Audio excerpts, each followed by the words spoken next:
The Project Gutenberg ebook of immigration. This ebook is for the use of anyone anywhere in the United States and most other parts of the world at no cost and with almost no restrictions whatsoever.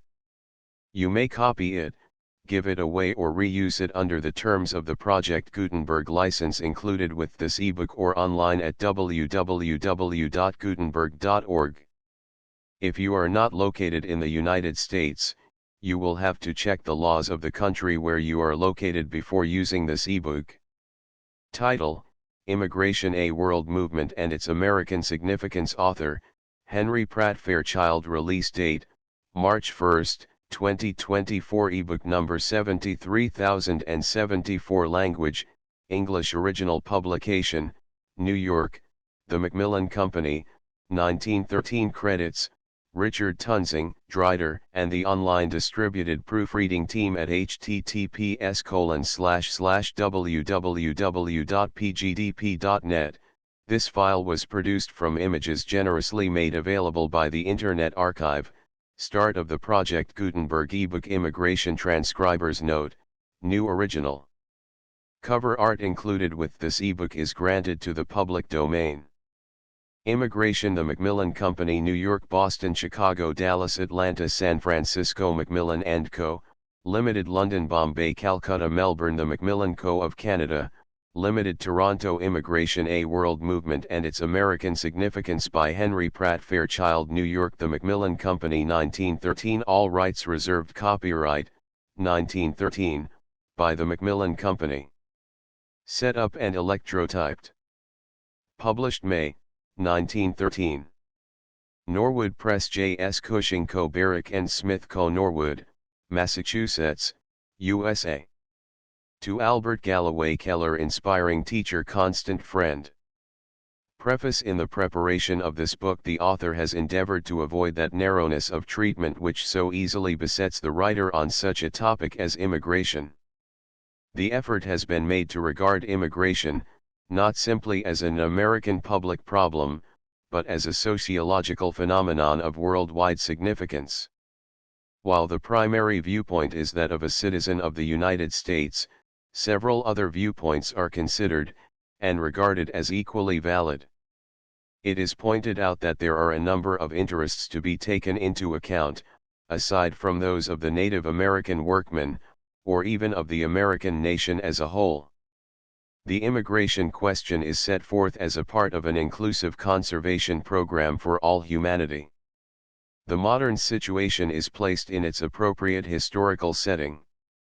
Particularly, it is demonstrated that the popular notion that a belief in restriction is inconsistent with sympathy for the immigrant is false. The restrictionist may be the truest friend of the alien.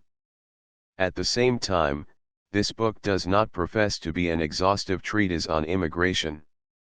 To deal with this question exhaustively, as Dr. Leopold Caro has pointed out, is too much of an undertaking for a single man in a lifetime. This is for two reasons. In the first place, the mass of data is too great, involving the intimate history of most of the civilized nations of the world for a period of from half a century to 3 centuries. In the second place, the subject is highly dynamic. It is a present movement, displaying aspects which are continually changing, and embodying relations which are constantly shifting. The student is prevented by his human limitations from keeping his information up to date in every particular. For these reasons, the purely descriptive features of such a book must necessarily be limited in scope and subject to inaccuracy. The writer is constantly constrained to qualify his general statements in the effort to avoid dogmatism or positive error. But the purely descriptive features are, after all, of secondary importance. The fundamental matters are the laws or principles which underlie the great type of population movement which we call immigration, and these are relatively constant and unchanging. It is a knowledge of these principles which fits one to understand the movement in its ever-changing aspects, and to grapple with it as a problem of practical politics or sociology. To define and clarify the concepts involved, to set forth clearly the laws and principles, and to point out the opportunities and responsibilities, is the chief aim of this book. These considerations account for the summary treatment of some topics, and the omission of others. Some aspects of the question may seem to have received more attention, others less, than their relative importance would warrant. Thus the section on crises, exhibiting as it does the intricate relationship between immigration and one of our most important economic problems, also suggests other equally detailed analytical studies which might be made, as, for instance, the relation between immigration and strikes, or child labor, or public education. The discussion of the effect of emigration on the countries of Europe, while dealing with a topic of equal importance with the effects on the United States, is manifestly only suggestive in character. Only such tables have been included as are necessary for illustration or demonstration. The statistical matter on immigration is now so voluminous that it is impracticable to include it in a treatise dealing with the general aspects of the situation in a narrative manner. Some portions of this book have already appeared in print. The section on crises is practically a reprint of an article entitled Immigration and Crises, which appeared in the American Economic Review for December, 1911. The discussion of the effects of immigration on population reproduces almost verbatim an article, The Paradox of Immigration, which was printed in the American Journal of Sociology for September, 1911. An article entitled Some Immigration Differences, printed in the Yale Review for May, 1910, contained matter which has been incorporated in different portions of this book. To the editors of these three journals the author extends his thanks for permission to use this material in the present volume. The author wishes to acknowledge his indebtedness to Professor Albert G. Keller, Professor Roswell C. McCrae, and Professor Alan Johnson, who have read the manuscript wholly or in part, and have made many helpful suggestions. H.P.F. New Haven, Connecticut, April 9, 1913. Table of Contents Chapter Page I Introduction 1-2. The United States. Colonial Period 26-3. 1783 to 1820 53-4. 1820 to 1860 61 v 1860 to 1882 96. Modern Period. Federal Legislation 106-7. Volume and Racial Composition of the Immigration Stream 123-8. The Causes of Immigration 144-9. The Effects of Immigration. Conditions of Embarkation and Transportation 163x Inspection. Social and Economic Conditions of Arriving Immigrants 183-11. Conditions of Immigrants in the United States. Effects on Population. Distribution 213-12. Conditions, continued. The Standard of Living 233-13. The Standard of Living, continued, 258-14. The Exploitation of Immigrants. Religion. Births, marriages, and deaths. Recreation 274-15. Conditions affecting the country. Wages. Pauperism. Crime. Insanity 301-16. Industrial effects. Crises. Social stratification. Political effects 341-17. The New Problem of Immigration 369-18. The Nature of the Problem 381-19. Other Points of View 416. Bibliography 439. Index 451. Immigration Chapter I Introduction. The study of immigration is a part of the study of the dispersion of the human race over the surface of the earth, but only one of the most recent parts.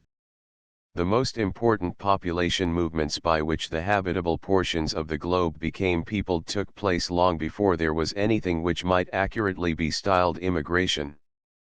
The dawn of the historical period found the principal sections of the Earth's surface already inhabited by races not widely different from those now native to them. About the early movements by which man was scattered from his original home to the four corners of the globe we have as yet little definite information. It seems safe to conclude that they must have resembled the instinctive movements of animals more closely than the rational movements of modern man. They must have been gradual, by slow stages, and in immediate response to the demands of the food supply or of the changing climate. Such movements, which may be designated by the term wandering, were the necessary precursors of the more recent developments.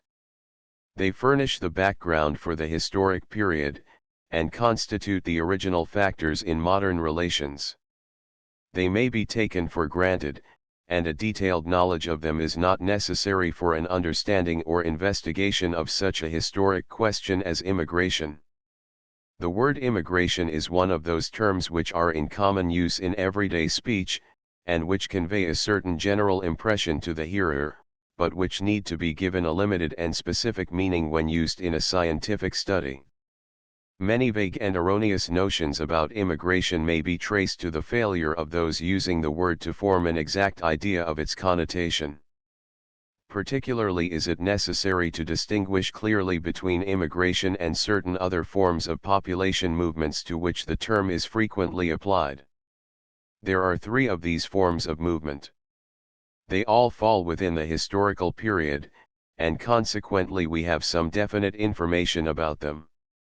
They may be designated as invasion, conquest, and colonization. These, with immigration, all have this in common, that they are reasoned movements arising after man had progressed far enough in the scale of civilization to have a fixed abiding place. That is, they are definite movements from one place to another. This distinguishes them from what has been called wandering, and justifies including them in a separate category, to which the general name migration may be given. In using this term for this purpose, however, we must rid our minds of the association which it has with the movements of animals and birds. When we speak of the migrations of birds we customarily refer to seasonal changes of location, occurring regularly year by year. They are not cases of a change of home, but of having two homes at the same time. Man, too, has his seasonal movements. It is a very common practice of primitive men to move from one location to another at different times in the year in the pursuit of food, seeking a certain locality at the time that a particular fruit ripens there, or a certain bird lays its eggs. The Haida Indians of British Columbia annually voyage as many as 500 miles southward to Puget Sound to lay in a supply of dried clams and oysters for their own consumption and for trade.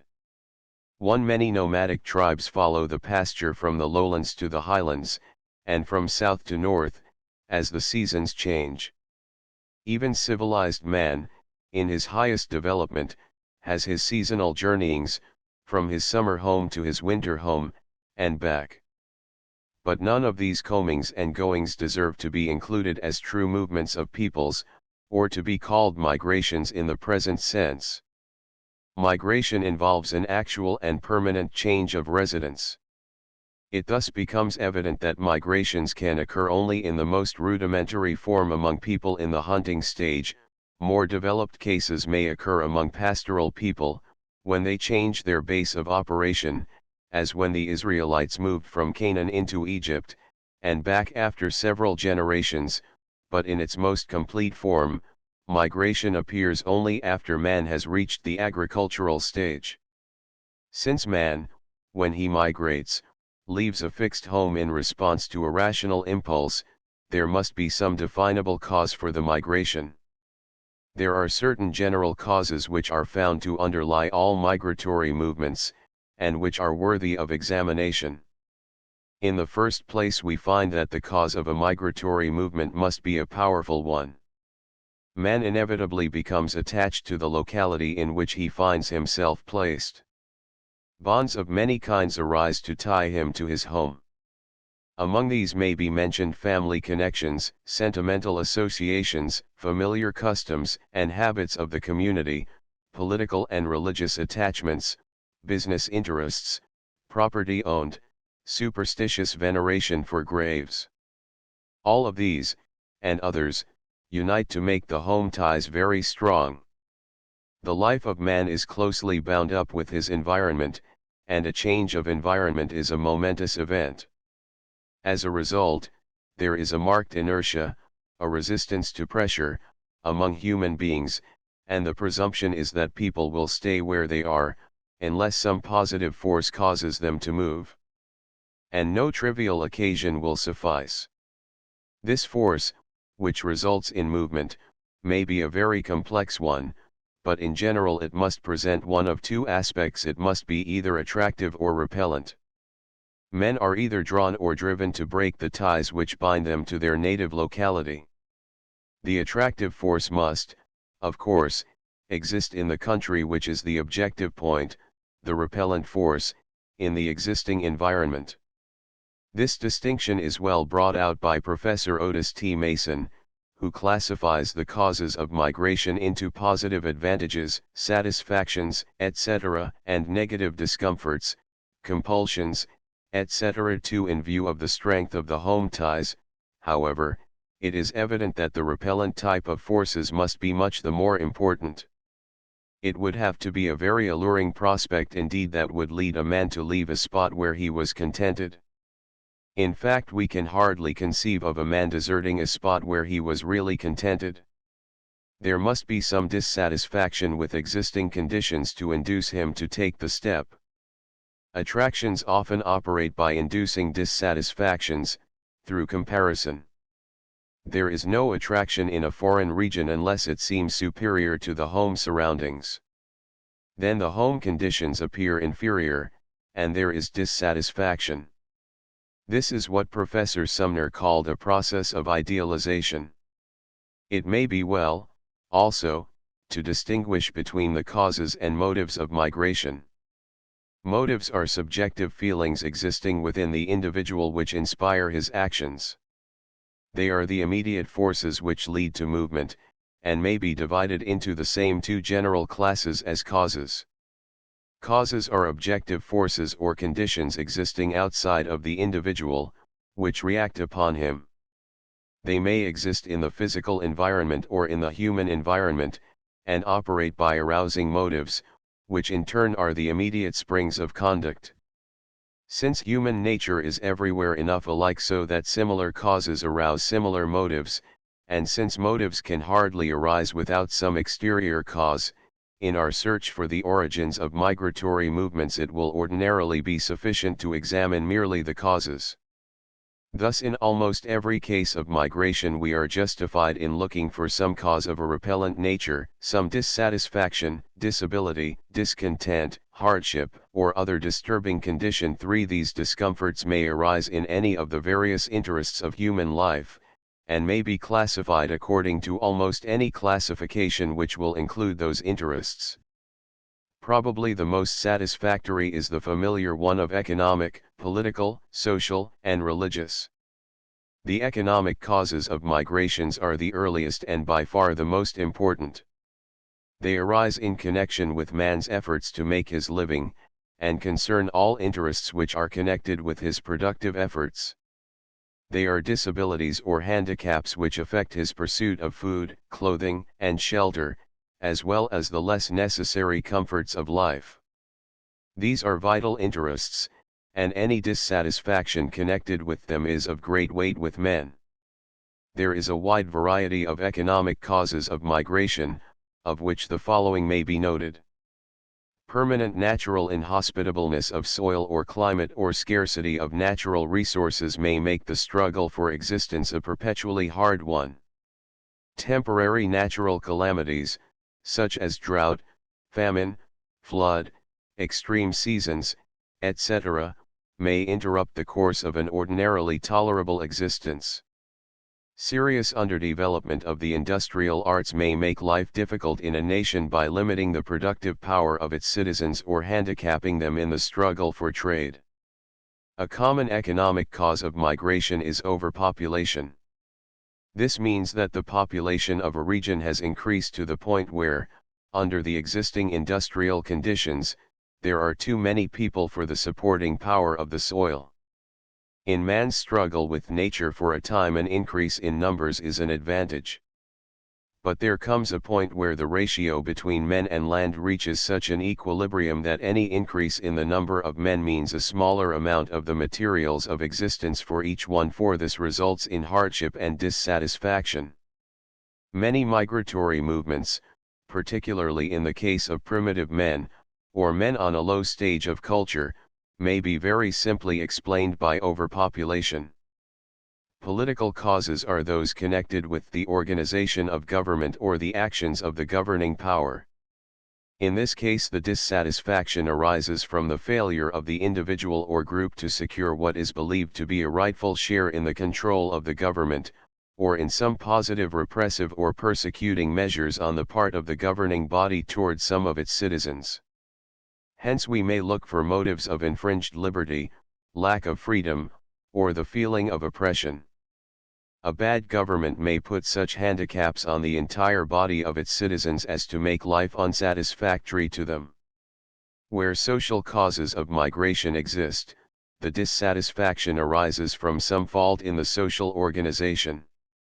Some classes or individuals are subjected to a feeling of inferiority to other classes or individuals. A caste, or aristocratic, organization of society gives certain classes an advantage over others, and makes it impossible for the lower classes to rise to a higher level. In case people living under these conditions learn of another region where advancement is possible, migration may easily ensue. Religious causes include those cases where restrictions are placed on certain members of the body politic because of their religious beliefs or practices. There may be actual persecution, though this is coming to be somewhat rare in modern times. The oppression may manifest itself in various disadvantages, imposed on other interests of life, but which are primarily due to religious differences. The great historical example of this class of causes is found in the case of the Jews.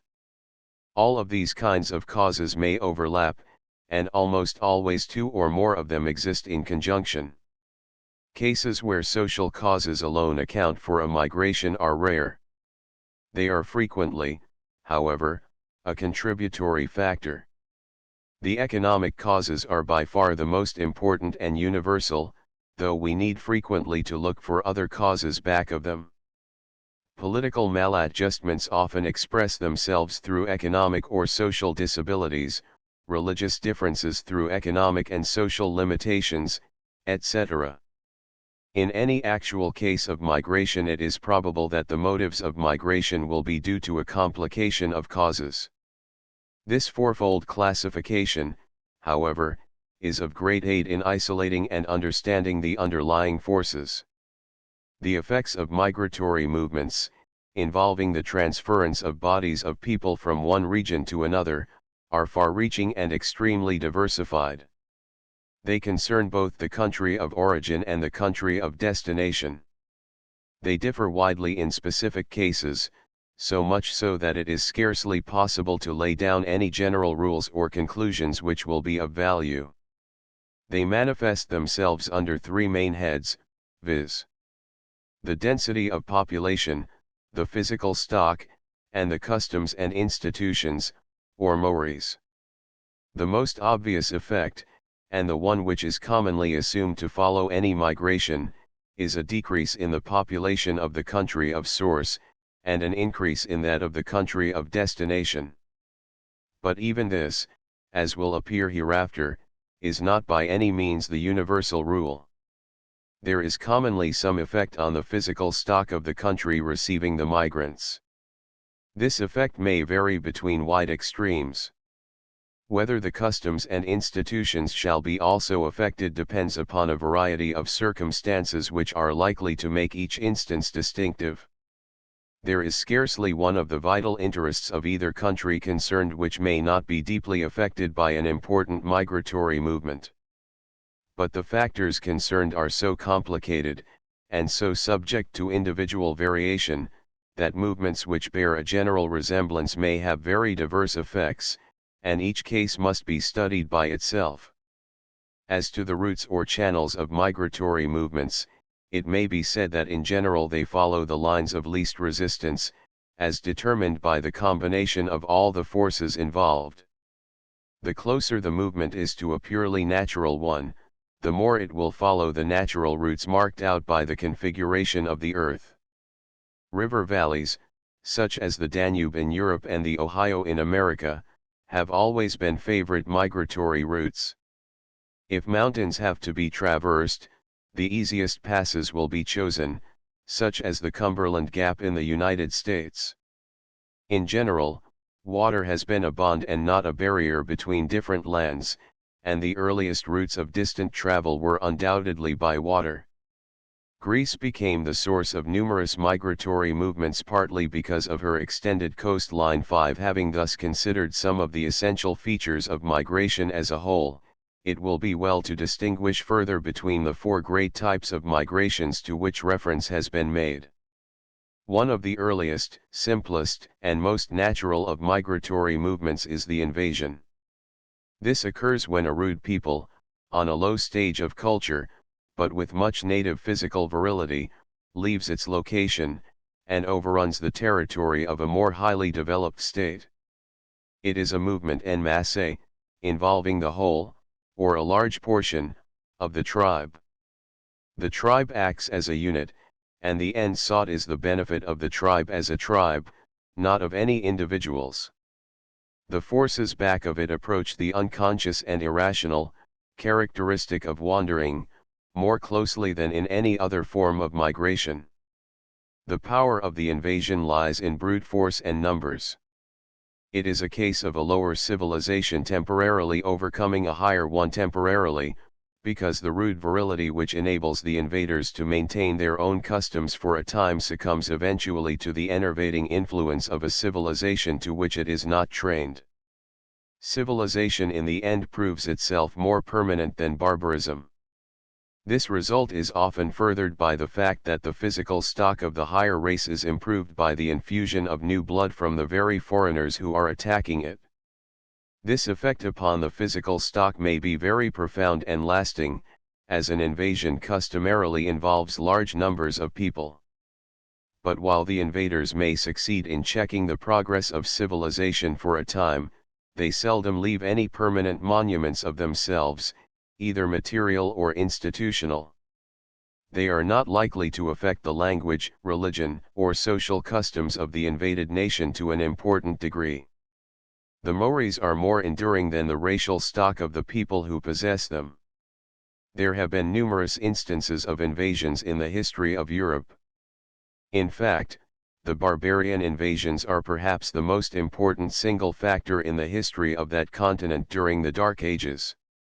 An excellent example is furnished by the Goths, particularly by the eastern division of that people. The original home of this people was in East Prussia, near the Baltic and the Vistula, where they were known in Roman days as traders in amber. There were two principal branches, the Western, or Visigoths, and the Eastern or Ostrogoths. Their physical and mental characters were well marked and definite. In physique they were tall, blond, and athletic, in disposition brave and generous, patient under hardship, chaste and affectionate in their family relations. As to their habits of life before their migration, we have no very complete picture. In general, they seem to have been living on the pastoral agricultural stage. They had no cities or villages, but lived in scattered dwellings upon farms, which they cultivated with the aid of slaves descended from captives. Much of the land was held in common, and upon it were pastured the vast herds of cattle which constituted their chief subsistence. The powers of government were centralized in a king, chosen by popular voice from certain great families. They had progressed far enough in learning to have an alphabet, but had not developed any written literature. It is evident, then, that the Goths were a settled people, and while the ties which bound them to their homeland were not very complex, and they were undoubtedly used to long warlike expeditions, yet there must have been some powerful motives to induce them to leave a land where they had become so well established. As to the exact nature of these motives, and the causes which lay back of them, there is no accurate record. It is not probable that they were driven out by the pressure of stronger neighbors.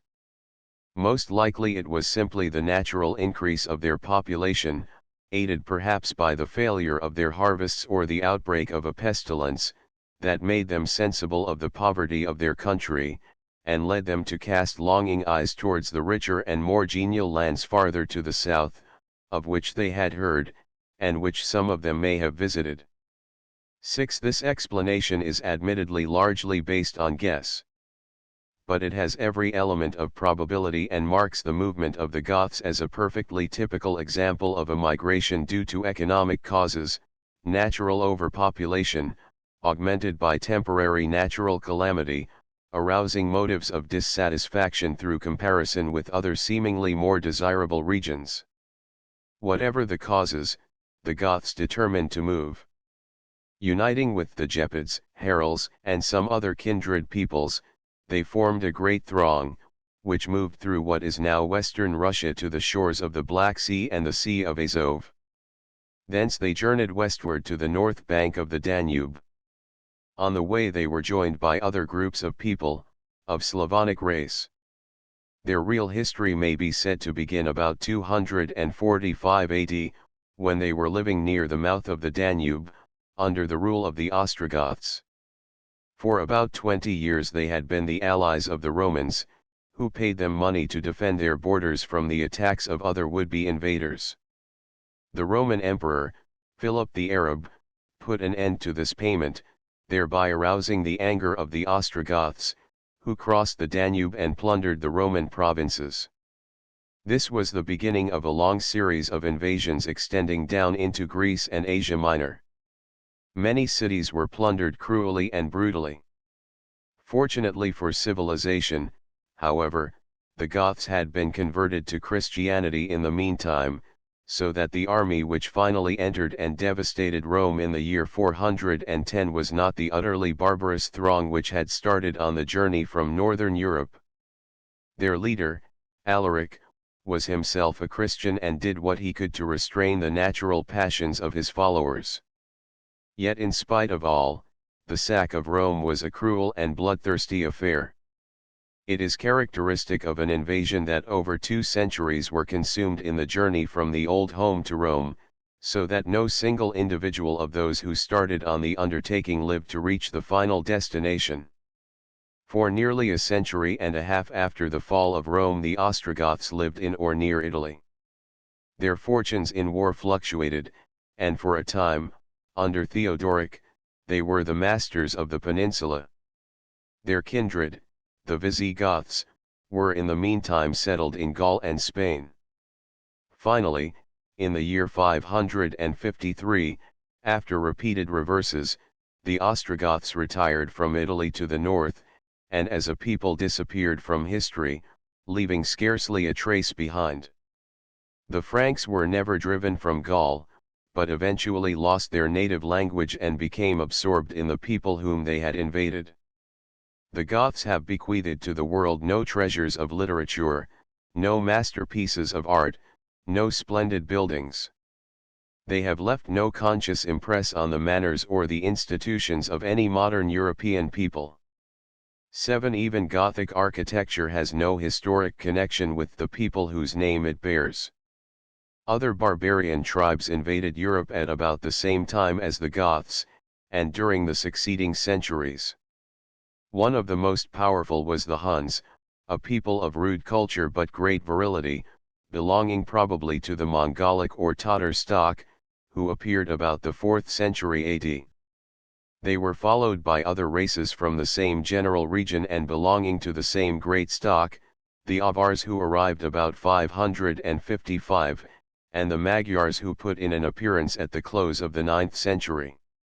The most recent explanation of the migrations of these Asiatic tribes is that their habitat suffered a change of climate from one of those great cycles about which we are beginning to have some information, which resulted in drying up the region, and furnishing a much smaller amount of subsistence than the people had been accustomed to. This is overpopulation, and furnishes another case of that great economic cause. 8. Another powerful Asiatic invader was Timur or Tamerlane, who with his Tatar hordes devastated Asia Minor during the latter part of the 14th century. A conquest is almost the reverse of an invasion. In this case the people of higher culture take the aggressive. It is an overflow of civilization, of manners, of organization, of government, not to any great extent, of population. Conquest occurs when a well-developed state, full of vigor, sends its armies over the territory of less advanced peoples, imposing its political system upon them, and laying them under tribute, but not slaying the people or destroying their wealth any more than is necessary to secure subjection. It is an enterprise of the state, seeking its own glory and aggrandizement. The movement of population to the conquered territory may be insignificant, and in this, conquest differs from all the other forms of migratory movements. Consequently, the effects on the racial stock of the conquered people may be very slight, and in most cases are. The effect on the Maoris, on the other hand, including the language, may be profound and lasting. Conquest differs from the other forms of migration also in the fact that the motives belong more nearly to the positive, or attractive, group than in any of the others. It is energy, ambition, etc., which lead to conquest rather than fear, cowardice, etc. Many of the individuals who change their residence under conquest are state officials, sent out in the pursuit of their duties to the sovereign, not because of any particular choice of their own. It scarcely need be said that the great historical example of conquest is Rome. Her policy was to extend her dominion by making outlying tribes realize that it was to their advantage to acknowledge her sway and pay tribute. So long as they did this quietly and regularly, little else was required of them. As far as possible, the native governmental organization was continued, and simply grafted onto the great Roman stock, the native officials being made subordinates in the Roman organization. Roman traders came and went, carrying culture and civilization with them, and exerting a powerful influence on the Maoris of the provinces, but the permanent movement of people from the central state was comparatively slight. Alexander the Great was a spreader of conquest, though his early death destroyed whatever possibility there may have been of his establishing a permanent empire. The career of the British government in India has many of the characteristics of conquest.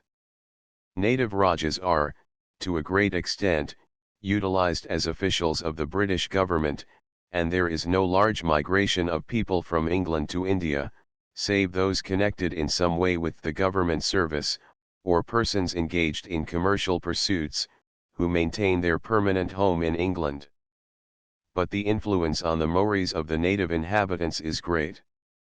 The third form of migratory movement, which has a particularly close connection with immigration, is colonization. This occurs when a well-established, progressive, and physically vigorous state sends out bodies of citizens, officially as a rule, to settle in certain specified localities. The regions chosen are newly discovered or thinly settled countries, where the native inhabitants are so few, or are on such an inferior stage of culture that they offer but slight resistance to the entrance of the colonists. For while the two previous forms of migration have been warlike, colonization is essentially a peaceful movement. The rivalry for certain favored localities may involve the colonizing power in war with other civilized nations who desire the same thing, but as far as the seizure of the colony itself is concerned, it requires slight military exertion. Colonization, like conquest, is a state enterprise, conducted for the benefit of the state, but differs from it in that its motive is rather the commercial advancement of the state than its military or political aggrandizement. Colonization has often been resorted to, also, when a state has believed itself to be overpopulated, and has aimed directly at improving the condition of its citizens, both those who go and those who are left, something that is scarcely dreamed of under conquest. Several classifications of colonies have been made. The most satisfactory is that adopted by Professor A. G. Keller, which makes a twofold division into farm and plantation colonies. These differ from each other so much in their essential characteristics that it will be well to examine them separately, before making any further generalizations regarding colonies as a whole. This classification is based on the typical form of the industrial organization in the colony. As colonies are always new and undeveloped regions, the fundamental industry is always of an extractive nature, almost universally agriculture in some form, though it may be mining or fishing. Practically all important colonies in the history of the movement, however, have been agricultural, so that the above division serves every purpose. In the first place, it must be noted that practically all colonizing nations have been situated in the North Temperate Zone, and primarily in Europe.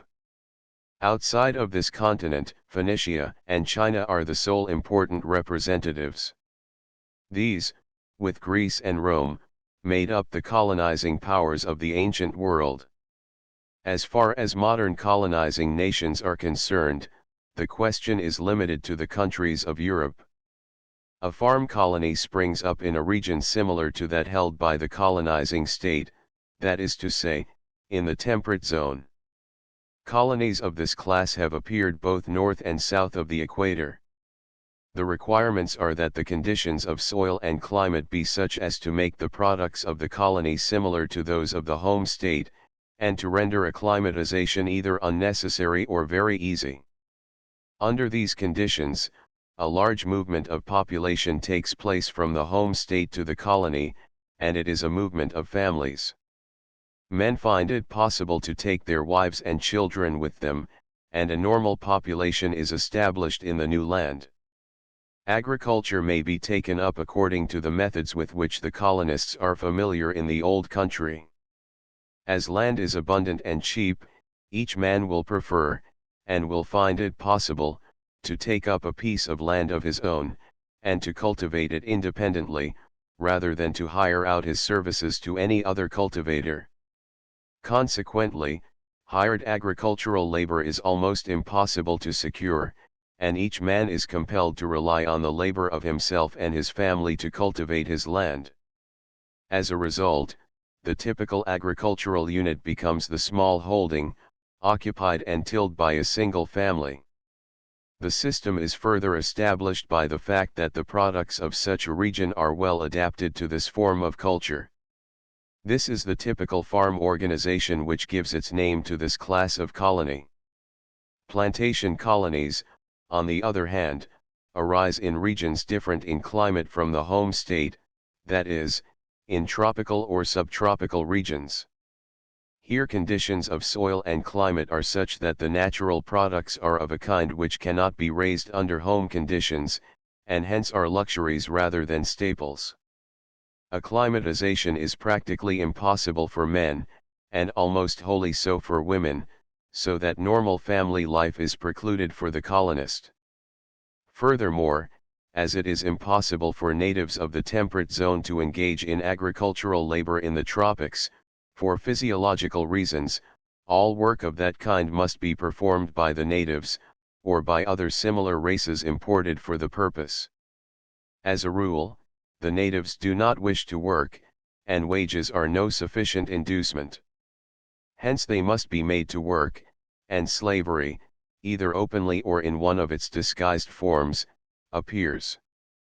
Since a very small number of Europeans will suffice to direct the activities of a large number of natives, the movement of population from the home state is small, and we find agriculture in the tropics developing along the line of a large unit, producing a single commodity, and operated by compulsory labor, under conditions of waste and exploitation.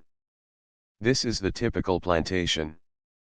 Thus we see that the social and industrial conditions are diametrically opposed in the two forms of colony. In the farm colony we have a vigorous population, similar in stock to that of the home state, each family tilling its own piece of land, and largely self-supporting.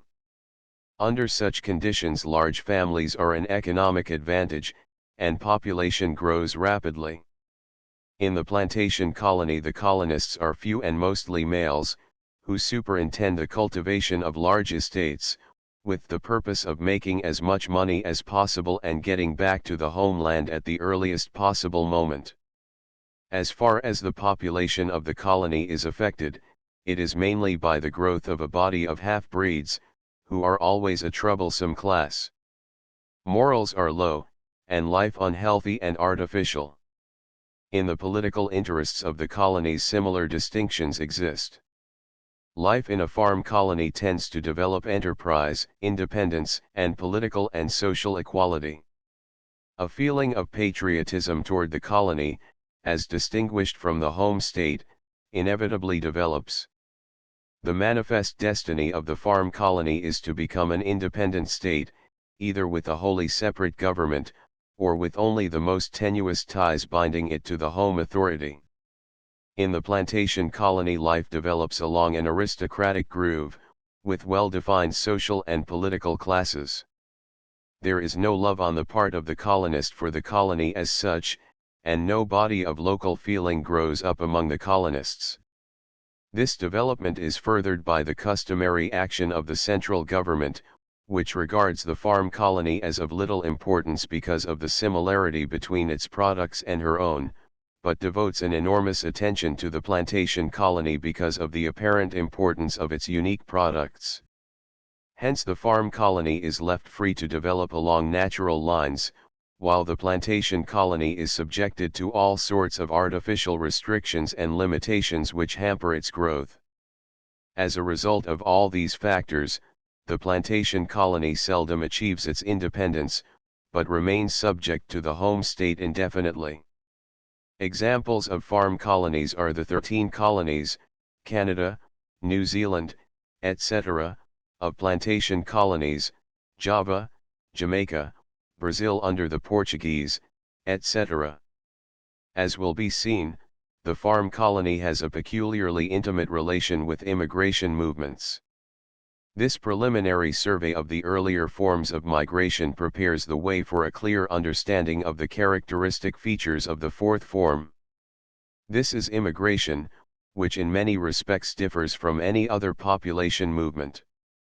These distinctions merit emphasis.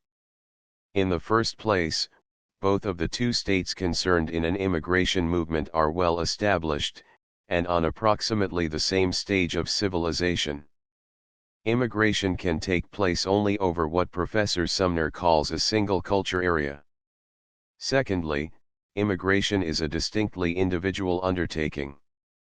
States may direct, control, regulate, or encourage immigration, but the motives which lead men into this form of movement are strictly individual ones, and the causes which arouse these motives are conditions which react upon the individual alone.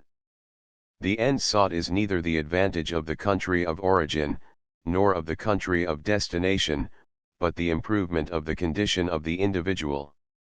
The two countries concerned in an immigration movement resemble each other not only in the stage of culture but in climatic conditions and circumstances of life.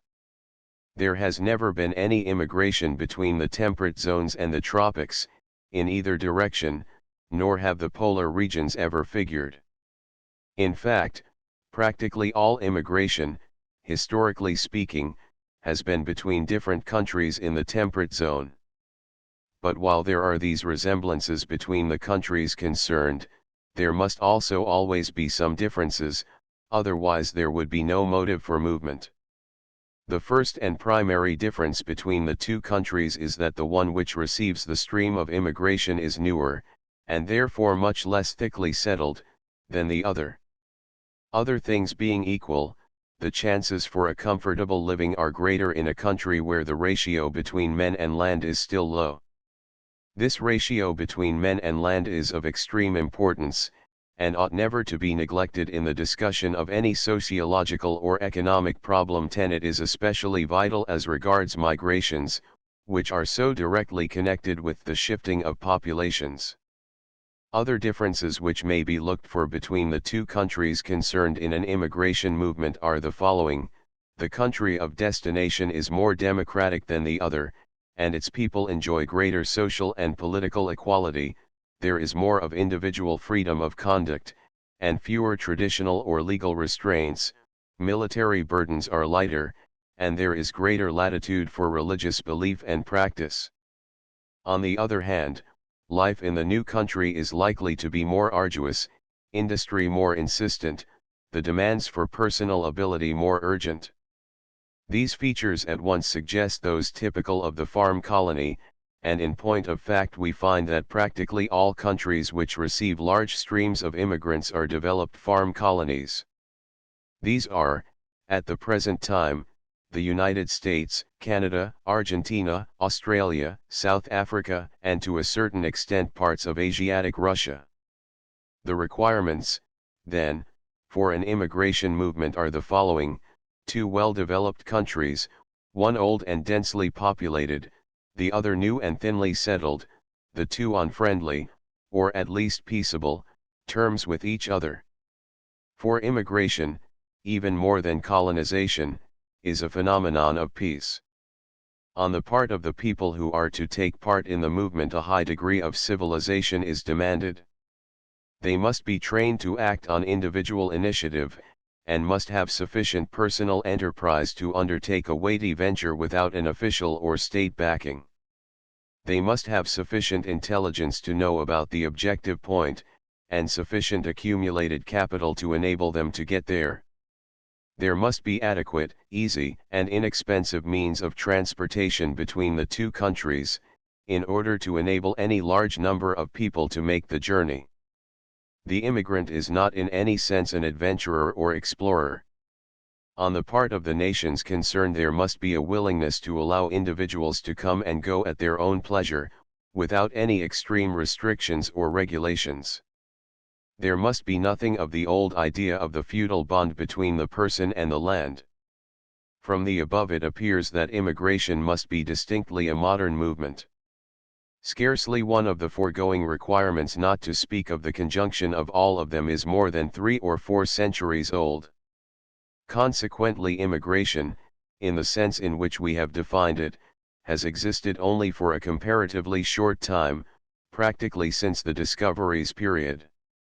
Moreover, it seems likely to be a purely temporary phenomenon. With the disappearance of the conditions which differentiate the countries which are now receiving immigrants from the older European countries, it seems probable that immigration will cease, for as far as the human eye can see, there will be no new lands to be opened up for the purpose. In addition to these 4 chief forms of migration, there are certain other less important forms of which mention should be made to avoid any confusion. First among these stands what may be called forced migration. This occurs when bodies of people, for any reason, without any choice of their own, are compelled to leave a certain region, and go elsewhere, either with or without a specific destination. A familiar example is that presented by the Jews, who were expelled from England in 1290, from France in 1395, and from Spain and Portugal in 1492 and 1495. The Moors were also expelled from Spain in 1609, on penalty of death. Another familiar example is that of the Huguenots, who were expelled from France at the end of the 17th century.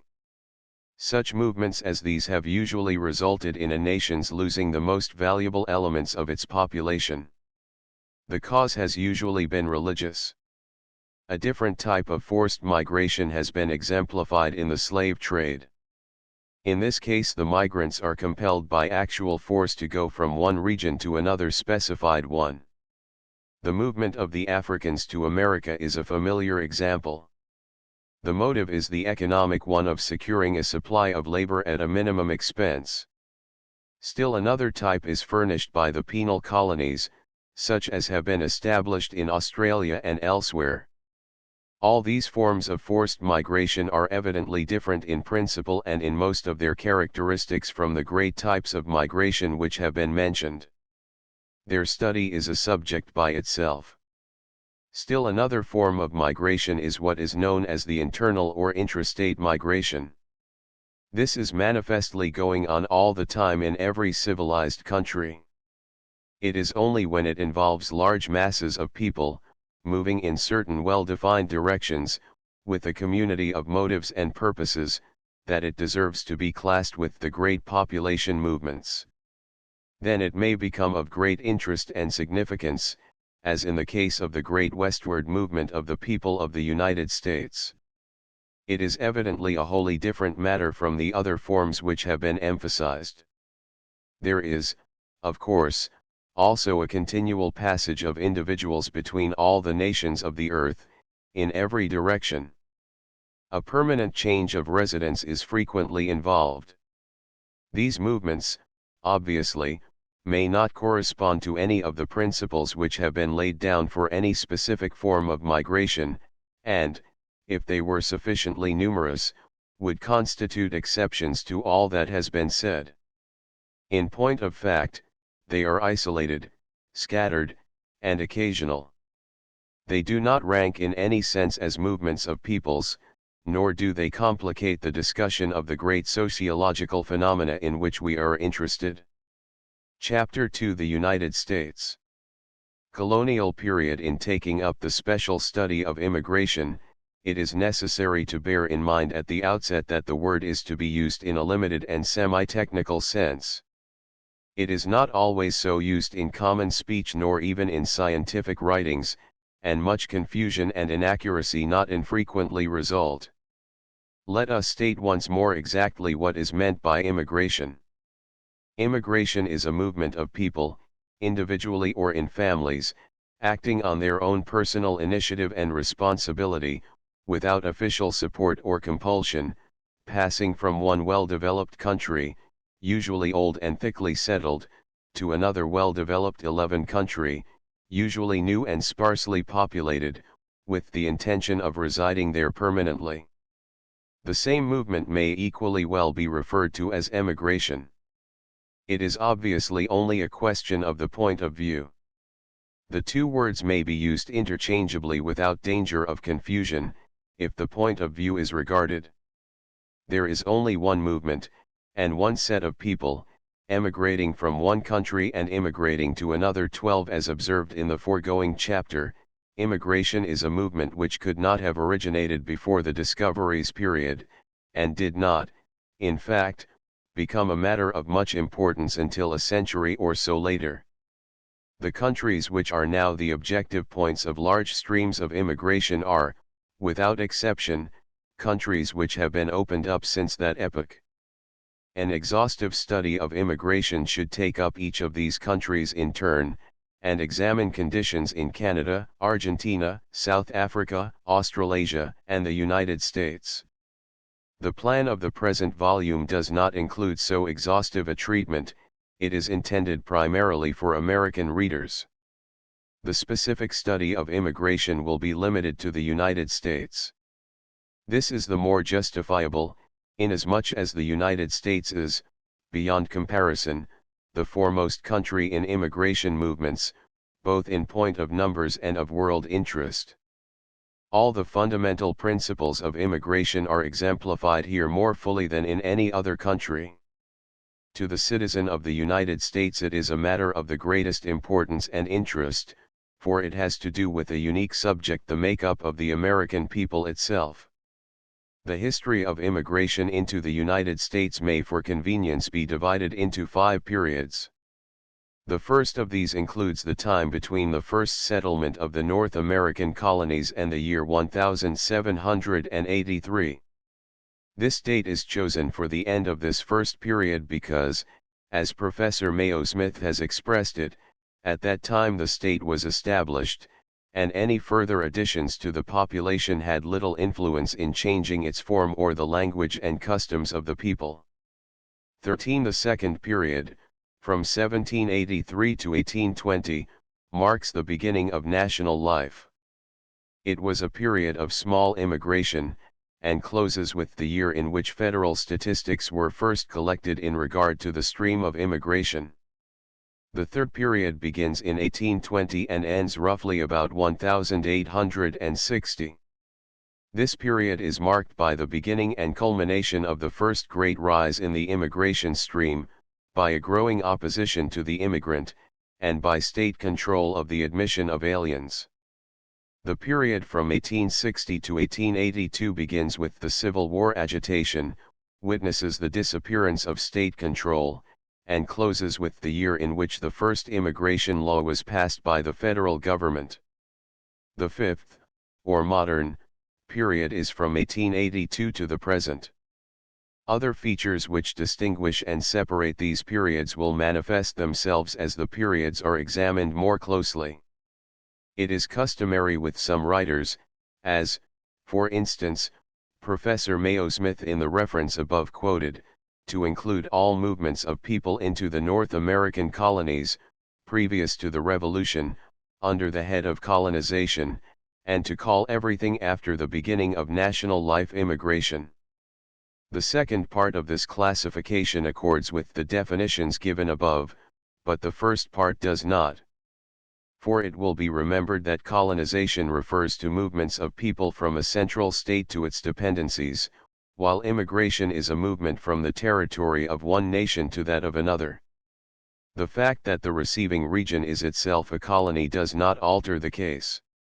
Hence, in so far as the people who came to the North American colonies in the early days came from a state to which the region where they were going was subject, they were true colonists.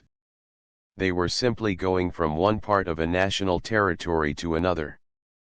But all who came from any European state to a dependency of another state, and there were a goodly number of them, were immigrants. Thus, even in colonial days, there were both colonization and immigration.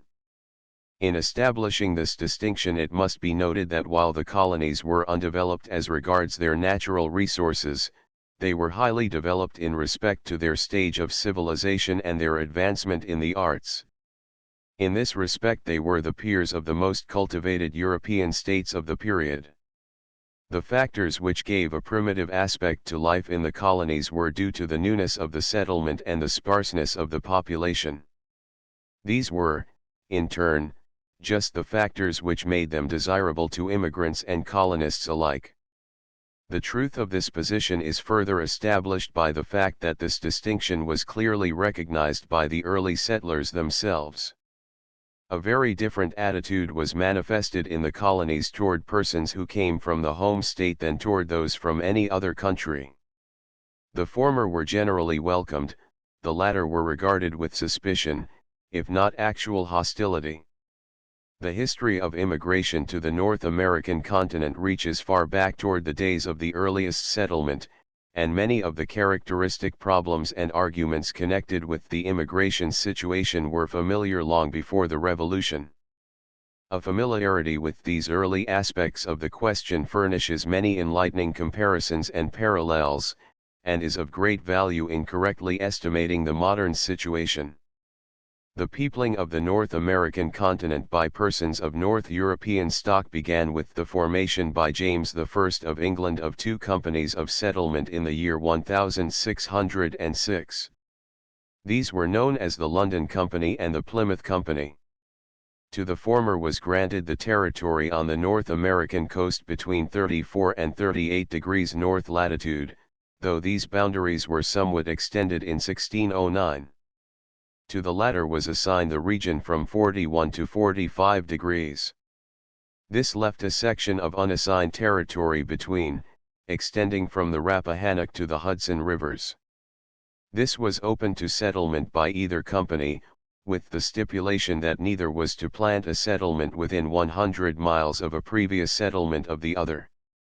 Neither of these companies, however, ever made any very extensive achievements in colonization, and both gave up their charters in the course of a few years, the London Company in 1624 and the other in 1635. Before the charters were surrendered, however, settlements had been started in both territories. In Virginia, the province of the London Company, the first shipload of adventurers from London arrived in the year 1607. But 12 years of hard and painful struggle were required to establish the settlement as a permanent and self-maintaining colony.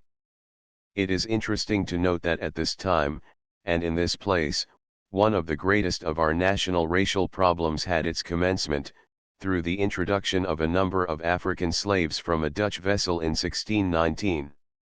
The settlers in this region were, in part, adventurers, younger sons of noble families, and other members of the aristocracy who found it advisable to leave England, and in part rather unworthy representatives of the lower classes. A combination of political, social, and economic causes was responsible for their coming. The settlers of the northern colony, in the territory of the Plymouth Company, were of a different class of the population. Their motives for coming were also different, being primarily of a religious character. These colonists were separatists from the Church of England, who fled first to Holland, and from there came to America in 1620, landing in what is now Plymouth, Massachusetts. In this colony, also, the process of settlement was slow, and there were very few arrivals for 10 years. In 1630, however, about 1,000 colonists, Puritans but not separatists, came over, and settled in Massachusetts Bay. This was the real beginning of the history of the Massachusetts colony, which in time absorbed also the Plymouth colony. Once started, population in this colony advanced very rapidly, and overflowed into the neighboring regions, forming the colonies of Rhode Island, New Hampshire, and the river towns of Connecticut. In the meantime, the Dutch were taking possession of the unassigned central region. New Netherland was organized under the Dutch West India Company in 1621, and the city at the mouth of the Hudson was named New Amsterdam. Sweden, too, was trying to get a foothold in the new country and sent a party of colonists to Delaware Bay in 1638. This was not successful, however, and surrendered to the Dutch in 1655, so that Sweden never achieved prominence as a colonizing power in the New World.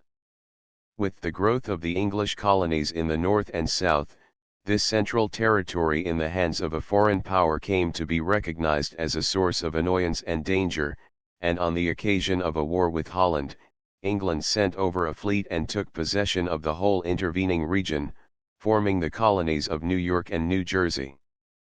In 1681 the territory of Pennsylvania was granted for settlement to William Penn, and thus the whole Atlantic coast from Canada to Florida became a field of colonization, subject to the English authority.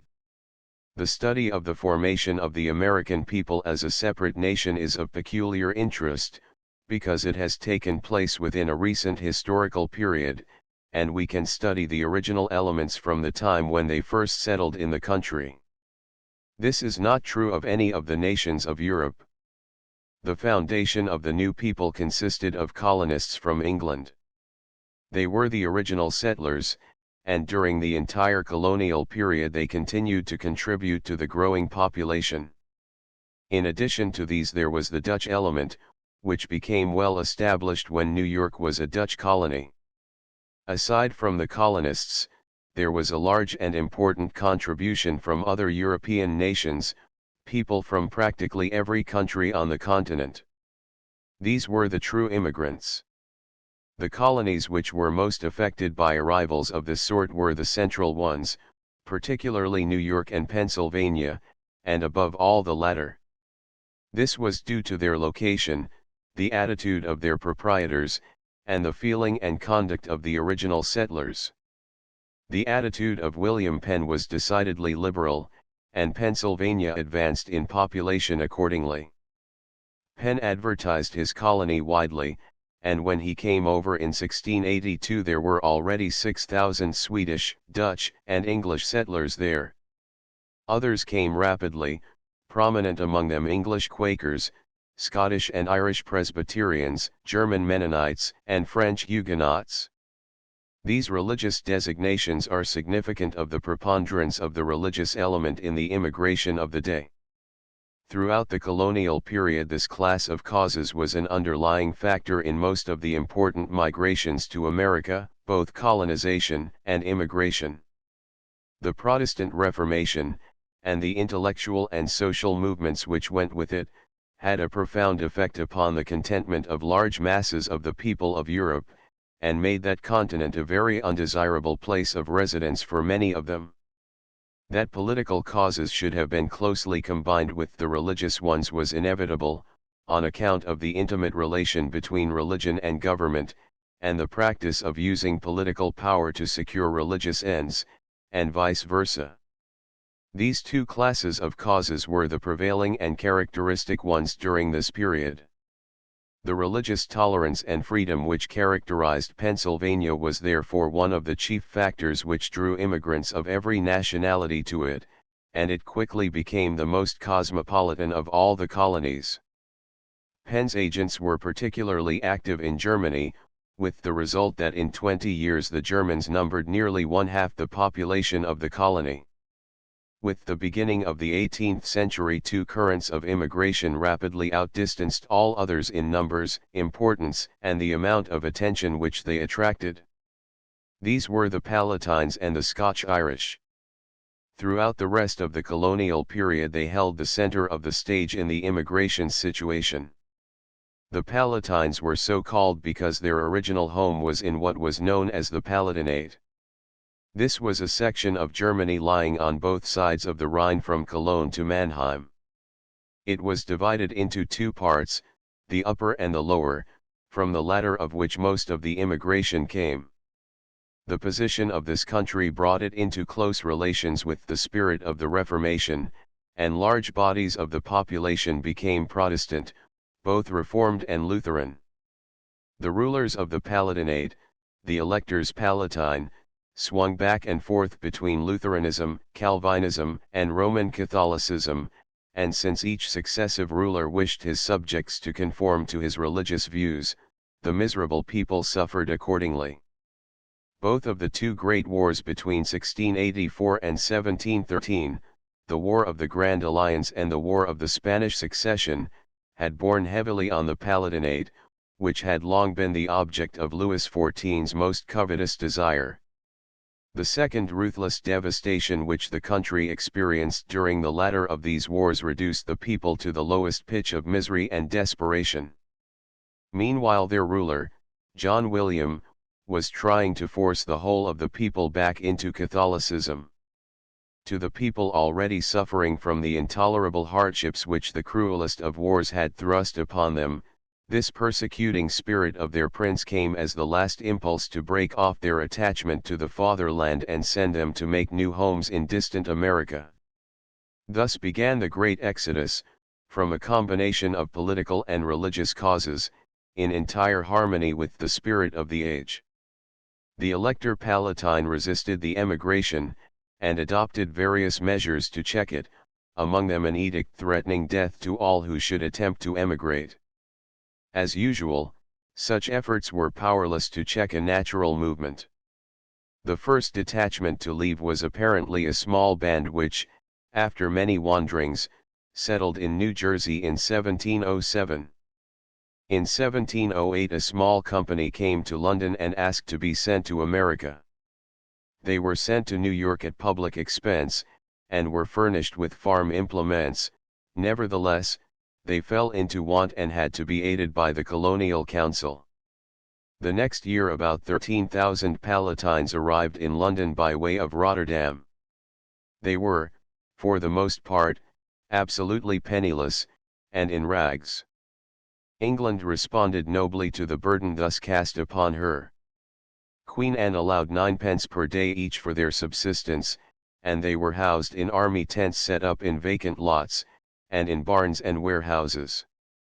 This piece of benevolence is said to have cost England, in public and private expenditures, the sum of £135,000. Some of these refugees were sent to Ireland, but large numbers of them eventually found their way to America. A large shipment arrived in the Carolinas in 1709. The largest detachment, however, was a body of 3,000 who arrived in New York, from England, in the early summer of 1710. This is said to have been the largest body of immigrants to have arrived in this country at one time during the colonial period. They have been characterized as perhaps the most miserable and most hopeful set of people ever set down on our shores. In spite of their poverty, they manifested a stern and determined spirit in their fight for their faith and home. To the shame of the New York colonists, it is recorded that they were welcomed with privation, distress, fraud, and cruel disappointment.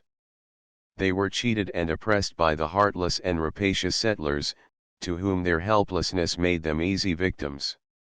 It was by such practices as these that New York diverted many streams of immigration from her territory to that of her neighbors, particularly Pennsylvania. The second great stream of immigration during the colonial period was composed of the Scotch-Irish, who were for a long time called merely Irish. Neither name denominates them accurately, as, in the words of Professor Commons, they are very little Scotch and much less Irish. 15. They are in fact the most composite of all the people of the British Isles, being a mixture of the primitive Scot and Pict, the primitive Briton and Irish, and a larger admixture of Norwegian, Dane, Saxon, and Angle. They were called Scots because they lived originally in Scotia, and Irish because they moved to Ireland. James I resolved to make Catholic Ireland a Protestant country, and with this in view dispossessed the native chiefs in Ulster, giving their lands to Scottish and English lords on condition that they settle the territory with tenants from Scotland and England. Thus about 1610 many people from Scotia moved to Ulster, and from that time on were called Irish, though there was only a slight trace of Irish blood in their veins. It was nearly a century later that conditions arose which began to predispose them to emigration in large numbers.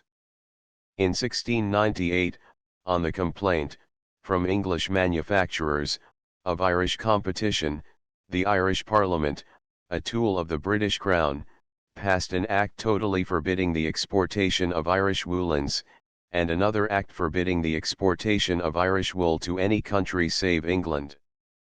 The linen industry was also discriminated against.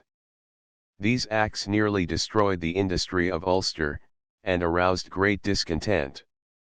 Next the people were compelled to take the communion of the established church in order to hold office, which practically deprived them of self-government, as they were unwilling to renounce their native Presbyterianism for political ends. Soon after, their 100-year leases began to run out, and when the land was auctioned off the low-living Irish could offer higher rents than they, and consequently they lost much of their land.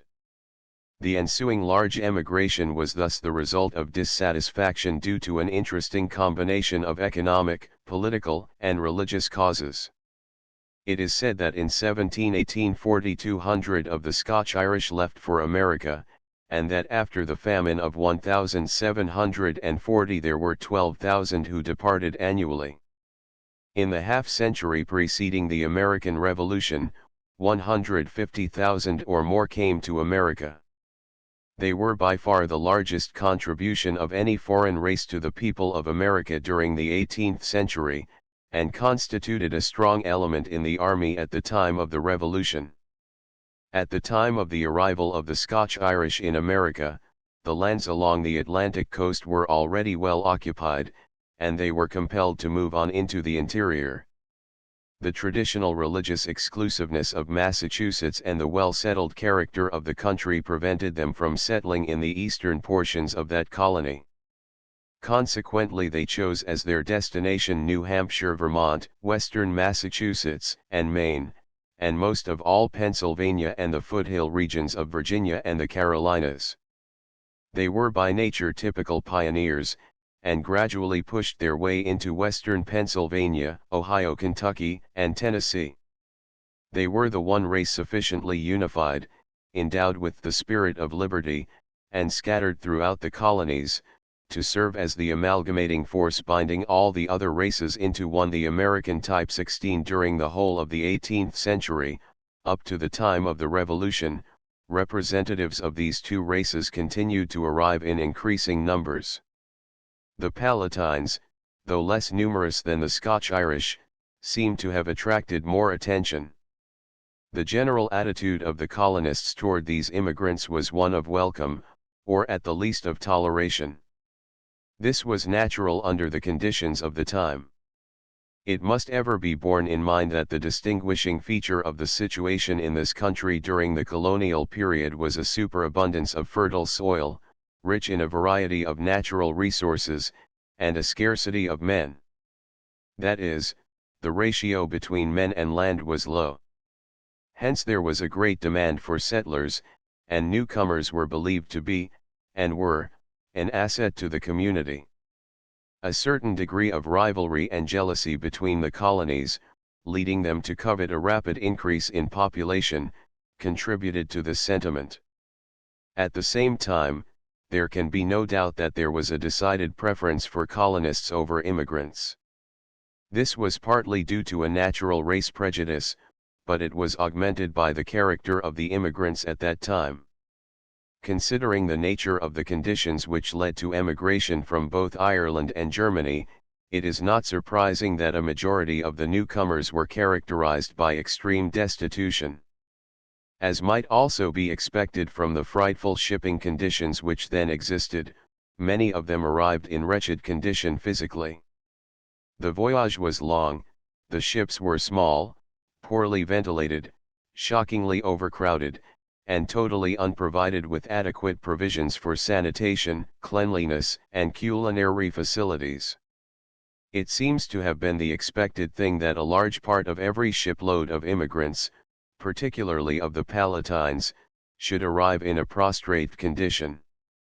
There is a record of one ship which made the voyage in 1731 on which there was such a scarcity of food provided for the passengers that they had to live on rats and mice, which were considered dainties. The price on board for a rat was 18 pence, and for a mouse an English sixpence.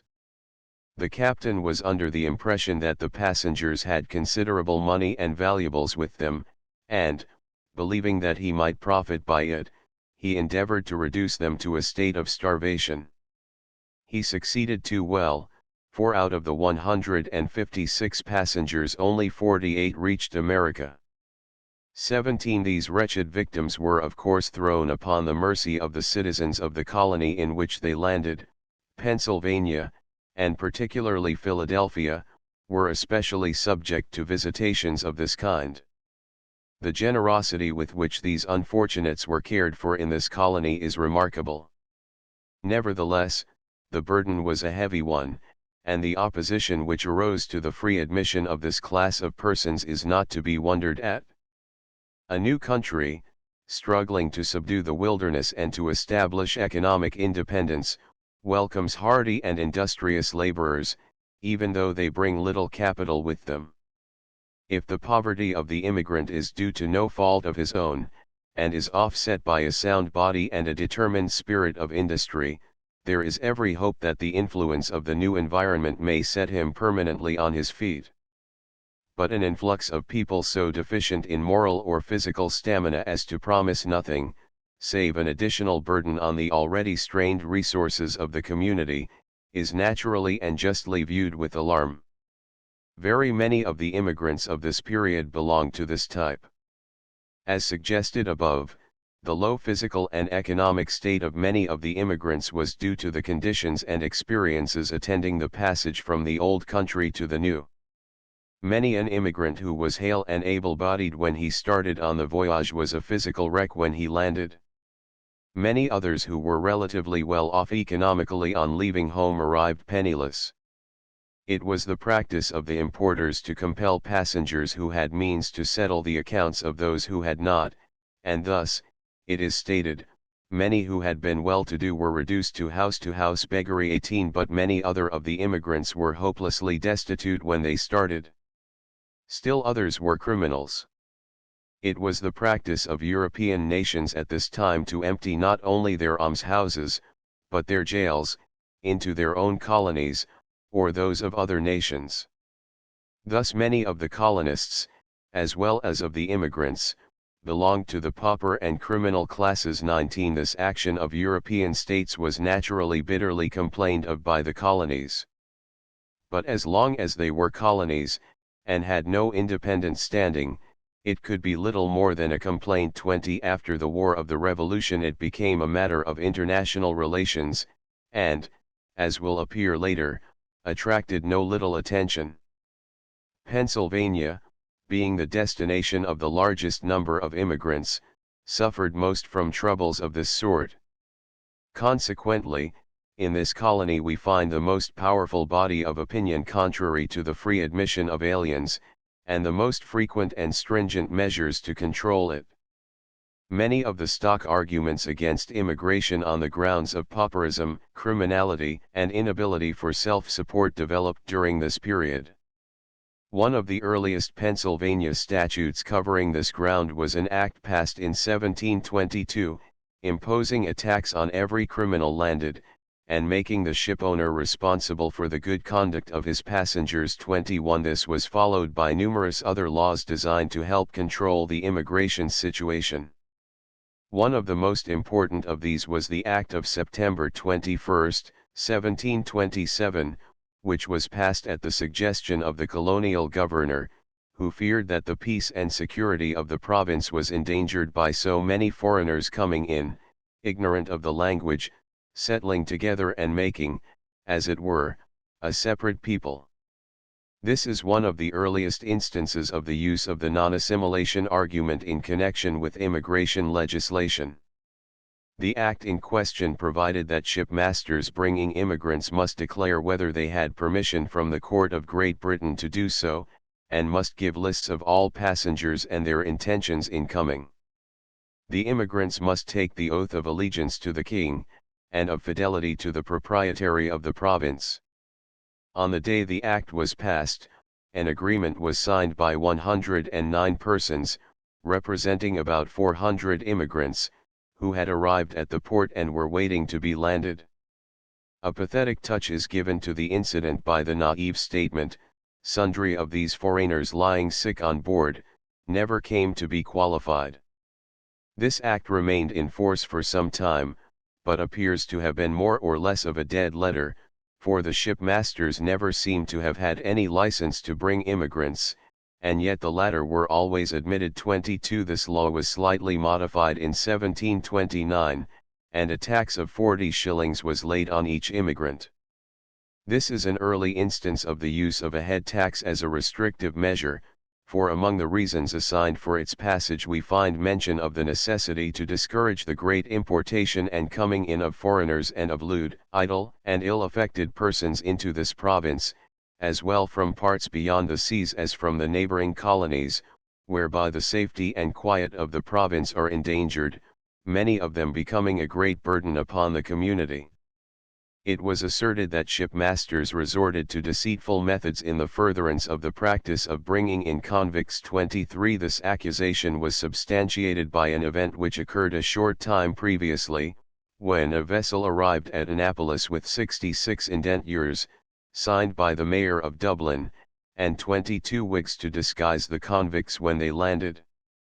24. The provision imposing a head tax of 40 shillings was repealed within a very few months. 25. Through the discussions of this matter can be traced a frequent conflict of opinion between the colonial governor and the assembly.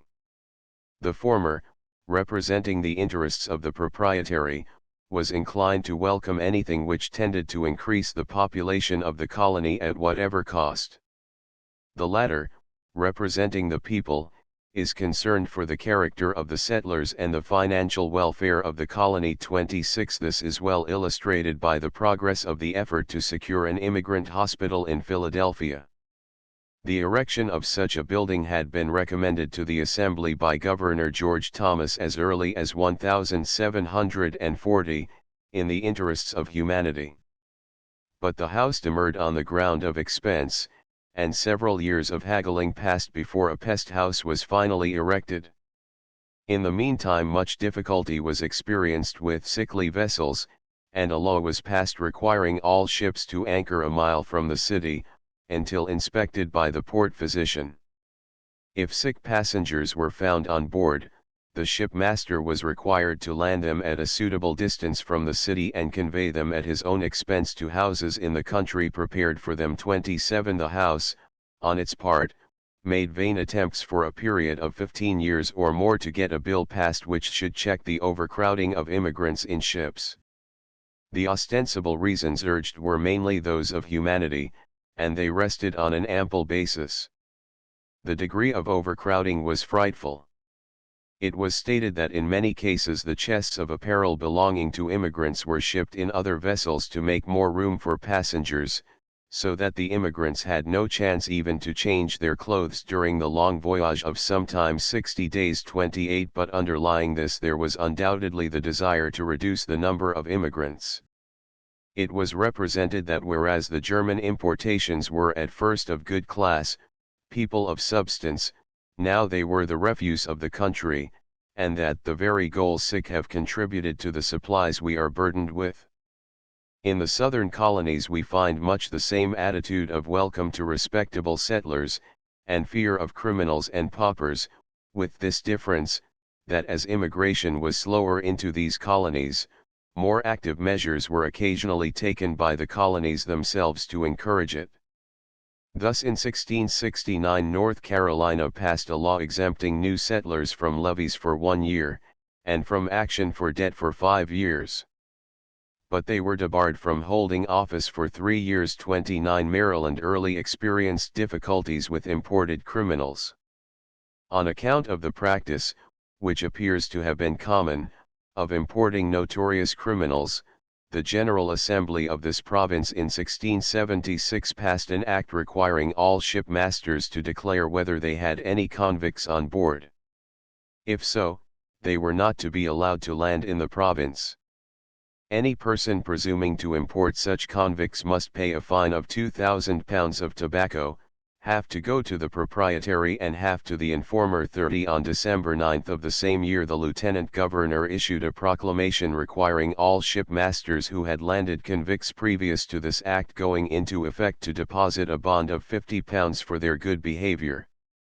Any landed without this bond were to be put in prison until the bond was paid. 31 This is one of the earliest instances of bonding shippers for the good conduct of their passengers. On the other hand, settlers of good character were regarded as very valuable acquisitions, and measures were adopted from time to time to encourage their immigration. 32 In New England the immigration question was less pressing than in either the central or southern colonies. There was less need of passing direct restrictive measures. 33 Because the religious exclusiveness of this section kept away many who might otherwise have come. And there was little necessity of encouraging immigration, as the natural increase of the population was sufficient to maintain an adequate number of inhabitants. In fact, the influx of population from Europe to New England was practically over by the middle of the 17th century. It is stated that from 1628 to 1641 about 20,000 English came as permanent colonists to New England, and for the next century and a half more went from there to England than came from England there. 34 As a result of these conditions, the population of this region was much less mixed than in the other colonies. Nevertheless, it was a prolific and growing population, and overflowed into the other colonies, without receiving corresponding additions from them. 35 In spite of this fact, however, a certain jealousy was felt toward Pennsylvania, on account of the large number of foreigners who sought her shores. This feeling was expressed by Dr. Jonathan Mayhew in his election sermon before the governor and legislature of Massachusetts in 1754. While he surmised that Pennsylvania might in time experience some inconvenience from too large numbers of unassimilated Germans, yet he attributed much of her growth and prosperity to their presence. He was assured that the English element in Massachusetts was already too well established for there to be any fear of too great an admixture of alien elements, and expressed the opinion that all measures to encourage the immigration of foreign Protestants were to be favored. 36 New York frankly shared this jealousy of Pennsylvania, and, when it was too late, made efforts to attract immigrants to her territory. Thus in 1736 Governor Clark caused to be widely circulated in Germany an advertisement in which he proposed to give 500 acres of land to each of the first 200 families who should come to New York from Europe. The measure met with no great success. 37 Possibly the treatment accorded to the would-be settlers of a generation earlier still lingered in the memory of their fellow countrymen. In addition to the legislation against paupers and criminals, most of the colonies had laws designed to prevent the entrance of religious sects who were not regarded with favor. The class most discriminated against was the Roman Catholics, and the 18th century found harsh statutes against them in the legislation of most of the colonies. 38 Virginia, and all the New England colonies except Rhode Island, had laws designed to prevent the coming in of Quakers. 39 Rhode Island resembled Pennsylvania in the religious tolerance which prevailed there. 40 Maryland started on the basis of religious toleration, but did not maintain this position. 41 A prejudice against Roman Catholics soon manifested itself, and occasionally found expression in legislation. Thus in the Maryland statutes for 1699 there is an act entitled, "An Act for raising a supply towards the defraying of the public charge of this province and to prevent too great a number of Irish papists being imported into this province." The provisions of the act required shipmasters to pay 20 shillings per poll for all Irish servants imported, as well as for Negroes. 42 None of these acts, of course, was absolutely prohibitive. Among the settlers of this period there was one peculiar class which requires special mention. They were, for the most part, colonists rather than immigrants, though some of them came from foreign countries. These were the indented, or indentured, servants, or redemptionists. 43 There were two main classes of them: those who were brought under compulsion, and those who came voluntarily. Of the first class, many were convicted criminals, who were sent over in great numbers from the mother country, and on arrival were indented as servants for a term of years. Under the barbarous legal system of the day many persons were sentenced to death for insignificant crimes, such as stealing a joint of meat worth over a shilling, or counterfeiting a lottery ticket. Many humane judges welcomed exile as an alternative to the death penalty. It is estimated that possibly as many as 50,000 criminals were sent to America from the British Isles, from the year 1717 until the practice was ended by the War of Independence. Besides the criminals, in this class of indented servants were many who were kidnapped and sent over to America.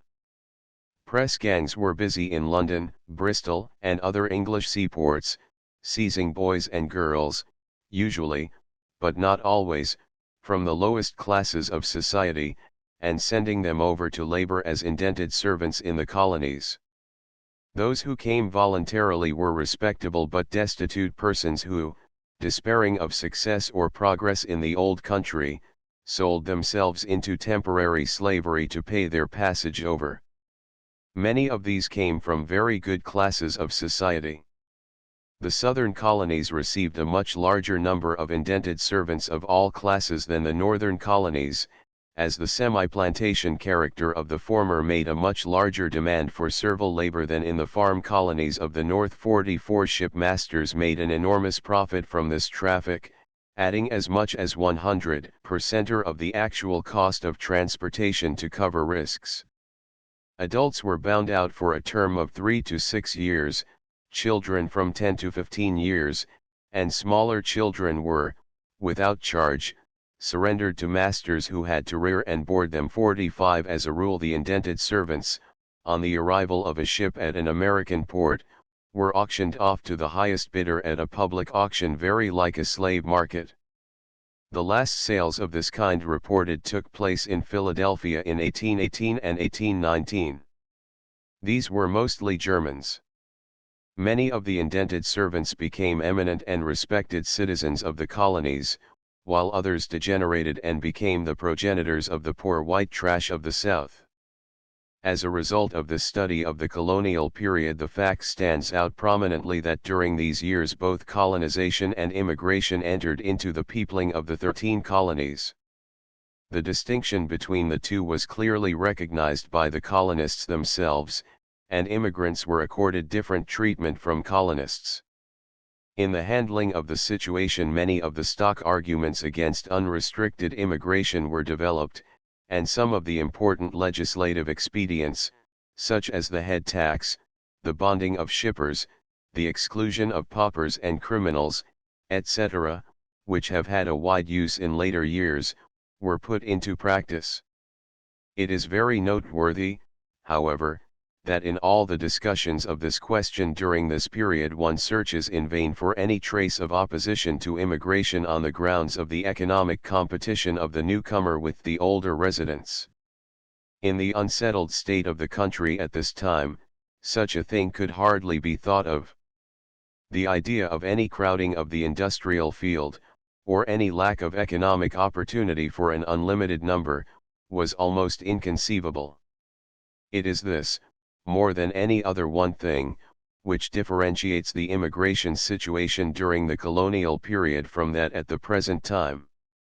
Two other fundamental facts in reference to the formation of the new American people should also be noted in this connection. The first is that the actual transference of people from Europe to America during the entire colonial period was relatively slight. Benjamin Franklin stated that in 1741 a population of about 1 million had been produced from an immigration, used in the broad sense, of less than 80,00046 as an indication of how much less important this immigration was than the recent immigration into the United States has been. It may be noted that the ratio between immigrants and total population, at the period that Franklin mentioned, was 1 to 12 for a period of 120 years or more, while the ratio between immigrants since 1820 and population in 1900, a period of only 80 years, was 1 to 4. After the first outflow from Old to New England, in 1630 to 31, emigration was checked, at first by the changing circumstances of the struggle between the people and the king, and, when the struggle was over, by the better-known difficulties of life in the colonies. 47. The second of these facts is that such additions to population as there were, while containing a number of diverse elements, were predominantly English, and that those who were not English were almost wholly from races closely allied to the English. These were principally the Dutch, Swedes, Germans, and Scotch-Irish, which with the English, as Professor Commons has pointed out, were, less than 2,000 years ago, all one Germanic race in the forests surrounding the North Sea. It is the distinctive fact regarding colonial migration that it was Teutonic in blood and Protestant in religion. 48. This Protestantism was important, not so much because of the superiority of one form of religion over another, as because of the type of mind and character which Protestantism at that day represented. It stood for independence of thought, moral conviction, courage, and hardihood. The English element, then, was sufficiently preeminent quickly to reduce all other elements to its type. As a result of the character of the migration, assimilation was easy, quick, and complete. While it was said that every language of Europe could be found in Pennsylvania, this diversity was short-lived.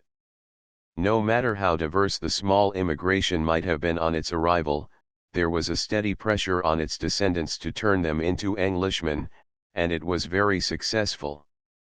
The whole coast, from Nova Scotia to the Spanish possessions in Florida, was one in all essential circumstances.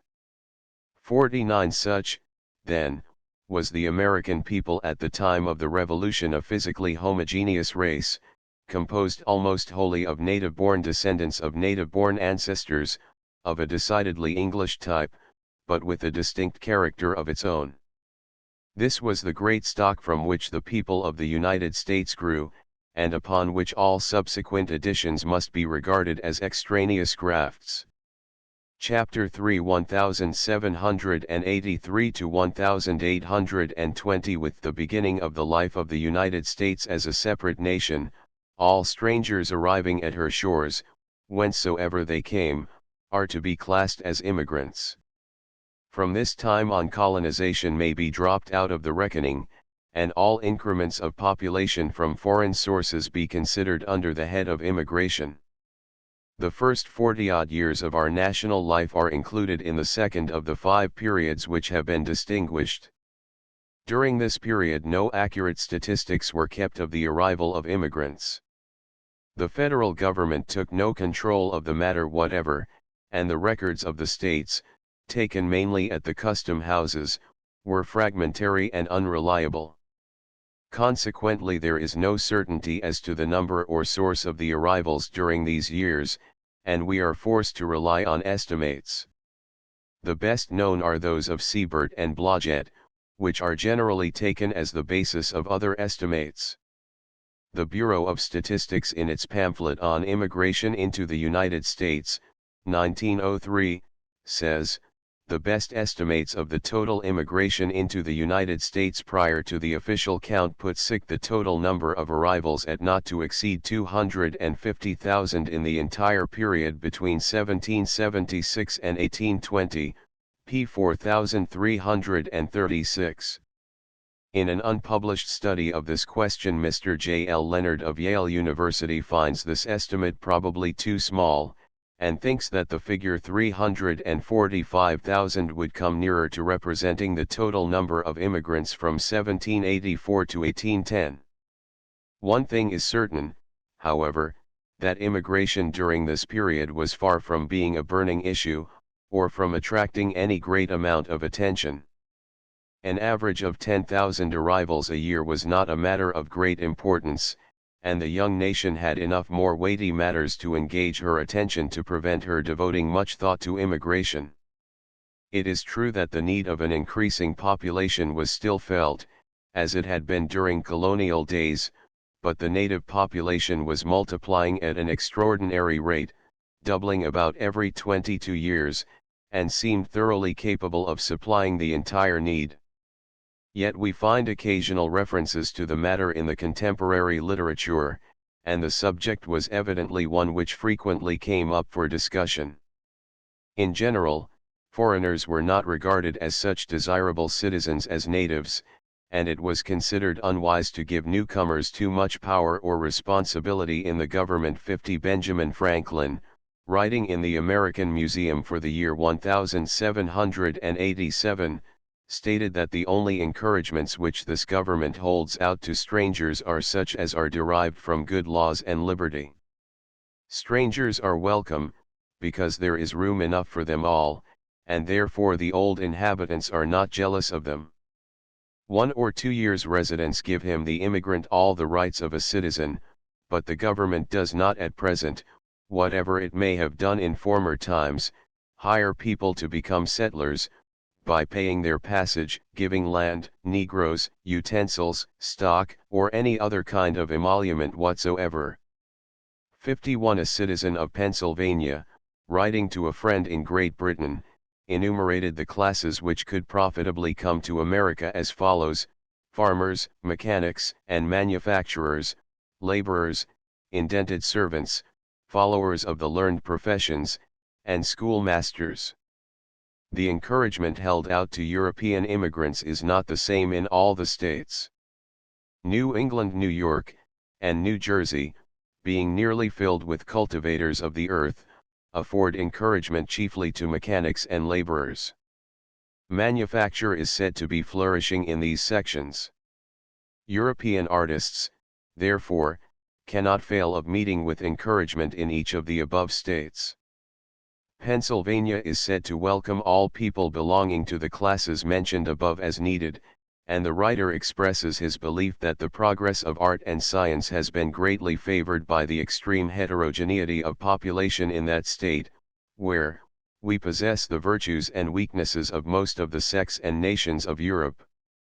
52. On April 20, 1787, a paper was read before the Society for Political Inquiries at the house of Dr. Franklin. The subject was an inquiry into the best means of encouraging emigration from abroad, consistently with the happiness and safety of the original citizens. The author admits at the outset that it is a question how much encouragement ought to be given to immigration. There seems to be a need for an increase of population. On the other hand, we have a right to restrict immigration whenever it appears likely to prove hurtful. Some prudent men have a well-grounded fear of the harm which may result from admitting foreigners too freely into participation in the rights of citizenship. Foreign powers might take advantage of such concessions to accomplish injury to the nation. The author doubts the validity of these fears, especially when it is considered that the usual motive for emigration is dissatisfaction with the old country. The author reverts to the old question of imported criminals, remarking, with a most preposterous policy, the former masters of this country were accustomed to discharge their jails of the violent part of their subjects, and to transmit shiploads of wretches, too worthless for the old world, to taint and corrupt the infancy of the new. With a somewhat unwarranted optimism he adds, it is not now likely that these states will be insulted with transportations of this sort, directly ordered from any other sovereign power. Pennsylvania seems to be the only state which appears sensible of the danger from the poor quality of citizens.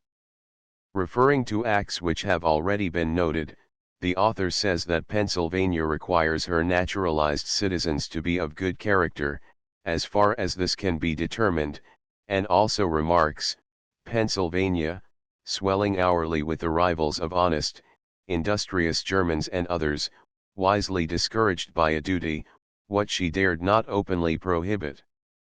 The conclusion of the whole matter is that the best means of encouraging emigration may therefore be truly said to be the cultivation of industry and virtue among ourselves, and the establishment of wholesome laws upon permanent foundations, which may render the comforts we enjoy objects of desire and pursuit to others.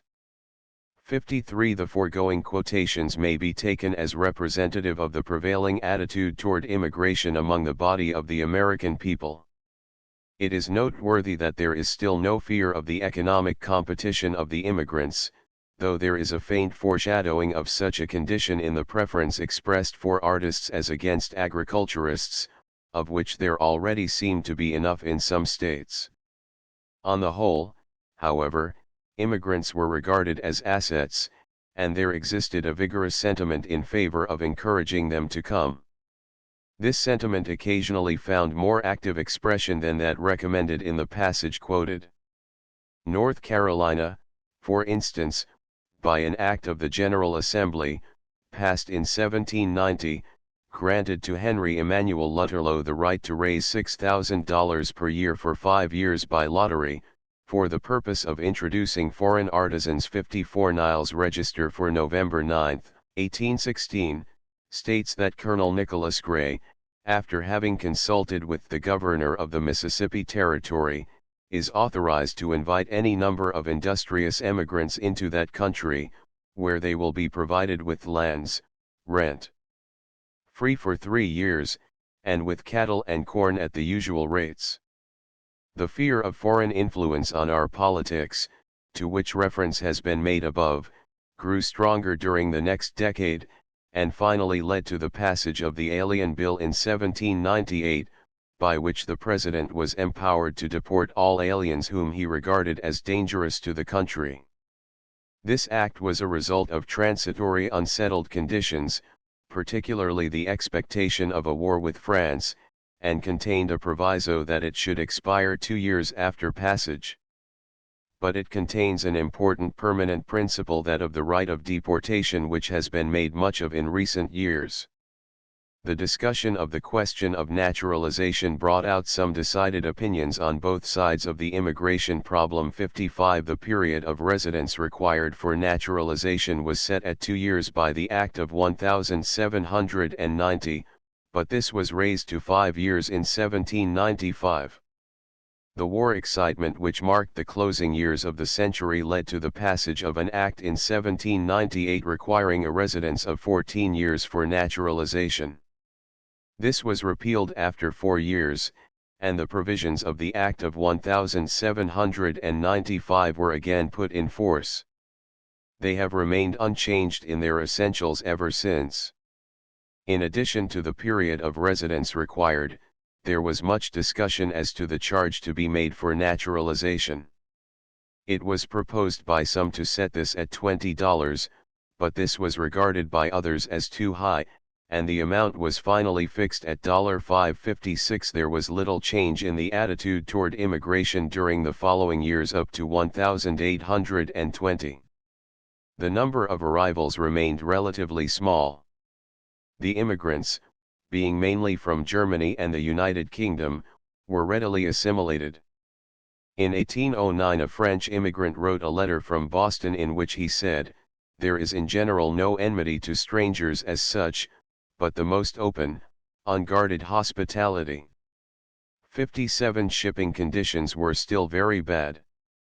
We are told that in 1818 one ship from Amsterdam embarked about 1,100 persons for America.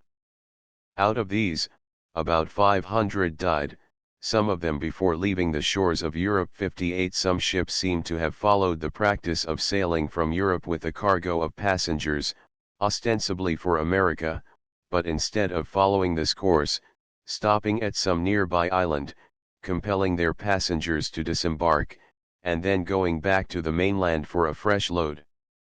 It follows, of course, that a large part of the immigrants who finally reached America arrived in a most deplorable condition.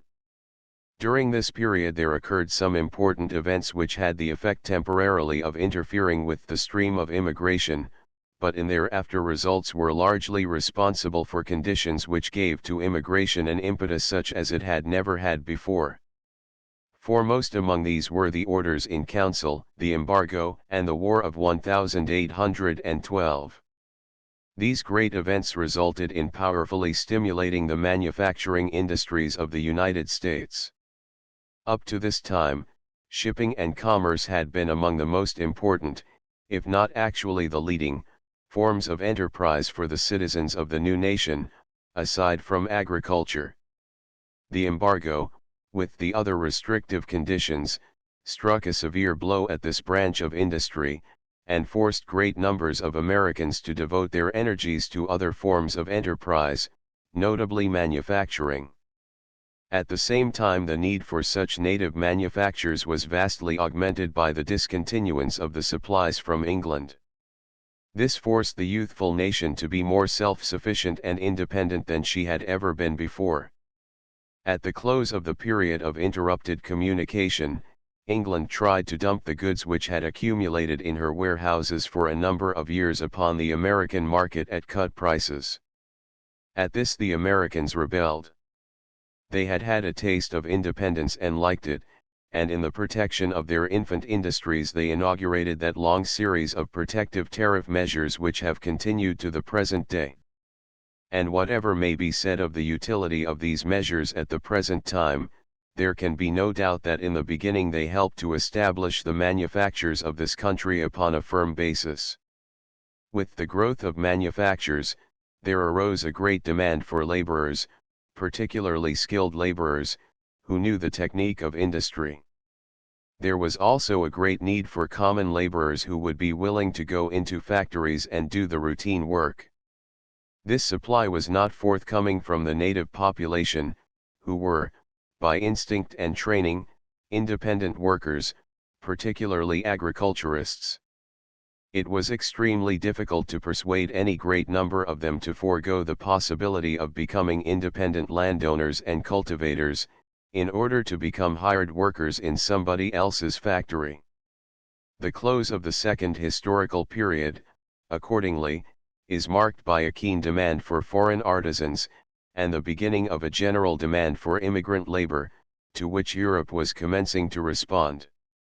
Chapter 4 1820 to 1860 The first act passed by the federal government of the United States which can in any way be called an immigration law was primarily designed, not to restrict or control the admission of immigrants into this country, but to make some provision for their comfort and safety while on the voyage, matters which had been shockingly neglected in the past, with the result of untold sufferings and horrors.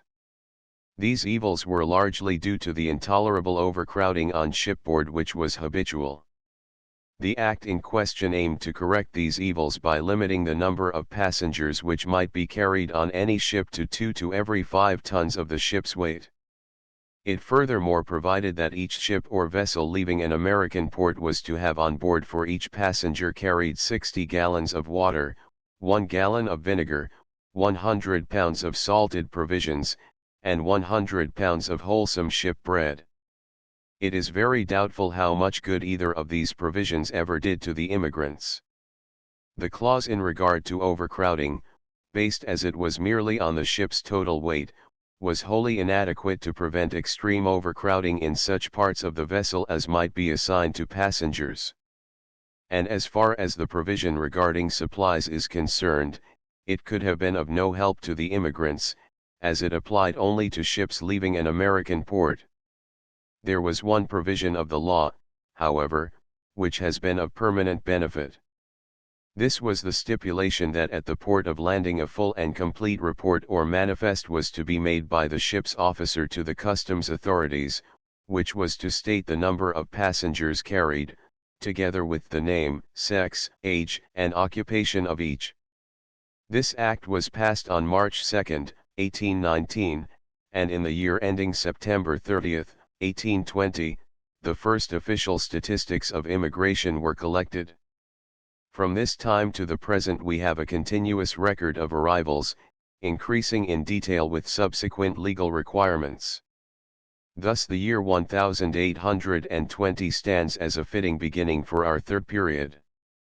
The decade of the 20s was one of great industrial activity on the part of the American people. Manufactures increased. The Erie Canal was completed, others were commenced, and there was a fever of excitement about them. The first railroads were projected, and vied with the canals in arousing public enthusiasm. There was a vast movement of population westward, and the Ohio River was a busy thoroughfare. All of these enterprises aroused a demand for labor, which, as we have seen, the native population would not readily supply. By the middle of the decade the stream of immigration had begun to respond, so that in 1825 the number of arrivals for the year reached the 10,000 mark for the first time since statistics had been collected. By the end of the decade the number had more than doubled. In the 15 months ending December 31, 1832, there were over 60,000 arrivals, and in the year 1842, 104,565 the first time the 100,000 mark had been reached. Such an enormous increase in immigration as this could not fail to have its effect upon the social life of the nation, and to attract widespread attention. Coupled with the changing nature of industry, it brought many new problems before the American people: congestion, tenement house problems, unemployment, etc. Pauperism, intemperance, beggary, and prostitution increased 59. For many of these evils it began to appear that the immigrants were partly responsible. Yet during the 20s it seems that the immigrants were, on the whole, in good favor. The great economic need which they filled outweighed the social burden which they imposed, but which, as yet, was only vaguely felt. The hard manual labor on the construction enterprises of the period was mainly performed by Irish laborers, who flocked over in great numbers, constituting the largest single element in the immigration stream, amounting to probably nearly half of the entire number. It was believed by many Americans, as well as by foreign travelers and observers, that the canals and railroads could never have been built without these sturdy Irishmen. They were a turbulent and reckless lot, though perhaps not wholly through their own fault. Their miserable wages were supplemented by copious supplies of whiskey, with the result that the labor camps were frequently the scenes of riotous demonstrations which shocked the sensibilities of the American community. By the end of this decade, however, the evils attendant upon unregulated immigration were beginning to make themselves felt among the native population. Chief among these was the danger from an increase of pauperism. The frightful shipping conditions, which had marked previous periods, continued with practically no amelioration. The records of the time are full of here trending tales of crowded, filthy, unventilated ships, and penniless, starved, diseased immigrants, often landed in a state of absolute destitution. The sickening details of these accounts make the most lurid description of present-day steerage conditions seem absolutely colorless. Under such circumstances it was inevitable that a very large number of these miserable victims should come immediately, or in a very short time, upon the public for support.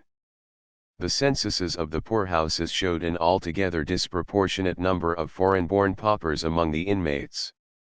In Philadelphia, for instance, it appears that at the beginning of the 30s the foreign-born paupers made up nearly one-third of the total number, and by 1834 this proportion had increased to practically one-half. 60. Such a state of affairs naturally aroused the consternation of the natives, and the feeling was made more intense by the belief that many of these paupers were taken directly from the almshouses of foreign countries, and shipped to this country at public expense. This matter has been the subject of so much debate that it will be worthwhile to examine the truth of these charges in this connection. Mrs. Trollope, writing in 1832, said, "I frequently heard vehement complaints, and constantly met the same in the newspapers, of a practice stated to be very generally adopted in Britain of sending out cargoes of parish paupers to the United States. A Baltimore paper had some such remarks with the words infamous conduct, and then tells us of a cargo of aged paupers just arrived from England, adding John Bull has squeezed the orange and now insolently casts the skin in our faces." Mrs. Trollope states that careful investigation on her part failed to substantiate this charge. 61. The article referred to is one which appeared in Niles' Register for July 3, 1830. It gives an account of the ship Anacreon from Liverpool, which arrived at Norfolk with 168 passengers, 3/4 of whom were transported English paupers, cast on our shores at about £4 10s per head. Many of them were very aged. The editor's vehement protest against such action contrasts sharply with the complacency with which the same journal had viewed the advent of a crowd of transported Irish paupers 7 years earlier. 62. An examination of the evidence on the question tends to support the statement of the Baltimore editor, rather than the denial of Mrs. Trollope. Other numbers of Niles' Register contain frequent accounts of such practices. A letter written from England, dated February 7, 1823, and published in this journal states, "I was down in the London docks and there were 26 paupers going out in the ship Hudson, to New York, sent by the parish of Urbarst, in Sussex, in carriers' wagons, who paid their passage and gave them money to start with when they arrived in the U States." The editor states that this precious cargo has arrived safely. 63 other numbers of the register contain similar instances, some of them quoted from other papers. 64 So far the evidence consists mostly of newspaper tales, and is perhaps open to reasonable doubt, though where there was so much smoke there must have been some fire. But more reliable testimony is available. Charges of the kind in question finally became so prevalent that the government ordered an investigation, and on May 15, 1838, Mr. John Forsyth, then Secretary of State, presented a report on the subject of pauperism and immigration. This contains a large amount of testimony, from which it will be sufficient to select a few typical cases. On June 28, 1831, Mr. R. M. Harrison, United States Consul at Kingston, Jamaica, reported that there was a local law compelling shipmasters who left that port to carry away paupers, for which they received $10 each as remuneration. If they refused to take them, they were fined $300. As various states had laws forbidding the landing of paupers, it was customary for shipmasters to sign the paupers as seamen. The pauper had the privilege of choosing his own vessel, and most of them went to the United States. Mr. Van Buren called the attention of Lord Palmerston, the British Foreign Secretary, to the affair, and requested a discontinuance of the practice. Lord Palmerston replied that the law was to expire December 31, and the Governor of Jamaica had been instructed to withhold his assent to any similar law. 65 Mr. Albert Davey, United States Consul at Kingston upon Hull, Leeds, England, reported that while no reliable lists were kept at custom houses, distinguishing paupers from others, it was generally known that paupers emigrated, and several shipmasters admitted that passage was paid by parish overseers. If a pauper was an exceptionally hard case, he could demand considerable sums of money in addition to his passage, refusing to go unless they were paid. 66 Mr. F. List on March 8, 1837, reported from Leipzig that not only paupers, but criminals, were transported from the interior to seaports, to be embarked for the United States. A certain Mr. Destein contracts with the governments to transport paupers for $75 per head, and several of the governments have accepted his proposition. There is a plan to empty the jails and workhouses in this way.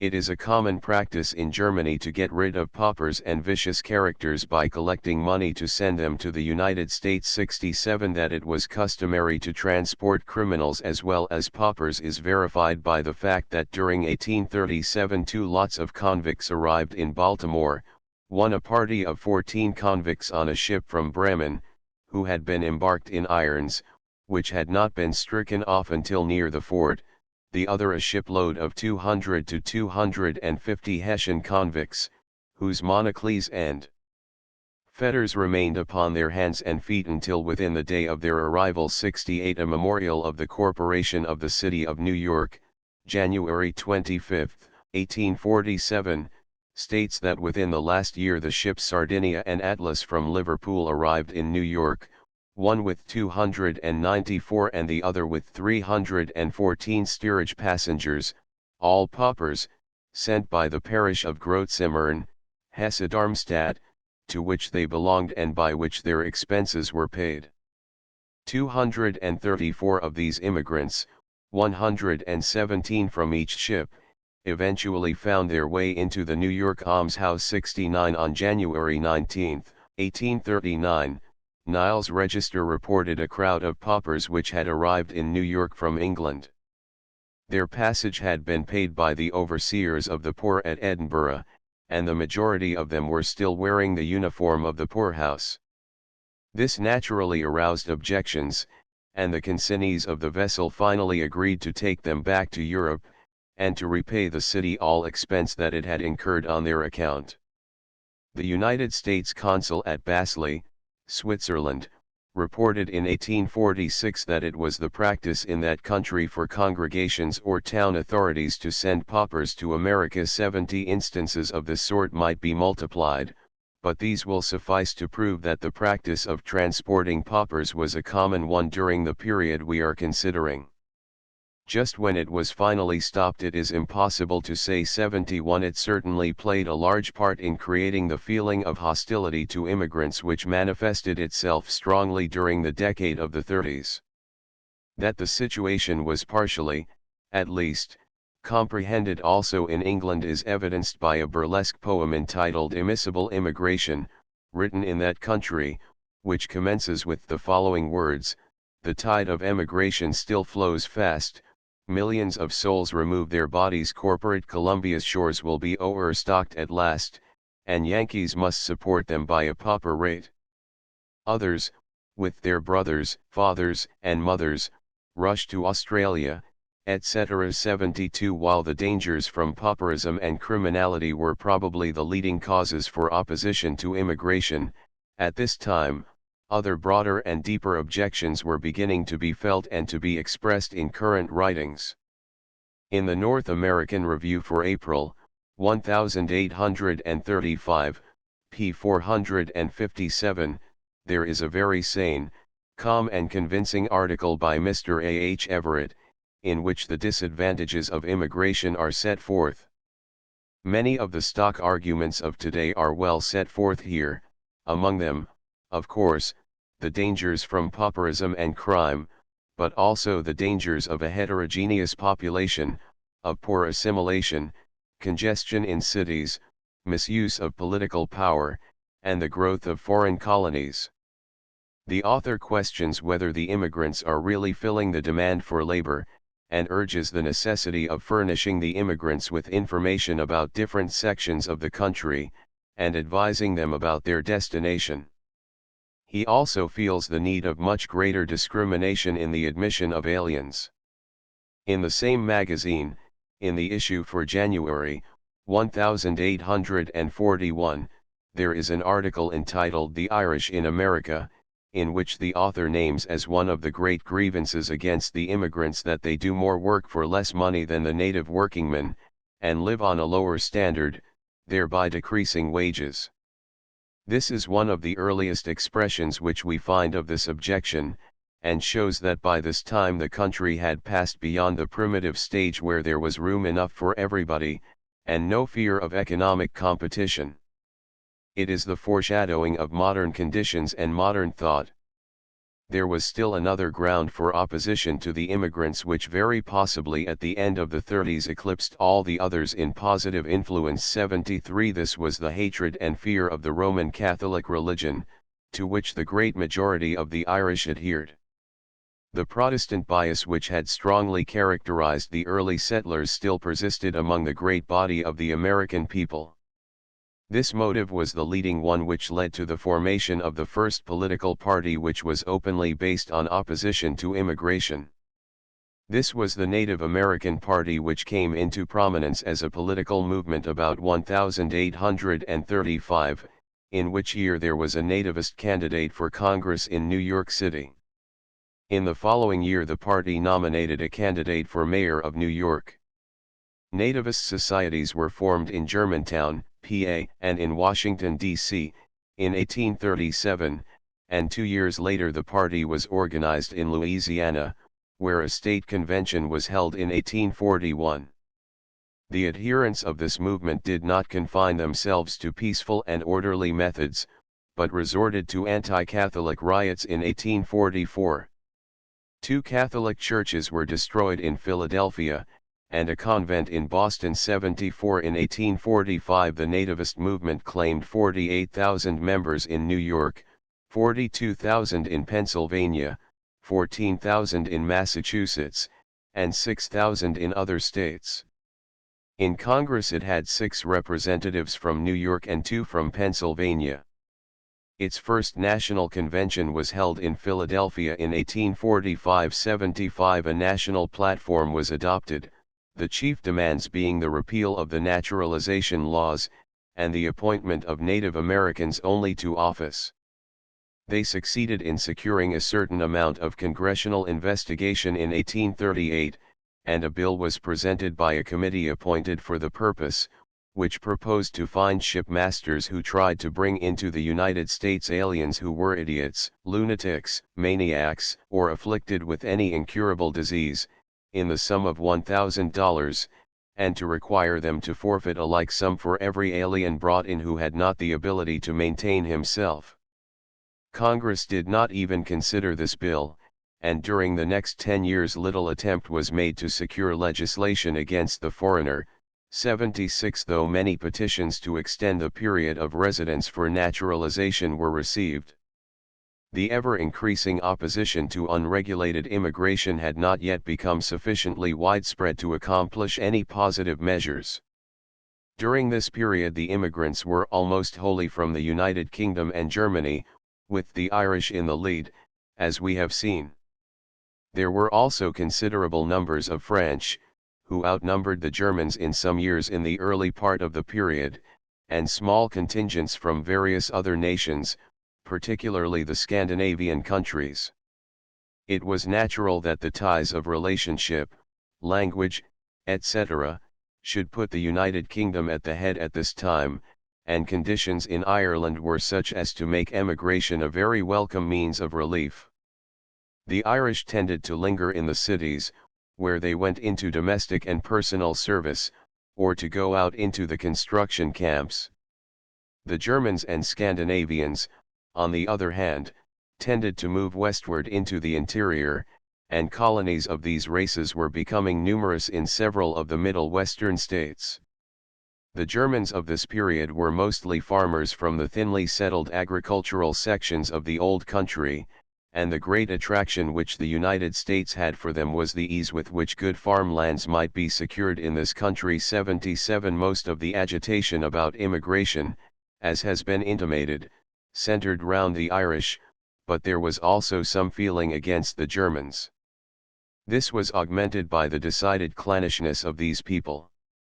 There were many German societies and newspapers, and a strong and ill-disguised movement to form an independent German state in Texas, or elsewhere on the continent, which was not calculated to endear them to the native American. Up to the year 1842 the total immigration did not reach 100,000 annually, and for the next 3 years it fell below that figure again. 78 During the last half of this decade, however, certain events occurred in Europe which vastly increased the immigration current, and brought the matter more forcibly to the notice of the American people than ever before. These were the potato famine in Ireland, and the political upheavals of 1848 in various nations of Europe, particularly in Germany. The result of the latter occurrences was to leave a large number of middle-class liberalists in Germany in a very undesirable situation, in spite of the partial success of the revolution. The way out, for them, was emigration. This is one of the best examples in history of the political cause of emigration, though even here economic motives were also concerned. A tremendous emigration followed, reaching its climax in 1854, when 215,009 immigrants from Germany reached this country. These were mainly persons of good character and independent spirit, as might be expected from the causes of their departure. Considerable numbers of Bohemians also emigrated at this period, similar in character to the Germans, and actuated by similar motives and conditions. Conditions in Ireland at about the same time resulted in an emigration rivaling that from Germany in numbers, but by no means so desirable from the point of view of the United States. It was almost exclusively an economic movement. The introduction of the potato into Ireland by Raleigh in 1610 had seemed at first a blessing to the country. It furnished an easy and abundant food supply, and its cultivation spread rapidly. Population increased correspondingly, growing from 2,845,932 in 1785 to 5,356,594 in 1803 and 8,295,061 in 1845. By the latter year most of the population were dependent for their subsistence upon the potato. This was a precarious situation, for the potato furnishes the largest amount of food in proportion to the land used of almost any crop which is grown in temperate regions. In other words, the Irish were living on a very low standard as far as food was concerned, with no margin to fall back on in case of calamity. A people subsisting upon grains and meat may, in time of distress, resort to cheaper and more easily secured food materials temporarily. But a land which is densely populated by people living on the cheapest possible food has no resources when any misfortune attacks their staple supply. Ireland was in this situation in the middle 40s, and the misfortune came in the shape of the potato murrain, which attacked the plants in 1845 and caused an almost complete failure of the crop for that year. Extreme hardship, privation, and distress followed. From 200,000 to 300,000 died of starvation or of fever caused by insufficient food. All who could sought relief in flight. Benevolent agencies in England and Ireland came to their assistance, and enormous numbers of Irish, in one way or another, found the means for emigration, and embarked for Canada or the United States. Added to the great numbers of Germans who were coming at the same time, They caused the first great wave in the immigration current, reaching a maximum of 427,833 in the year 1854, a number which was not exceeded until 1873. After 1854 the immigration current dwindled rapidly, until in 1862 it amounted to only 72,183. During this entire period, up to the time of the great influx from Germany and Ireland, immigration had been practically unregulated so far as the United States government was concerned, the only federal law bearing on the subject being the ineffective Act of 1819. Many of the individual states, however, had attempted to cope with the evils of the situation by restrictive or protective measures. New York took the lead in this matter. In this state there were two sets of laws bearing on the question. The first of these had to do with the support of the Marine Hospital. As early as 1820 New York had passed a law, April 14, 1820, Chapter 229, levying a tax of $1.50 each for the captain and cabin passengers, and $1 each for steerage passengers, mates, sailors, and mariners, payable by the master of every vessel from a foreign port arriving at a New York port. The proceeds were to be used for the benefit of the Marine Hospital. This law was continued and reenacted, with slight changes in the amount of the tax, at frequent intervals during the next 25 years. 79 It was a real head tax, and may have had a slight restrictive influence upon immigration. Much more important than this set of laws, however, was another group, specifically concerned with the immigration situation. The first 80 of these was the law of February 11, 1824, which required the master of every ship coming from any foreign country, or from any other state than New York, to report to the mayor in writing, within 24 hours after landing, the name, place of birth, last legal settlement, age, and occupation of all passengers, under a penalty of $75 for each person not reported, or reported falsely.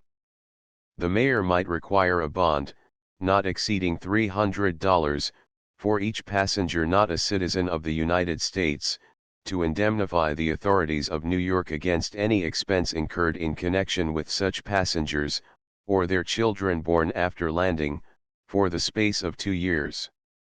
Whenever any passenger, being a citizen of the United States, was deemed likely to become a public charge to the city, the master of the ship should at once remove him at his, the master's, expense to his place of last settlement, or else defray all expenses incurred by the city.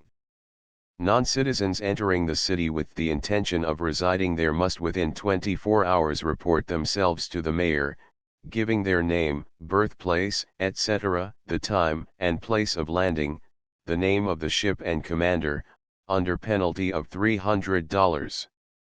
This law remained in force for 23 years. On May 5, 1847, a more inclusive immigration law was passed, of which the most important provisions were as follows. Section 1. The shipmaster shall report the name, place of birth, last legal residence, age, and occupation of every person or passenger arriving in the ship, not being a citizen of the United States. The report shall further specify whether any of the passengers reported are lunatic, idiot, deaf and dumb, blind, or infirm, and if so, whether they are accompanied by relatives likely to be able to support them. A report is to be made of those who have died on the voyage. Penalty for violation, $75. Section 2.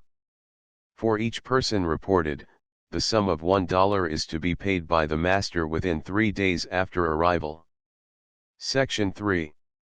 The commissioners of emigration shall go on board of arriving vessels and examine their passengers. If any of the defective classes mentioned in Section 1 are found, not members of emigrating families, and likely to become a public charge, a bond of $300 for 5 years shall be required, in place of the commutation fee of $1. Section 4. Commissioners of Immigration are appointed, to have charge of the business of immigration. Section 14. The Commissioners of Immigration are made recipients and custodians of the Marine Hospital Funds. Section 16. The Commissioners are given power to erect buildings for the handling of the immigration business. Section 18. The Act of February 11, 1824, is repealed. Under this law a special body of officials took charge of the handling of immigrants for New York State, and a more systematic and effective method was introduced. The foregoing law and the corresponding law of Massachusetts were both declared unconstitutional by the Supreme Court of the United States in January, 1849-81 on the ground that the power to levy a head tax was conferred on Congress by Article 1, Section 8, of the Constitution, being included in the power to regulate commerce with foreign nations. 82 New York, however, at once, April 11, 1849, passed another law, even more stringent in its requirements than the foregoing one, but designed to avoid the constitutional difficulties. A bond of $300 was required for all alien passengers, which might be commuted for the sum of $1.50. If any alien passengers are a lunatic, idiot, deaf, dumb, blind, or infirm persons not members of emigrating families, or likely to become a public charge, or have been paupers in any other country, they are to be bonded in the sum of $500 for 10 years, in addition to the commutation money.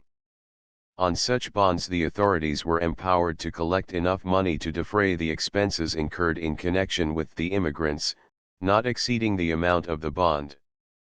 By the Act of July 11, 1851, the defective classes were added to by the inclusion of persons maimed, or above the age of 60 years, or under 13, widows having families, or women without husbands having families, or any person unable to take care of himself or herself without becoming a public charge. The bond of $500 for undesirables was retained, but the time limit was reduced to 5 years. Practically all of the other states which received transatlantic vessels had laws similar to the bonding law of New York, for their protection against pauper immigration.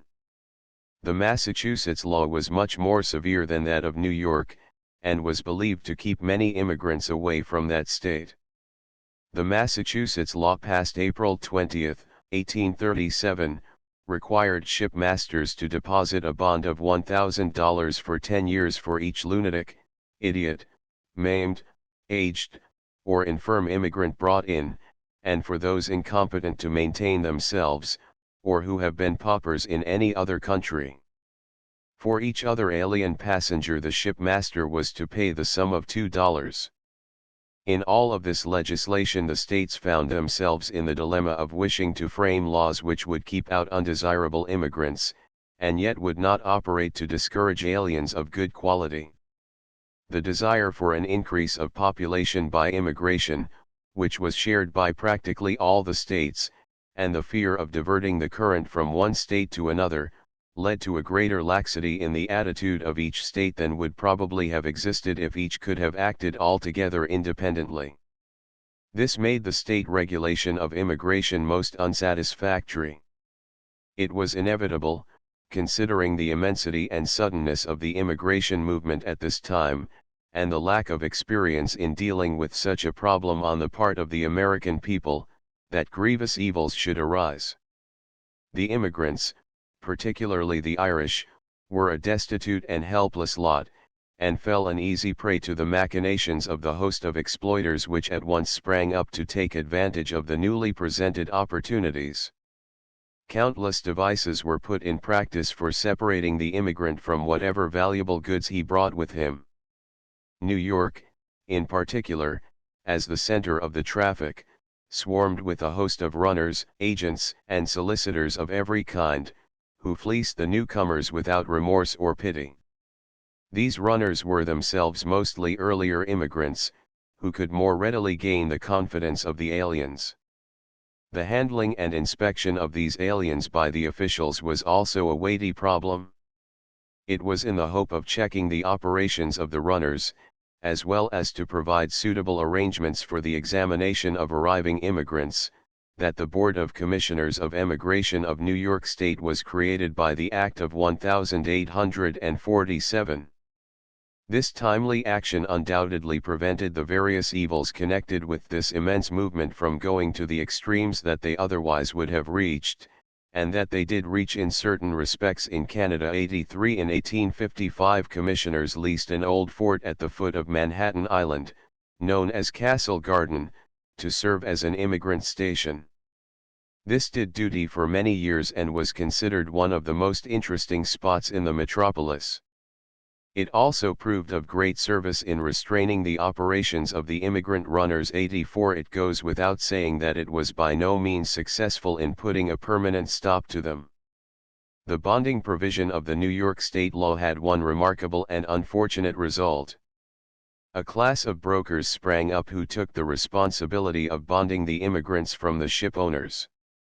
It was obviously to their advantage to keep as many of the immigrants as possible from coming upon the public for support. To accomplish this, they established private hospitals and poorhouses on the outskirts of New York and Brooklyn, in which dependent aliens were placed. The effort to maintain them here at the least possible expense resulted in extreme neglect. A committee of the Board of Aldermen of New York City was appointed to look into this matter, in the year 1846. They found conditions which were almost unbelievable. In one apartment, 50 feet square, they discovered 100 sick and dying immigrants lying on straw. In their midst were the bodies of 2 others who had died 4 or 5 days earlier, and had been left there. The worst kind of food was specially purchased for the consumption of these victims. The conditions unearthed by this investigation contributed to the sentiment which brought about the passage of the law of 1847-85. The chaotic state of the immigration situation, the inadequacy of state control, and the increasing obviousness of the resulting evils led to a growing demand for federal action on the matter.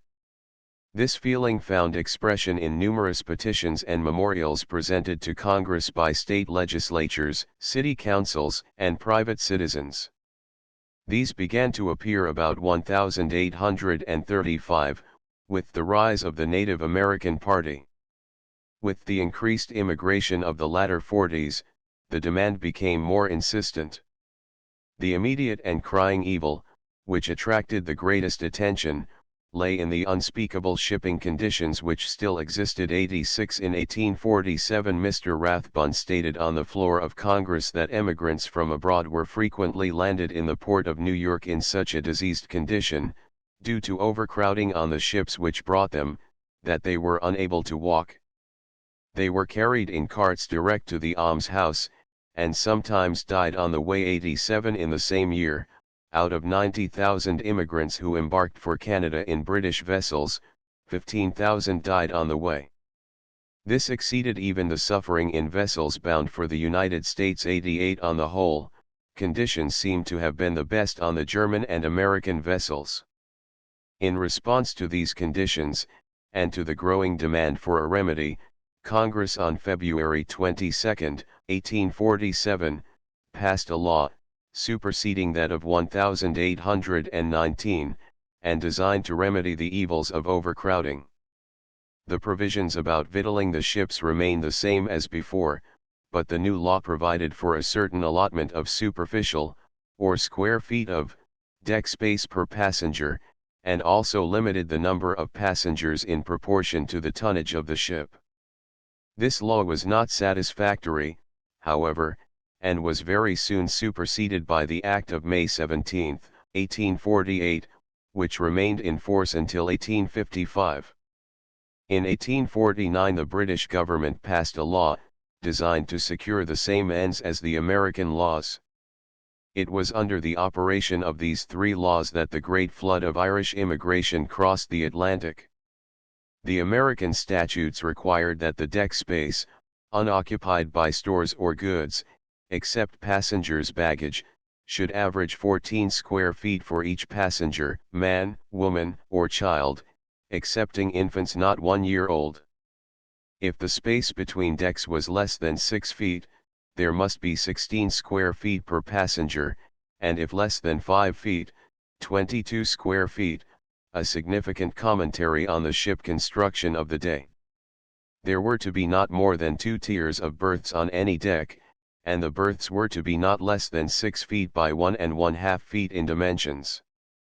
The British statute set a limit of 1 passenger, exclusive of cabin, for every 2 tons registered tonnage, 2 children under 14 years of age being counted as 1, and children under 1 year not being counted.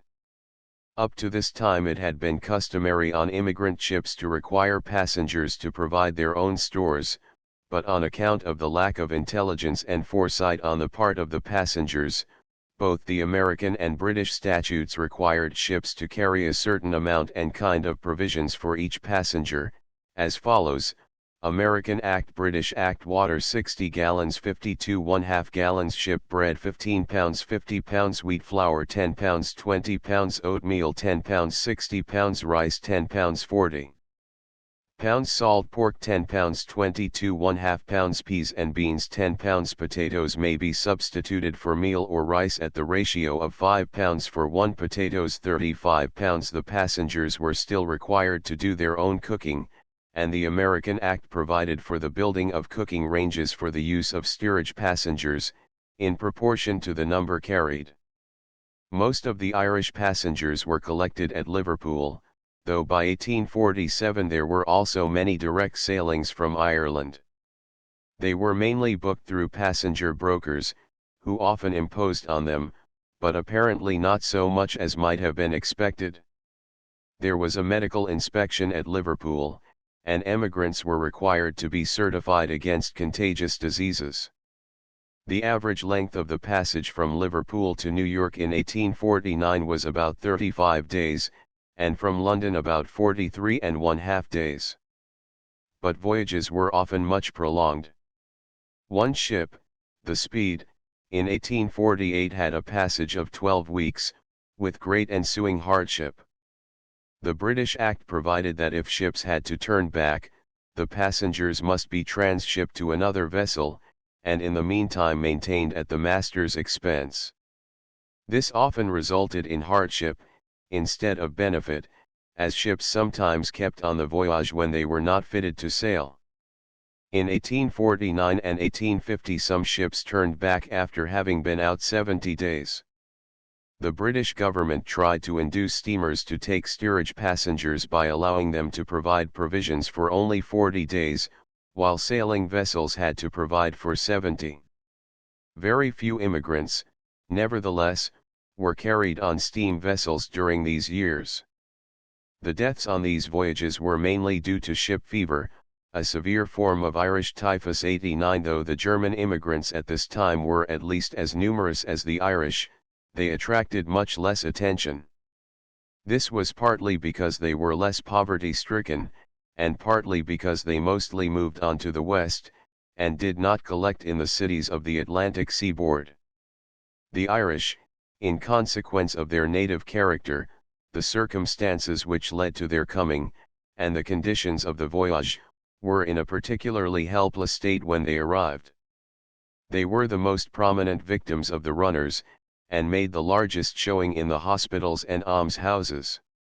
In spite of the good accomplished by the state and federal statutes, an extreme amount of destitution and suffering persisted.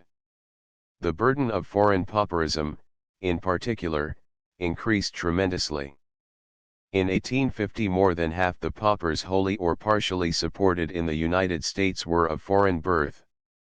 In the North Atlantic coastal states the proportion was much larger. 90. These considerations, added to the preponderance of Roman Catholics among the Irish immigrants, led to a renewal of the anti-immigration agitation, which had been so vigorous 10 years earlier. This time the movement took the form of a secret organization, started probably in New York City in 1850. This society grew rapidly. Its meetings were held in secret, and the purpose and even the name of the organization were so much of a mystery at first that the rank and file of the members, either from necessity or from choice, were in the habit of answering all questions regarding it by saying, "I don't know." Hence it came to be known as the Know Nothing Party, and as such has come down to history. 91 The organization did not long maintain its ultra-secret character. This had mostly disappeared by 1854, and the society openly endorsed candidates, and put forward candidates of its own. It is recorded that in 1855 the governors and legislatures in New Hampshire, Massachusetts, Rhode Island, Connecticut, New York, California, and Kentucky were know-nothings, and that they had secured many offices in other states. By 1855 they began to mature plans for the presidential election. They adopted a platform calling for a change in the existing naturalization laws, for the repeal of the state laws allowing unnaturalized foreigners to vote, and the repeal by Congress of all acts making land grants to unnaturalized foreigners and allowing them to vote in the territories. In 1856 a national convention was held, and Millard Fillmore was nominated for president. The principles of the platform adopted were that Americans must rule America, that native-born citizens should be selected for all state, federal, and municipal government employment in preference to all others, that the naturalization law should be changed so as to require 21 years residence, and that a law should be passed excluding from the United States all paupers or persons convicted of crime. This party had its greatest strength in the 34th Congress, 1854 to 1856, and in the discussions of the period many severe charges were made against the immigrants. But the Know-Nothings were in the minority and consequently had little real influence on legislation. The immigration laws proposed by them were, as a rule, confined to the exclusion of foreign paupers and criminals, and none of these was passed. 92 The diversion of public interest from immigration affairs to the great questions of slavery, and the events preliminary to the Civil War, coupled with the decline in the volume of immigration after 1854, led to the natural decline and final breakup of the Know Nothing Party.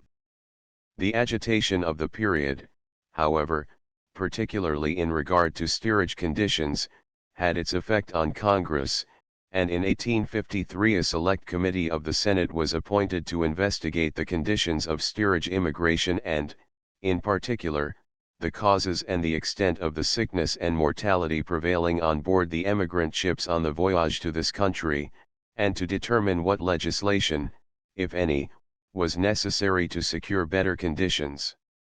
This committee reported on August 2, 1854, and on March 3, 1855, a bill was passed which, with slight modifications, governed the carriage of immigrants up to 1,882.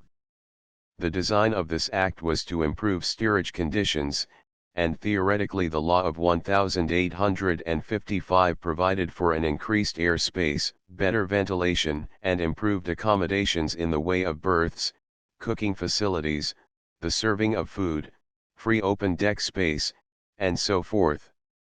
Although the evil of overcrowding, which had been attended with such disastrous results in former years, appears to have been especially aimed at by the makers of the law, the wording of the act was, unfortunately, such that the provisions relating to the number of passengers to be carried were inoperative, and there was practically no legal restraint in this regard, as far as the United States law was concerned, between 1855 and 1882. 93 Practically the only amendment to the steerage law from 1855 to 1882 was an Act of 1860, designed to secure much-needed protection for female passengers from immoral conduct on the part of members of the crew. A fine of $1,000 was imposed on any person employed on any ship of the United States who was found guilty of such conduct, and members of the crew were forbidden to visit parts of the ship assigned to immigrants, except under the direction or with the permission of the commanding officer.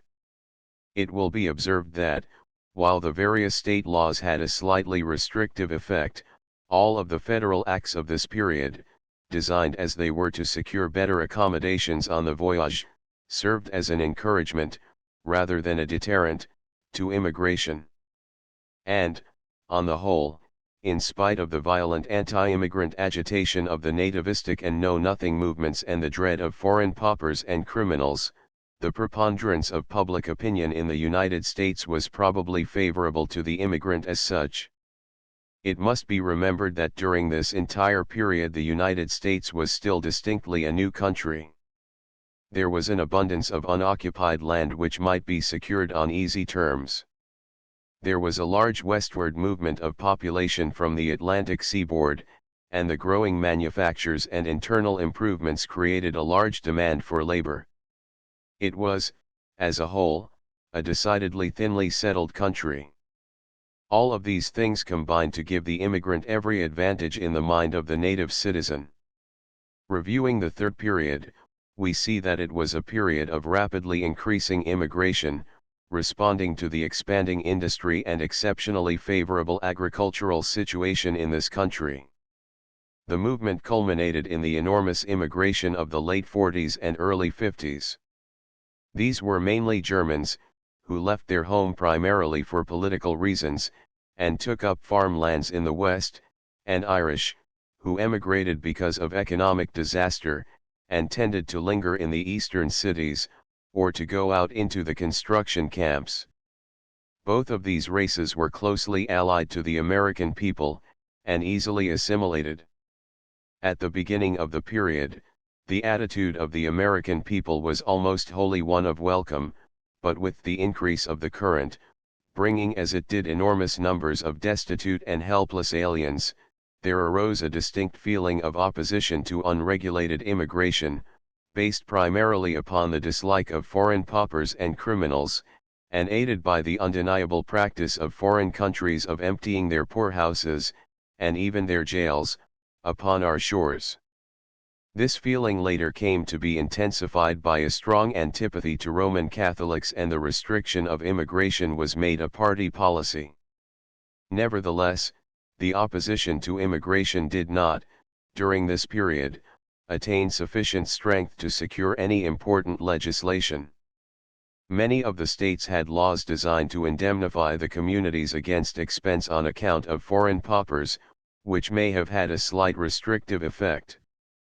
But such federal legislation as there was directed to the improvement of the conditions of the voyage, and hence had an encouraging rather than a restrictive tendency. With the approach of the Civil War, immigration fell off, and public attention was diverted to other matters.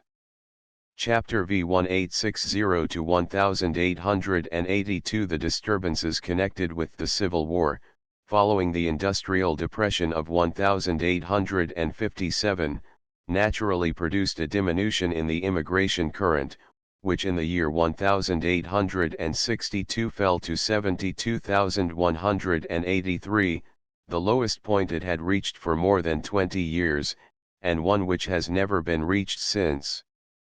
This condition, which tended to allay the excessive fear of immigration which had marked the previous decade, was augmented by certain other factors.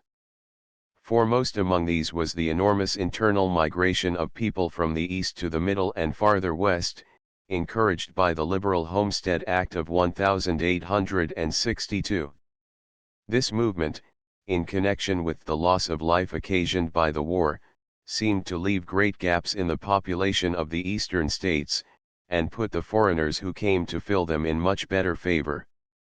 Many of the immigrants themselves also moved on to the west and took up new land, where they crowded nobody and rendered a real service in the building up of the country. These facts explain what would otherwise seem an extraordinary circumstance, namely, that the first federal law passed with the avowed intent of regulating the volume of immigration was an act to encourage immigration. This was the Act of July 4, 1864, which provided for the appointment by the President of a Commissioner of Immigration, to be under the direction of the Department of State, and further provided that all contracts made in foreign countries by immigrants pledging the wages of their labor for a term not exceeding 12 months should be valid. An immigration office was to be established in New York City, in charge of a superintendent of immigration, to look after the transporting of immigrants to their final destination, and protecting them from imposition and fraud. Several companies, in pursuance of this act, were formed for the purpose of dealing in contract labor. But protests against the character of immigrants continued strong, and the law was repealed in 1868. The feeling of opposition to contract labor in general was also beginning to assert itself at this time, and continued to grow, so that the next federal legislation touching on contract labor was of a wholly different character. This period witnessed another important change in the immigration situation: the transition from the sailing vessel to the steamship as the prevailing type of immigrant carrier.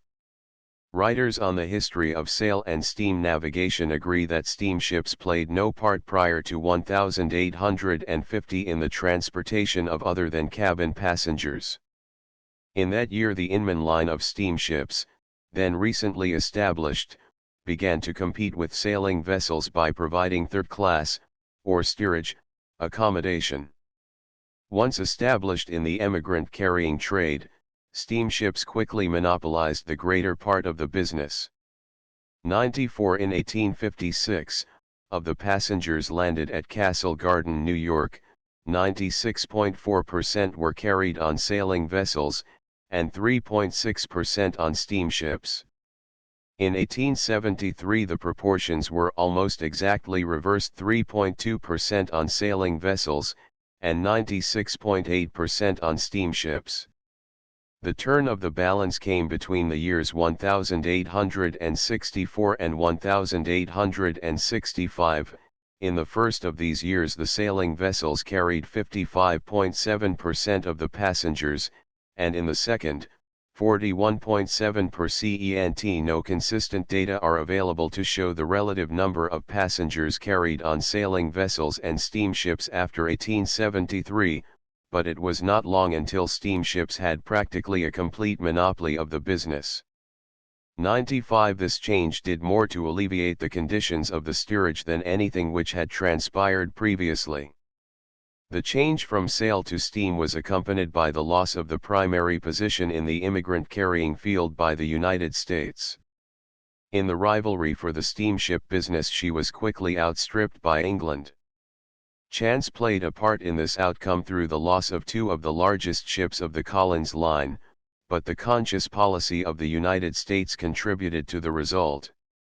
The available capital of the country was diverted to manufactures and railroad building by the artificial stimulus given to these industries by the tariff on the one hand, and the land grants on the other. With the return of prosperity after the war, the volume of immigration began to increase again, and in 1873 culminated in the record figure of 459,803. The industrial depression of that year cut down the influx, and the next record was not reached until 1882, the year that inaugurates the modern period. During the entire period under discussion the two main elements in the immigration stream were the Irish and the Germans. The climax of the immigration from the United Kingdom, mostly Irish, had been reached in 1851, with a total of 272,240, a figure which has never been equaled since. The immigration from Germany in the year 1854 had reached 215,009, a number which has been exceeded only once since then, in 1882. In 1854, 87.7% of the entire immigration came from these two sources. In 1873, 68.8% still showed the same origin. During the closing years of this period people of Scandinavian origin occupied a noteworthy place in the immigration field. Small parties of Norwegians, Danes, and Swedes had appeared early in the 19th century, and had been followed by others from time to time. These early immigrants had formed settlements, for the most part agricultural, in various parts of the country, particularly in the Middle West and Northwest. but they were an inconsiderable part of the total immigration until after the Civil War. In 1873 they amounted to 7.7% of the total immigration, and in 1882 to 13.4%. The underlying causes which predisposed the natives of the Scandinavian countries to emigration were found in the rugged and inhospitable character of the soil, and the severe and uncertain climate. Only a small part of the total land area was available for cultivation, and there was little room for an expanding population. Thus the fundamental causes of emigration were economic. Religious differences and the demands of military service played minor parts. Political oppression entered in somewhat in the case of the Danes. The more immediate causes are found in a period of financial depression between 1866 and 1870, the Dano-Prussian War of 1864, the activities of steamship agents, and more particularly the letters and visits from the earlier emigrants and adventurers, who told in person of the advantages and opportunities of life in America. These, as always, had a profound effect in stirring up enthusiasm for emigration. The Scandinavian emigrants came mainly from rural regions and rural occupations, and naturally tended to follow out the same bent in their new home, resembling in this respect their kinsmen, the Germans.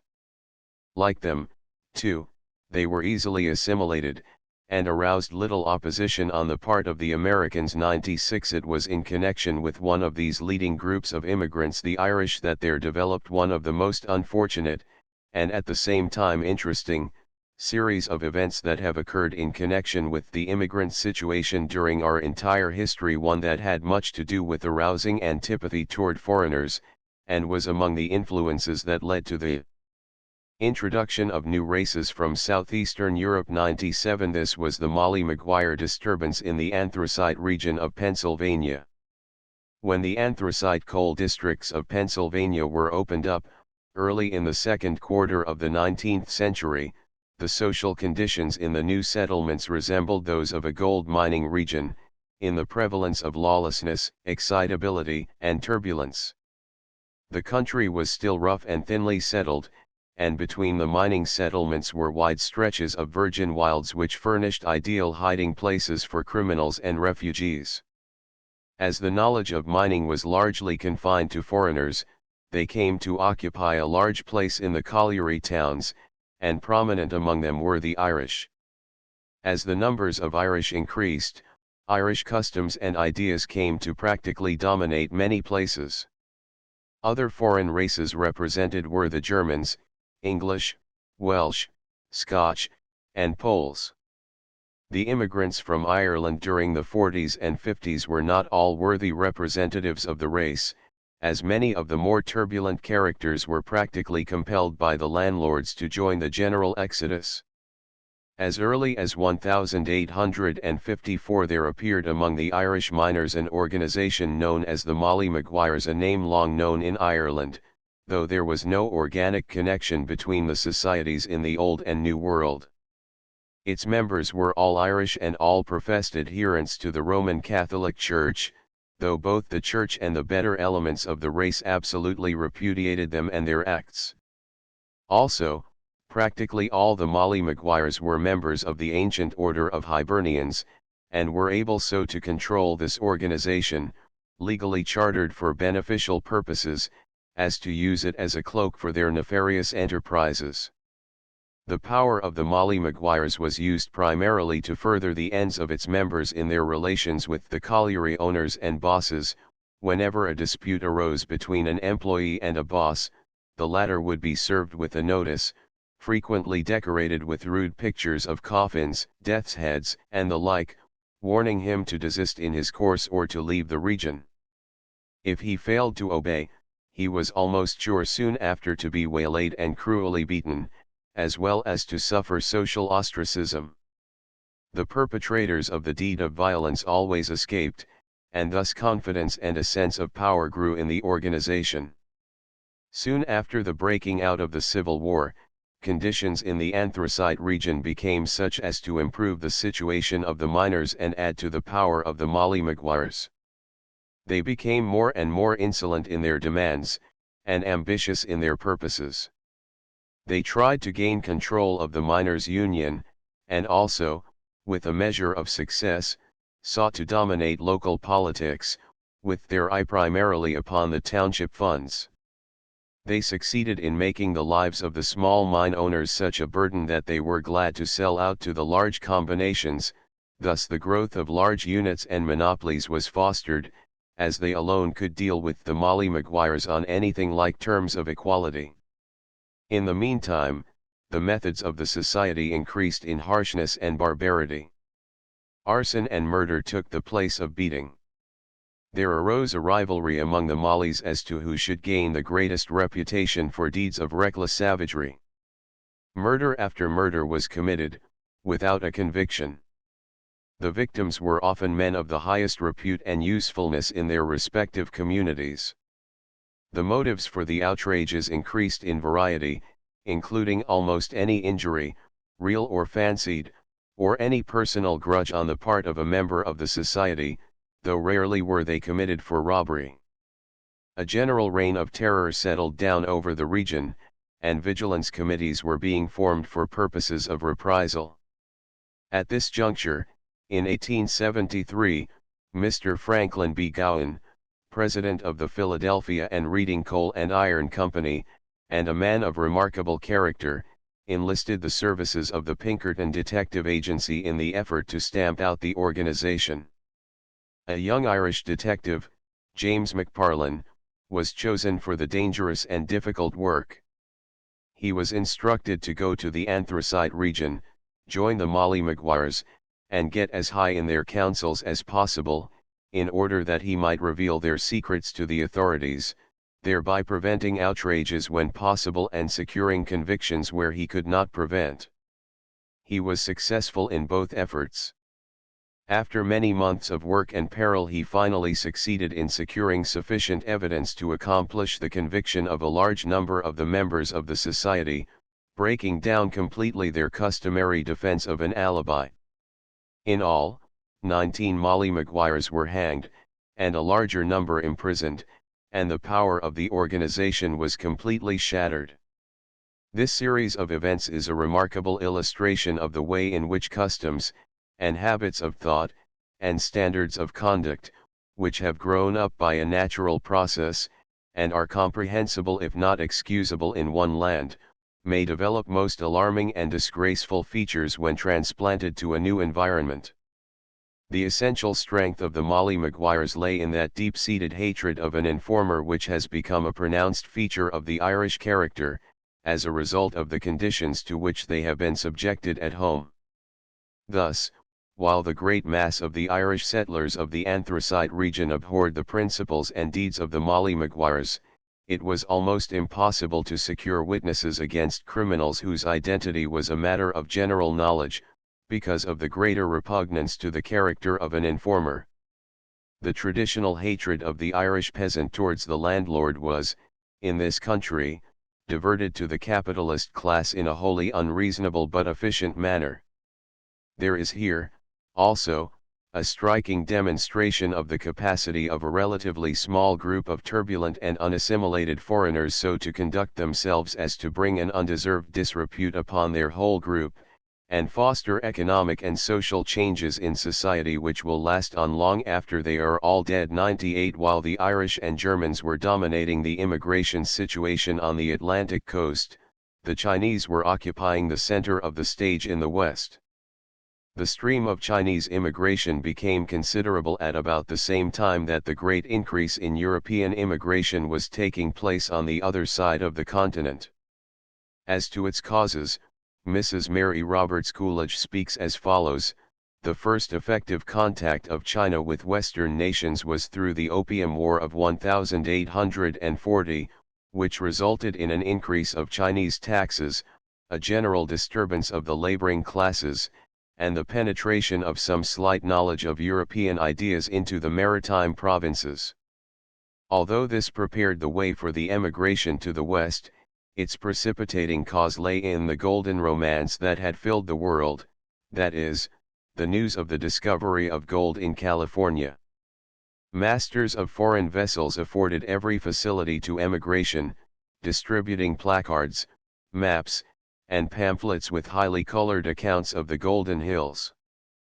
But behind the opportunity afforded by foreign shipping and the enticement of the discovery of gold lay deeper causes for emigration: the poverty and ruin in which the inhabitants of southeastern China were involved by the Great Taiping Rebellion, which began in the summer of 1850.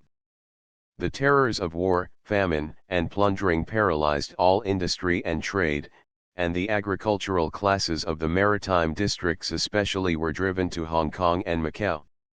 99 By the end of 1852 there were in the neighborhood of 25,000 Chinese on the Pacific coast, almost all of them in California.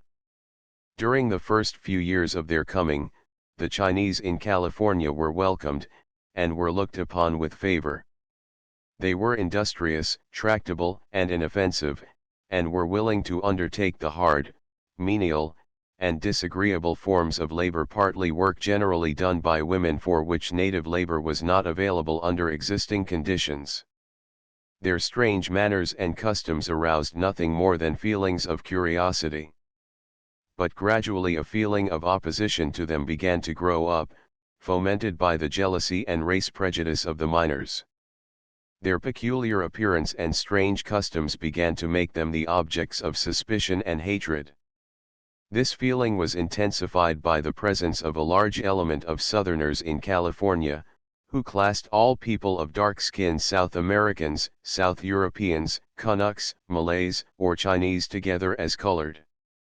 Wild stories of their character and habits began to circulate, and with each repetition gained strength until they passed current as facts. Among these were the assertions that the Chinese were practically all coolies, or labor slaves, that they were highly immoral and vicious, that they had secret tribunals which inflicted the death penalty without due process of law, that they displaced native labor, that they could not be Christianized, that they had no intention of remaining as permanent residents of the country and would not assimilate with the natives, that they sent money out of the country, etc. Most of these charges have been proven to be either wholly false or highly exaggerated by recent investigations, and were so recognized by the more sober and fair-minded students of the subject at the time. But for the mass of the people of the Pacific Coast, and for many in other parts of the country, they acquired all the force of established dogma, and their reiteration passed for argument. The Chinaman became the scapegoat for all the ills that afflicted the youthful community, from whatever cause they really arose, and in time an anti-Chinese declaration came to be essential for the success of any political party or candidate. In such a state of public opinion it was inevitable that their lot should be a hard one. They were robbed, beaten, murdered, and persecuted in a variety of ways. The foreign miners' license tax was used against them in a discriminating way which amounted to quasi-legal plunder. In 1876 the California state legislature appointed a committee to look into the matter of Chinese immigration and to make a report. This was done in 1877, and although the resulting address and memorial to Congress have had a large influence in forming public opinion, and in shaping legislation, it appears that it was in fact a purely political document, and that everything was arranged in advance to secure a report which should accomplish a certain definite result: the satisfaction of the workingmen of the state, and the emphasizing of the necessity of federal legislation. The need of this was strongly felt, because nearly all the acts passed by the coast states against the Chinese had been declared either unconstitutional or a violation of treaty. In response to the repeated demands of the coast states for some federal action, Congress in 1876 appointed a special committee on Chinese immigration, which made what purported to be a thorough investigation of the matter, and reported thereupon. The report was wholly anti-Chinese. But this was inevitable, as it is apparent from a careful study of the testimony, that the committee came to its task committed to an anti-Chinese conclusion and that it had no judicial character whatever. 100 The evidence was willfully distorted to produce the desired result.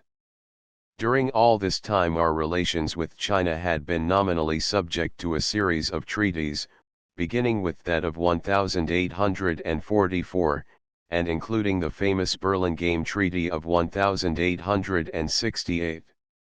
While the earlier agreements did not specifically mention the rights of Chinese to reside and trade in the United States, they were in fact allowed the same privileges in these respects as the citizens of other nations.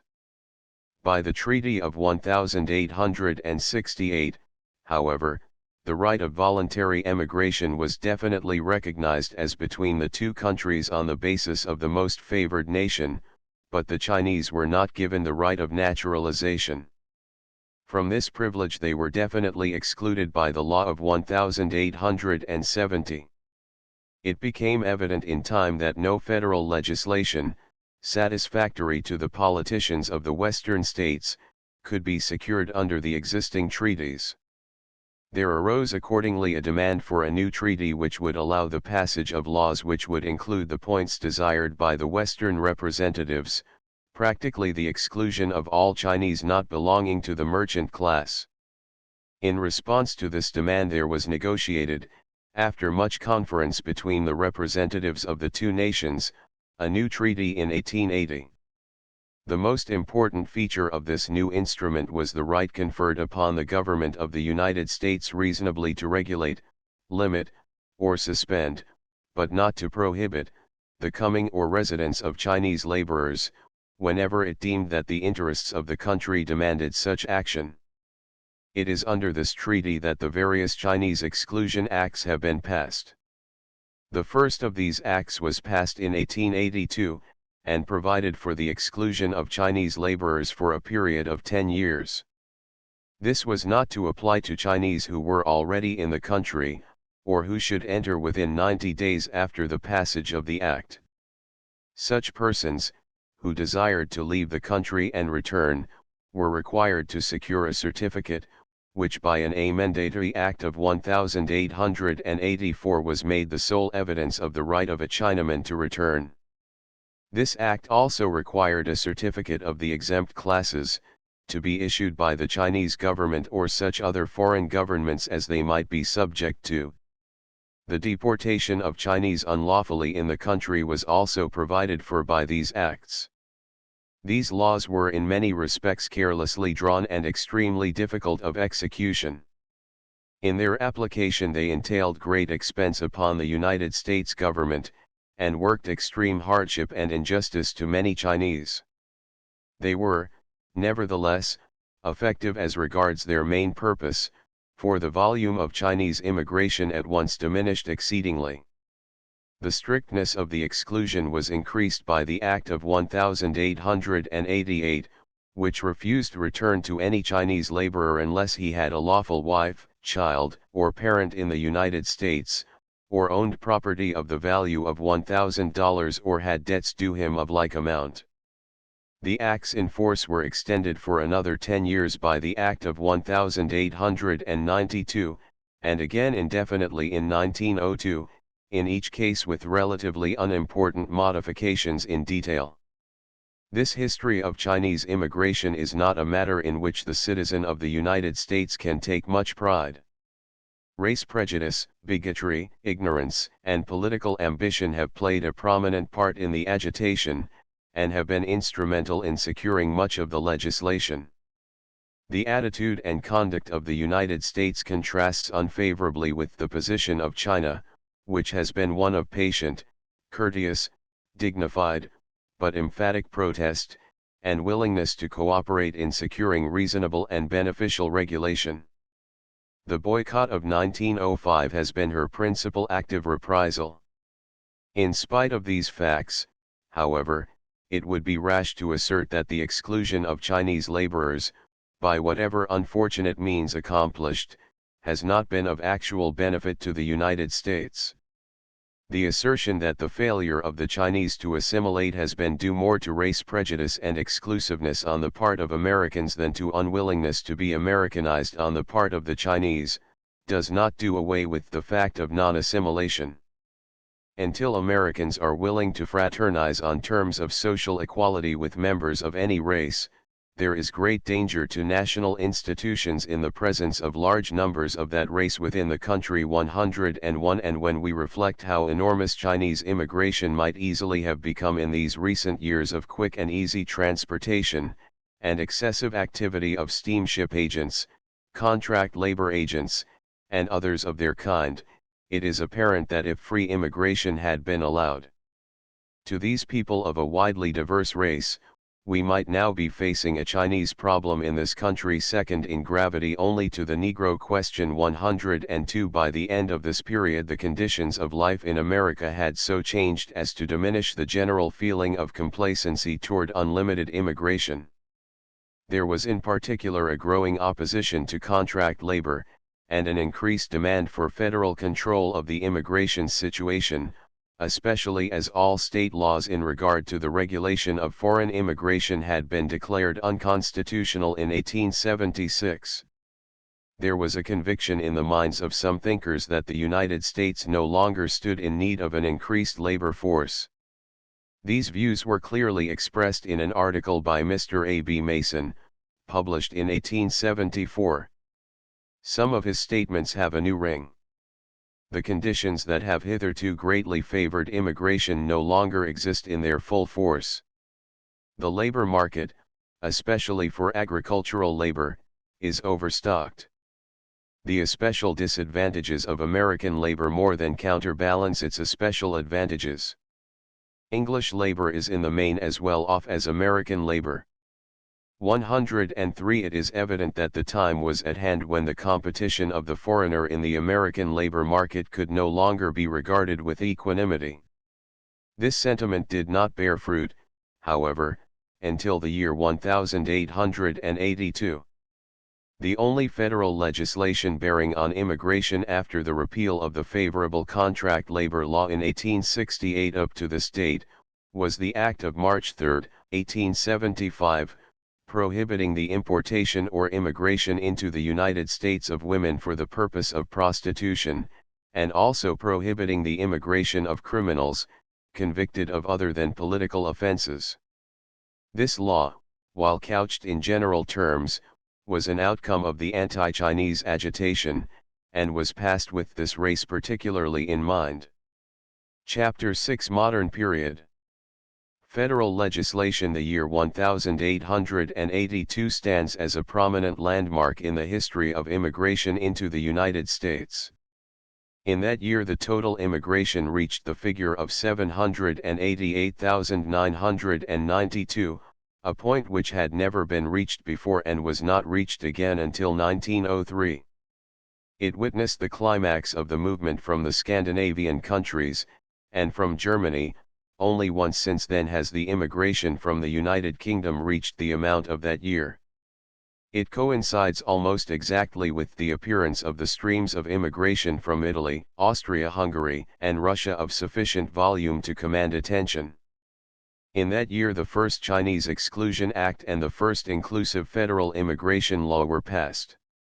Consequently the year 1882 stands as a natural and logical beginning of the modern period of immigration, a period during which the immigration movement has been marked by characteristics so peculiarly new and definite as to distinguish it sharply from anything which went before.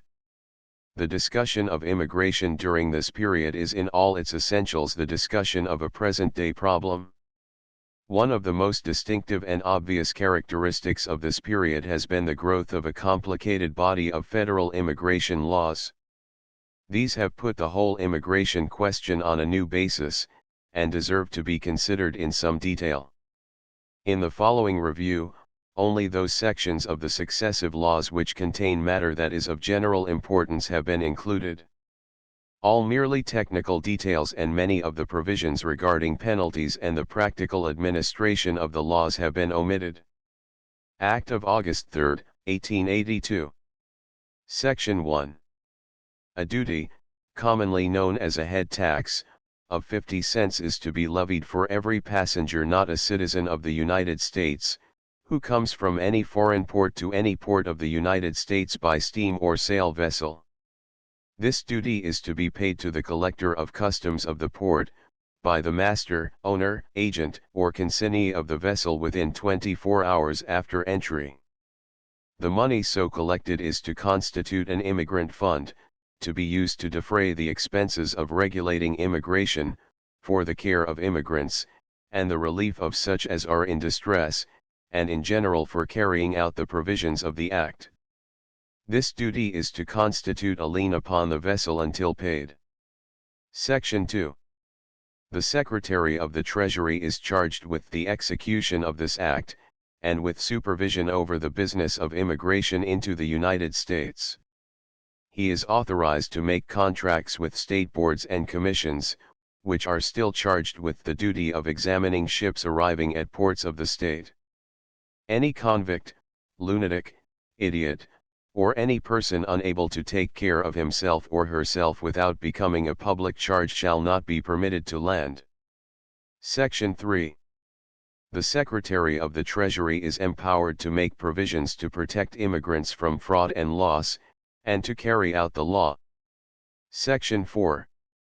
All foreign convicts, except those convicted of political offenses, shall be returned to the nations to which they belong and from which they came. The expense of returning all persons not permitted to land is to be borne by the owners of the vessel in which they came.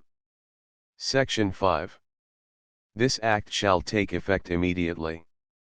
The salient points of this law are the imposition of a federal head tax, the beginning of a list of excluded classes, the return of excluded aliens, at the expense of the ship owners, and the assignment of the immigration business to the Secretary of the Treasury, the actual work of examination, however, still being done by the state boards.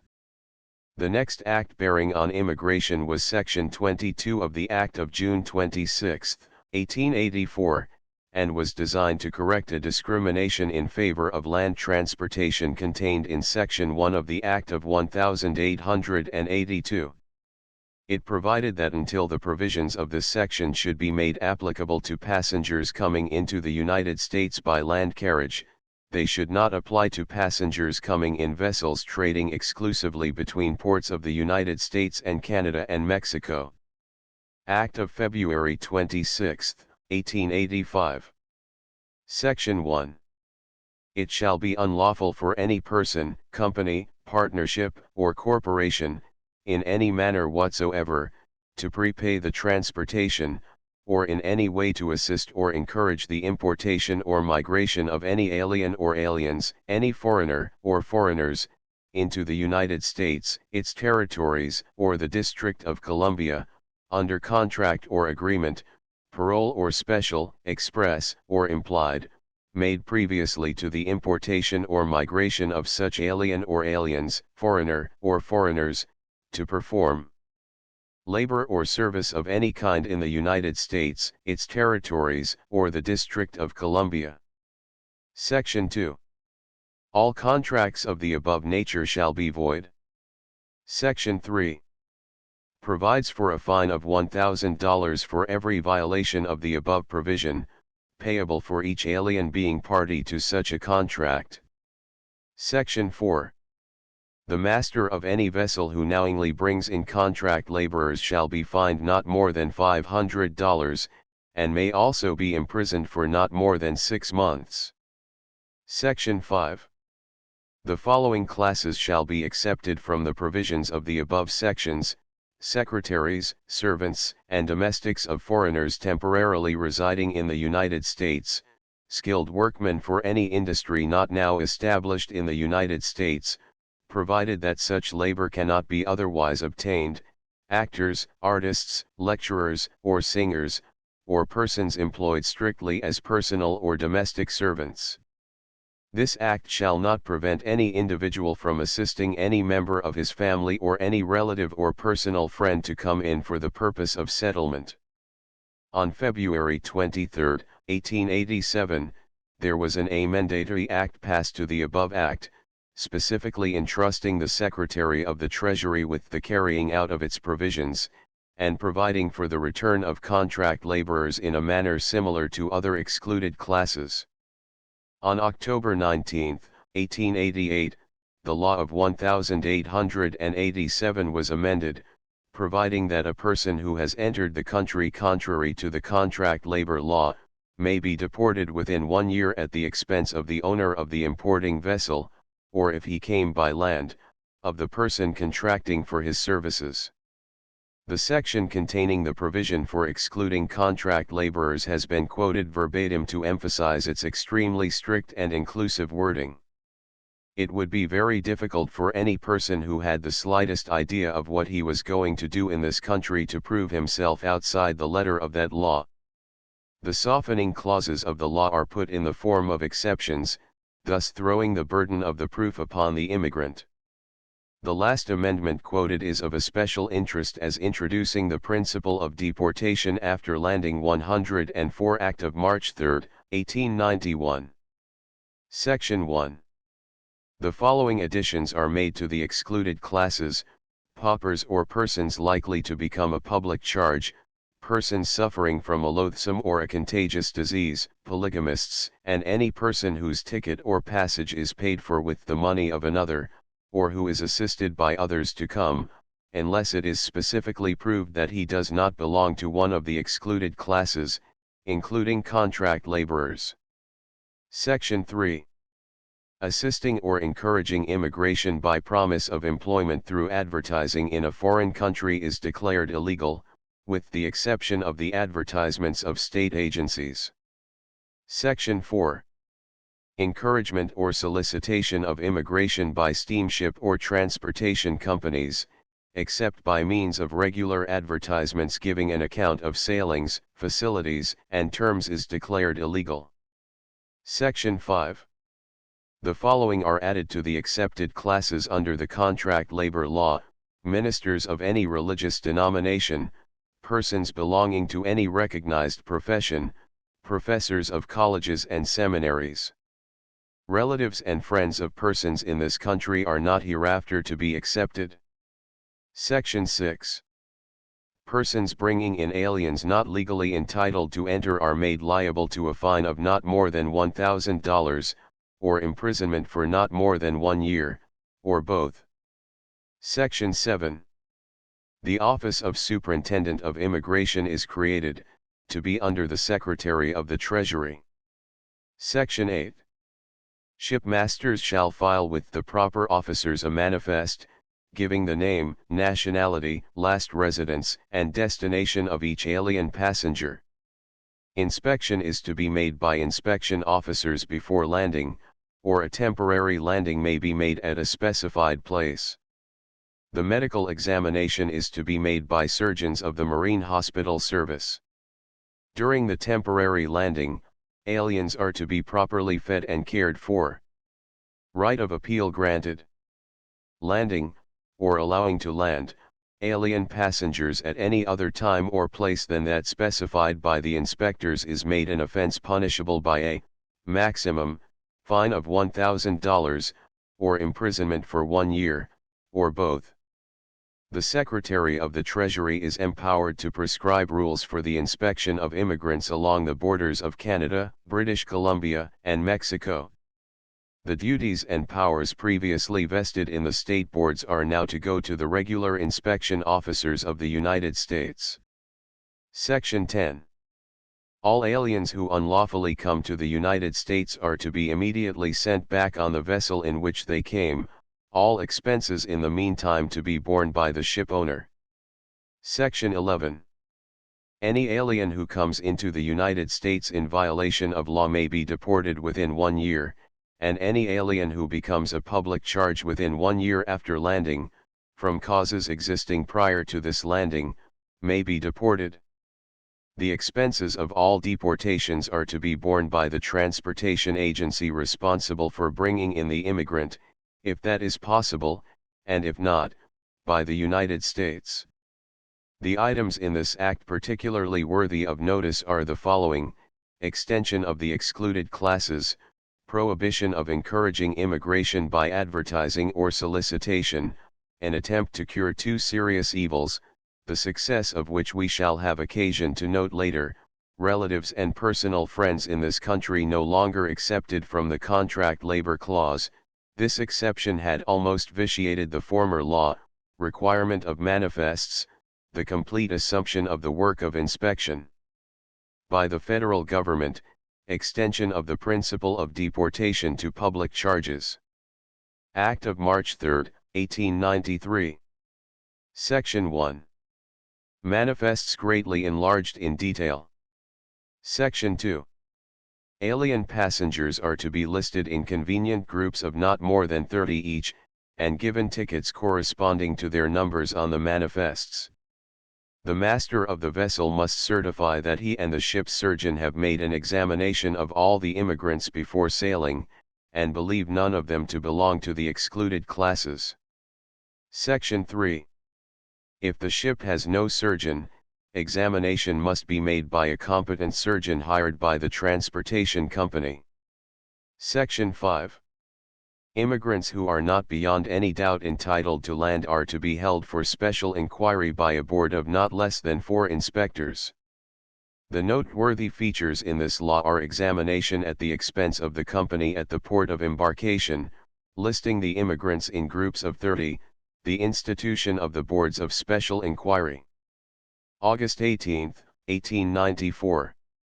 Head tax is raised to $1. March 2, 1895. The Superintendent of Immigration is hereafter to be designated the Commissioner General of Immigration. June 6, 1900. The Commissioner General of Immigration is made responsible for the administration of the Chinese Exclusion Acts.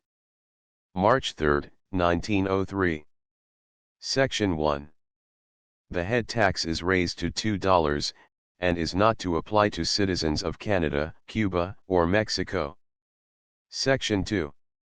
The following are added to the debarred classes: epileptics, persons who have been insane within 5 years previous, persons who have had 2 or more attacks of insanity at any time previously, professional beggars, anarchists, or persons who believe in or advocate the overthrow by force or violence of the government of the United States, or of all government or of all forms of law, or the assassination of public officials, prostitutes, and persons who procure or attempt to bring in prostitutes or women for the purpose of prostitution, those who, within 1 year, have been deported under the contract labor clause.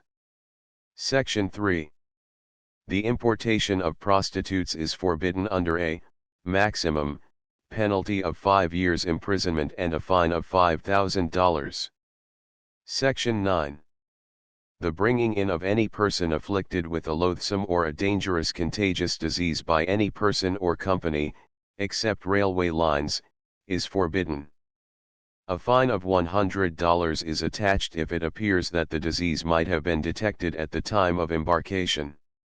Section 11.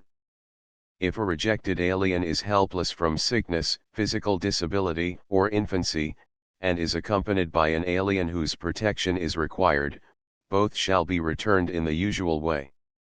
Section 20. The period of deportation for aliens who have come into this country in violation of law, including those who have become public charges within 2 years after landing, is raised to 2 years. Section 21. A similar provision for deportation within 3 years is made for the above classes of aliens, with the exception of public charges. Section 24. The appointment of immigration inspectors and other employees is put under the Civil Service rules. Section 25. The boards of special inquiry are to consist of 3 members. Either the alien or any dissenting member of the board may appeal. Section 39. Anarchists, etc., are not to be naturalized. The important features of this act are the further extension of the excluded classes, special attention and penalties with respect to prostitutes, the period of deportation raised to 2 and 3 years. Act of February 14, 1903. The Department of Commerce and Labor is created, and the Commissioner General of Immigration is transferred to it from the Treasury Department. March 22, 1904. Newfoundland is added to the countries exempt from the head tax. June 29, 1906. The Bureau of Immigration is henceforth to be called the Bureau of Immigration and Naturalization, and is to have charge of the business of naturalization. A register is to be kept at immigration stations, giving full information in regard to all aliens arriving in the United States. On February 20, 1907, there was passed an inclusive immigration law, designed to include all of the previous laws, and repealing such provisions of earlier laws as are not consistent with the present law. The principal changes introduced by the new law are as follows. Section 1. The head tax is raised to $4. It is not to be levied on aliens who have resided for at least 1 year immediately preceding, in Canada, Newfoundland, Cuba, or Mexico, nor on aliens in transit through the United States. Section 2. To the excluded classes are added imbeciles, feeble-minded persons, persons afflicted with tuberculosis, persons not included in any of the specifically excluded classes who have a mental or physical deficiency which may affect their ability to earn a living, persons who admit having committed a crime involving moral turpitude, persons who admit their belief in the practice of polygamy, women or girls coming into the United States for the purpose of prostitution, or for any other immoral purpose, or persons who attempt to bring in such women or girls, and all children under the age of 16 unaccompanied by one or both of their parents, at the discretion of the Secretary of Commerce and Labor. Persons whose tickets are paid for with the money of another must show affirmatively that they were not paid for by any corporation, society, association, municipality, or foreign government, either directly or indirectly. This is not to apply to aliens in continuous transit through the United States to foreign contiguous territory. Section 3. The harboring of immoral women and girls in houses of prostitution, or any other place for purposes of prostitution, within a period of 3 years after their arrival, is made an offense punishable in the same manner as importing them. Such women are liable to deportation within 3 years. Section 9. A fine of $100 is imposed on any person bringing in aliens subject to any of the following disabilities: idiots, imbeciles, epileptics, or persons afflicted with tuberculosis, or with a loathsome or dangerous contagious disease, if these existed and might have been detected previous to embarkation. Section 12. It is made the duty of shipmasters taking alien passengers out of the United States to furnish a report, before sailing, giving the name, age, sex, nationality, residence in the United States, occupation, and time of last arrival in the United States of each such alien passenger. Section 20. All deportations may be within 3 years. 105. Section 25. Appeal from a decision of a board of special inquiry may be made by the rejected alien or by any member of the board, through the Commissioner of the Port and the Commissioner General of Immigration to the Secretary of Commerce and Labor, except in cases of tuberculosis, loathsome or dangerous contagious disease, or mental or physical disability, as previously provided for, in which case the decision of the board is final. Section 26. Any alien who is not admissible because likely to become a public charge, or because of physical disability other than tuberculosis or loathsome or dangerous contagious disease, may be admitted on a suitable bond against becoming a public charge. Section 39. An Immigration Commission is to be appointed. Section 40. The establishment of a Division of Information is authorized. Its duty is to promote a beneficial distribution of aliens admitted into the United States. Section 42. Provisions regarding steerage accommodations. 106. The especially noteworthy features of this Act are the following: further extension of the excluded classes, more stringent provisions regarding immoral women, and their managers, the fine for bringing in inadmissible aliens extended to other classes, the beginning of statistics of departing aliens, appeal not allowed from the decision of a board of special inquiry in case of mental or physical disability, Immigration Commission authorized. Division of Information established. The only important addition to immigration legislation since this act is the Act of March 26, 1910, by which there were added to the excluded and deportable classes persons who are supported by or receive in full or in part the proceeds of prostitution. The 3-year limit for deportation was removed as regards sexually immoral aliens. Closely connected with this phase of the immigration statutes is a recent act prohibiting the importation from one state to another of persons for the purpose of prostitution. In accordance with an act just passed, 1913, the business of immigration and naturalization passes over to the newly created Department of Labor. We have seen that up to 1882 practically all the federal acts relating to immigration had to do with the regulation of steerage conditions. Until the year 1907 these acts, which were encouraging in tendency, were always considered as a separate body of legislation from the real immigration laws, which were primarily restrictive in character. In the act of that year, however, the control of the steerage was included in the immigration law, where it logically belonged. There had been one or two important pieces of steerage legislation passed previous to this time which we have not as yet noticed. The last important steerage act which has been noted was the Act of 1855. The principal law between that date and 1907 was the Act of 1882. Viewed from the standpoint of its predecessors, the Passenger Act of 1882 was an excellent measure. Its framers had profited by observing the results of the legislative experiments of about 62 years. This advantage, together with the marvelous development and progress in the methods of passenger traffic, enabled the lawmakers to draft an intelligent and comprehensive bill. By its provisions the safety and comfort of emigrants were, theoretically at least, assured. No deck less than 6 feet in height on any vessel was allowed to be used for passengers.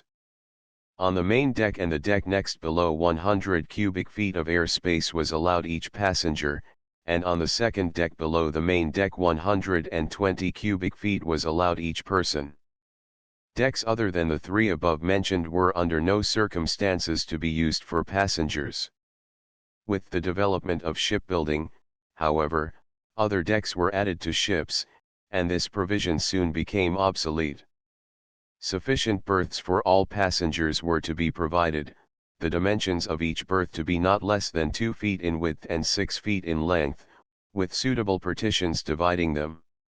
The sexes were to be properly separated. The steerage was to be amply supplied with fresh air by means of modern approved ventilators. 3 cooked meals, consisting of wholesome food, were to be served regularly each day. Each ship was to have a fully equipped modern hospital for the use of sick passengers. A competent physician was to be in attendance and suitable medicines were to be carried.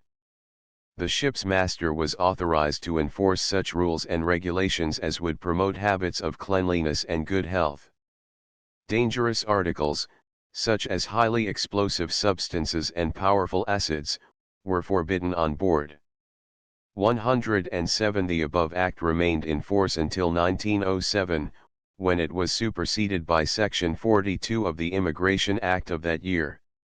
By this law the cubic air space system of the Act of 1882 was abandoned in favor of the superficial area system of preventing overcrowding.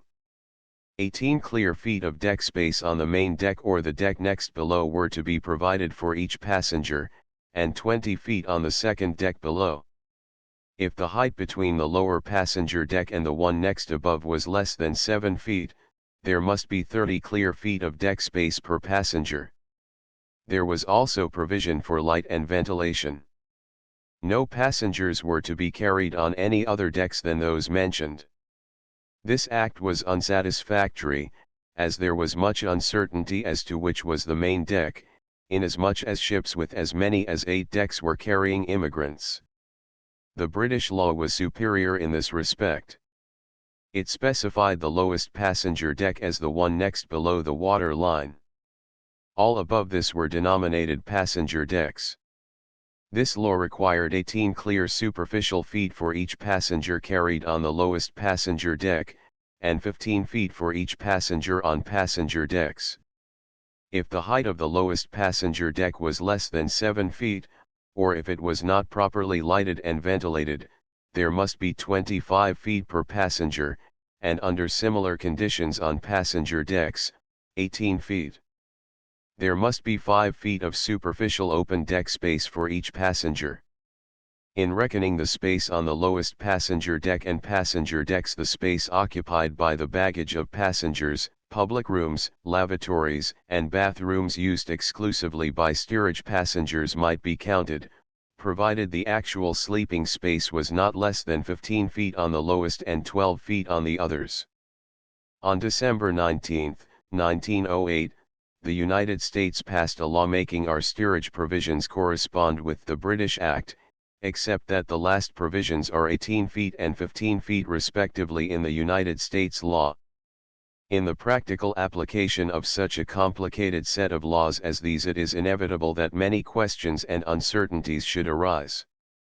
For the guidance of immigration officials in the performance of their duties, a long list of rules and regulations are prescribed by the Commissioner General.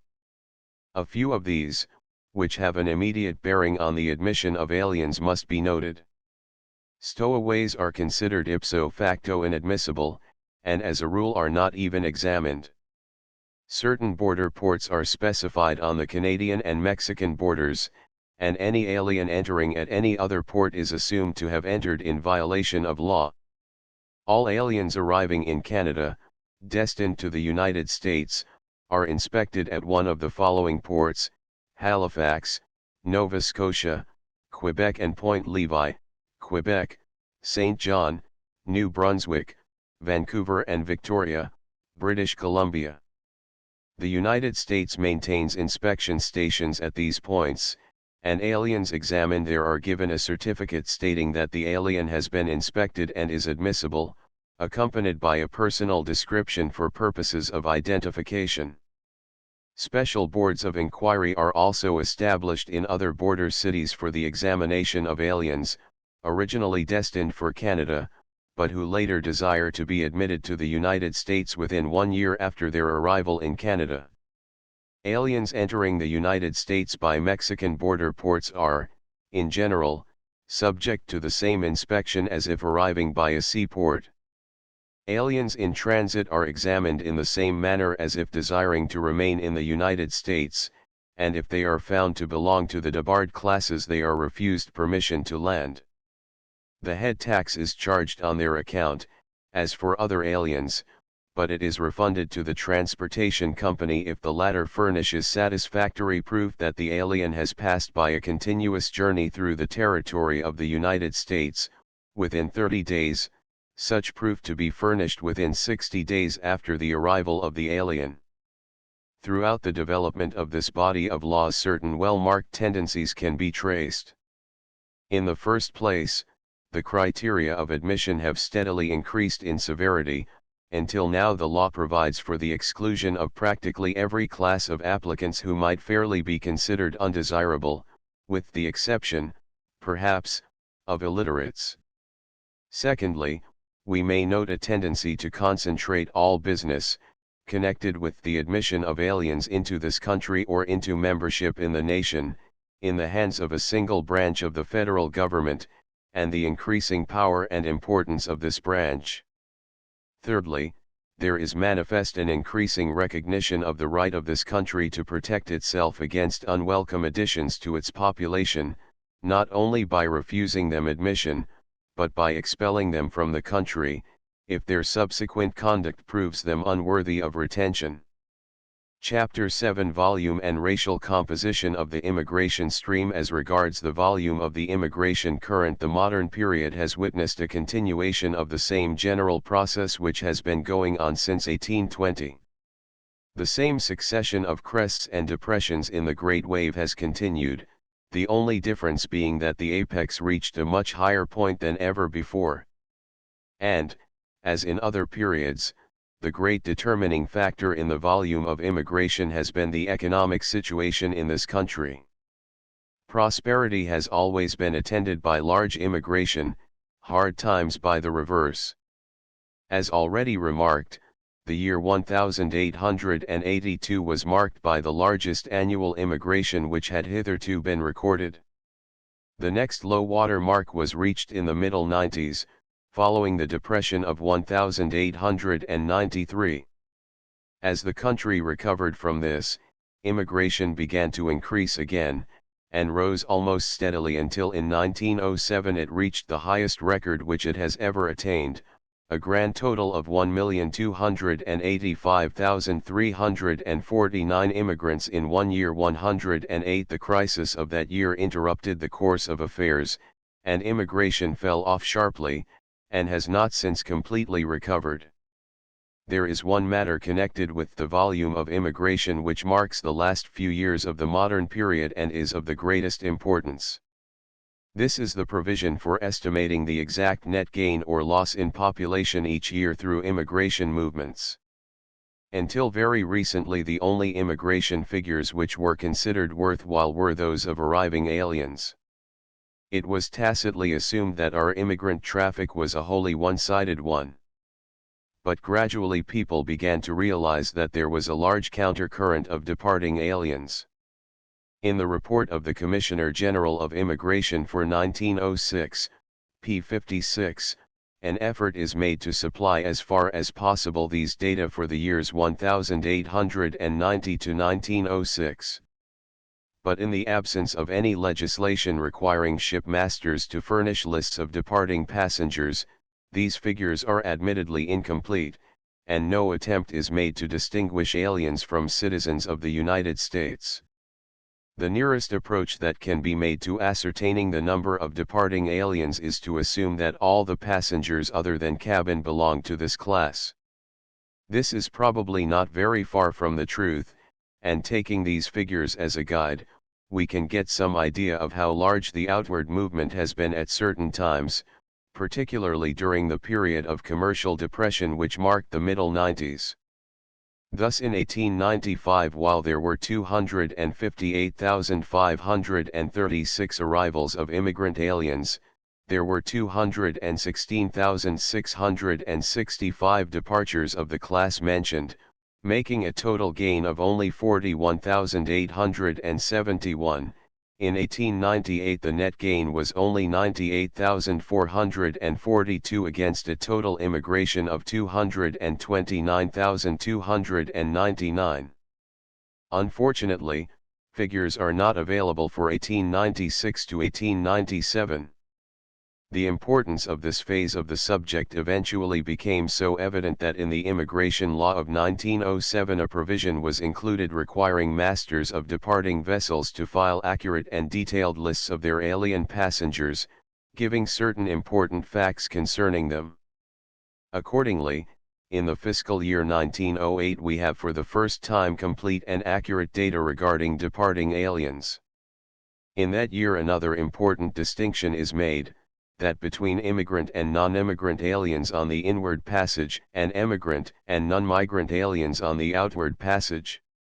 Immigrant aliens are those whose place of last permanent residence was in some foreign country, and who are coming here with the intention of residing permanently. Non-immigrant aliens are of two classes, those whose place of last permanent residence was the United States, but who have been abroad for a short period of time, and those whose place of last permanent residence was in a foreign country, and who are coming to the United States without the intention of residing permanently, including aliens in transit. Departing aliens are classified in a corresponding way. Emigrant aliens are those whose place of last permanent residence was the United States, and who are going abroad with the intention of residing there permanently. Non-migrant aliens are of two classes, those whose place of last permanent residence was the United States, and who are going abroad for a short visit only, and those whose place of last permanent residence was abroad, but who have been in the United States for a short time, including aliens in transit. In all cases the expressed intention of the alien is regarded as final concerning residence, and an intended future residence of 12 months is considered a permanent residence. The recent reports of the Commissioner General contain tables almost as detailed for departing as for arriving aliens. Thus it is now possible to make an exact reckoning of the net gain or loss in population each year through immigration movements. The classes in which we are particularly interested are naturally the immigrant and emigrant aliens, for they are the only participants in true immigration movements, according to our definition. The others are merely travelers. Yet they are important and interesting travelers, and the modern problems of immigration cannot be thoroughly understood without taking some consideration of them. As for the aliens in transit, they can be quickly disposed of. They are counted as non-immigrant aliens on their arrival, and non-migrant aliens at their departure, which is supposed to occur within a period of 30 days. Thus they cancel, and do not in any important way affect the life of the United States. The other class of non-immigrants and non-migrants is much more important, for they include a group of aliens who have attracted considerable attention of late, the so-called birds of passage. These are, in the strictest sense, aliens who have chosen the United States as their place of permanent residence, but who go back to the old country for brief sojourns on certain occasions. In a broader sense, the birds of passage may also be taken to include aliens whose permanent residence is abroad, but who come to this country for a brief stay. 109 As an illustration of the method of reckoning the gain or loss in population, let us take the year 1910. In that year there were 1,041,570 immigrant aliens, and 156,467 non-immigrant aliens admitted, making a total of 1,198,037.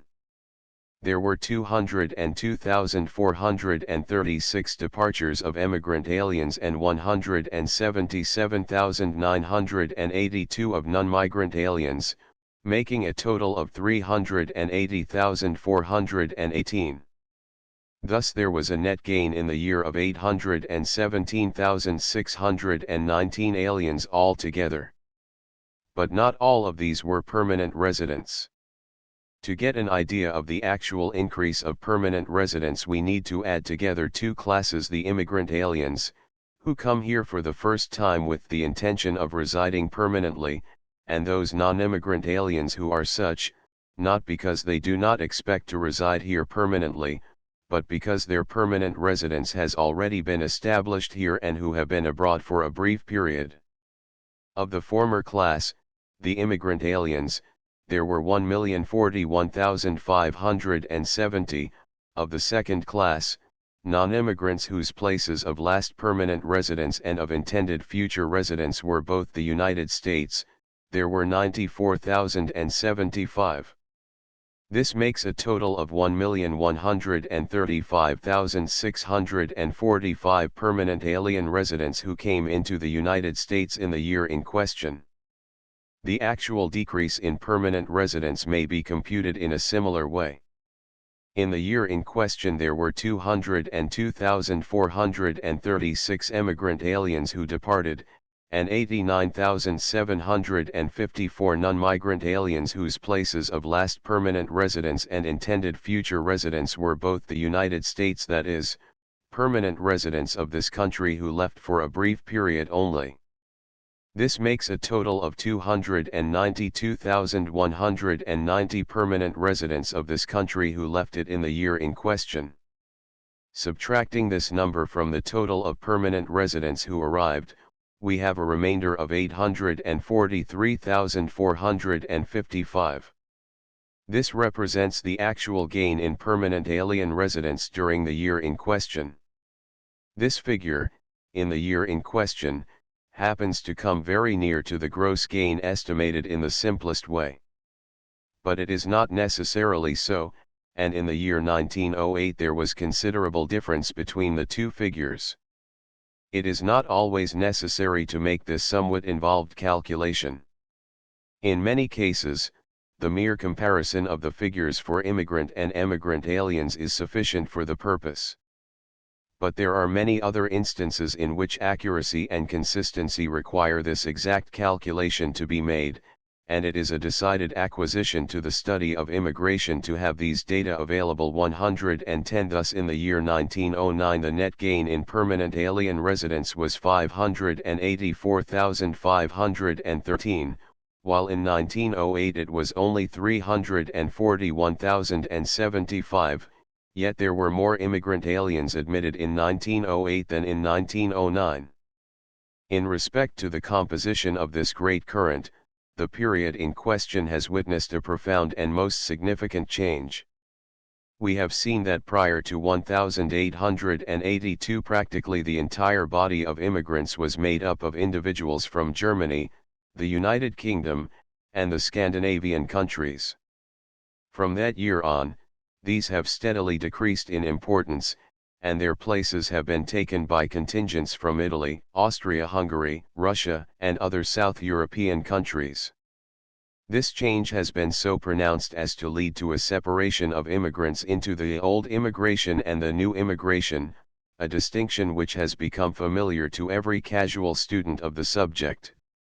The Immigration Commission has recently given its official sanction to this classification, and in its reports follows this scheme. The old immigration includes those from England, Ireland, Scotland, Wales, Belgium, Denmark, France, Germany, the Netherlands, Norway, Sweden, and Switzerland. The new immigration, those from Austria-Hungary, Bulgaria, Greece, Italy, Montenegro, Poland, Portugal, Romania, Russia, Serbia, Spain, Syria, and Turkey. This schedule refers only to European countries, with the exception of Syria and Turkey, which ethnically belong to Europe, without reference to non-European sources. But immigration to the United States is as yet almost wholly a European movement, so that other countries may be neglected in any general consideration. Insofar as there are any immigrants from non-European sources, they would naturally be classed with the new immigration. Roughly speaking, the old immigration came from the north and west of Europe, the new immigration comes from the south and east of that continent. The sweeping nature of this change can be comprehended only through the comparison of figures. The immigration from the United Kingdom and Germany, which up to 1882 had made up so nearly all of the total, never again reached the same figure, and gradually dwindled, both relatively and positively, until in 1907 it amounted to only 11.8% of the total immigration for the year. On the other hand, the currents from Austria-Hungary, Italy, and Russia, all of which, as we have seen, began to attain prominence approximately in 1882, grew steadily until in the year 1907 they amounted respectively to 26.3%, 22.2%, and 20.1% of the total. Putting them together, we have a total for these three countries of 68.6% of the total immigration, and adding to them the immigration from the other countries belonging to the new movement, we have a total of 81% of the European immigrants admitted to the United States in 1907. In the years from 1819 to 1883 the old immigration had furnished about 95% of the total movement from Europe to the United States. Comparing the 2 years 1882 and 1907, it appears that the old immigration made up 87.1% of the total immigration in the first year, and 19% in the latter, and the new immigration 12.9% in the former and 81% in the latter. 111 This is a most radical change, the importance of which can hardly be overestimated. The old immigrants, as we have before observed, were of a racial stock very closely related to the early settlers of the country, and to the original type of the American people. Their language was the same or similar, and their national traditions wholly harmonious. Consequently, assimilation was a comparatively simple matter. It was practically a reforming, on American soil, of the English race, from the same component elements which had gone into it from the beginning in England. The new immigration is made up from people of a very different racial stock, representing the Slavic and Mediterranean branches of the Caucasian race rather than the Teutonic. With the difference in race go differences in mental characteristics, traditions, and habits of life.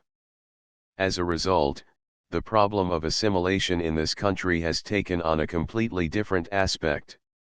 Moreover, this change is a very recent one. It was not until the year 1896 that the three currents from Austria-Hungary, Italy, and Russia exceeded in volume the contributions of the United Kingdom, Germany, and Scandinavia. The real dilution of the original American stock is a matter of scarcely half a generation. These facts will become clearer by glancing at the following table: percent of total immigration coming from specified countries by decades, from 1861 to 1910. Country years 1861 to 71,871 to 81,881 to 1891. 1901 to 10 Austria-Hungary 0.332.66.7 1624.4 German Empire 3525.5 2814 3.9 Italy, Sicily, and Sardinia 0.5125.9 1823.3 Russian Empire and Finland 0.21.94.4 14 18.2 United Kingdom 38 England 15.6 12 6 4.4 Ireland 15.5 12 10 3.9 In seeking to determine the causes of this change, it will be well to note first certain general causes which have underlain the whole movement, and then to consider the specific causes which have operated to stimulate immigration in certain of the more important countries. Among the general causes may be mentioned first of all the great development of transportation during the last 30 years. As has been previously observed, emigration movements are very dependent upon easy and cheap transportation facilities. One great reason why there were so many more immigrants from the United Kingdom, France, Germany, and the Scandinavian countries, during the first 3/4 of the 19th century, was that communication between those countries and the United States was so much easier than with southeastern Europe. The latter part of this century saw the establishment of many direct steamship lines from Mediterranean ports to the United States, which served to open up this new territory. There was also a great improvement in internal transportation in the more backward countries of Europe, which completed the line of access from the United States to the more remote interior districts of Europe. With the establishment of these new lines of communication, it followed inevitably that the transportation companies should put forth every effort to attract as much business as possible to them. So we find the activities of transportation and emigration agents extending farther and farther into Europe, with the growth of lines that demanded their services. The importance of these agents in stimulating emigration will be discussed in another connection. Along with these changes, and incident to the beginnings of emigration from some of these new sources, there grew up in these countries a better knowledge of the United States, its attractions, and the means of getting there. This knowledge was very meager and faulty at first, and willfully distorted by the agents, but it served to awaken the people to the possibilities of emigration, and to stimulate them to take the step. This influence was abetted by a growing sense of independence and ambition on the part of the people of these regions, which made it more possible for them to act on their own initiative. They could never have emigrated under the conditions of difficulty, uncertainty, and hardship which marked the earlier movement, and which the more hardy, adventurous, and daring northern races faced without hesitation. There are two further causes of this shifting of the sources of immigration from northern to southern Europe, which are even more significant than the foregoing. The first of these is that, with the filling up of the United States, and the industrial improvements of Northern Europe, the economic situation in this country no longer presents the same marked advantages over the older nations that it did during most of the 19th century. The immigrant from England, Ireland, Germany, or Sweden no longer finds his lot so much easier here than at home. The United States has now its own problems of congestion, pauperism, and competition of labor. Consequently, it is much less worthwhile for the northern immigrant to come. But as compared with the more backward countries of Europe, there is still a sufficient margin of advantage in the United States to make it well worthwhile for the peasant to make the change. The comparison of the conditions which exist, or which he believes to exist, in the United States, with those in his own land has still sufficient power to arouse those feelings of discontent which are necessary to migration. The second of these causes is that when the representatives of more backward countries, representing a lower standard of living and of industrial demands, have once begun to come, the members of more advanced races cease coming. They are unwilling to take up residence in a country where they must enter into competition with their inferiors, and where all will be classed together by the natives. Our immigration started from the most advanced nations of Europe. Each inferior reservoir which we have successively tapped, and allowed to drain freely into our nation, has tended to check the flow from the earlier sources. This will continue to be true to the end. Canada recognizes this fact frankly, and while making every effort to attract immigrants from the United Kingdom and Northwestern Europe places serious obstacles in the way of immigrants from the other half of the continent. 112 In considering the specific causes of the rise of the new immigration, we will confine our attention primarily to the countries of Austria-Hungary, Italy, and Russia, which send us the great bulk of the immigrants, and in which conditions are sufficiently representative to give a satisfactory idea of the nature of the new movement in general. Let us first consider Austria-Hungary. The early immigration from Bohemia in the middle of the 19th century belongs in every way rather to the old than to the new immigration, and need not be considered here. As for the recent immigration from Austria-Hungary, it may be said that the underlying, fundamental factor is the racial diversity which characterizes that country. Austria-Hungary is not in any sense a nation, but a mixture of diverse and hostile races, held together primarily by the outside pressure of Russia, Germany, Italy, and Turkey. The attempt to get a clear and definite understanding of the racial composition of the empire is baffling to one who has not had the opportunity to make an exhaustive study of the situation at first hand, and even the authorities do not wholly agree as to the racial classification. The following sketch, taken from Professor Commons 113, will give a sufficient idea of the complicated conditions which exist. In the territory of Austria-Hungary may be found considerable numbers of 5 important sections of the human family, as follows: German, Slav, Czechs or Bohemians, Moravians, Slovaks, Poles, and Ruthenians in the northern part, Croatians, Servians, Dalmatians, and Slovenians in the southern part. Magyar, Latin, Italians and Romanians, Latinized Slavs. Jewish. From such a conglomeration of races it is impossible that political and social entanglements and difficulties should not arise. In the words of Miss Balch, politically, the dual monarchy is nothing short of a monstrosity.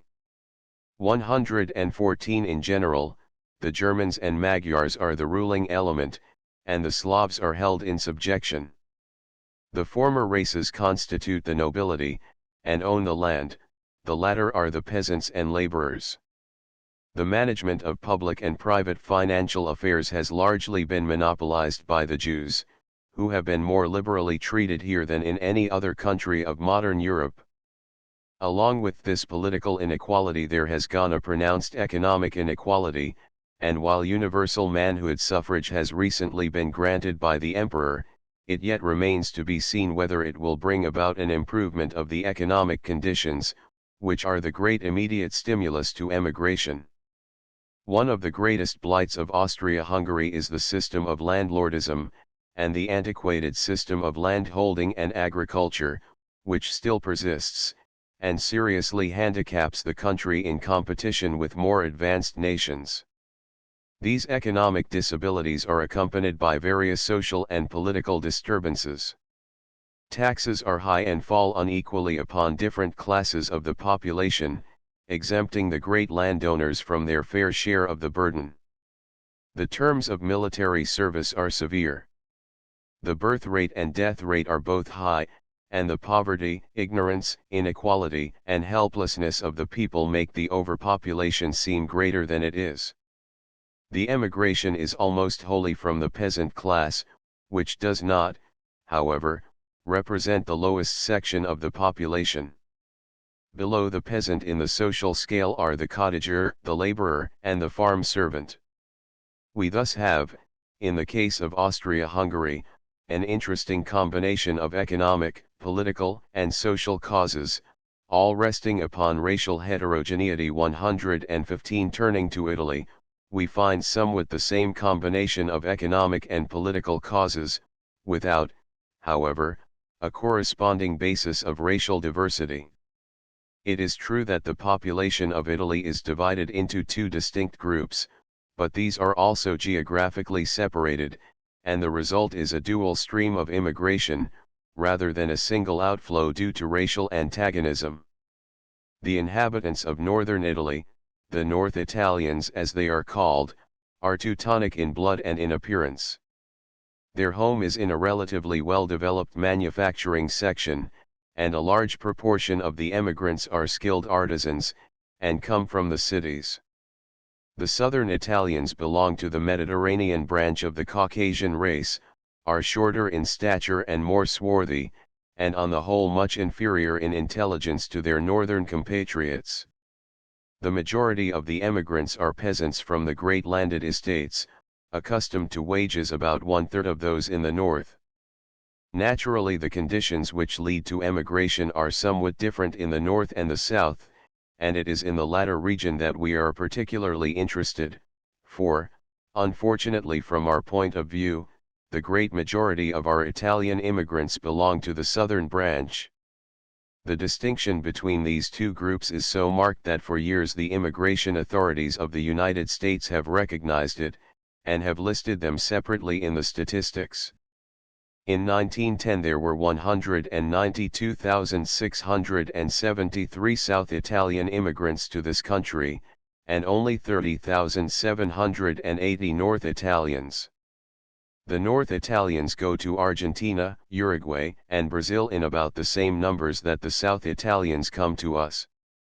In southern Italy and Sicily the power of the landlord, which as in Austria-Hungary is one of the great curses of Italy, is greatest. The land is divided up into large estates held by the nobility, and let out to tenant farmers at enormously high rents. As much as $160 per year per acre is paid for an orange garden.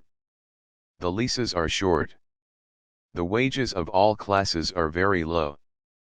An agricultural laborer earns from 8 cents to 38 cents per day, an unskilled laborer from 25 cents to 50 cents, and a skilled laborer, such as a mason or carpenter, from 27 cents to $1.40. 116. It is true that prices are lower than in the United States, so that these wages are not so extremely inadequate as might at first appear.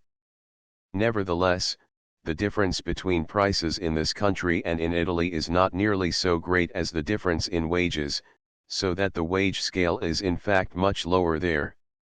Living expenses are seriously increased by an exaggerated system of indirect taxes, which are so severe in the case of food as to make food alone cost the peasants about 85% of their wages. These taxes are so arranged as to fall with undue weight upon the poor and working classes, forcing them to pay over one-half of the entire amount of taxes. The amount thus paid, exclusive of the tax on wine, amounts to from 10 to 20% of their wages. Moreover, this is an increasing burden.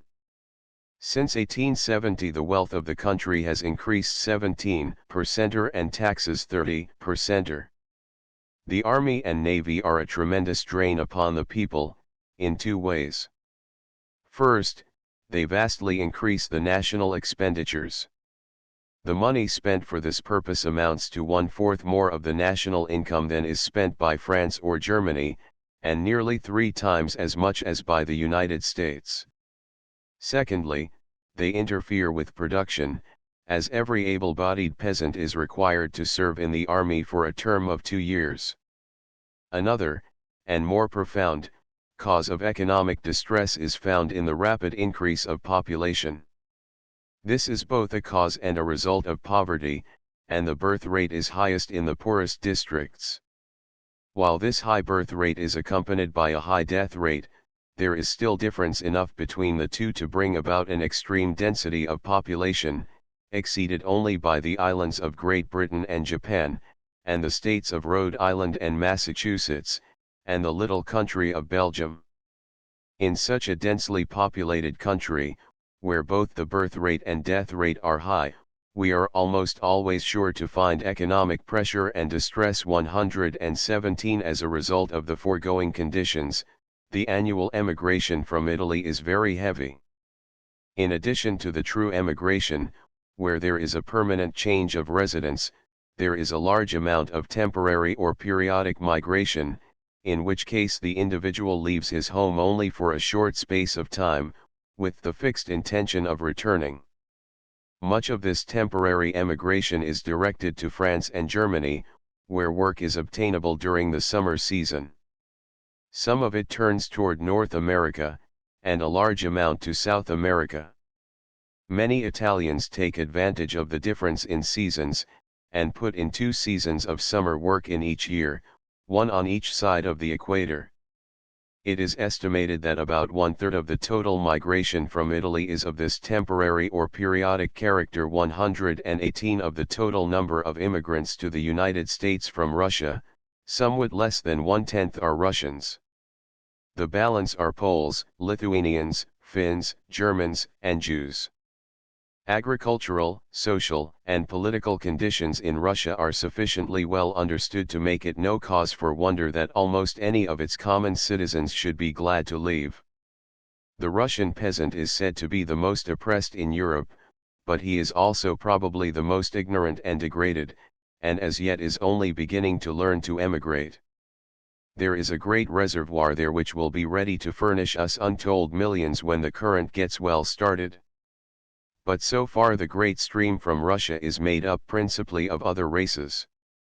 Of these, we are particularly interested in the Jews, partly because they are the most numerous, partly because they are a unique and striking people, partly because the reasons for their coming are more definite and easily comprehended.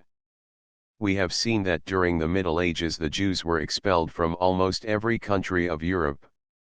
Almost the only region where they were allowed a settlement was in Poland, and hence they gathered there in large numbers.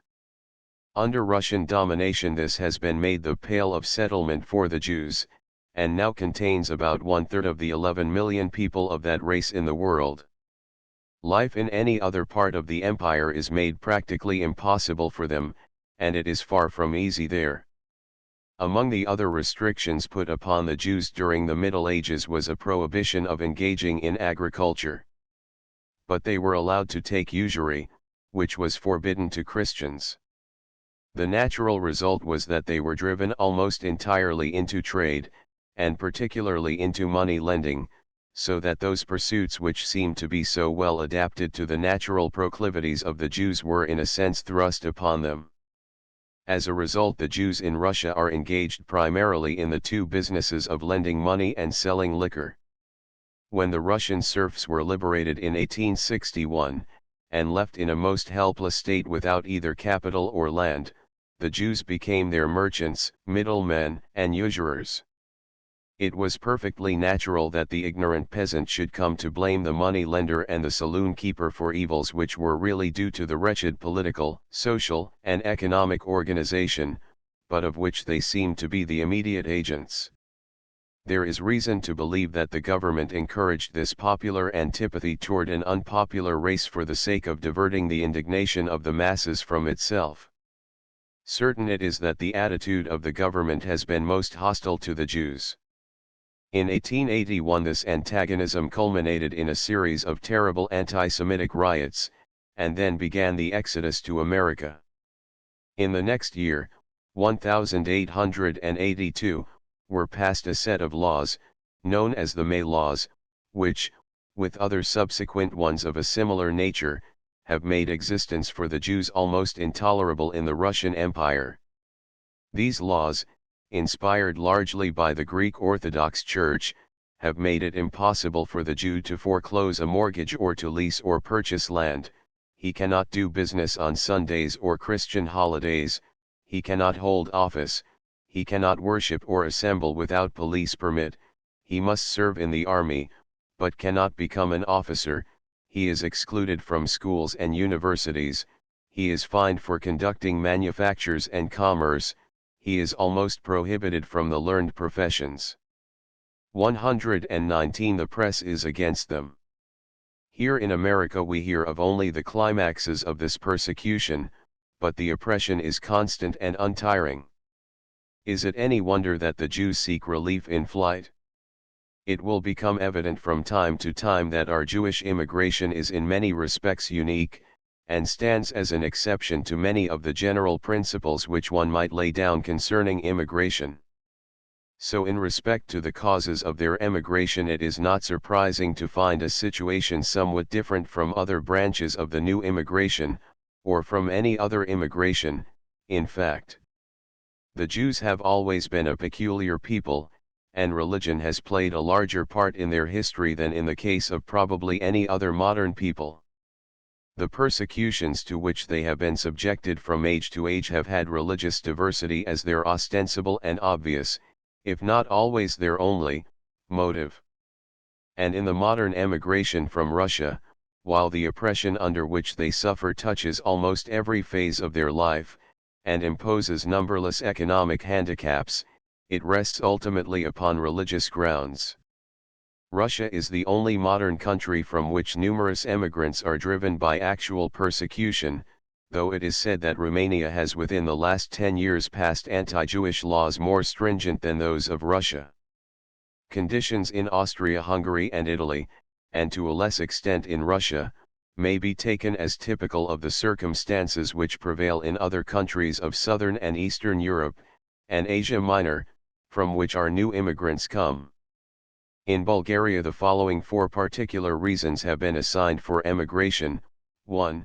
Bulgaria is distinctively an agricultural country, and while a large percent of the people own their farms, the holdings are too small to enable them to make a sufficient living, and the methods of cultivation are poor. 2. There is a great dearth of manufacturing industry. In 1907 there were only 166 factories of any size, with 6,149 workers. 3. Taxes are very heavy, amounting to 1/5, 1/4, or even 1/3 of the earnings of families. 4. There is much dissatisfaction with the government among the peasants on the grounds of expense, and of the very oppressive terms of military service. 120 Summing up the facts regarding the volume and racial character of immigration during this period, it appears that, as regards the former, the series of waves has been continued, responding to the economic conditions, but reaching a much higher culmination than ever before. As regards the latter, there has been a most distinct and profound change. The main source of the immigrant current has shifted away from northern and western Europe, to the southern and eastern portions of the continent, whose people are by no means so closely related in physique or so similar in mental characteristics to the people of the United States as the immigrants of earlier periods. The causes of this change lie primarily in altered conditions in the United States which make it less attractive to the residents of the more advanced nations of Europe than formerly. In the more backward countries the political and economic situation is still so inferior to the United States that an ample motive for emigration exists. All that was needed to start a large movement was a knowledge of the possibilities across the Atlantic, and the means of getting there. Both of these have been provided within the period in question. Chapter 8: The Causes of Immigration. There are two things which the student of sociological problems, like every other scientist, wishes to know about the phenomena which fall within his field. These are the causes and the effects. Hitherto we have said a good deal about the causes of immigration and very little about the effects. In truth, it is much simpler to predicate causes of such a movement than effects. The causes lie in the past, the effects are largely a matter of the future.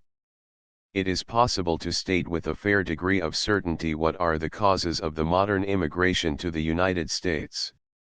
The reader will have already formed a general idea from the examples of the new immigration which we have given. In general, the causes of our recent and present immigration may be divided into two classes, the natural and the artificial. Most of what has been said thus far refers to the former, the latter has been merely hinted at. Another distinction which is often helpful is that between the permanent or predisposing causes, and the temporary or immediate causes. It frequently happens that in a given country there are conditions of long standing, perhaps inherent in the character of the country itself, which make life hard and disagreeable for the resident. Yet no immigration takes place until some relatively trivial event, of a temporary nature, occurs, which serves as the final impulse to emigration.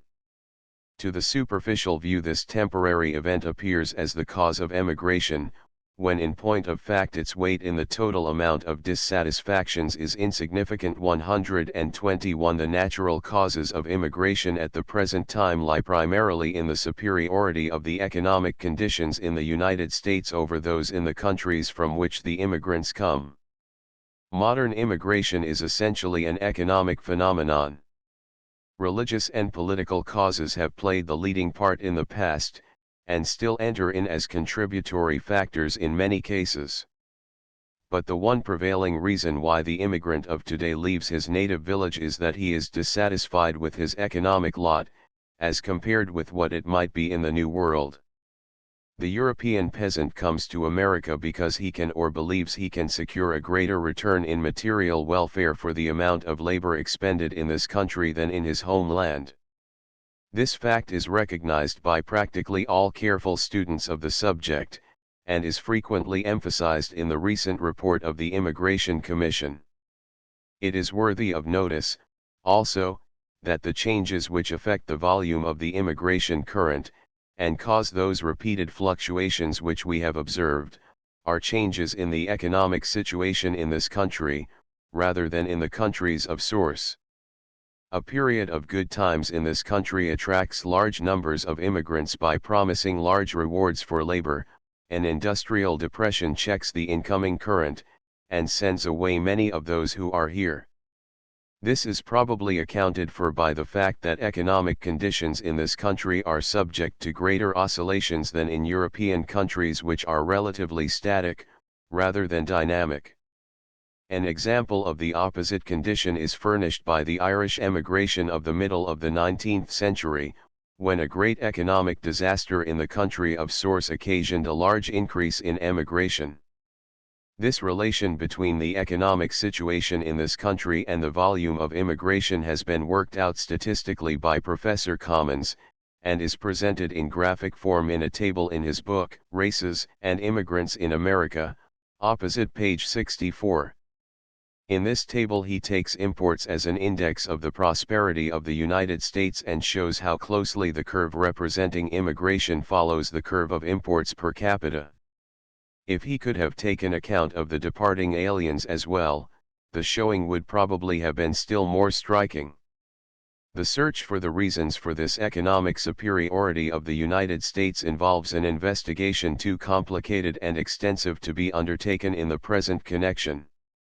There are two factors, however, which may be pointed out, which, at the beginning of our national life, gave us an advantage possessed by no other modern nation. The first of these was the small ratio between men and land, which we have commented on before. The territory of the United States was a vast, newly discovered region, with untold natural resources and every advantage of climate and configuration, inhabited by a mere handful of settlers, at a time when the nations of Europe had long since struck a balance between population and land, on the customary standard of living. The countries of Europe have also profited, it is true, by the opening up of this great new world. But their benefit has been transmitted and indirect, while the American people have been the direct and immediate recipients of this great advantage. The importance of this factor can hardly be overestimated. The second of these great factors is the character of the American people themselves. We have seen that this was well formed and distinctive at the time of the Revolution. The early settlers of the North American continent were in many respects a picked body, taken from the best of the populations of Europe.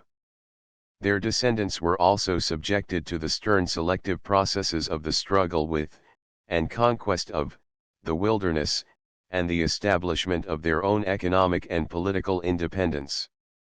As a result, the American people at the beginning of our national life had certain qualities both of physical and intellectual character: hardihood, enterprise, daring, independence, love of freedom, perseverance, etc., which set them apart from any of their contemporaries. It has been the combination of these two factors, a unique people in a rich virgin land, which, more than anything else, has accounted for the eminent position attained by the American nation in the economic life of the world. Many other circumstances have doubtless contributed to the result, but they would have been powerless to accomplish the end, without these two essential prerequisites. With the disappearance of these two distinguishing features, the United States will begin to lose her position of economic superiority. The statement made in a previous paragraph, that the immigrant comes to America because he can or believes he can better his economic lot by so doing, suggested that great class of causes which we have called the artificial. The advantages of the economic life in the United States all too frequently exist, not in fact, but in the mind of the prospective emigrant. And this belief is equally potent in stirring up emigration, whether it is grounded on fact or not. There are hosts of immigrants passing through the portals of Ellis Island every year whose venture is based on a sad misconception. There are also countless numbers who would never have engaged in the undertaking had not the idea of doing so been forcibly and persistently instilled into their minds by some outside agency. In other words, a very large part of our present immigration is not spontaneous and due to natural causes, but is artificial and stimulated. This stimulation consists in creating the desire and determination to migrate, by inducing dissatisfaction with existing conditions as compared with what the New World has to offer. Its source is in some interested person or agency whose motive may, or may not, be selfish. There are three principal sources from which the stimulation or encouragement to immigration emanates: the transportation companies, the labor agents, and the previous immigrants. The motive of the first two is an economic and wholly selfish one, that of the latter may or may not be selfish. The carrying of immigrants from Europe to America is a very vast and lucrative business. The customary charge for steerage passage averages at least $30, and as the large immigrant ships carry 2,000 or more steerage passengers, there is a possibility of receiving as much as $60,000 from steerage passengers on a single voyage. It is, furthermore, a business which can be almost indefinitely expanded by vigorous pushing. A skillful agent can induce almost any number of the simple and credulous peasants of a backward European country to emigrate, who had scarcely had such an idea in their heads before. Consequently, it pays the transportation companies to have an immense army of such agents, continually working over the field, and opening up new territory. The motive is not so much rivalry for a given amount of business between the different companies, a mutual agreement between different lines or groups of lines, dividing up the territory from which they shall draw their steerage passengers, practically precludes this 122. It is rather the possibility of actually creating new business by energetic canvassing. It is obvious that the activity of these agents may be of the most pernicious nature. The welfare of the immigrant, or the benefit of either country concerned, are of no concern to them. Their sole aim is to get business. So long as the immigrant has the wherewithal to pay his passage, it matters not to them where he got it, nor are they deterred by any doubts as to the fitness of the immigrant for American life, or of the probability of his success there. In fact, it is claimed that the steamship companies prefer a class of immigrants which is likely, eventually, to return to the old country, as this creates a traffic going the other way. The only checks to their operations are such as are imposed by their own scruples, and the possession of too many of these does not help a man to qualify for the position of agent. The methods used by these agents to encourage emigration are most ingenious and insidious. Every possible means is used to make the peasant dissatisfied with his present lot, and to impress him with the glories and joys of life in America. Many, perhaps the majority, of the agents are themselves returned immigrants, who give glittering accounts of their experiences in America, and display gold watches, diamond pins, and various other proofs of their prosperity. The methods of today are not quite so crude and bizarre as they used to be. The stories of the richness of America and the ease of life there which used to be current were so overdrawn as to undeceive any but the most ignorant and gullible. Immigrants have left for America expecting to be able to pick up unlimited dollars lying loose in the streets, and stories are told of steerage passengers who threw away the cooking utensils they had brought with them, as the vessel neared New York, supposing that they could get a new lot for nothing as soon as they landed. A better knowledge of actual conditions in America, which now prevails in most European countries, has precluded the continued circulation of such fictions as these. In fact, if there were not real advantages in the United States, and many cases of successful emigrants, the agents would not be able to operate successfully for an indefinite time. But as yet there does exist a sufficient difference between conditions in the New World and in the Old to give them a basis of truth, which they may embellish as occasion demands. Many of these agents make a practice of advancing money to the emigrants to pay for their passage, taking a mortgage on their property for an amount far in advance of that actually furnished. These debts are met with a strange faithfulness by the immigrants, even when they have been woefully deceived and cheated. In Greece it is asserted that the agents work through the priests, and thus largely increase their influence. 123 Immigration which is inspired by such stimulation as this is far from being so desirable as that which is natural and spontaneous. It follows no natural laws, and responds to no economic demand in this country. It is likely to be of injury rather than of benefit to the United States, and works untold injustice to the immigrants. It is regarded as pernicious by all fair-minded observers, and the United States government has made serious efforts to check it. This is the purpose of the clause in the immigration law limiting the nature of solicitation that may be done by transportation lines. The solicitation of immigration is no new thing. Hale, in his letters on Irish immigration, written in 1851 to 1852, said that competition between the different lines of packets and different shipping houses had made the means of emigration familiar in the remotest corners of Ireland, and that advertising was fully utilized. Professor Mayo Smith in 1892 wrote that the Inman Steamship Company had 3,500 agents in Europe and an equal number in the United States selling prepaid tickets.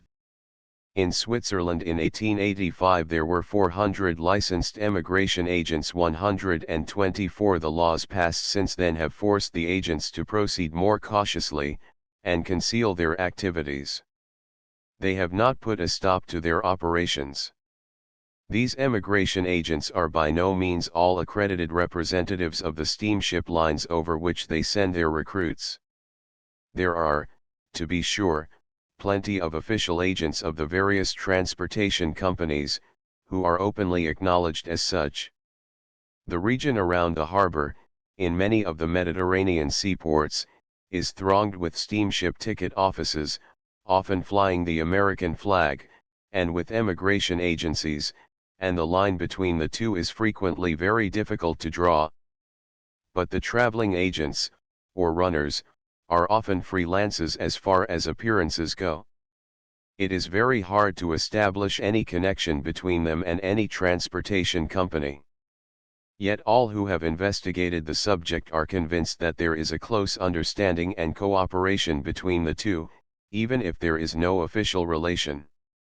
It is contrary to human nature, when so much money is to be made by such canvassing, and there are plenty of people ready to do it, that the transportation companies should neglect the opportunity.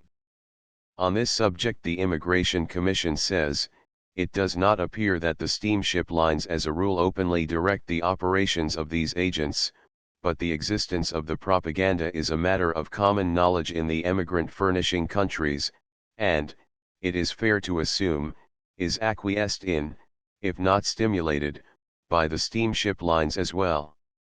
125 The Commissioner General of Immigration is much more emphatic in his statements. The report for 1909 contains the following passages: p. 112 The promoter is usually a steamship ticket agent, employed on a commission basis, or a professional money lender, or a combination of the two. He is employed by the steamship lines, large and small, without scruple, and to the enormous profit of such lines. To say that the steamship lines are responsible, directly or indirectly, for this unnatural immigration is not the statement of a theory, but of a fact, and of a fact that sometimes becomes, indeed, if it is not always, a crying shame. Referring to contract labor inspector John Grunberg, he shows quite clearly that all of the steamship lines engaged in bringing aliens from Europe to this country have persistently and systematically violated the law, both in its letter and spirit, by making use of every possible means to encourage the peasants of Europe to purchase tickets over their lines to this country. They have issued circulars and advertisements, and made use of extensive correspondence, through their own agents in this country and in Europe. The law referred to is Section 7 of the Act of 1907, repeating in substance Section 4, Act of 1891, p. 111. The ease and persistency with which this provision, carefully worded as it is violated, furnishes a striking example of the difficulty of passing statutes which shall be capable of enforcement, especially in foreign countries, to put a stop to practices which are universally conceded to be undesirable. The second great source of stimulation to emigration is the labor agent. His operations are extensive and diversified, and always in direct violation of the contract labor law. That section of the immigration statutes, as previously pointed out, is so sweepingly drawn as to make any immigrant, not in the accepted classes, who has received the slightest intimation that there is work awaiting him in this country, a violator of the law. But the economic advantage to employers in this country of importing European labor under contract to perform services in the United States at much less than the market rate of wages, is so great, that, as in the previous case, human nature cannot resist the temptation, provided the chances of escaping detection are sufficiently good. And this part of the law, like that relating to advertising, is of such a nature as to make it susceptible of continued and extensive evasion by unscrupulous persons, possessed of such skill and craftiness as characterize the typical contract labor agent. While there is no way of estimating the extent of this practice, there is no doubt that only a very small proportion of the present immigration, from the Mediterranean countries at least, is innocent of the letter of the law, strictly interpreted. This is not to say that they are under actual contract to labor, but that their coming has been encouraged by some sort of intimation that there would be work awaiting them. By a recent opinion of the Attorney General, two essential points have been laid down in the construction of the contract labor laws, as follows: 1. That they prohibit any offer or promise of employment which is of such a definite character that an acceptance thereof would constitute a contract. 2. That the prohibition to encourage the immigration of an alien by a promise of employment is directed against a promise which specially designates the particular job or work or employment for which the alien's labor is desired. 126. Even under this somewhat liberal interpretation of the laws, wholesale violations undoubtedly go on. In the words of the Immigration Commission, in this way hundreds of immigrants are annually debarred at United States ports as contract laborers, while doubtless hundreds of thousands more are admitted who have practically definite assurances as to the place and nature of their employment in this country. A fuller description of contract labor in general, and of that particular form of it which is known as the padrone system, will be given in another connection. The point to be emphasized here is that it operates as one of the great causes of our present immigration, and that it continues to exert a powerful, and probably increasing, influence, in spite of all the efforts of the legislators and officials of the United States to check it. The third source of stimulation to emigration is the earlier immigrant himself. He is probably the greatest factor of all in induced immigration, and his influence is utilized in various ways by both emigration agents and labor agents, and made to contribute to the success of their efforts. Every stream of immigration must have its origin in some few individuals, who, the first of their region, break the ties of home and fatherland, and go to seek their fortune in a new and faraway land. Upon their success depends the question whether others from the same district shall follow in their footsteps. If they fail in their venture, it serves as a discouraging factor as respects further emigration from that region. But if they succeed, and win a position which makes them envied in the eyes of their fellow countrymen, it furnishes a powerful stimulus to further emigration. Sooner or later, there will be some who succeed from every region, and the example of a few successful ones is likely to far outweigh numerous failures. Something like this is going on in countless remote districts of the South European countries, and has gone on for decades in every country which has sent us numbers of immigrants. Take a typical example.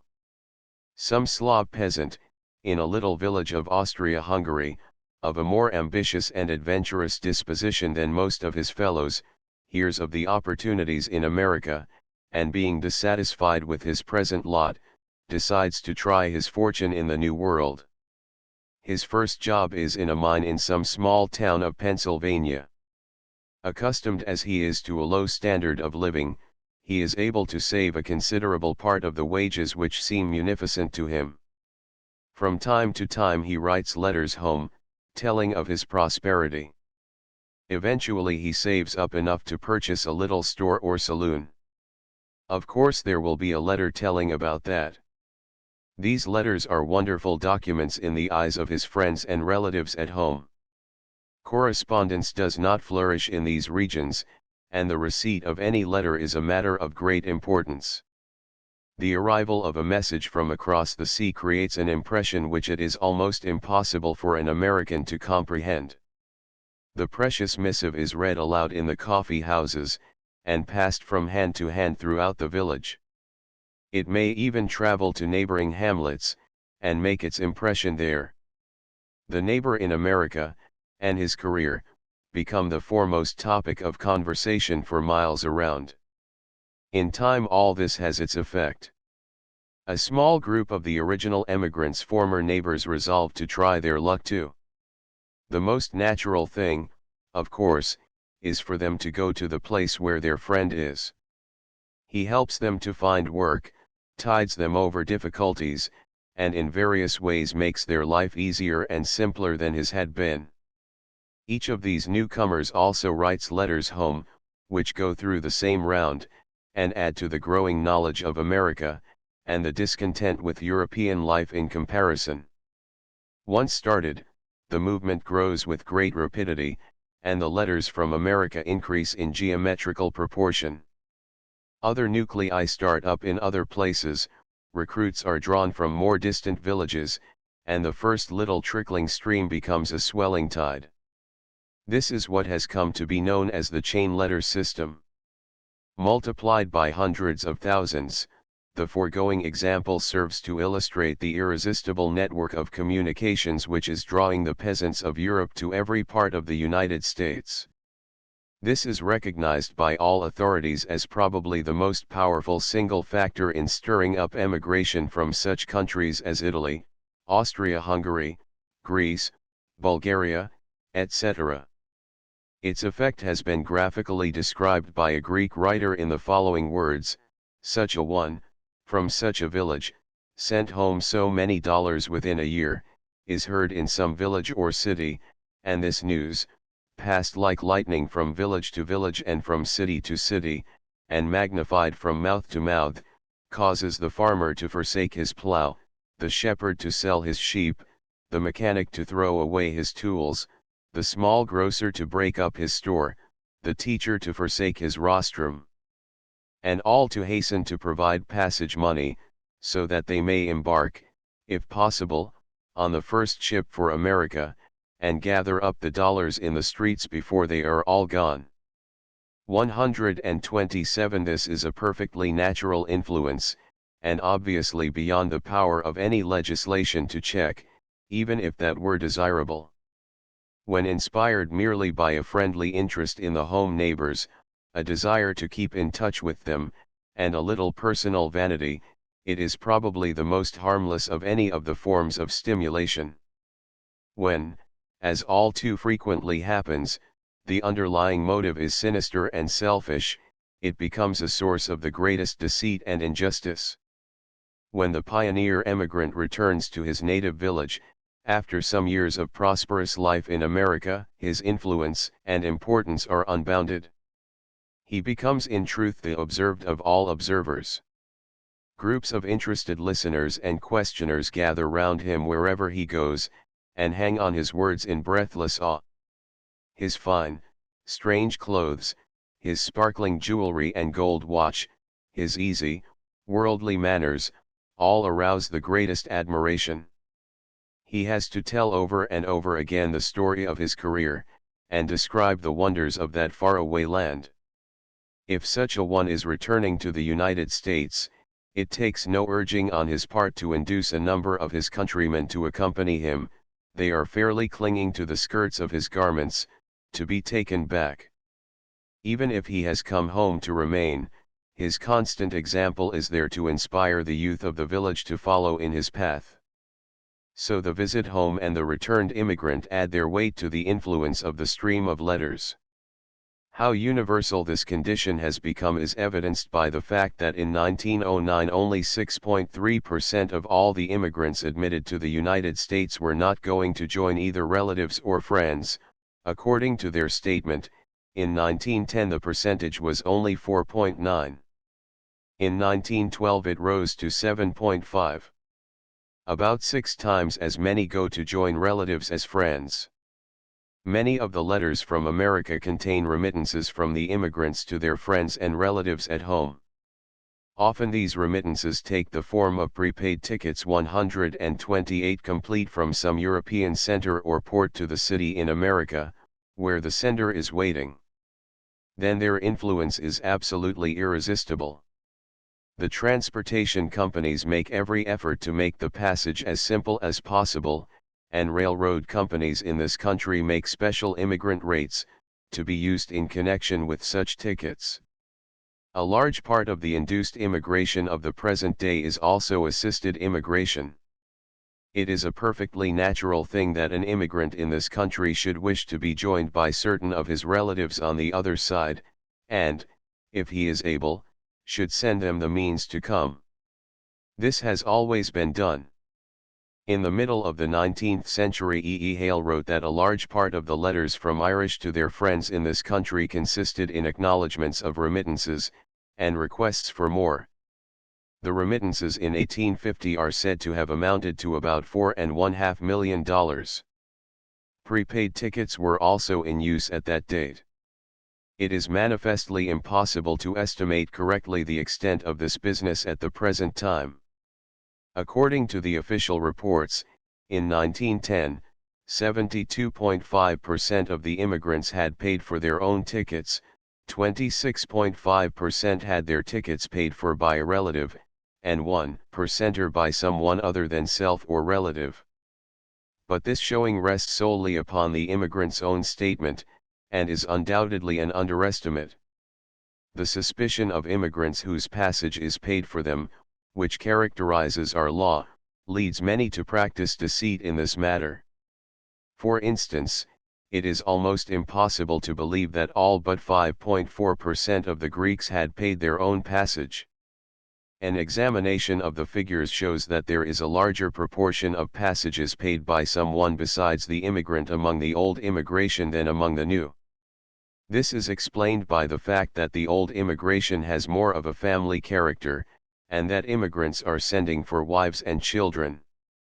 This can be understood only by comparison with the sex and age tables 129. Even when these remittances are not in the form of prepaid tickets, nor are even intended to pay passage in any way, they exert a powerful influence in stirring up immigration, through the tangible evidence which they furnish of American possibilities. There could be no stronger proof of the success of immigrants in the United States than the constant stream of gold which is flowing from this country to Europe. For the sake of clearness, these different forms of stimulation have been discussed separately. In practice, they overlap and combine in a variety of complicated relations. The emigration agent is often himself a returned immigrant. If not, he utilizes all the influences which arise from the letters, visits, and remittances of actual immigrants to further his ends. The letters from America are often misleading or spurious, used by labor agents in this country to entice others to come. The prepaid ticket is susceptible of a wide variety of uses.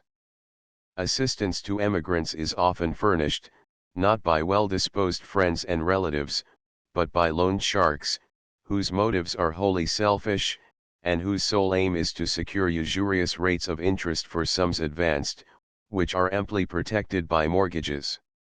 As a result of this complex of motives and forces, America has become a household word even to the remote corners of Europe, and he who wishes, for any reason, to stir up emigration from any region finds a fertile field already prepared for him. It is amazing to find how much an ignorant Greek peasant knows about conditions in America. The economic situation is, of course, the prime interest. But there is also a good fund of information about social and political subjects. There are of course many misconceptions and errors, but it is evident that the lines of communication between the European village and the American city are very well established. Similar conditions prevail in all the immigrant-furnishing countries. It is impossible to say to just what extent our present immigration ought to be classified as induced. It is probable that only a very small part of the total immigration is wholly free from stimulation to some degree. Certain it is that a very large proportion of it is thoroughly artificial and induced. The getting of immigrants is now a thoroughly developed system, planned to serve the needs of every form of interest which might profit thereby. 130 As to the quality of such immigration, something has already been said. There is evidently nothing about the immigrants themselves, or the way in which they are secured, that serves as a guarantee of their serviceability or value to this country. As to their own prospects, we can do no better in closing this chapter than to quote the words of the Commissioner General. These various operations often result in placing upon our shores large numbers of aliens who, if the facts were only known at the time, are worse than destitute, are burdened with obligations to which they and all their relatives are parties, debts secured with mortgages on such small holdings as they and their relatives possess, and on which usurious interest must be paid.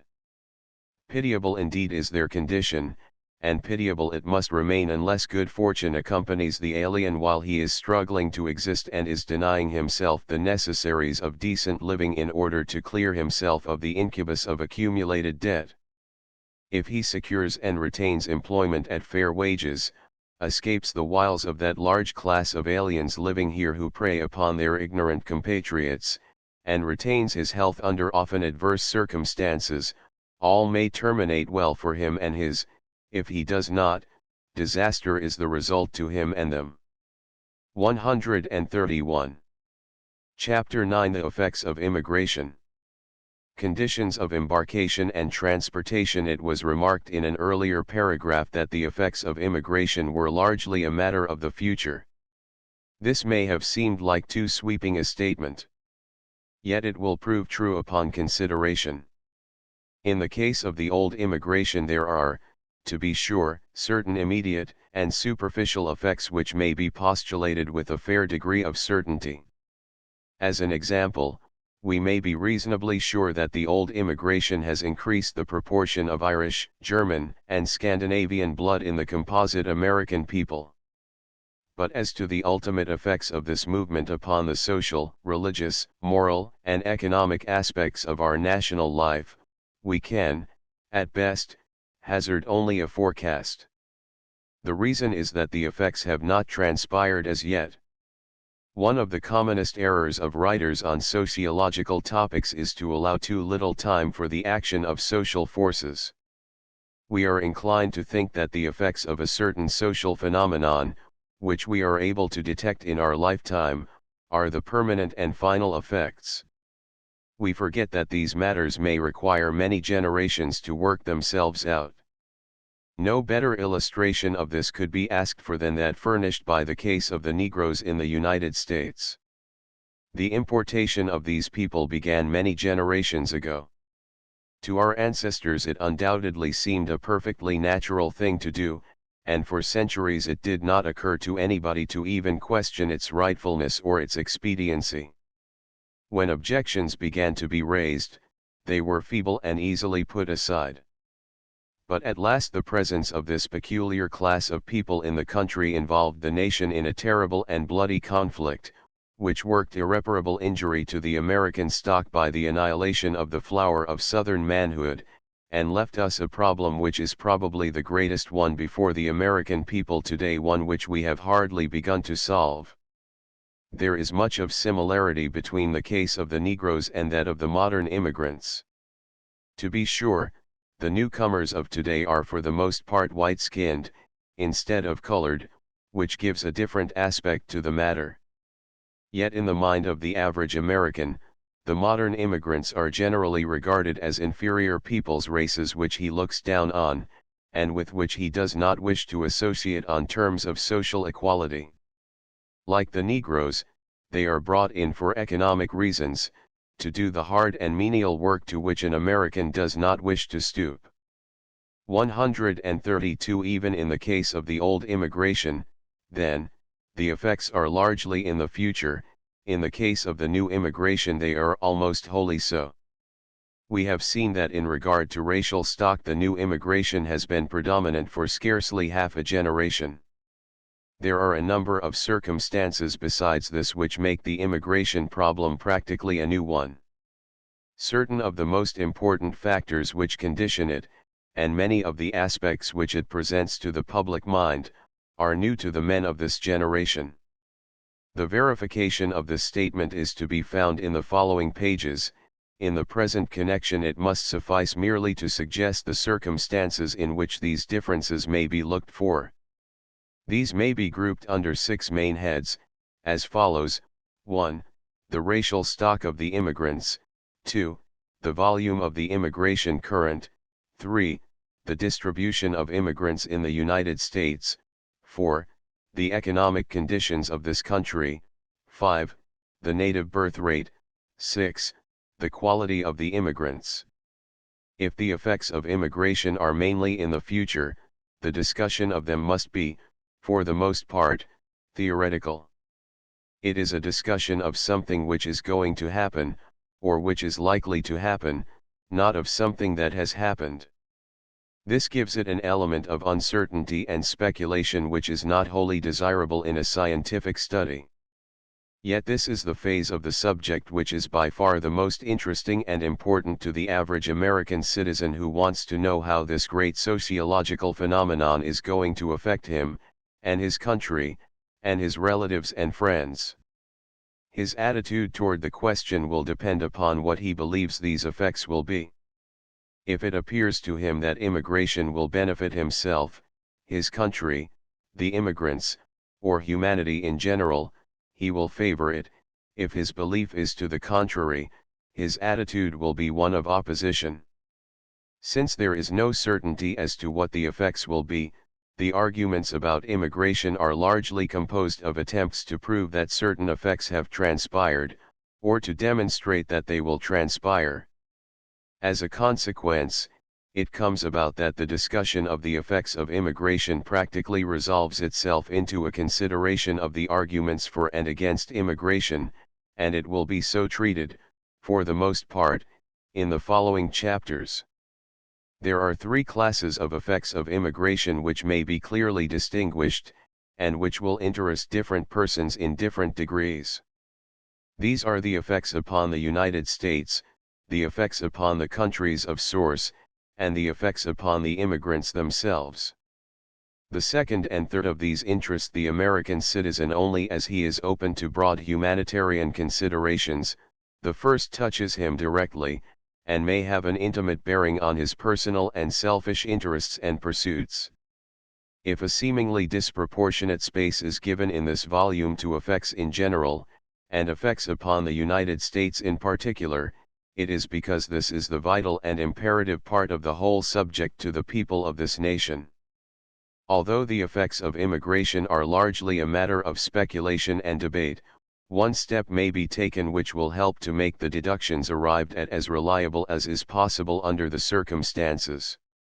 This is a careful investigation of the actual conditions which surround immigration at the present time, and a comparison of them with those of the past. Only upon a solid basis of such facts can any trustworthy predictions be made as to what may be expected to come about in the future. Accordingly, in preparation for the discussion of effects, we will attempt to get a clear picture of the circumstances which surround the immigrant on his journey from the old world to the new, of his condition when he arrives, of the character of his life and labor in his new home. In general, the plan followed will be to take up each set of conditions in turn, and having ascertained the facts, to try to determine what bearing these seem likely to have upon the final effects of immigration. This will at times involve a departure from the strictly logical method of treatment, but this is unavoidable in such a complicated discussion. With the sources of our present immigration we are already familiar. We have seen how they have shifted from the north and west of Europe to the south and east. It has been stated that the movement is essentially a European one. This is still emphatically true. In 1912, 85.8% of all our immigrants came from Europe, and if we exclude Turkey in Asia, which really is a part of Europe in the ethnical sense, British North America, Mexico, and the West Indies, there is very little left of the non-European portion. So it is still correct, for all important purposes, to regard immigration to the United States as having its origin in Europe. How long this will continue, it is of course impossible to say. There are vast reservoirs of population in Asia, to say nothing of the other continents, which we have scarcely as yet tapped, and which may reach the point of emigration with advancing civilization. Whether or not we are to receive large contingents from these countries in the future will depend largely upon the attitude of our government. So far, we have put up the bars before the Chinese, and unless they are lowered, which hardly seems likely, we need not anticipate any considerable number of arrivals of this race. Up to 1900 there were only a comparatively few Japanese in this country. Since then, the rising tide of immigration from Japan, which threatened to reach large proportions, has been checked, partly by a series of measures which permits the greater part of the administrative problem to rest with the Japanese government, 133 which is avowedly opposed to the emigration of its laboring population, and partly by a presidential order from the White House on March 14, 1907 134 denying admission to Japanese and Korean laborers, who had received passports to go to Canada, Mexico, or Hawaii, and were using them to secure admittance to continental United States. While the new treaty between this country and Japan contains no specific prohibition of immigration, it is understood that the Japanese government agrees to prevent the emigration of laborers from that country to this. A new problem has recently appeared in the Pacific Coast states in the form of an East Indian immigration.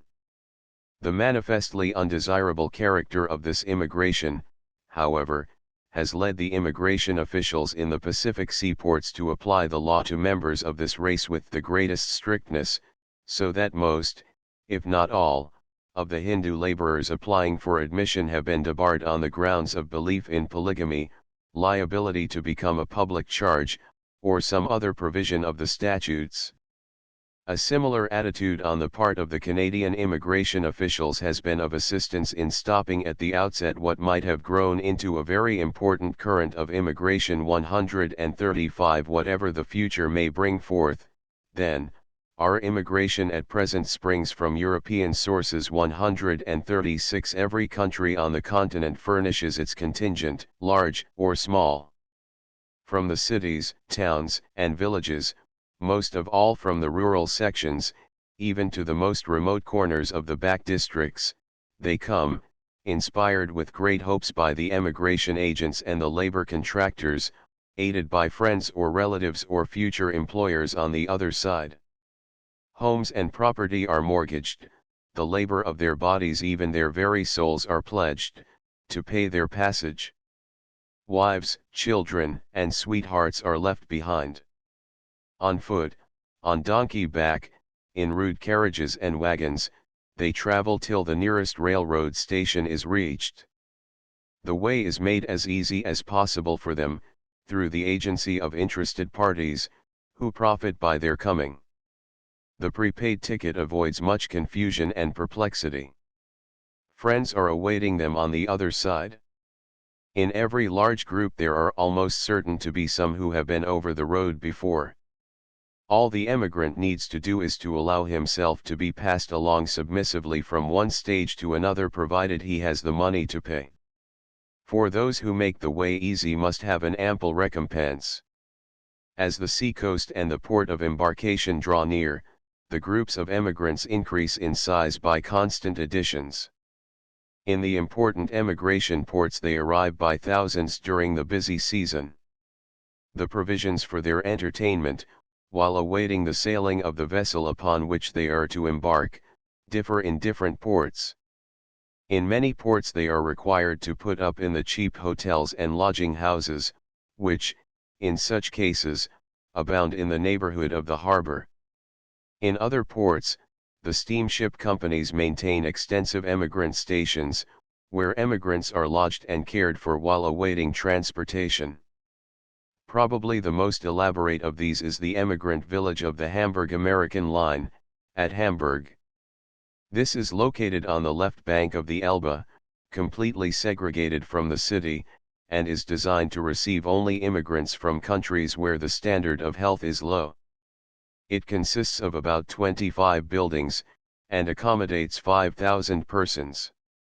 Among the buildings are a large inspection building, a simple hotel, and a number of living pavilions, each consisting of a dormitory, living room, baths, etc. There is one large dining hall, with a special section for Jews, for whom also a separate kitchen is provided. The religious needs of the emigrants are provided for by a synagogue, a Catholic church, and a Protestant church. 137 The provision of the United States law, which requires an examination and medical inspection at the port of embarkation, is observed with different degrees of care in different countries and by different lines. It is to the advantage of the steamship company to refuse transportation to any individuals who are manifestly inadmissible to the United States, as their refusal involves their return at the expense of the company, and in many instances an additional fine of $100. On the other hand, if there is a fair chance that the immigrant may succeed in passing the examination, there is a strong temptation for the steamship company to take him, for the sake of his passage money. There is a practice, believed to be quite extensive, among the transportation companies, of compelling an alien who seems in danger of being debarred, to deposit with the foreign agent from whom he purchases his ticket a sum sufficient to cover the cost of his return in case he is refused admission. This is in direct violation of the United States law, but the difficulty of securing evidence has prevented the authorities from putting an effective stop to the practice. 138 large numbers of would-be emigrants are nevertheless turned back before embarkation, as a result of the examination by the steamship company. The proportion of those detained in this manner to those debarred at the ports of arrival in the United States is at least 4 to 1. 139. Some companies have had such a bitter experience in the matter of having their passengers refused as to lead them to exercise great caution. The Austro-American Company, which carries a large share of the Greek traffic, had over 300 emigrants refused at the United States port on one of their early voyages, and returned to Europe. Since then, they have adopted the system of having physicians provided for their 40 sub-agencies in various parts of Greece, who inspect applicants for tickets, and pass upon them before any document is issued to them by the agent. If this physician accepts an emigrant, he is given a medical certificate, makes a deposit toward his ticket, and has space reserved for him on the steamer. He is then sent on to the port of embarkation, where the final examination takes place. 140. In this way large numbers of inadmissible immigrants are kept from leaving their native village, and are spared the expense and disappointment of the trip to the port of embarkation. The examination at the port of embarkation is differently conducted at different seaports. As a rule the medical examination is made by a physician employed by the steamship company, either the ship's doctor, or a specially engaged physician. But at some ports the American consul chooses the physician, though the steamship company pays him. At Naples, Palermo, and Messina, by a special arrangement between the two governments, the examination is made by officers of the United States Public Health and Marine Hospital Service, who examine steerage passengers and recommend the rejection of those who are likely to be refused admission to the United States. Their action is unofficial, but their suggestions are always complied with. Under the quarantine law of the United States, the American consular officers are also required to satisfy themselves of the sanitary condition of passengers and ships sailing for United States ports.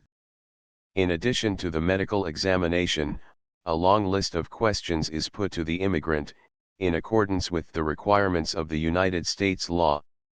His answers are recorded on the manifest, which is later put into the hands of the inspecting officer at the port of arrival, who repeats the same questions and notes whether the answers tally. Vaccination and the disinfection of the passengers' baggage are important parts of the preparation of emigrants for the journey to America.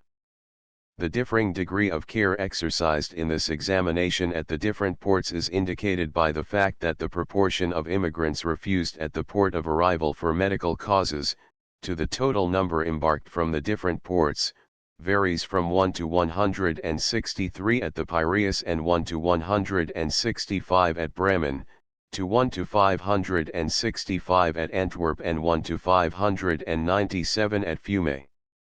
A large amount of transatlantic traffic passes through Germany from neighboring states, and to protect herself against having large numbers of foreign emigrants refused at her ports, and left in a destitute and helpless condition in her territory, Germany has compelled the steamship companies to establish control stations on the German-Russian and German-Austrian borders. There are 14 of these stations, 13 on the frontier, and one near Berlin. All emigrants from Eastern Europe who are intending to pass through German territory to ports of embarkation are examined at these stations, and those who do not comply with the German law, or who are evidently inadmissible to the United States, are turned back. This is a wise and humane provision, for the condition of the emigrant, who, having spent his all to pay his passage to America, and traveled a long distance to the seaboard, finds himself refused at the port of embarkation, is often pitiable in the extreme. 141 The governments of most European countries do not regard a large emigration with favor, partly because of the withdrawal of men from military service, partly because of the economic loss resulting from the departure of so large a part of the laboring class. Most of them exercise some control over emigration, and, in particular, endeavor to combat the activities of the emigration agents, which, however, they are as powerless to check as is the United States. Nevertheless, there is practically no effort to prohibit emigration altogether, as it is recognized as a natural and irresistible movement. Italy exercises the greatest care for the welfare of her immigrants of any European nation. Practically all of the immigrants who are crossing for the first time, and probably a majority of those who have made the trip before, travel in the steerage. The second cabin is patronized by the more prosperous of the immigrants who have been in the United States previously, and by others who know themselves to be inadmissible, and hope in this way to avoid a searching inspection. The great bulk of the emigrants, however, having passed their preliminary examination, flock up the steerage gangway into the ship which is to convey them to America. At the top of the ladder stands a ship's officer who examines their tickets and their certificates of vaccination, sometimes a little purple mark stamped on the wrist, and in certain cases searches them for concealed weapons. They are then allowed to proceed to the interior of the ship, and find their way to such berths as suit their fancy, and are not already occupied, within the limits of the section of the ship assigned to them. Steerages are usually divided into 3 compartments, more or less completely separated from each other. One is for men without wives, another for women traveling alone, and the third for families. Steerages on the transatlantic vessels are divided into 2 main classes, designated by the Immigration Commission as the old type or old steerage, and the new type or new steerage. The former class predominates on the Mediterranean lines, the latter is found on some of the better ships of the North Atlantic service. Some ships are equipped with both kinds. The old type steerage is still the typical one, and is found on the majority of vessels bringing immigrants to the United States. It is in such a steerage that the average immigrant gets his first introduction to America, for everything after he leaves the port of embarkation is closely identified with America in his mind. It is in this type of steerage that the student of immigration is primarily interested. Steerages of this type all bear a general resemblance to each other, and one scene can never be forgotten.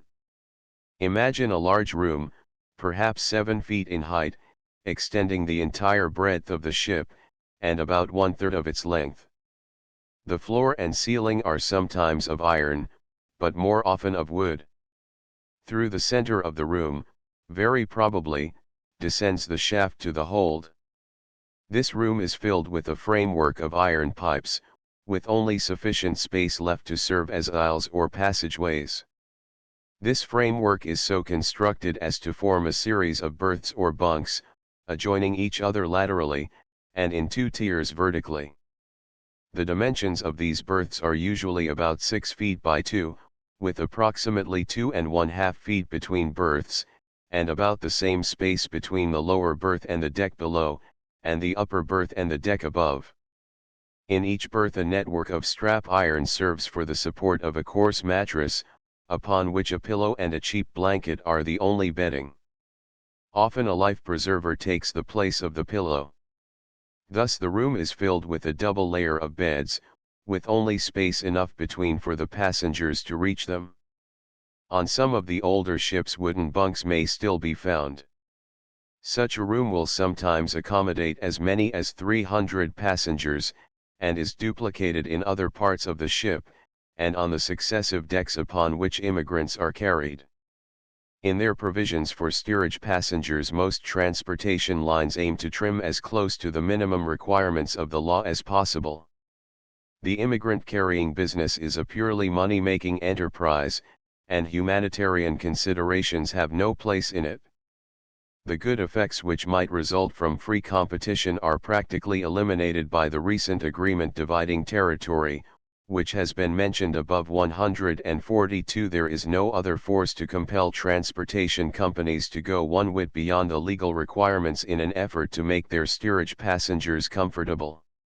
The open deck space reserved for steerage passengers is usually very limited, and situated in the worst part of the ship, subject to the most violent motion, to the dirt from the stacks and the odors from the hold and galleys.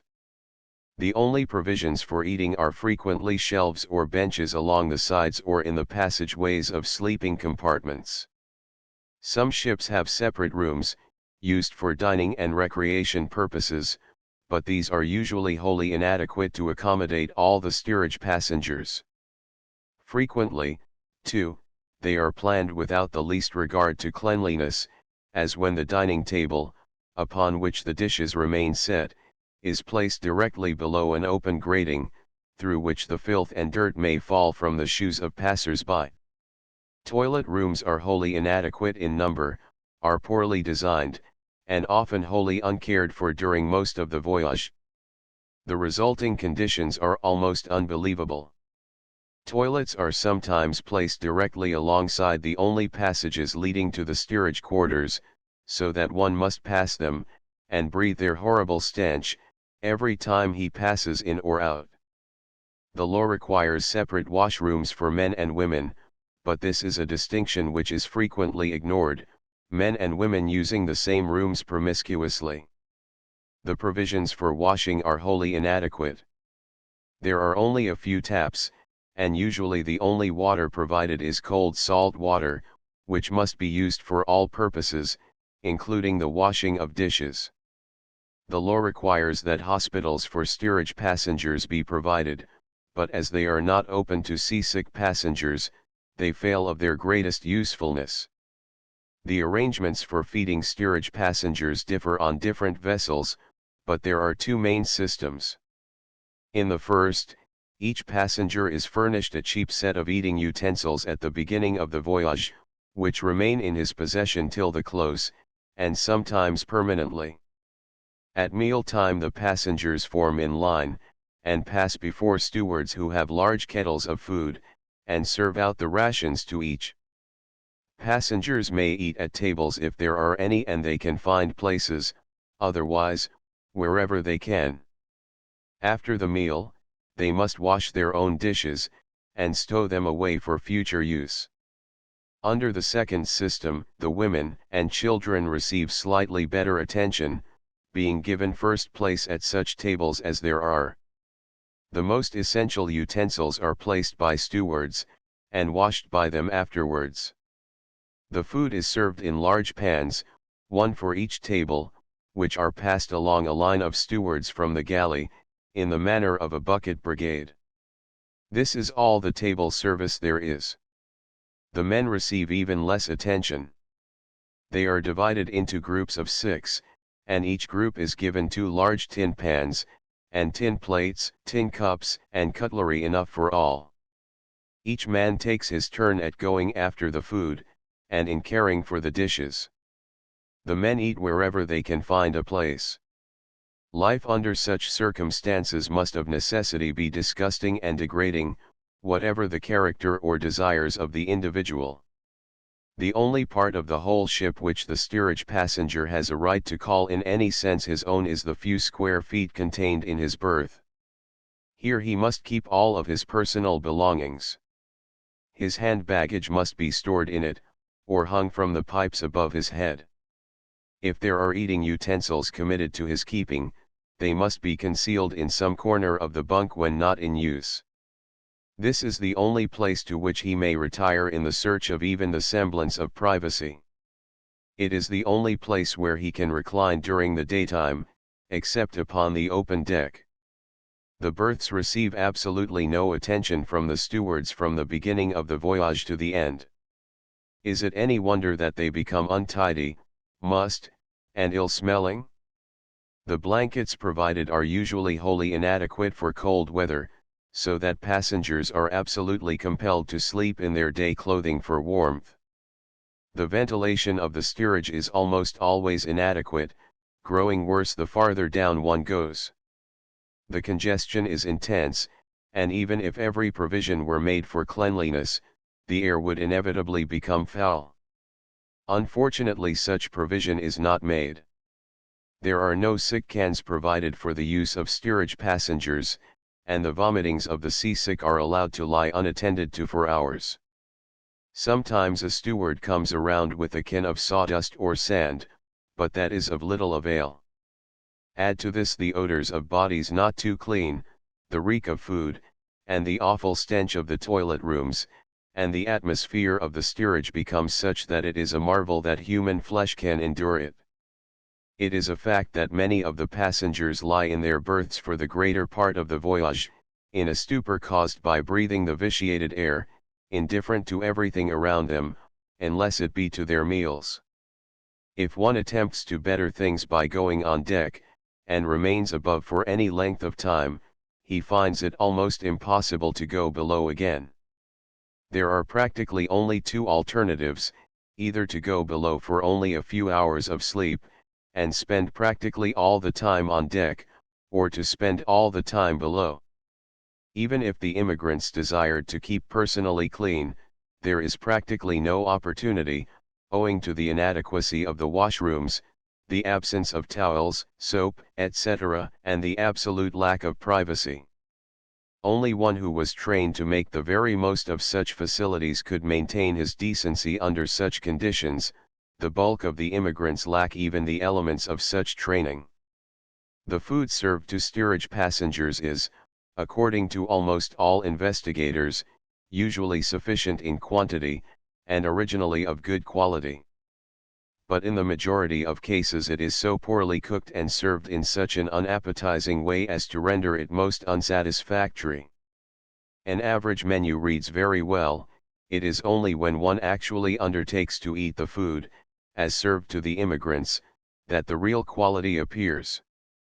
There is usually a canteen, or bar, where drinks, candy, fruit, etc., may be secured by those who can pay for them, and stewards sometimes turn an extra penny by securing food from the second cabin for steerage passengers who make the arrangement with them. One of the worst conditions prevailing in the steerage, upon which the investigators of the Immigration Commission lay great stress, is the indecent and immoral attitude and conduct of the men, including the crew as well as the passengers, toward the women. The stories which are told of the constant persecution of immigrant women, unprovided as they are with any means of privacy even by those whose duty it is to protect them, are almost unbelievable, but are well substantiated. As one investigator wrote, only a set of instantaneous photographs could give an adequate idea of the demoralizing attentions to which women and girls are subjected, until even the most self-respecting of them sometimes weaken under the strain. The United States law, of course, aims to prevent these abuses, but it is powerless, without better machinery for enforcement than is provided. All of these conditions are naturally aggravated by crowding, and are usually more pronounced on the westward than on the eastward trip, since the steerage is ordinarily more congested coming to the United States. It is a marvel that even the ignorant, uncultured, stolid peasants of Europe can find life tolerable under such conditions. Yet they do, and manage to get some enjoyment out of it besides. There are songs and games and dances to while away the time. Especially when the ship stops at any intermediate port, the deck throngs with immigrants, men, women, and children, seeking recreation in their own way. On the whole, the old-type steerage is the poorest possible introduction to, and preparation for, American life. it inevitably lowers the standards of decency, even of the immigrants, and often breaks down their moral and physical stamina. It shatters their bright visions of American life, and lands them cynical and embittered. One of the first steps in the improvement of the immigration situation should be the abolition of the old type steerage. The new type steerage, which is found on some lines carrying immigrants from North Europe, was the result of competition for the traffic, which led certain companies to improve their facilities. The traffic agreement above referred to, by eliminating this competition, has prevented the extension of this type of steerage to other lines, and other ships. In general, the new type steerage is a modified second cabin, with simpler and plainer accommodations, and less attendance. Separate staterooms are provided, having from 2 to 8 berths in each. In some cases the berths are of the old steerage type.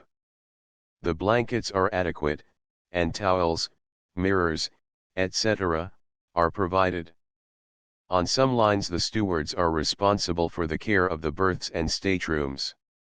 There are regular dining rooms, properly cared for, the food is abundant, and when carefully prepared, of good quality. Facilities for washing and toilet are superior to the old steerage, and greater segregation of the sexes is secured. The air is still bad, but not so absolutely intolerable, and most of the flagrant abuses of the old type steerage are avoided. Old and new steerages are sometimes found on the same vessel, in which case the latter is known as third class. The difference in price between the two does not at all correspond to the wide difference in accommodations. In general, the price of steerage passage is much nearer to that of second cabin than the relative service would seem to warrant. This tends to disprove the claim sometimes made that the steamship companies cannot afford to furnish better accommodations to steerage passengers without materially raising the price, as does the fact that passengers are actually being carried in the new type steerage, with a profit, at a moderate charge. Throughout their long journey from their native villages to the portals of America, the immigrants are very much at the mercy of those into whose hands they have committed themselves for transportation. Their treatment differs with different companies, but all too often they are handled like so many cattle, or even worse, like so many articles of inanimate freight. 143 The Immigration Commission recommends that a law be passed requiring United States government officials, both men and women, to be placed on all ships carrying third-class or steerage passengers, at the expense of the companies, and that inspectors in the guise of immigrants should occasionally be sent across in the steerage. This ought certainly to bring about a decided improvement in conditions, for at present there is no provision, on the part of this government, for enforcing the steerage laws, or looking after the welfare of passengers on the voyage. Ships are subject to inspection after they arrive in port, but conditions are very different than from what they are in mid-ocean. As the ship approaches shore, toilet rooms and washrooms are cleaned up, disinfectants are used, and everything is made to appear more proper and orderly. That such supervision and inspection is capable of producing beneficial results is proved by the fact that on ships carrying an Italian Royal Commissioner, conditions are very much superior to those on others. Chapter X Inspection. Social and economic conditions of arriving immigrants. The immigrant first comes under the official control of the United States government when he arrives at the port of destination. There are a number of seaports on the Atlantic and Pacific coasts designated by the Bureau as ports of entry for immigrants. Entry at any other ports is illegal. The facilities for the inspection and care of immigrants differ in extent in the different ports with the demands placed upon them, but the general line of procedure is the same in all. As New York has the most elaborate and complete immigrant station in the country and receives 3/4 or more of all the immigrants, it may be taken as typical of the fullest development of our inspection system. A ship arriving in New York is first subject to examination by the quarantine officials. Then the immigrants are turned over to the officers of the Immigration Bureau. All aliens entering a port of the United States are subject to the immigration law, and have to submit to inspection. First or second class passage does not, contrary to a common impression, secure immunity. Cabin passengers are given a preliminary inspection by the officials on board the vessel, and if they are plainly admissible, they are allowed to land without further formality. If there is any question as to their eligibility, they are taken to Ellis Island, and subjected to a closer examination. While there, they have to put up with the same accommodations as are accorded to steerage passengers.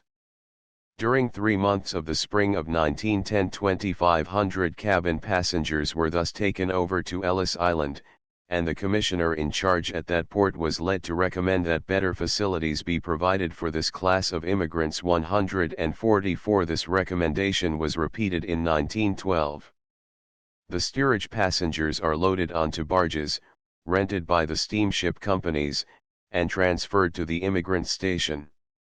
This is located on Ellis Island, a group of small islands in the harbor, not far from the Statue of Liberty. It consists of 2 main parts, on one of which is located the main building, containing offices, sleeping rooms, restaurant, inspection rooms, ticket offices, etc. On the other are the hospitals, etc. This temporary disembarkment does not constitute a legal landing. The immigrants are still nominally on shipboard, and the transportation companies are responsible for their support until they are legally landed. After landing on the island, the immigrants pass through a detailed process of examination, during which all the facts required by the statutes are ascertained and recorded, as far as possible. This examination consists of 3 main parts. The first is the medical examination made by officers of the United States Public Health and Marine Hospital Service.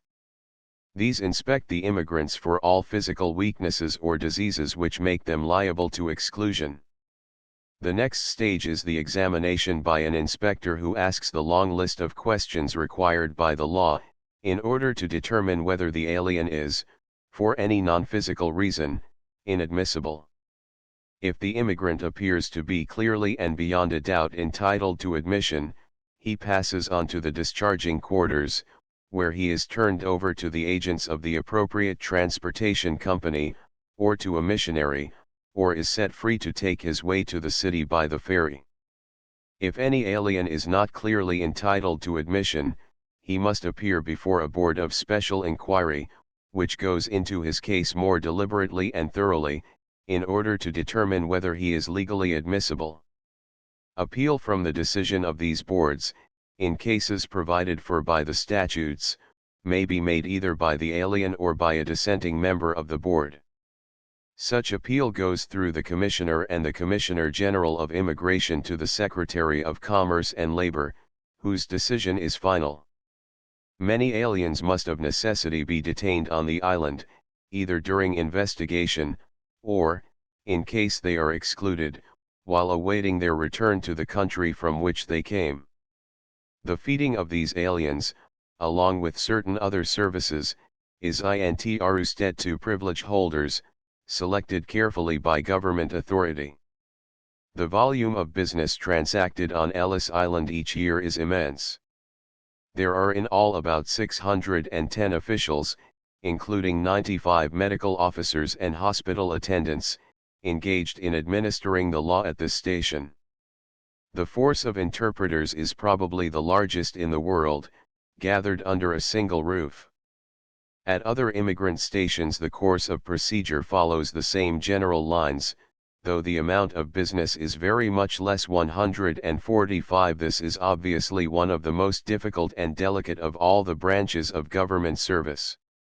Questions involving the breaking up of families, the annihilation of long-cherished plans, and a host of other intimate human relations, even of life and death itself, present themselves in a steady stream before the inspectors. Every instinct of humanity argues on the side of leniency to the ignorant, stolid, abused, and deceived immigrant.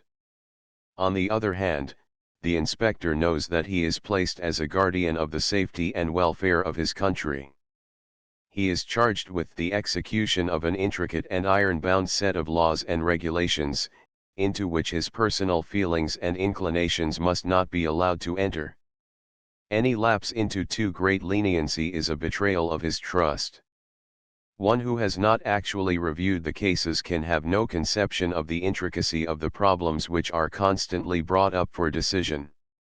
Is it surprising that the casual and tender-hearted visitor who leans over the balcony railing or strolls through the passages, blissfully ignorant of the laws and of the meaning of the whole procedure, should think that he detects instances of brutality and hard-heartedness? To him, the immigrants are a crowd of poor but ambitious foreigners, who have left all for the sake of sharing in the glories of American life, and are now being ruthlessly and inconsiderately turned back at the very door by a lot of cruel and indifferent officials. He writes a letter to his home paper, telling of the brutality at Ellis Island. Even worse than these ignorant and sentimental critics are those clever and malicious writers who, inspired by the transportation companies or other selfish interests, paint distorted, misleading, and exaggerated pictures of affairs on Ellis Island, and to serve their own ends strive to bring into disrepute government officials who are conscientiously doing their best to perform a most difficult public duty. 146 It would not be safe to say that there never has been any brutality on Ellis Island, or that there is none now. Investigators of some reputation have given specific instances. 147 It would be almost beyond the realm of possibility that in so large a number of officials, coming in daily contact with thousands of immigrants, there should be none who were careless, irritable, impatient, or vicious. How much of maltreatment there may be depends very largely upon the character and competency of the commissioner in charge. The point is, that no one is qualified to pass an opinion upon the treatment of immigrants, except a thoroughly trained investigator, equipped with a full knowledge of the laws and regulations, and an unbiased mind. One thing in particular which impresses the dilettante observer is the haste with which proceedings are conducted, and the physical force which is frequently employed to push an immigrant in one direction, or hold him back from another. It must be admitted that both of these exist and they are necessary. During the year 1907, 5,000 was fixed as the maximum number of immigrants who could be examined at Ellis Island in one day. 148 Yet during the spring of that year more than 15,000 immigrants arrived at the port of New York in a single day. It is evident that under such conditions haste becomes a necessity. The work has to be done with the equipment provided, and greater hardship may sometimes be caused by delay than by haste. As to the physical handling of immigrants, this is necessitated by the need for haste, combined with the condition of the immigrants. We have seen that the conditions of the voyage are not calculated to land the immigrant in an alert and clear-headed state. The bustle, confusion, rush, and size of Ellis Island complete the work, and leave the average alien in a state of stupor and bewilderment. He is in no condition to understand or appreciate a carefully worded explanation of what he must do, or why he must do it, even if the inspector had time to give it. The one suggestion which is immediately comprehensible to him is a pull or a push. If this is not administered with actual violence, there is no unkindness in it. An amusing illustration of the dazed state in which the average immigrant goes through the inspection is furnished by a story told by one of the officials on the island. It is related that President Roosevelt once visited the island, in company with other distinguished citizens. He wished to observe the effect of a gift of money on an immigrant woman, and fearing to be recognized, handed a $5 gold piece to another member of the party, requesting him to hand it to the first woman with a child in her arms who passed along the line. It was done. The woman took the coin, slipped it into her dress, and passed on, without even raising her eyes or giving the slightest indication that the incident had made any different impression on her than any of the regular steps in the inspection. It would be a remarkable man, indeed, who could deal with a steady stream of foreigners, stolid and unresponsive to begin with and reduced to such a pitch of stupor, day after day, without occasionally losing his patience. The information collected at the port of entry is sufficient, when compiled and tabulated, to give a very complete and detailed picture of the character of the arriving immigrants, in so far as that can be statistically portrayed. The reports of the Commissioner General contain an elaborate set of tables, which are the principal source of accurate information on the subject. In the following pages these tables will be summarized, with the intent of bringing out the most important facts which condition the immigration problem in this country. Data from other reliable sources will be added as occasion requires. During the period 1820 to 1912 a total of 29,611,052 immigrants have entered the United States. Of these, the Germans have made up a larger proportion than any other single race, amounting in all to 5,400,899 persons from the German Empire. Until very recently the Irish have stood second, but as far as can be determined from the figures the Italians and natives of Austria-Hungary have now passed them. There have been, in the period mentioned, 3,511,730 immigrants from Austria-Hungary, 3,426,070 immigrants from Italy, including Sicily and Sardinia, and 3,069,625 from Ireland. But if the 1,945,812 immigrants from the United Kingdom not specified could be properly assigned, it would probably appear that Ireland could still lay claim to second place. The other most important sources, with their respective contributions, are as follows: Russian Empire, 2,680,525, England, 2,264,284, British North American possessions, 1,322,085, Sweden, 1,095,940,149. When it is considered how recent is the origin of the immigration from Italy, Russia, and Austria-Hungary, the significance of these figures becomes apparent. The figures for a single recent year show very different proportions.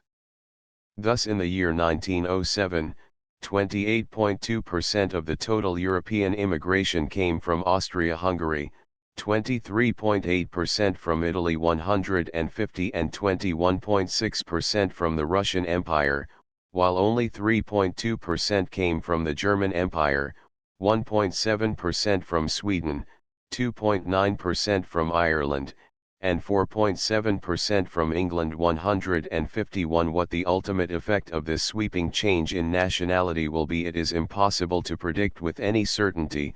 It is one of the greatest of all the problems connected with immigration, and can better be discussed in another connection. Suffice it to say for the present, that it has put an entirely new face on the question of the assimilation of the immigrant in this country. In regard to the sex of the immigrants, the males have always had the predominance. During the period from 1820 to 1910, 63.8% of the immigrants were males, and 36.2% females. 152. This is what might naturally be expected. The first emigration from a region is almost always an emigration of men. They have the necessary hardihood and daring to a greater extent than women, and are better fitted by nature for the work of pioneering. After the current of emigration becomes well established, women are found joining in. Early emigrants send for their families, young men send for their sweethearts, and even some single women venture to go to a country where there are friends and relatives. But in the majority of cases the number of males continues to exceed that of females. In the long run, there will be a greater proportion of men than of women, because of the natural differences of the sexes. In this respect, however, there has also been a change in recent years. the proportion of males is considerably larger among the new immigrants than among the old. In the decade 1820 to 1830, when immigration was still in its beginning, there was a large proportion of males, amounting to 70% of the total. In the decades of the 40s and 50s, however, the proportion of males fell to 59.5% and 58% respectively. But in the decade ending 1910, 69.8% of all the immigrants were males. There is a general tendency for the proportion of males to rise in a year of large immigration, and fall as immigration diminishes. This can be traced with a remarkable degree of regularity throughout the modern period. It is well exemplified in the last 6 years. In the year 1907, when the total immigration reached its highest record, the proportion of males also reached the highest point since 1830, 72.4%. After the crisis of that year, the total immigration fell off decidedly, and in 1908 the proportion of males was only 64.8%. In the next year the percentage of males rose to 69.2%, while the total immigration decreased slightly, but since the net gain by immigration increased in that year 153, this is not a serious exception to the rule. In 1910 the total immigration again showed a marked increase, and the percentage of males rose to 70.7%. 154 in 1911 there was another marked decline in immigration and the percentage of males fell to 64.9%, while a further slight decline in 1912 was accompanied by a fall in the percentage of males to 63.2%. 155 This phenomenon is undoubtedly accounted for by the fact that the men come in more direct response to the economic demands of this country than the women, and hence respond to economic fluctuations more readily. Many of the female immigrants come to join men who have established themselves on a footing of fair prosperity in this country, and are able to have them come even in a year of hard times. An examination of the sex distribution of some of the leading races shows how thoroughly characteristic of the new immigration this excess of males is. The following table shows the percentages of the two sexes of certain chosen races for the 11-year period 1899 to 1909, sex distribution of immigrants of specified races, by percents, 1899 to 1909 race or people percent male female Bulgarian, Serbian, Montenegrin 96.04.0 Croatian and Slovenian 85.114.9 English 61.738.3 German 59.440.6 Greek 95.44.6 Hebrew 56.743.3 Irish 47.252.8 Italian, North 78.421.6 Italian, South 78.621.4 Lithuanian 71.128.9 Magyar 72.727.3 Polish 69.230.8 Ruthenian 74.026.0 Scandinavian 61.338.7 Slovak 70.329.7 Comparing the entire old immigration for the period specified with the entire new immigration, European only, we find that of the former 58.5% were male and 41.5% female, of the latter 73% were male, and 27% are female. 156 It is evident that the new immigration is in no sense an immigration of families, but of men, either single men, or married men who have left their wives on the other side. This is due in part to the very fact that it is a new immigration, partly to the fact that it is, to such a large degree, temporary or provisional.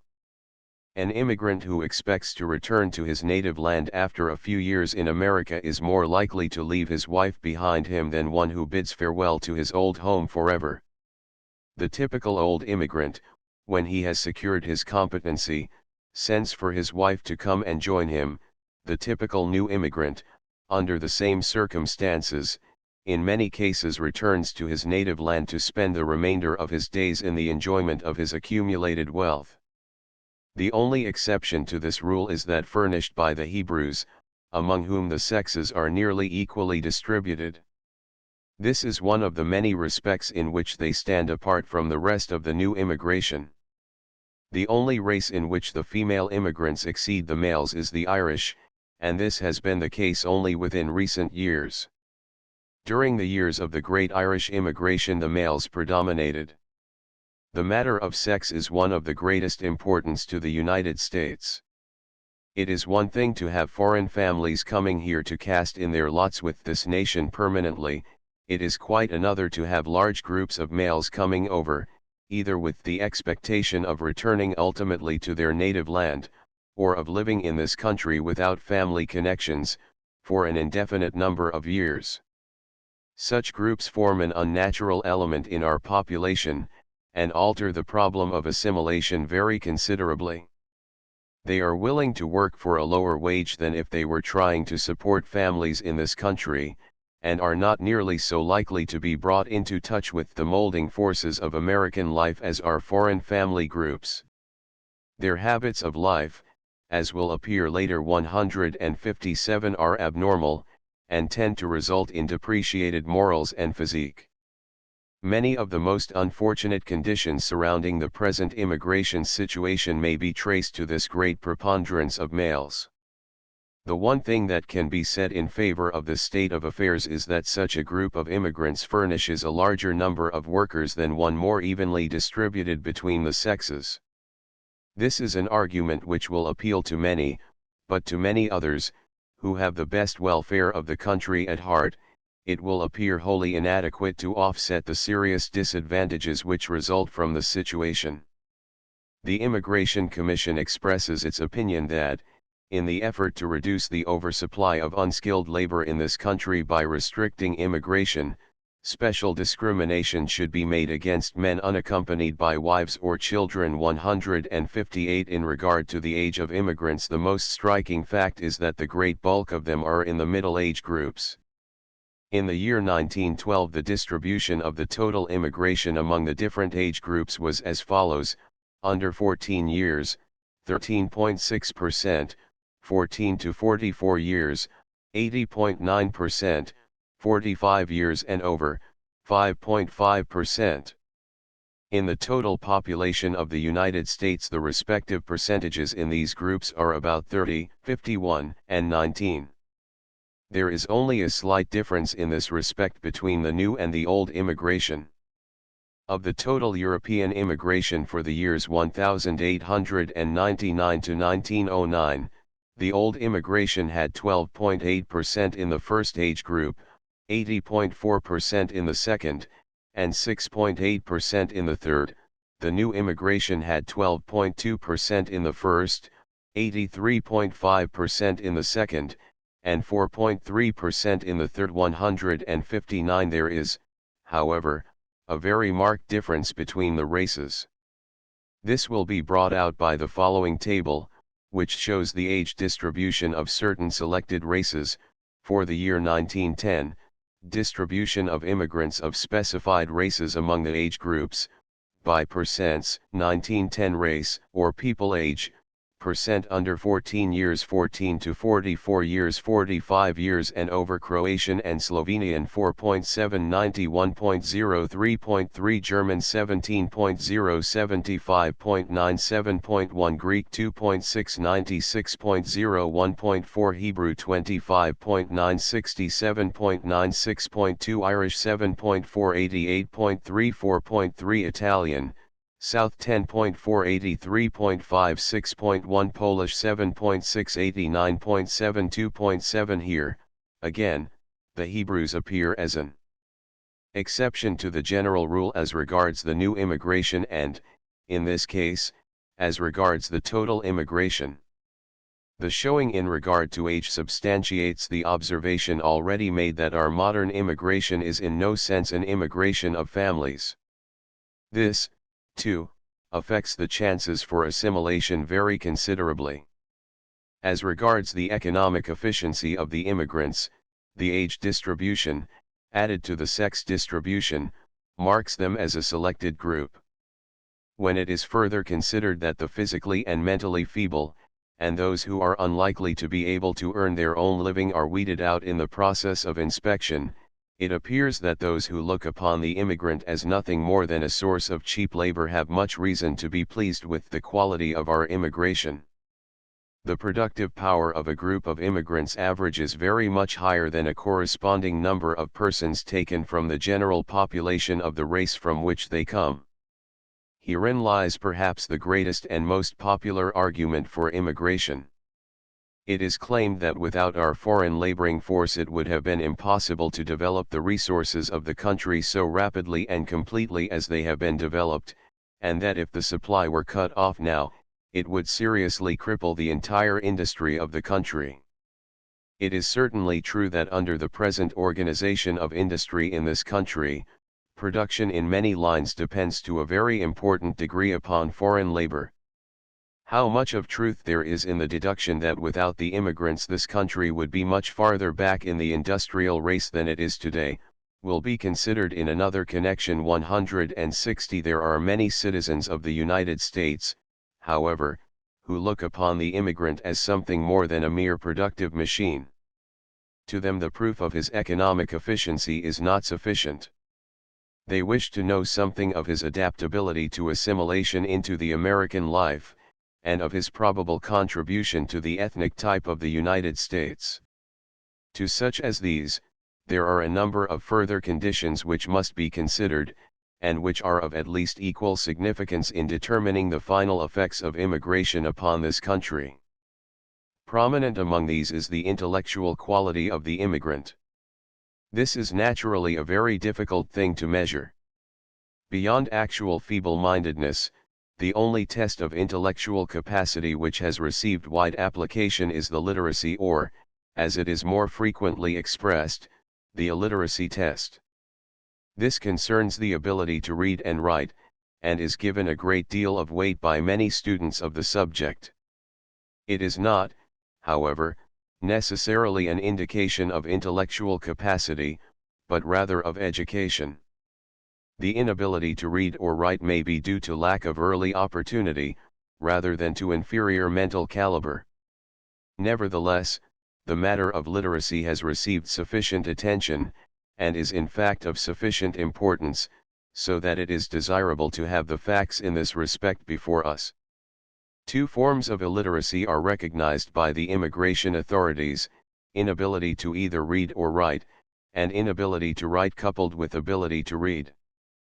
The latter class is a very small one, and for all practical purposes those who are spoken of as illiterates are those who can neither read nor write.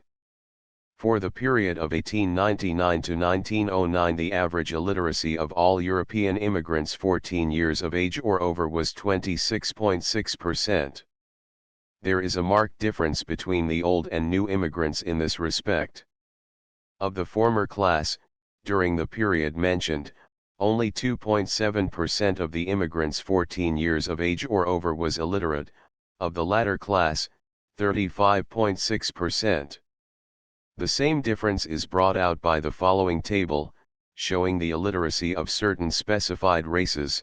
Percentage of illiteracy: 161 of immigrants of the specified races, 14 years of age or over, for the years 1899 to 1909. 162 race or people percent: Scandinavian 0.4, English 1.1, Irish 2.7, German 5.1, Italian, North 11.8, Magyar 11.4, Hebrew 25.7, Greek 27.0, Romanian 34.7, Polish 35.4, Croatian and Slovenian 36.4, Italian, South 54.2, Portuguese 68.2. 161. Those who can neither read nor write. 162 Report IMM. Commander, Emig. Cond in EUR, ABS, P17. Where there is such a marked difference between races as is exhibited in the foregoing table, it seems fair to assume that there is a corresponding difference in the intellectual condition of the respective peoples, if not in their potential capacity, at least in the actual mental equipment of the immigrants themselves. 163 In fact, it is quite customary to take the degree of illiteracy as a reasonable index of the desirability of a given stream of immigration. There seems to be considerable basis for this idea, for it appears probable that an immigrant who has had the ability and the opportunity to secure, in his homeland, such a degree of education as is indicated by the ability to read and write, is better equipped for adapting himself to life in a new country than one who has not. On the other hand, there is considerable testimony to the effect that the immigrants who have the hardest time to get along in this country are those who have a moderate degree of education, bookkeepers, mediocre musicians, clerks, etc. They are either unable or unwilling to do the menial work which their less educated countrymen perform, and are not able to compete with persons trained in this country in the occupations which they followed at home. There are relatively few of the occupations into which the typical immigrant of today goes, and for which he is encouraged to come to this country, in which the ability to read and write adds to the efficiency of the worker to any considerable degree. It is possible that the ability to read and write may hasten the process of assimilation somewhat. It is questionable whether it adds appreciably to the economic fitness of the immigrant for life in this country. The question of literacy as a test of immigrants has received a large amount of attention recently through its inclusion in the proposed immigration bill, which barely failed of becoming a law early in the year 1913. This bill was the result of the investigations of the Immigration Commission, and embodied several of the recommendations of that body. The one upon which most of the opposition was centered was a clause providing a reading test for adult aliens. There were certain exceptions to the rule, however, so that in its actual application the exclusion would have been limited almost wholly to adult males. The bill passed both houses of Congress, but was vetoed by the President, after a careful and judicial consideration. The Senate promptly passed the bill over the veto, but a similar action in the House failed by the narrow margin of half a dozen votes. The agitation for a literacy test rests upon two main groups of arguments. The first class includes the efforts to show that literacy, in itself, is a desirable qualification for citizenship, economically, socially, and politically. The second group rests on the belief that the total number of immigrants ought to be cut down, and that a literacy test is a good way to accomplish the result. It is not unlikely that this latter set of opinions predominated over the former in the minds of the adherents of the proposed measure, though it was not necessarily expressed openly. And there is much to be said in favor of the literacy test from this point of view. In the first place, it is a perfectly definite and comprehensible test, which could be applied by the immigrant to himself before he left his native village. In the second place, it is a test which any normal alien could prepare himself to meet if he were willing to make the effort. It does not seem too much to require of one who wishes to become a member of the American body politic, that he take the pains to equip himself with the rudiments of an education before presenting himself. Finally, as Miss Claghorn has pointed out 164, it is a test which would react favorably upon the immigrant himself. It is impossible to tell, as noted above, just how much value attaches to literacy in the effort of the alien to maintain himself in this country. Yet without doubt there is some advantage. And perhaps there would be even more in the strengthening of character and purpose which would result from the effort to attain it.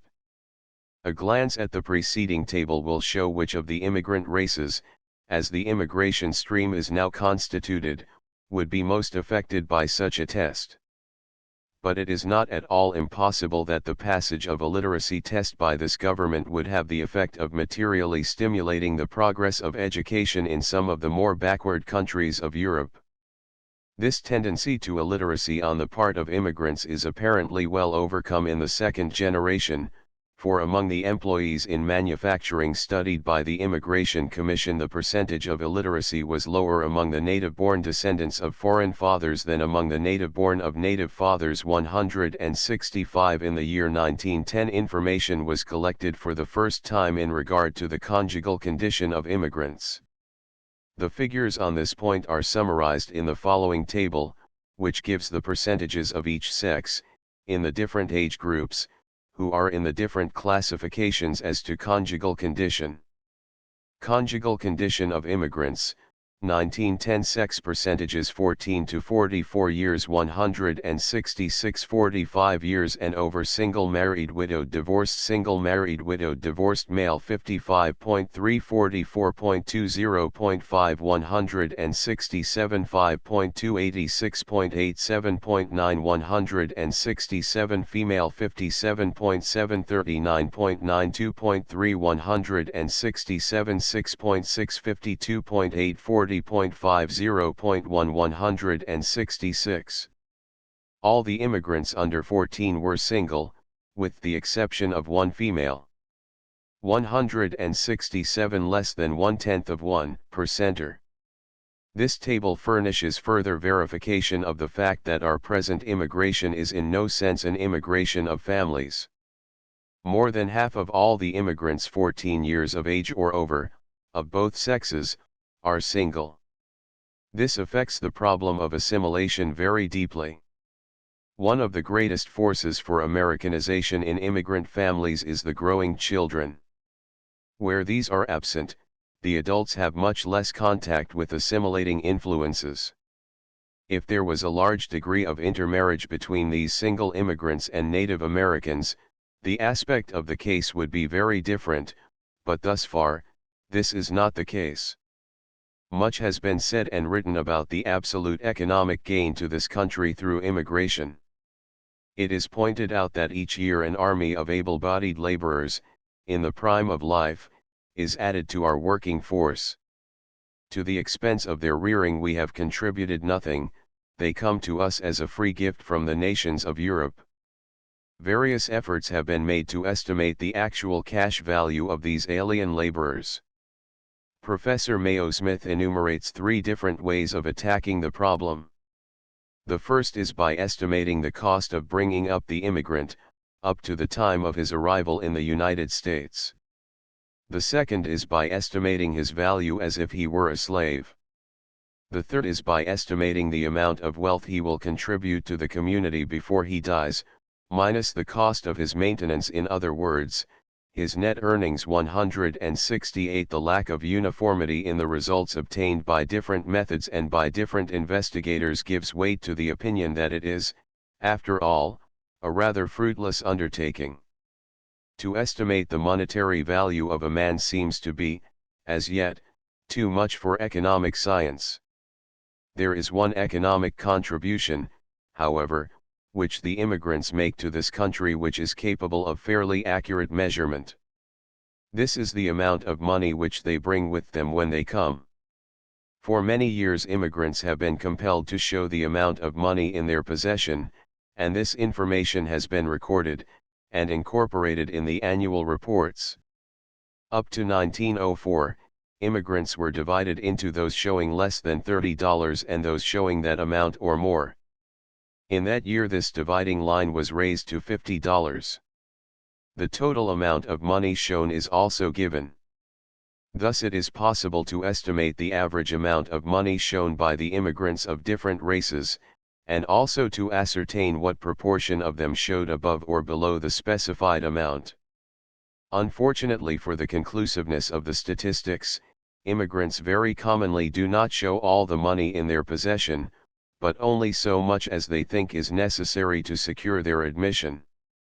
So the total amount of money shown does not represent the total amount brought in. All that can be positively stated is that at least so much was brought in.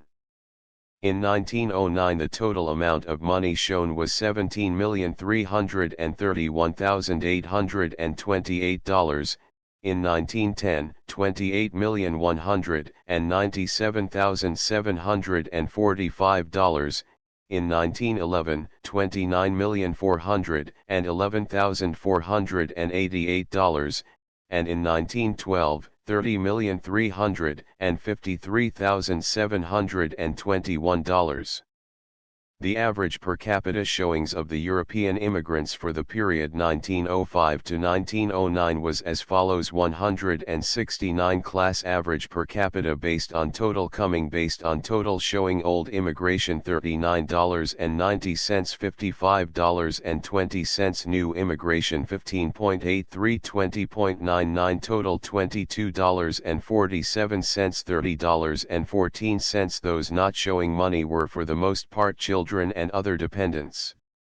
This shows how baseless is the impression, quite prevalent among Americans and aliens alike, that a certain specified amount of money is necessary to secure admission to this country. $30 or $50 are the amounts commonly mentioned. But since the average based on the total number showing money is barely over $30, it is plain that there must be a large number showing less than $30. In fact, some races, as, for instance, the Polish, Lithuanians, and South Italians, have an average of from $20 to $25 for all showing money. There is no monetary requirement for admission to the United States.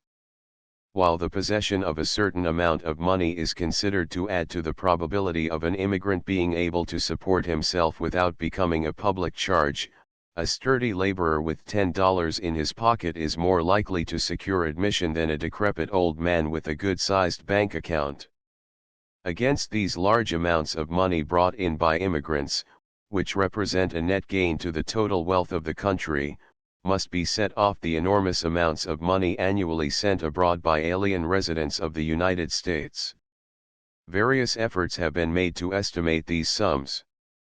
The best is probably that of the Immigration Commission, which sets the figure at a total of $275 million for the year 1907, which was a prosperous year. 170. The following table gives the distribution of immigrants among the different classes of occupations.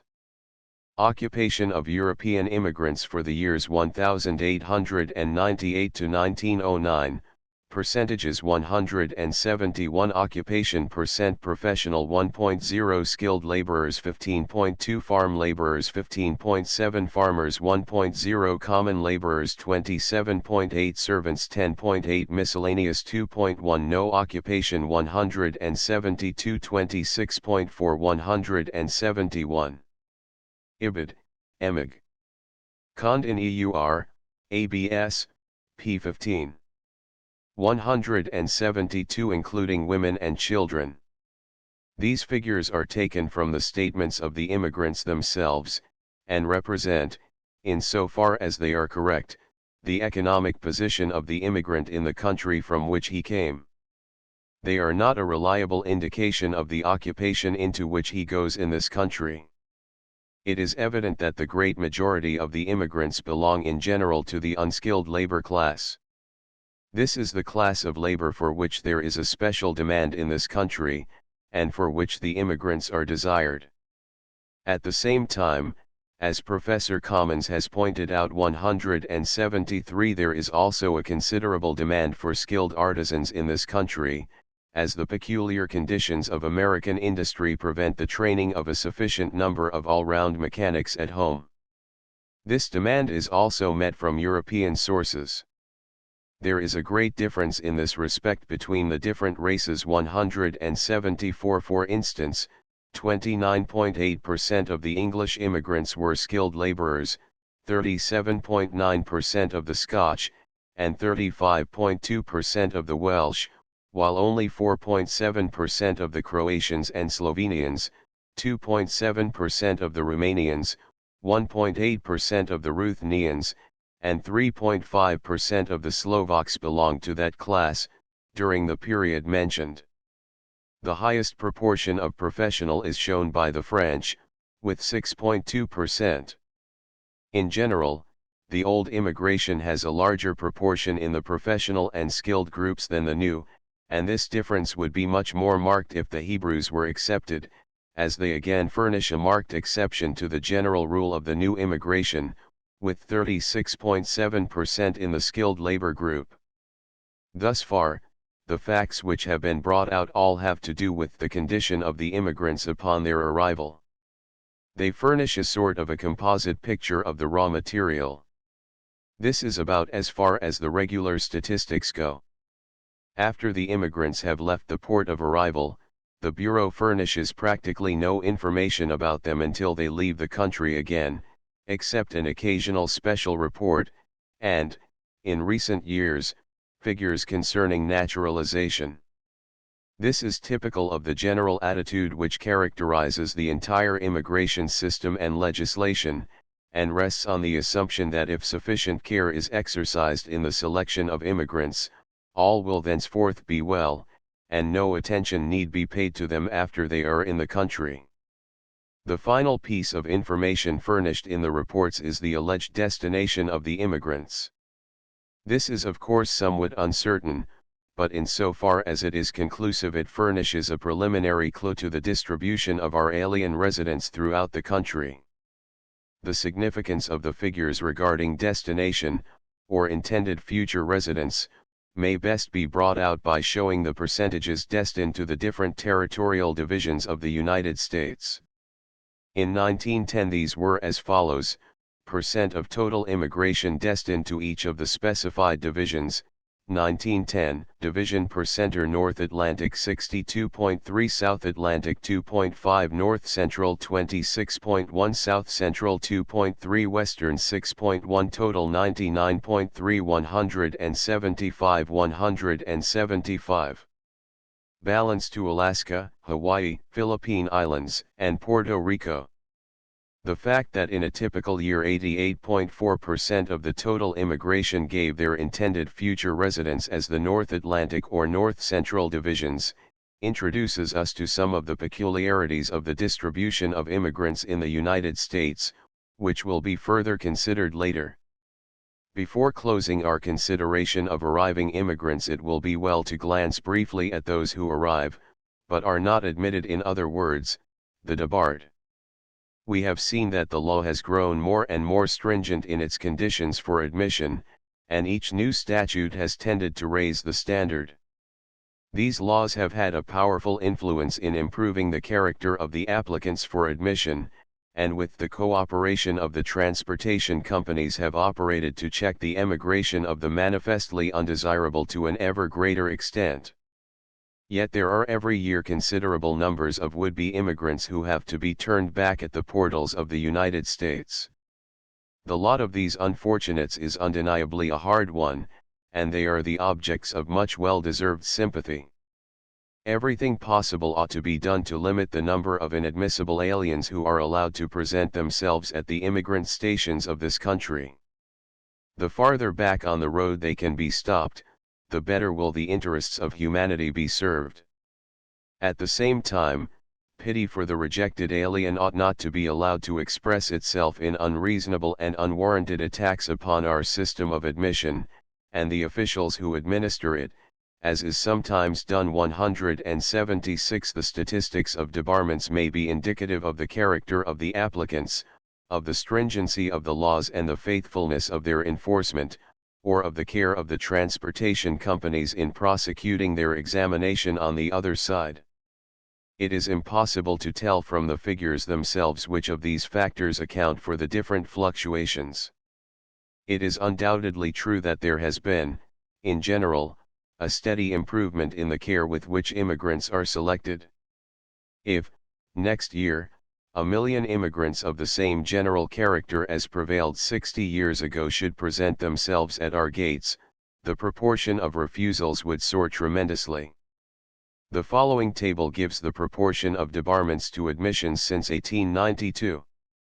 Proportion of aliens debarred, expressed in percentages of immigrants admitted, 1892 to 1912 year 1892, 1893, 1894, 1895, 1896, 1897, 1898. percenter 0.37.24.49.94.62.701.32 year 1899 1900 1901 1902 1903 1904 1905 percenter 1.22.95.72.76 1.02.98 1.15 year 1906 1907 1908 1909 1910 1911 1912 percenter 1.12 1.02 1.18 1.09 2.33 2.54 1.92 in the years 1892 to 1912 169,132 aliens were refused admission to the United States.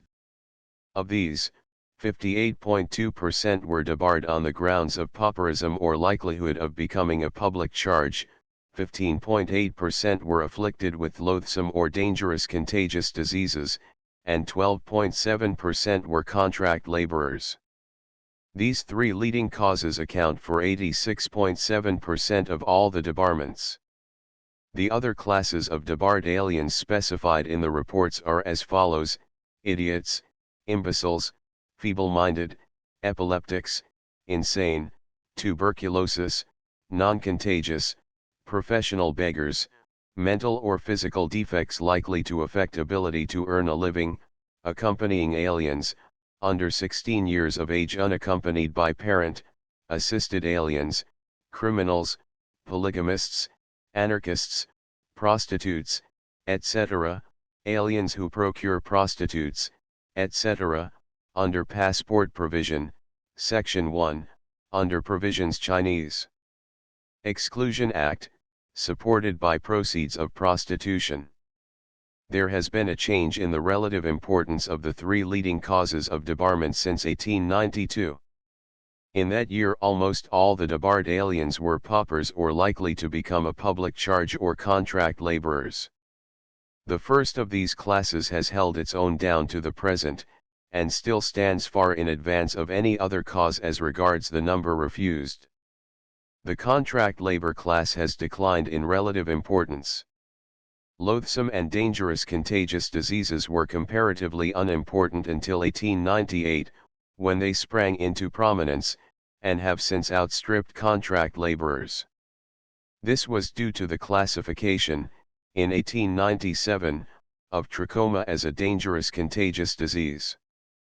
It has since led the list of diseases by a large margin.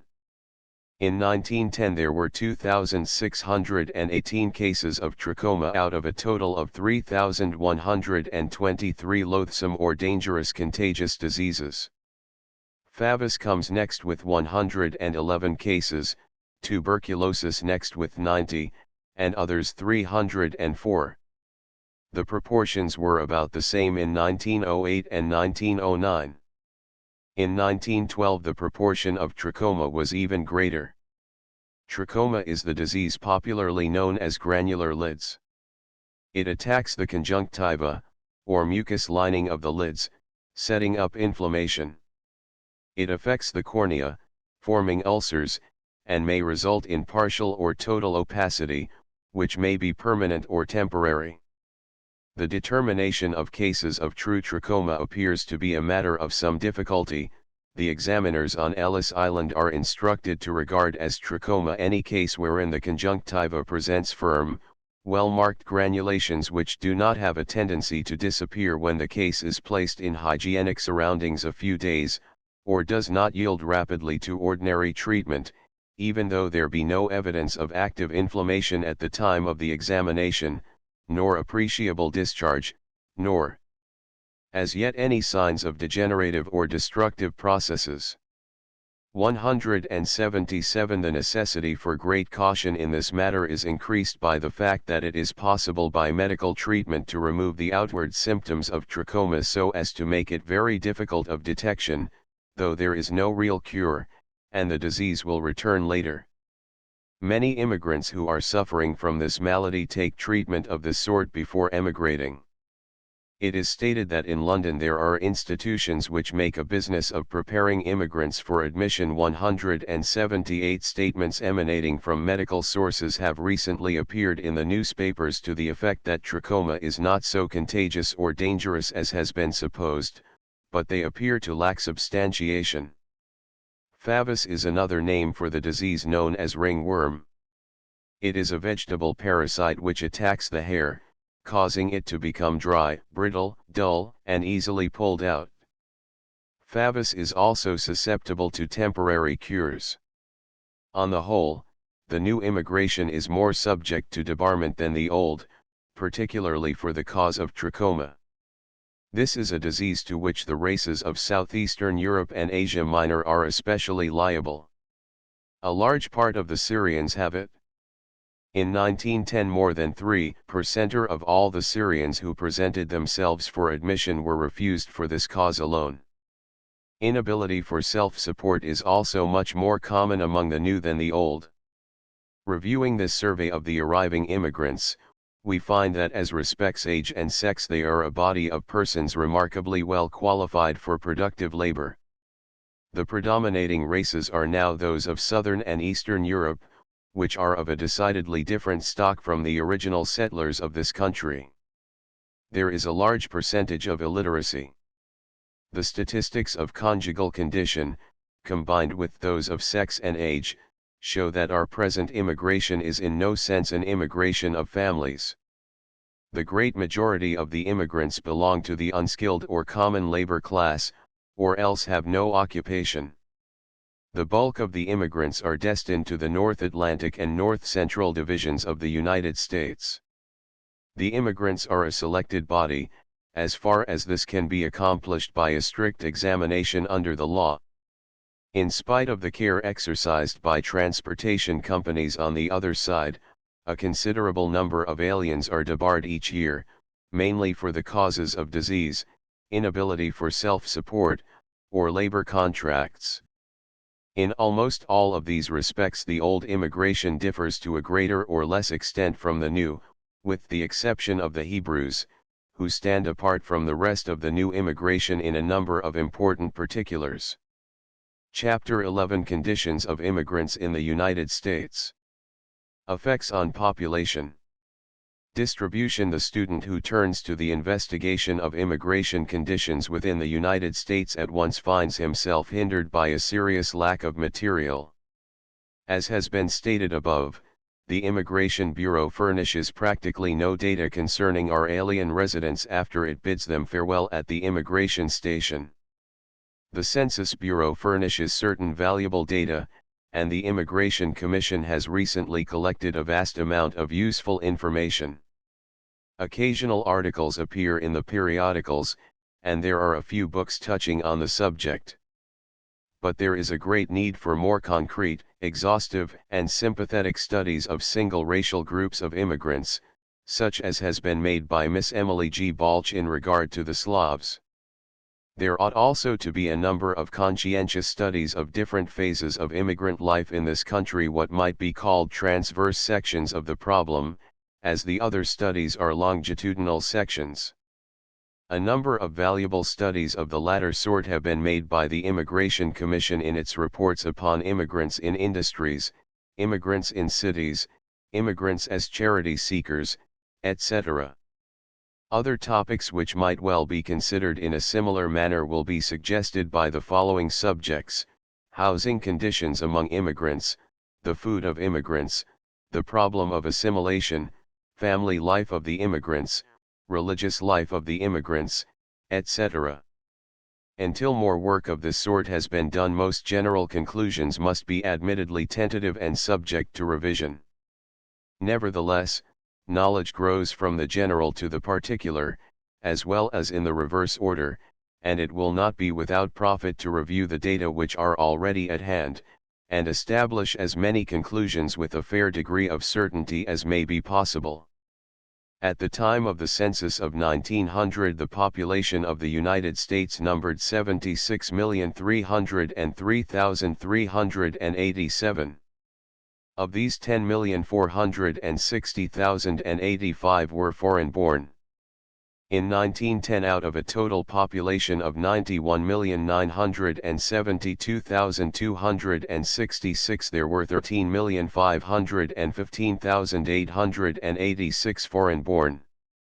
Out of about 45 different groups, designated by the country of origin, the following are the most important: foreign-born population of the United States whose birthplace was in the country specified: birthplace 1900, number 1910, number Austria 276,702, 1,174,973, Canada, English or other, 787,798, 819,554, Canada, French, 395,427, 385,083, England, 843,491, 877,719, Germany, 2,669,164, 2,501,333, Ireland, 1,619,469, 1,352,251, Italy, 484,703, 1,343,125, Norway, 338,426, 403,877, Poland,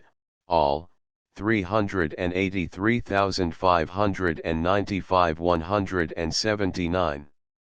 Russia, 424,372, 1,602,782, Sweden, 574,625, 665,207, 179. Distributed under Austria, Germany, and Russia. When we remember the remarkable homogeneity of the inhabitants of the United States at the time of the Revolution, we seem justified in saying that one conclusion, at least, is established beyond any doubt, viz. that immigration to the United States since 1820 has resulted in a decided mixture of racial stock. For good or ill, the racial unity of the American people is a thing of the past. There is another conclusion which might be drawn from the above figures, and which is in fact assumed by many writers, and in most popular discussions of the subject, which is not so well supported by facts. This is, that these foreign-born residents of the country, amounting to 1/7 of the total, constitute a net addition to the population, in other words, that immigration has increased the total population of the country by an amount approximately equal to the number of immigrants, allowing, of course, for removals and deaths. At first glance this may seem almost a self-evident proposition. That it is not, however, is evidenced by the strikingly large number of the deeper thinkers on the subject who hold the opposite view. Of these, the best known in this connection is General Francis A. Walker. In his discussion of this problem he says, space would not serve for a full statistical demonstration of the proposition that immigration, during the period from 1830 to 1860, instead of constituting a net reinforcement to the population, simply resulted in a replacement of native by foreign elements, but I believe it would be practicable to prove this to the satisfaction of every fair-minded man. 180 Mr. Prescott F. Hall, who quotes this passage, holds firmly to the same opinion himself, and cites a number of other writers who are more or less positive in their statements of the causal relation between immigration and the diminishing native birth rate. Mr. F. A. Bushy, whose authority on matters of population is well recognized, says, the multiplication of foreign peoples has seriously checked the growth of the old American stock. 181 Mr. Robert Hunter is a pronounced advocate of this view, and says, the immigrants are not additional inhabitants. Their coming displaces the native stock. 182 Professor John R. Commons supports this position throughout his discussions of the subject. An extreme but convincing opinion is that expressed by Mr. S. G. Fisher in the Popular Science Monthly for December, 1895. After a careful statistical survey of the growth of population in the United States, he states his conviction that immigration has not materially increased, but, on the contrary, has somewhat decreased the American population.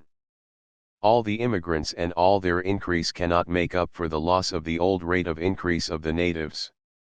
In view of this imposing weight of authoritative opinion, it is perhaps surprising that the popular mind still holds so tenaciously and universally to the belief that immigration directly increases population. The explanation probably lies in ignorance of the facts of the case and of the fundamental laws of population, and in the somewhat abstruse nature of the reasoning by which the expert conclusions are reached. For it must be admitted frankly that this is not a proposition which can be demonstrated in an absolutely conclusive mathematical way, which will leave no further ground for argument. The factors affecting population are many and complicated, including not only immigration, but war, vice, hard times, marriage customs, the growth of cities, and a host of other things. It is far beyond the present power of social science to define positively the relative importance of each of the forces involved in producing a certain phenomenon. The line of argument by which, in general, all writers such as those to whom reference was made above have reached their conclusions is as follows. The population of the United States at the time it became a nation was almost wholly of native origin. It was a homogeneous people, of one stock, one language, and one set of traditions, customs, and beliefs. For the first 40 years of our national life the increase of population was phenomenal, doubling every 22 or 23 years. Malthus chose the North American colonies as an example of the extreme possibilities of increase under favorable conditions, and the rate continued for many years after they ceased to be colonies. Between 1790 and 1830 the population increased from less than 4 million to nearly 13 million, or 227% in 40 years. An estimate made in 1815, based on the first 3 censuses, reckoned the probable population of the United States in 1900 at 100,235,985. The fact that it was, instead, only 76,303,387, in spite of the incoming of 19,115,221 aliens since 1820, shows that there must have been a tremendous falling off in the native birth rate. Careful study reveals the fact that the birth rate first began to decline appreciably about 1830, just the period when the effects of immigration first began to be strongly felt in this country, and that it diminished progressively with the swelling volume of the immigration current. Moreover, it was in just those sections where the immigrants congregated most thickly that the fall in the native birth rate was most pronounced, even down to such minor divisions as counties. New England, which, at the time of the Revolution, held the most homogeneous population in the country, and had the highest birth rate, has now the greatest proportion of foreigners and, as far as the natives at least are concerned, the lowest birth rate. To such an extent has this decline gone, that at the present time the native stock in large sections of New England is not even maintaining itself. Coincidences of time and place between the phenomena of immigration and those of the declining birth rate are so numerous and so striking that, in the words of General Walker, they constitute a statistical demonstration such as is rarely attained in regard to the operation of any social or economic force. This line of argument has been so thoroughly and convincingly expounded by a number of writers that it need not be dwelt upon further here. Its great weakness is that which has been anticipated: it lacks mathematical positiveness. An opponent might readily claim that the appalling decline in the native birth rate, the existence of which no one would care to deny, was due to some one or other of a variety of different causes, or to several operating together.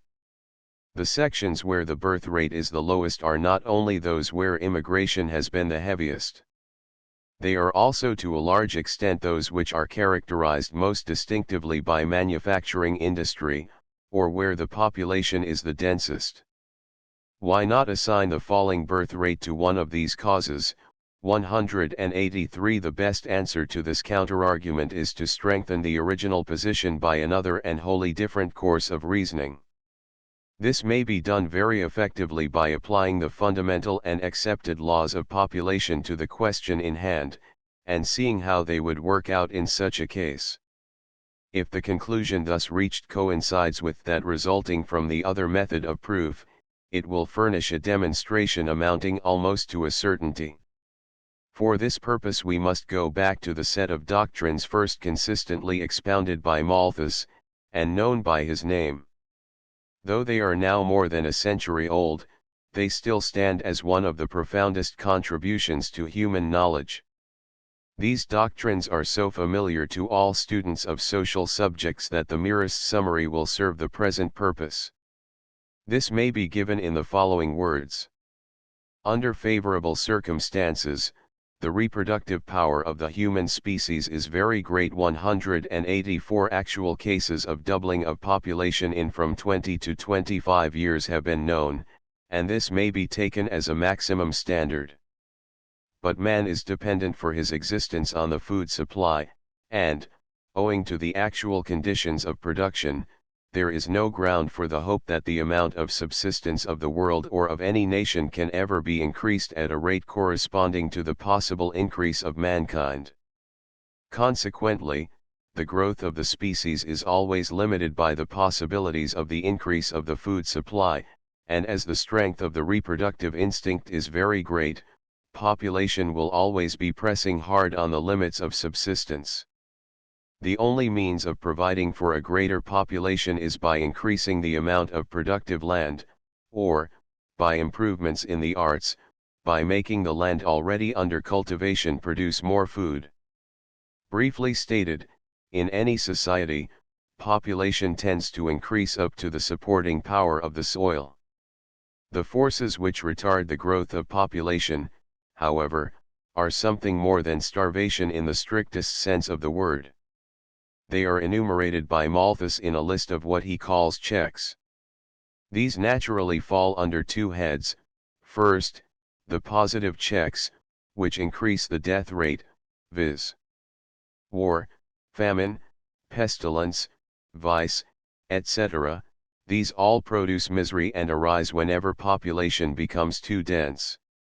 Second, the preventive checks, which limit the birth rate, such as deferred marriage, celibacy, and voluntary restriction of births, vicious or otherwise. These are under the control of the human reason and will, and while they too entail a degree of suffering, it is not comparable to that caused by the other class of checks. All civilized societies have come more and more to employ the preventive checks, particularly that which is known as moral restraint. The basic principles of Malthusianism remain as unassailable as when they were first propounded. But there have been certain modifications made necessary by the changing conditions of human society. As already suggested, the preventive checks hold a much larger place than formerly, and great weight is now attached to what are known as the institutional checks, such as the demands of education, late marriages, social obligations, the emancipation of women, and a host of other customs and conventions which tend more or less imperceptibly to limit the number of births. Still more important, in the place of a bare subsistence as the limit upon which population is always pressing, has been substituted the standard of living. This includes all those necessaries, comforts, and even luxuries which are customary in the social group in which the individual or family finds itself placed. The limits of the family group are not now determined by the amount of bare necessaries which are essential for the preservation of life, probably they never were absolutely, but rather by the amount of advantages which are required to keep the family in the social stratum to which it belongs or to which the parents aspire, either for themselves or for their children. Particularly is this true in a democratic country like the United States, where social position depends not so much on rank or birth, as on wealth and education, both of which are attainable by effort and sacrifice. It is the desire for the concentration of advantages of this sort which leads to the restriction of the size of families. With this set of laws in mind, let us seek to determine the effect which might reasonably be expected to follow the introduction of a large number of immigrants from European countries into the American body politic. In the first place, it will be conceded that the great bulk of our immigrants represent a much lower standard of living than is customary among Native American workmen in the occupations into which they go. 185 Observation of conditions in the countries from which the immigrants come, and in the communities in which they settle after they arrive, establishes this fact beyond the necessity of proof. In fact, this difference, as has been shown, is the underlying reason for their coming. 186 Undoubtedly many of the immigrants raise their standard of living somewhat after their arrival in this country, but not nearly up to the American level. Since the immigrant has a lower standard than the native, he can afford to work for lower wages, and since the amount of alien labor is so abundant and so easily available, the standard of wages in the occupations into which the immigrants go is set by the amount for which they are willing to work. This amount is lowered still further by the fact that the immigrant is generally quite willing to add to the income of his family by putting his children to work as soon as the law allows or earlier if possible, whereas the native ordinarily prefers to keep his children at home and in school as long as possible. 187 Thus large families become a source of revenue for one, and an item of expense for the other. It is obviously impossible for the native to support the same-sized family in the same degree of comfort on the new scale of wages as on the old. He is compelled to choose between two alternatives. Either he may lower his standard of living and keep the same-sized family, or limit the size of his family for the sake of the standard of living. But the lowering of the standard of living is something which every people, particularly the Americans, resists strenuously. If it is a question of the possibility of raising the standard, people often prefer larger families. This is instanced by the very significant fact that immigrants to this country do, as a rule, raise their birth rate very considerably. The foreign-born birth rate in Massachusetts in 1895 was 50.40, which is from 12 to 20 higher than in most European countries. 188 But if it is a question of lowering the standard of living, the opposite course is taken. The standard of living is a matter of custom, and, when once established, has a tremendous tenacity. The American laborer chooses the other alternative. He limits the size of his family. Multiplied by tens of thousands, this expedient results in seriously checking the growth of population. This decrease in the number of native children destined to enter certain occupations makes a greater demand for alien labor, which is promptly supplied. Thus the invasion of the American standard goes on progressively, and gradually these occupations come to be resigned more and more to foreign labor. Already certain classes of work are commonly known as dago labor, others as hunky labor, etc., and a self-respecting American parent shudders at the thought of having his child enter them. This very fact is sometimes used as an excuse for the whole procedure. It is claimed that the natives are not displaced, but are simply forced into higher occupations. Those who were formerly common laborers are now in positions of authority. While this argument holds true of individuals, its fallacy when applied to groups is obvious. There are not nearly enough places of authority to receive those who are forced out from below. The introduction of 500 Slav laborers into a community may make a demand for a dozen or a score of Americans in higher positions, but hardly for 500. Furthermore, insofar as this process does actually take place, it must result in a lowering of the native birth rate, for it is a well-known fact that in all modern societies the higher the social class, the smaller is the average family. What has been said thus far refers to the limitation of families after marriage. The same influences work to produce the same result in another way. The increased difficulty in earning enough to support a family, due to immigration, leads countless American young men to postpone marriage for many years, and perhaps an equal number to give up marrying altogether. Both result in a great decrease in the birth rate for society as a whole. 189 The processes sketched above are mainly volitional. There is a variety of other influences, which work unconsciously, but perhaps none the less powerfully, to accomplish the same result. General Walker asserted that the shock produced on the American mind by the miserable class of immigrants in the 30s and 40s, in itself, had a profoundly detrimental effect on the natural rate of reproduction. Immigration has the effect of vastly increasing congestion of population, and congestion limits its growth. Furthermore, in an average group of immigrants, the males exceed the females by more than 2 to 1. 190 The introduction of such an unnatural element into the population must limit its reproductive power. It is thus apparent that the laws of population would lead us to expect exactly the result which the statistical data indicate: a decided fall in the native birth rate, due to the enormous and ever-increasing immigration into this country. The conclusion thus reached is corroborated and verified by a host of social workers, who testify from their own experience and observation. As an example, note the words of Reverend Walter A. Roskenbus, whose keen insight into social questions has placed him in the front rank of American thinkers: the natives, who suffer by the competition of the immigrants and who feel the tightening grip of our industrial development, refuse to bring children into a world which threatens them with poverty. 191 Whether this decline in the native birth rate has been sufficient to offset the high birth rate of the foreign-born, and produce an actually smaller population than we would have had without any immigrants since 1820, is impossible of proof. It seems wholly probable that it has.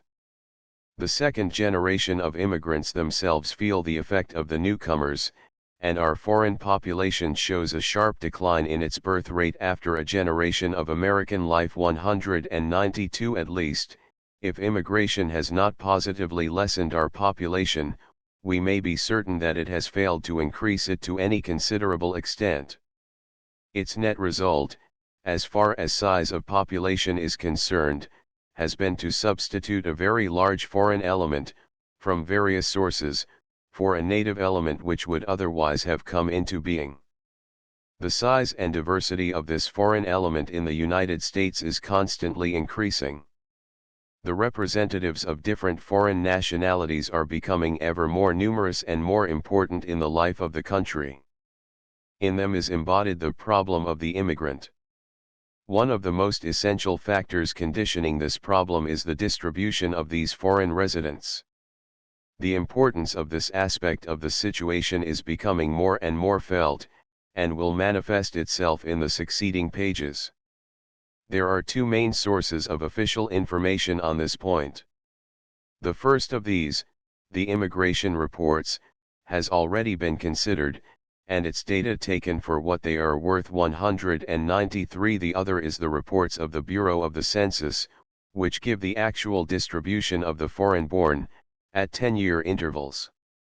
According to this authority, the percent distribution of the foreign-born among the various territorial divisions in 1900 was as follows: percent distribution of foreign-born population in the United States, exclusive of Alaska and Hawaii, among the divisions, 1900 194 total foreign-born, exclusive of Alaska and Hawaii, 10,356,644 division percent North Atlantic 46.0 South Atlantic 2.1 North Central 40.2 South Central 3.5 Western 8.2 Total 100.0 194 12th Census, Volume I, P. Civ.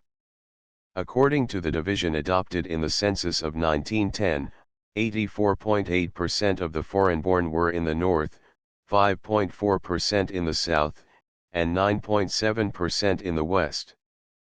The distribution shown by these figures accords closely with the statement of destinations made by the immigrants at the time of their arrival 195, whereas 88.4% of the immigrants in 1910 gave their destination as either the North Atlantic or North Central divisions.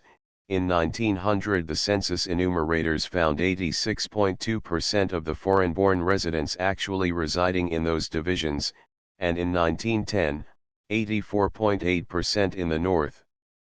There is a marked difference, however, in the distribution of the various races. This is shown by the following table, which gives the proportional distribution of some of the leading races of the foreign-born among the divisions, per 10,000 distribution of foreign-born population of the United States, according to divisions and country of birth. 1900 196 birthplace North Atlantic South Atlantic North Central South Central West United Kingdom 6152 234 2558 220 806 Scandinavia 1653 37 7066 105 1087 Germany 3312 274 5475 410 508 Poland, Russian, 7072 61, 2389 145 132 Hungary, 7297 144, 2260 126 167 Italy 7264 216, 1136 540 830 Romania 8491 144, 114292 124 Austria 6187 134, 2543 365 743 Russia 6583 87, 2535 211 272 196. 12th Census, Subanal. Andir tables, Table 67. The most striking fact exhibited by this table is the exceptionally large proportion of the Germans and Scandinavians who have settled in the North Central Division. It also illustrates further the minor part that the Southern and Western divisions have played in the immigration of all races. The same general showing is made by the figures for 1910. Thus 74.1% of the foreign-born from Austria, 86.8% of those from Hungary, 69.3% of those from Italy, and 72.9% of those from Russia were in the Middle Atlantic and East North Central divisions. But 35.2% of the foreign-born from Denmark, 17.1% of those from Germany, 49.2% of those from Norway, and 32.1% of those from Sweden were in the West North Central Division alone 197. The significance of these figures can be fully comprehended only by taking into consideration the questions of area and density. The statement is often made that the density of population in the United States is so small that we still have ample room for an indefinite number of immigrants. It is pointed out that the average density of population in the United States is only 25.6 per square mile, 1900, as against 400, 500, or even more in European countries. If the immigrants were evenly distributed over the entire territory of the United States, this argument would have some weight. But we see that they are not. This is one of the cases where an average is misleading. The immigrants are really being concentrated in the most thickly populated portions of the country.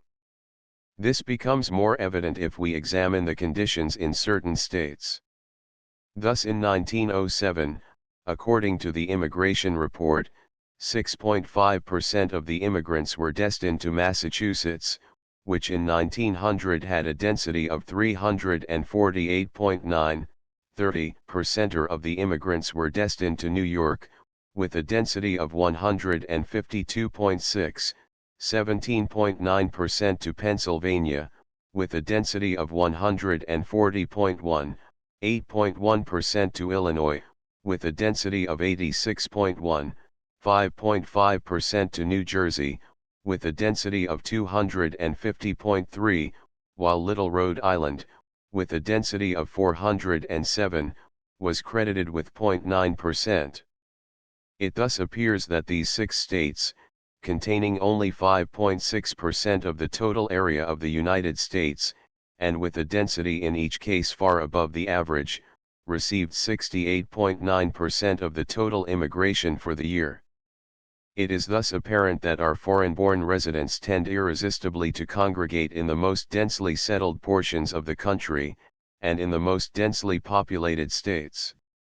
But this is not all. They also tend to congregate in the largest cities, and in the most congested sections of those cities. In 1890, 61.4% of the foreign-born population of the United States were living in cities of at least 2,500 population. In 1900 the percentage had increased to 66.3, while 38.8% of the entire foreign-born population were huddled into the few great cities having a population of over 100,000. In the same year only 36.1% of the native-born population were living in cities of over 2,500. This tendency appears to be increasing in strength, and is more marked among the members of the new immigration than among the older immigrants. 198. Thus in 1910 the percentage of foreign-born living in cities of the specified size had risen to 72.2. The reasons for this tendency of the foreign-born to congregate in the most densely settled districts may be briefly summarized as follows. 1. They land, almost without exception, in cities, and it is often the easiest thing for them to stay there. It takes some capital, knowledge, and enterprise to carry the immigrant any distance from the port of arrival, unless he has a definite connection in some other place. Yet it is claimed that, land them where you would, about the same number of immigrants would find their way to New York within a few weeks. 2. Economic opportunities are much more abundant and varied in the cities than in the country. 3. Such occupations as are obtainable in the city require much less capital than the characteristic country occupations. With a few dollars, an immigrant in the city can set himself up in some independent business, depending on turning over his capital rapidly to make a living. There are so many people in the city, that if one can manage to serve the most trivial want satisfactorily, he can get along. But any independent business in the country requires a larger outlay of capital than the average immigrant can hope for. The only country occupation open to him is common farm labor, and there are other reasons which make him ill-adapted for this. 4. In the cities, the newly arrived immigrant can keep in close touch with others of his own race and tongue. In the compact colony of his fellow countrymen, he may be sure of companionship, encouragement, and assistance when needed. It is the most natural thing in the world for an immigrant to want to settle where there are numbers of others of his immediate kind. 5. Knowledge of the English language is much less essential in the city than in the country. The presence of others who can speak the same tongue makes it possible for an immigrant to make a living without knowing a word of the language of his adopted country, as many of them do for year after year. In the rural districts, however, it is almost impossible for a newly arrived immigrant to get along at all without a knowledge of the English language, either in independent business, or as an employee, unless he settles in a farm colony of people of his own race, of which there are, of course, many to be found. 6. Not only is there more chance of friendly relief from fellow countrymen, in case of necessity, in the cities, but public relief agencies and private benevolences are much more available there than in the country. 7. The excitement and novelty of American city life is very attractive to many immigrants just as it is to the natives. Trolley cars, skyscrapers, and moving picture shows are wonderfully alluring features. In fact, in addition to the considerations which are peculiar to himself, the immigrant has all the general incentives to seek the city, which operate upon the general population, and which have produced so decided a change in the distribution of population within the last few decades. 199 The matter of distribution has been treated thus at length because it is one of the most important aspects of the entire situation. Many, if not most, of the practical problems of immigration hinge directly upon the matter of distribution. Upon it depends the question whether the immigrant and the economic opportunity, which is his justification for being in the country, shall come together. The question of assimilation, which is largely a question of contact between the newcomer and the native-born population, is primarily a matter of distribution. Crime, pauperism, disease, the standard of living, morality, education all, to a greater or less extent, are dependent upon distribution. No practical program for the treatment of immigrants, which is not calculated directly to improve distribution, can hope for any considerable measure of success. Chapter 12 Conditions, continued. The standard of living. We turn now to a closer study of the life conditions of the immigrants after they have been admitted to this country, and have become a part of our body politic. These conditions affect all the life interests of the alien, and must, in the end, have a determining influence upon the desirability of immigration, both from the point of view of the immigrant and of the United States. They are manifestly so diverse and complicated as to make it difficult to frame any classification which will not overlap, and confuse rather than clarify. In general, however, we may divide these conditions into two categories, which are not absolutely exclusive and definite, but will serve the purposes of arrangement. These are as follows: 1. Those conditions which are primarily individual to the immigrant himself, and affect the general life of the nation only indirectly, because the immigrant is a resident of that nation. 2. Those conditions which have to do directly with the life of the immigrant as a member of society, and immediately affect the interests and welfare of others besides himself. To the first category belong such matters as housing conditions, food and standard of living in general, wages, recreations, religious life, certain forms of vice, education, etc. To the second, pauperism, crime, sex vice, insanity, contagious diseases, industrial efficiency, trade union affiliations, political activities and affiliations, money brought into and sent out of the country, and anything which increases or lightens the burdens of the average citizen of the country. In each of these two classes, there are conditions which may be considered as political, religious, economic, and social. Many life interests belong partly in one category, and partly in the other. This is especially true of that great class of facts having to do with marriages, births, and deaths, which affect first of all the immigrant, but through him the general population of the country. Among those conditions which are primarily individual, many of the most important come under the head of the economic. And many of the most significant economic conditions may be considered under the head of the standard of living. It has been said, with a great deal of truth, that the immigration problem in this country is largely a matter of a competitive struggle between different standards of living. Probably no other department of the standard of living of the immigrants has received such careful study in recent years as the matter of housing. As a result, we are now able to draw more accurate general conclusions in regard to this matter than is possible in respect to almost any other phase of the standard. Particularly is this true in regard to conditions in the compact colonies of our large cities, which, as we have seen, constitute the characteristic home of the new immigrant, and where the problem is the greatest. There is also a mass of reliable information in respect to another characteristic home of the immigrant, the residence portions of mining camps, and the smaller manufacturing cities. Up to the present the slum, in spite of all the attacks upon it, has maintained itself as a permanent feature of most of our large cities. But the population of the slum is not a permanent but an ever-changing one. The unsuccessful, unfortunate, and incapable individuals remain, but the more ambitious, progressive, and successful move on to other and better sections. Nevertheless, the slums are always full, and grow rather than diminish. There is a never-failing supply of new recruits, in the body of recent immigrants, to take the places of those who move up.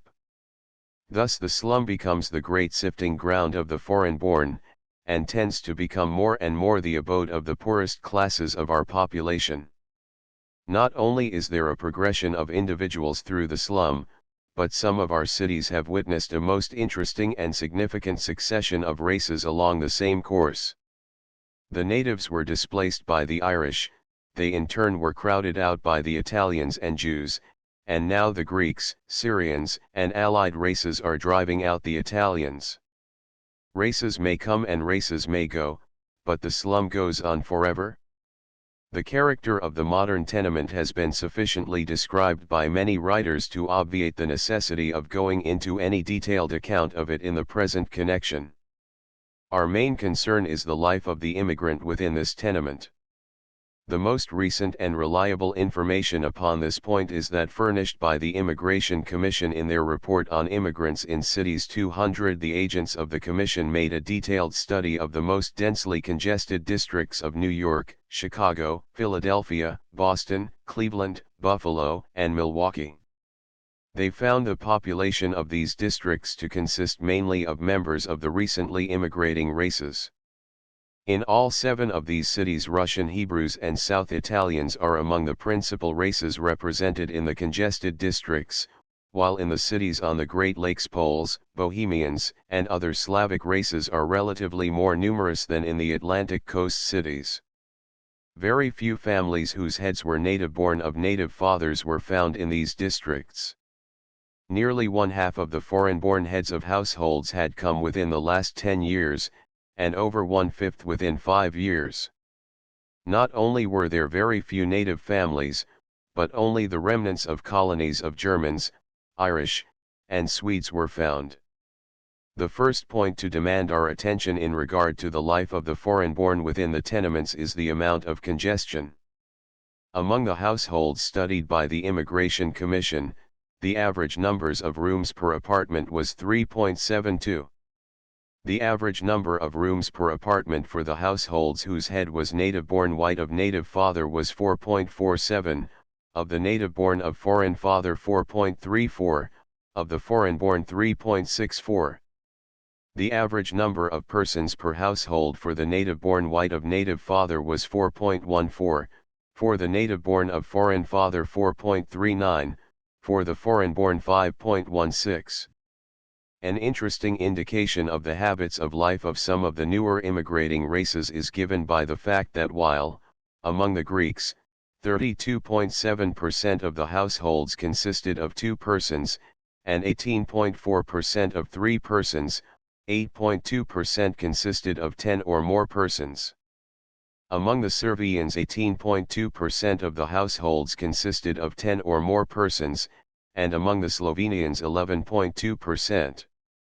This is the result, as will appear later, not of large families, but of the tendency on the part of the male representatives of these races to group themselves together into large cooperative households, pages 21, 22, 23.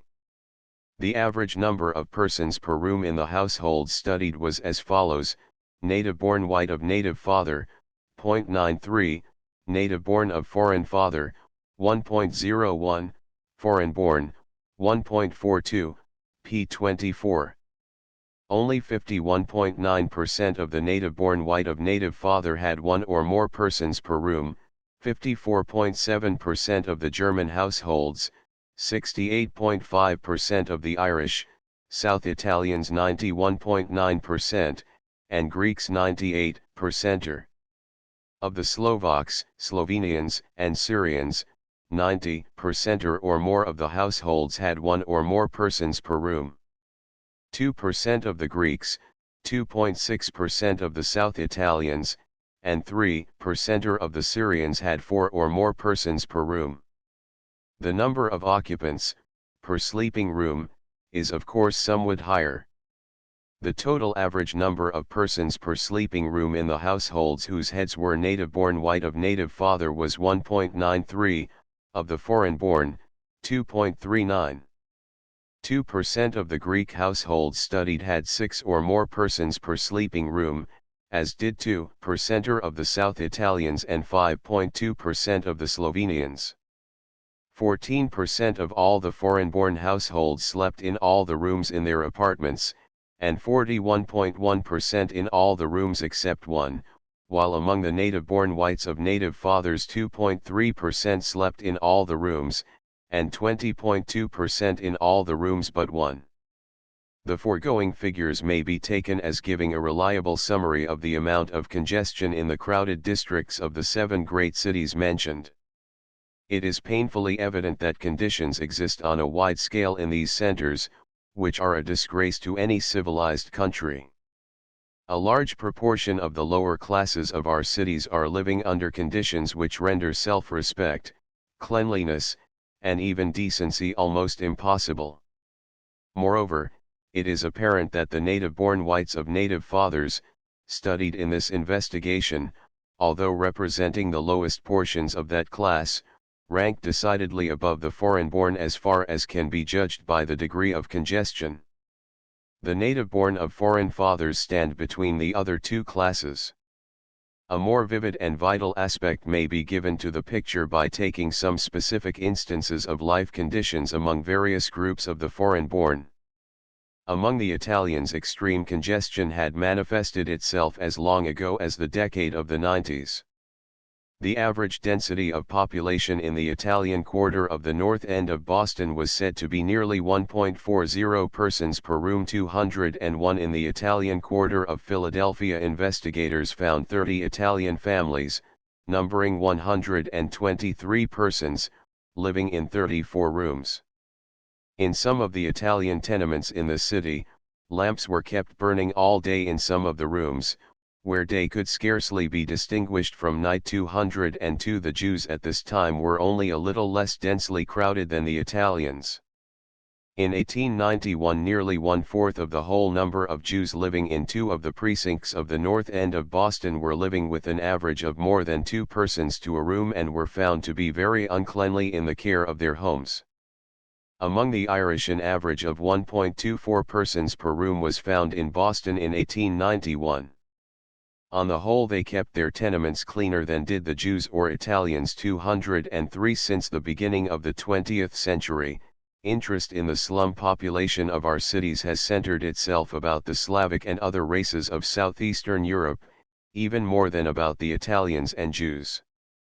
About 1/6 of the entire population of Buffalo, or 80,000 individuals, is Polish. Of these, about 4,000 families, representing 20,000 persons, own their homes. They are said to be thrifty, clean, willing, and neglected. Nearly all the Poles live in small 1- and 2-story wooden cottages. Good tenement work 30 years ago avoided the serious structural conditions which prevail in most cities. The principal evil now in the Polish section is room overcrowding. The 2-story cottages hold 6 or more families, while the older 1-story cottage was built for 4 families, though the owner is likely to occupy 2 of the rear apartments. There are 15,000 of these cottages, all subject to the tenement law. A Pole was recently made health commissioner, and gave promise of being the best incumbent of that office that Buffalo has ever had. That there is plenty of work for him to do may be judged from the description of some of the conditions which prevail. Counting little bedrooms, living rooms, and kitchens, and they are pretty nearly indistinguishable, Mr. Daniels tells us that half the Polish families in Buffalo, or 40,000 people, average 2 occupants to a room. There are beds under beds. Trundle beds, by the way, were once quite respectable, and mattresses piled high on one bed during the day will cover all the floors at night. Lodgers in addition to the family are in some sections almost the rule rather than the exception. Under such conditions, privacy of living, privacy of sleeping, privacy of dressing, privacy of toilet, privacy for study, are all impossible, especially in the winter season, and those who have nerves, which are not confined to the rich in spite of an impression to the contrary, are led near to insanity. Brothers and sisters sleep together far beyond the age of safety. It begins so, and parents do not realize how fast children grow, or how dangerous it all is. 204 Even in Buffalo, the congestion problem is not limited to the Poles. The author just quoted describes the Italians as tending to establish residences in old hotels, warehouses, and abandoned homesteads, and says, as late as 1906 we found Italians living in large rooms, subdivided by head-high partitions of rope and calico, with a separate family in each division. In Milwaukee there are three foci of the tenement evil: the Italian quarter, the Polish quarter, and the Jewish quarter. While there are not the large tenement houses that prevail in larger cities, there are the same evil conditions in the small cottages of the laboring class. The following paragraphs give a vivid picture of some of the conditions in each of these three sections. In the Italian district, entering one of these dwellings we had to duck our heads to escape a shower bath from leaking pipes above the door. Incidentally, we had to dodge a crowd of the canine family which did not seem to be particularly pleased with our visit. The rooms were dark. Something, which I supposed was food or intended for food, was bubbling on a little stove. A friendly goat was playing with the baby on the floor, and the pigeons cooed cheerily nearby. Through the door of the kitchen we got the odor of the stable. The horses had the best room. In the middle room, which was absolutely dark, on a bed of indescribable filth, lay an aged woman, groaning with pain from what I judged to be ulcerated teeth, but which for aught she knew might have been a more malignant disease. In this single dwelling, which is not unlike many we saw, there lived together in ignorant misery 1 man, 2 women, 10 children, 6 dogs, 2 goats, 5 pigeons, 2 horses, and other animal life which escaped our hurried observation. In the ghetto, in one building, live 71 people, representing 17 families. The toilets in the yard freeze in winter and are clogged in summer. The overcrowding here is fearful and the filth defies description. Within the same block are crowded a number of tenements 3 and 4 stories high with basement dwellings. One of these is used as a Jewish synagogue. Above and beneath and to the rear this building is crowded with tenement dwellers. The stairways are rickety, the rooms filthy, and all are overcrowded. The toilets for the whole population are in the cellar adjoining some of the dwelling rooms, reached by a short stairway. At the time of our visit the floors of this toilet, both inside and outside, were covered with human excrement and refused to a depth of 8 to 12 inches. Into this den of horrors all the population, male and female, had to go. A typical dwelling of the Polish working people is thus described. There is an entrance, perhaps under the steps, which leads to the apartments below. In this semi-basement in the front lives a family. There are perhaps 2 rooms, sometimes only 1. In the rear of this same basement lives another family. Above, on the first floor, lives another family, likewise in 2 or 3 small rooms, and in the rear is another. Thus 4 or more families live in one small cottage and, often, in true tenement style, they take in boarders. Here, together, live men, women, children, dogs, pigeons, and goats in regular tenement and slum conditions. 205 such instances as these, which might be multiplied almost indefinitely, are individual manifestations of conditions which are represented en masse by the figures of the Immigration Commission. It is apparent that slum conditions exist, fully developed, in other places than the great cities, and in other types of building than the regulation tenement. As will be seen later, they may be found in communities which do not come under the head of cities at all. The slum is a condition, not a place, and will crop up in the most unexpected places, whenever vigilance is relaxed. The slum can never be eradicated by erecting model dwellings, however well planned, nor by any other superficial method alone. The foundation of the slum rests in the social and economic relations of society, and can be effectually attacked only through them. In the foregoing quotations, frequent reference is made to the filthy condition in which the dwellings of the foreign-born are kept. It is the current idea among a large class of people that extreme uncleanliness characterizes the great majority of immigrant homes. Unfortunately, there is all too large a basis of truth for this impression. Yet there is undoubtedly much exaggeration on this point in the popular mind. The Immigration Commission found that out of every 100 homes investigated in its study of city conditions, 45 were kept in good condition, and 84 in either good or fair condition, though the foreign-born were inferior in this respect to the native-born.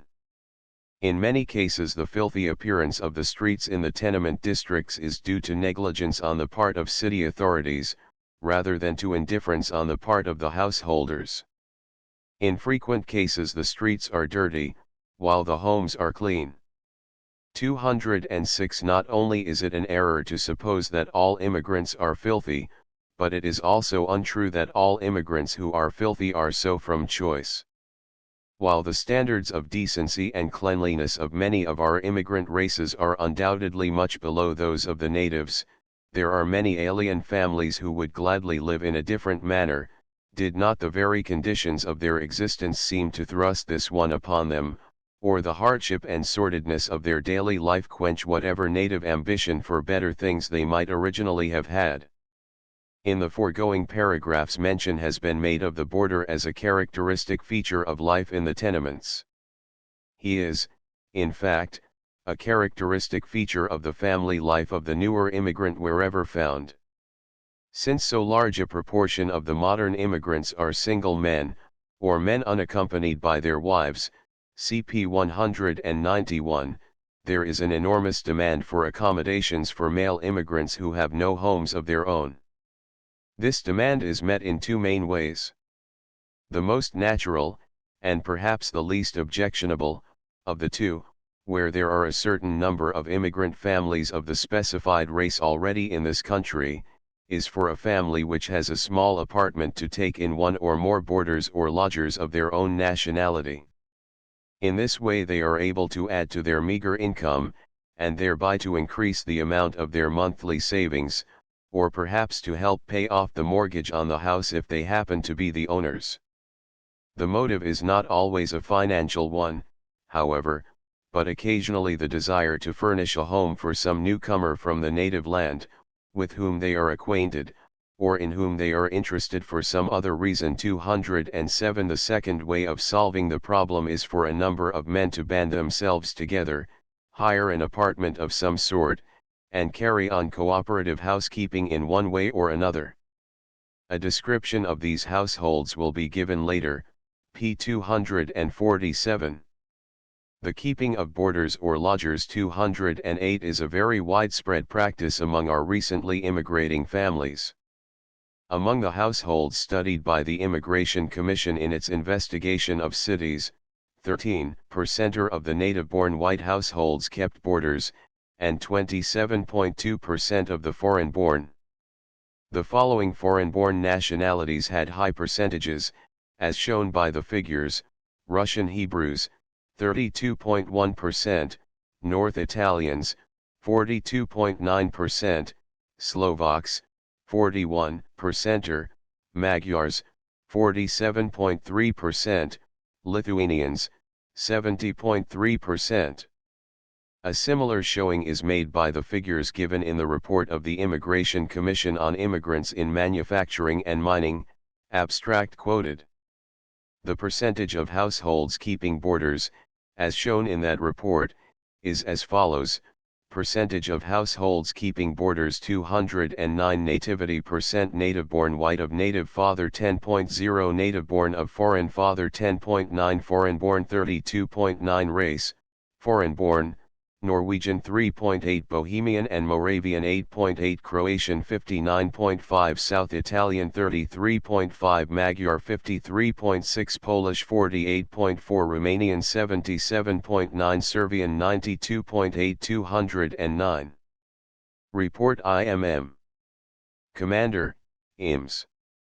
In Manufacturing and Min, ABS, P 147.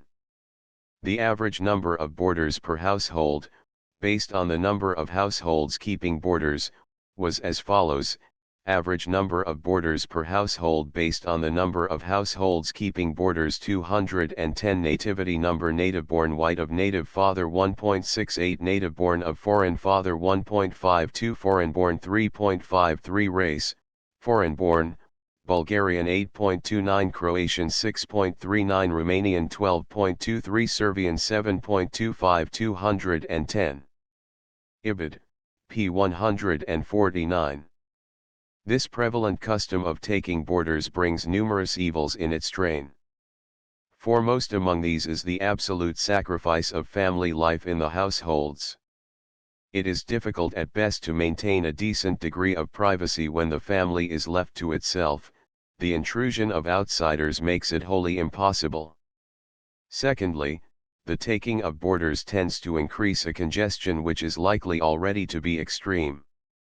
Thirdly, it lays additional burdens upon the already overworked housewife. Its great advantage is, of course, the increase of the family income, sometimes to an amount almost double that which could be obtained without the boarders. Among the Slavs, for example, women are rare, and are regarded as very valuable, first as wives, and second as a means whereby a man may take boarders. 211 The arrangements between the boarders and the housewife differ in different localities, and under different conditions. In a Colorado mining camp $10 a month is the customary price for a regular boarder. A very common arrangement is for the men to buy each his own food, and pay the woman to cook it. The sums paid range from $2 to $4 a month for lodging, washing, and cooking. The life of such a housewife in a coal mining community has been described in the following words: the status of the immigrant housewife from the south and east of Europe is deplorable. The boarding system followed is one whereby a fixed sum is paid for lodging, cooking, washing, and mending, an individual food account being kept with each lodger. The housewife has the beds to make each day for a dozen men, their clothing to wash and mend, their meals to prepare. In many cases she has also to buy the food, which necessitates many visits to the store and separate purchases for each boarder. She has also to carry all the water used from the hydrant or well, which may be 10 or 100 yards distant. When the men return from work, it is a part of her duties to help them in their ablutions by scrubbing their backs. There are also numerous children to care for and scores of other tasks demanding her attention. Under these conditions, the marked untidiness of the immigrant households is not to be wondered at. 212 The second typical method of providing for the single male immigrant, mentioned above, is cooperative housekeeping on the part of a group of men, either with or without a female housekeeper. This practice is very common among many of the newer races of immigrants, as has been suggested. It is a makeshift to which the foreigner is driven by the absence of a normal number of women of his own race. In households of this sort are developed some of the very worst conditions to be found among our foreign residents. Under this system, a number of men of a certain foreign race club together and hire an apartment, consisting of a few rooms in a regular tenement house, or, very frequently, a large storeroom or warehouse, which thereupon becomes their home. In order to minimize expense, the greatest possible number of beds are provided in each room.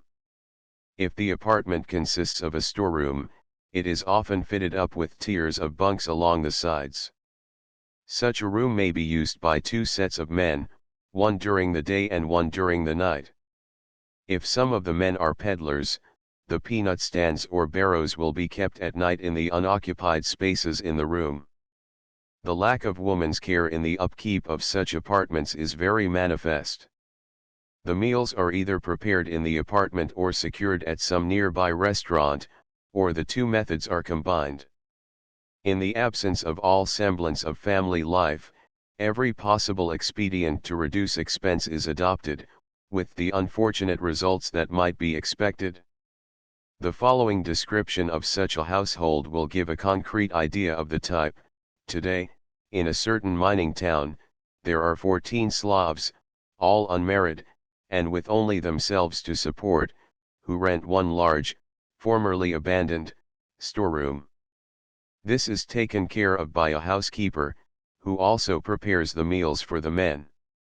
Each man has his own tin plate, tin knife, fork, and cup, he has his own ham and bread, and a place in which to keep them. Some things they buy in common, the distribution being made by the housekeeper. For beds the men sleep on bunks arranged along the walls and resembling shelves in a grocery store. Each has his own blanket, each carries it out of doors to air when he gets up in the morning, and back again when he returns from his work at night. The monthly cost of living to each of these men is not over $4. They spend but little on clothes the year round, contenting themselves with the cheapest kind of material, and not infrequently wearing cast-off garments purchased of some second-hand dealer. For fuel they burn coal from the culm banks or wood from along the highway, which costs them nothing but their labor in gathering it. 213 That housing conditions such as have been portrayed above should prevail so generally all over the country is a serious indictment against the social and industrial organization of the United States.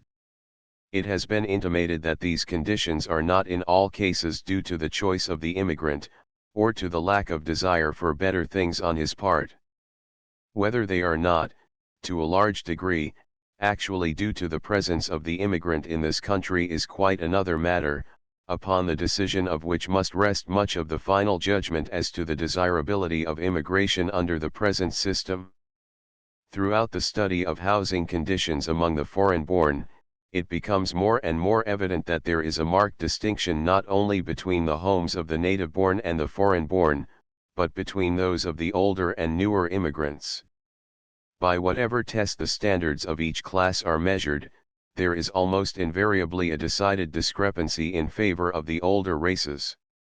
As regards the number of rooms per apartment, the size of households, the number of persons per room, the number of boarders, the care and upkeep of the apartment, the English, Scandinavians, Germans, and Irish come much nearer to what might be considered a reasonable American standard than do the Italians, either north or south, the Slavs, except perhaps the Bohemians and Moravians, the Greeks, Syrians, Bulgarians, etc.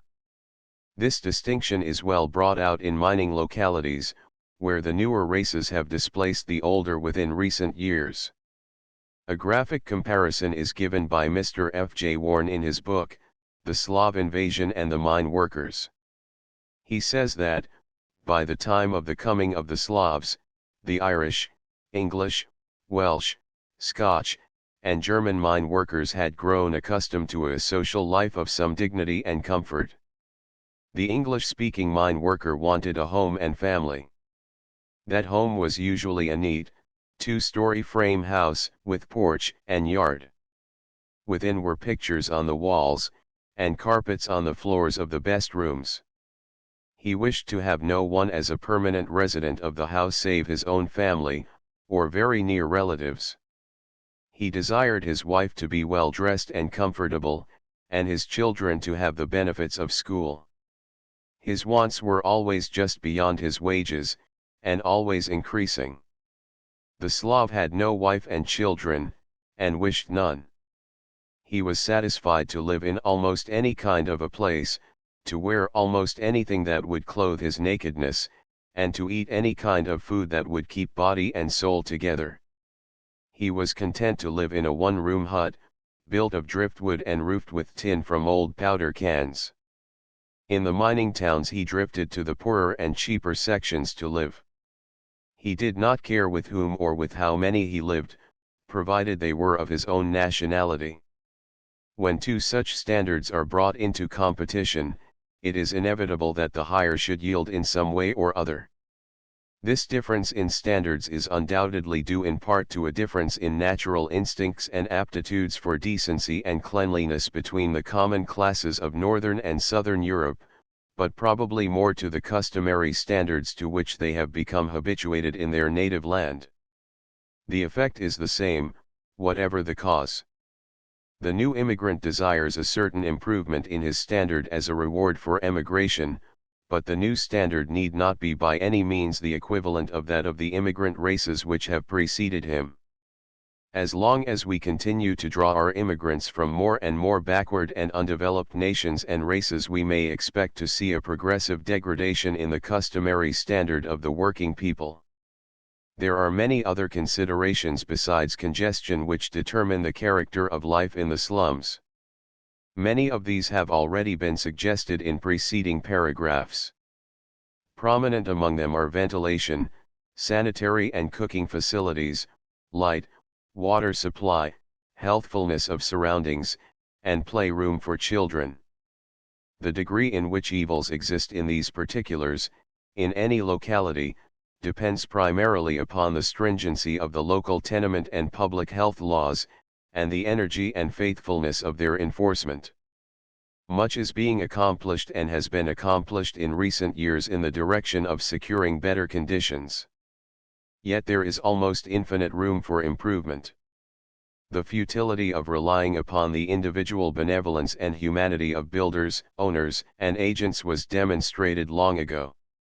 Here, of all places, eternal vigilance on the part of the better classes of society is the price of safety.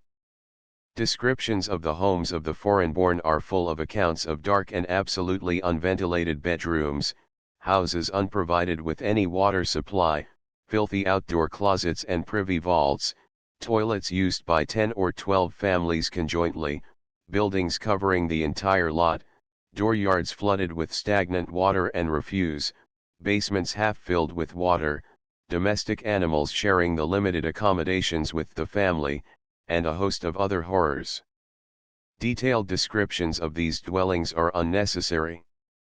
Anyone interested may find them in abundance in the accounts of housing conditions in the poorer sections of our cities and towns, for, as the Immigration Commission has amply demonstrated, the slum, wherever found, is distinctively the home of the foreign-born. 214. It is almost superfluous to add that there are thousands of immigrants, even of the newer races, who live in conditions wholly different from those we have been discussing.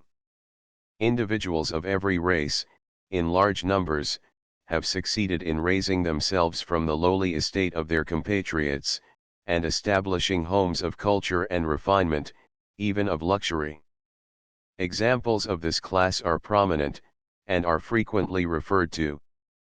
Yet in spite of this, the slum remains the characteristic home of the average immigrant to this country, and as such it must be reckoned with. The influence of the slum must of necessity be hampering and degrading to its denizens. No poorer training school for American citizens could be devised. Not only is the life prejudicial to health and morals, and destructive of ambition, but it precludes practically all incidental or unconscious contact with the uplifting influences of American life. Almost the only actively assimilating agency with which the slum dweller comes into immediate relationship is the public school, and this lacks much of its value as an assimilating force in districts which are so largely foreign that the pupils meet few, if any, children of native-born parents. Any practical program for solving the immigration problem must attack the slum boldly. In the words of Mr. Frederick Amy, you cannot make a silk purse out of a sow's ear, and you cannot make an American citizen out of a tenement slum. The slum must go. If you spare the slum, you will spoil the child. 215 In regard to the housing conditions of the foreign-born outside of the larger centers of population, it is more difficult to make generalizations. Fortunately, it is also less necessary. Some of the foremost housing evils are essentially city matters. Particularly is it true of immigrants who have established themselves in independent agriculture, that they have made a long step toward Americanization. While every grade of dwelling may be found among foreign-born agriculturists, from the wretched hovel of the Italian market gardener to the home of the Swedish farmer of the Northwest, which ranks with the finest in the land, yet the alien who takes up his abode in the country has, in many respects, removed himself from the general problem of the immigrant, and his living conditions can, with a reasonable degree of safety, be left to look after themselves. Yet it has been abundantly proved that slum conditions can exist even in the country, and in small towns. This is especially true in mining camps, and in the smaller manufacturing communities. Some of the worst conditions of the most crowded sections of the cities are reproduced in the shacks of the miners or the dwellings of the factory hands. Overcrowding, bad ventilation, unsanitary toilet facilities, inadequate heating, and filth are not city monopolies. The taking of boarders is especially common in these communities, and, in the mining towns, brings a peculiar evil with it, in addition to all the regular disadvantages. This lies in the necessity which every mine worker is under of bathing every day after work. In the absence of bathrooms, ablutions are customarily performed in a tub set in the kitchen, and in the crowded quarters of the miner's cabin, the children of the household are accustomed to the sight of nudity from their infancy up, to the serious injury of their moral sense. 216 It is too often true that the worst conditions prevail in the company houses. The extreme monotony of these identical rows of ugly dwellings is in itself sufficiently depressing. But in addition, it appears that many employers are wholly oblivious to the higher needs of their employees, and provide the most meager shelter which will suffice to keep body and soul together, charging therefore exorbitant rates. To say that these men and women are treated like beasts, is putting the case too mildly, for no well-to-do person would house a valuable animal as some of these human workers are housed. The shifting character of the population and the uncertain duration of a mining camp offer a quasi-justification for some of these evils. Yet a self-respecting nation should not permit any type of industry to persist which requires its army of workers to live as do hundreds of thousands of these faithful toilers. 217 In regard to the food of our immigrant population, such studies of individual races as have been made seem to indicate that, while the dietary of the average foreign family falls far short of what a Native American would consider a satisfactory standard and is very deficient in variety, yet it is ordinarily sufficient in quantity and in amount of nourishment. Of course there are countless immigrant families of the poorer sort, just as there are of natives, who are habitually undernourished, yet the ordinary immigrant working family or individual appears not to suffer for lack of sustaining food. This condition is made possible by a long habitude in European countries to an exceedingly simple diet, and by a resulting knowledge of cheap and nourishing foods. The food item in the budget of an immigrant family from Southern or Eastern Europe is almost incredible to an American. The average cost of food for an individual immigrant mine worker in Pennsylvania runs from about $4 to $10 per month. Among the Italians in Boston, during the winter months, about $1 a week will suffice for the food of a man. The South Italian berry pickers in New Jersey are said to be able to get along on as little as 25 cents per week, and other races live almost as cheaply. 218 There appears to be a considerable difference in this respect between the different races, even among the newer immigrants. The lowest standard prevails among the South Italians, Greeks, Syrians, Bravas, etc. The Slavs are inclined to spend more of their increasing income on food, particularly is meat a more important part of their diet. The Jews are said to rank well above the Italians in this regard. The quality and preparation of food leaves much to be desired. Italian children are sent to the markets of Boston to gather vegetables which have been thrown away as unfit for use. A brief walk through the east side of New York, with an eye on the push carts, will convince one of the undesirable quality of some, at least, of the food eaten by the residents of that section. On the other hand, the Greek laborers on the railroads of the West are said to live remarkably well, and themselves complain of the staleness of American food, and object to our practice of putting everything up in boxes. 219 In general, the conclusion of investigators in regard to the food of our working classes seems to be that the faults of their dietary lie, not so much in the failure to spend an adequate amount of money for food, as in wasteful and ill-judged purchases, unsatisfactory preparation, and improper balance between the essential food elements, especially lack of sufficient proteids, and too much fat. It is not unlikely that in this particular the immigrants fare better than the natives in the same class. It is certainly probable that, taken on the whole, the standard of food of the immigrant families in this country is superior to that to which they were accustomed in their native land. There is probably no other aspect of life in which the immigrant shows at least a superficial Americanization more quickly than in the matter of clothing.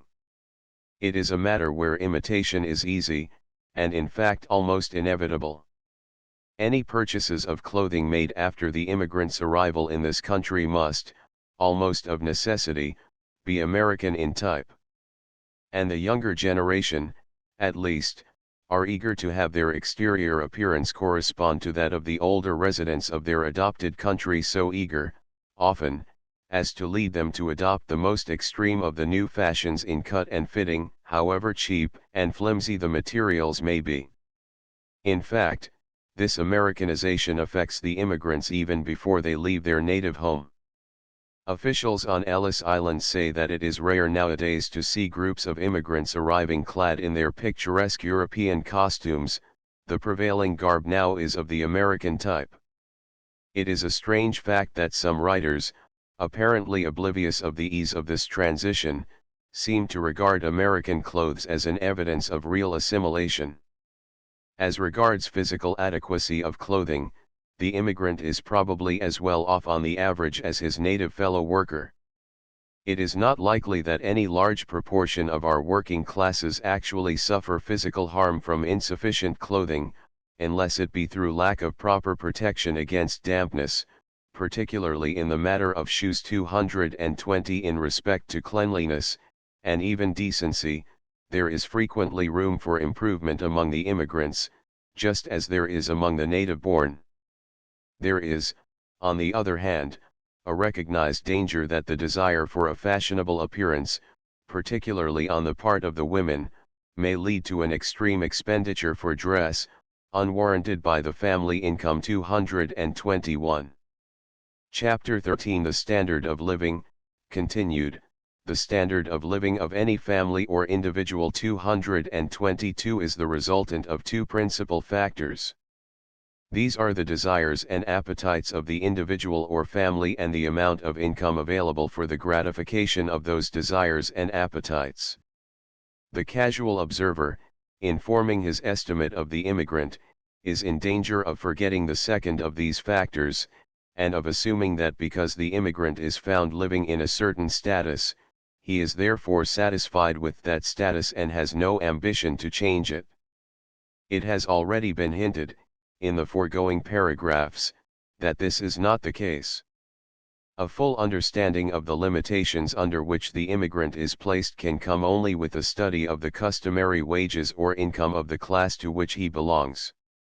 Average annual earnings of employees in the industries specified. 223 Industry percent of employees foreign-born. Average annual earnings males, 18 or over male heads of families. Average family income iron and steel manufacturing $57.746, $409, $568. Slaughtering and meat packing $60.7 $557, $578, $781. Bituminous coal mining $61.9 $443, $451, $577. Glass manufacturing $39.3 $574, $596, $755. Woolen and worsted manufacturing $61.9 $346, $400, $661. Silk goods manufacturing and dyeing $34.3 $431, $448, $635. Cotton goods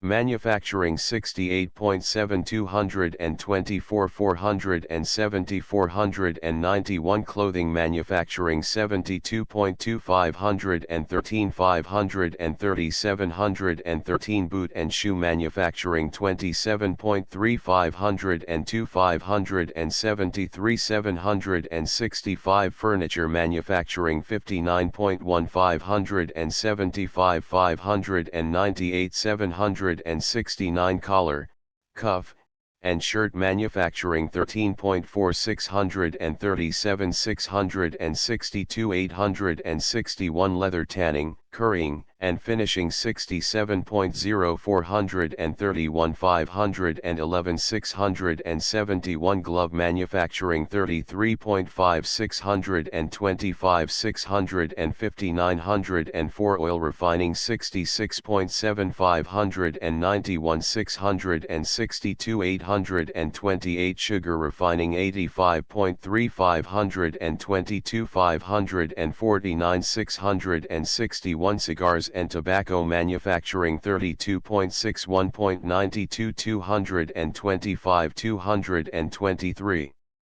Compiled from Report IMM. Commander, IMS. In Manufacturing and Min, ABS 224. Not given. 225 daily wage only given. The matter of wages is one of the easiest aspects of the life of the immigrant about which to secure reliable data.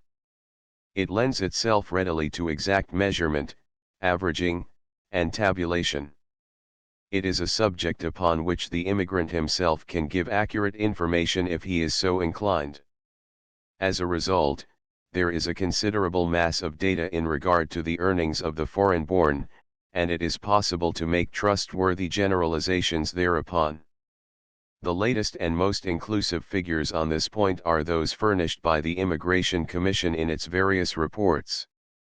Foremost among these stands the Report of Immigrants in Manufacturing and Mining, which presents the results of a thoroughgoing investigation of 20 of the leading industries of the country, and a less detailed study of 16 others, covering in all 17,141 households and 503,732 individuals.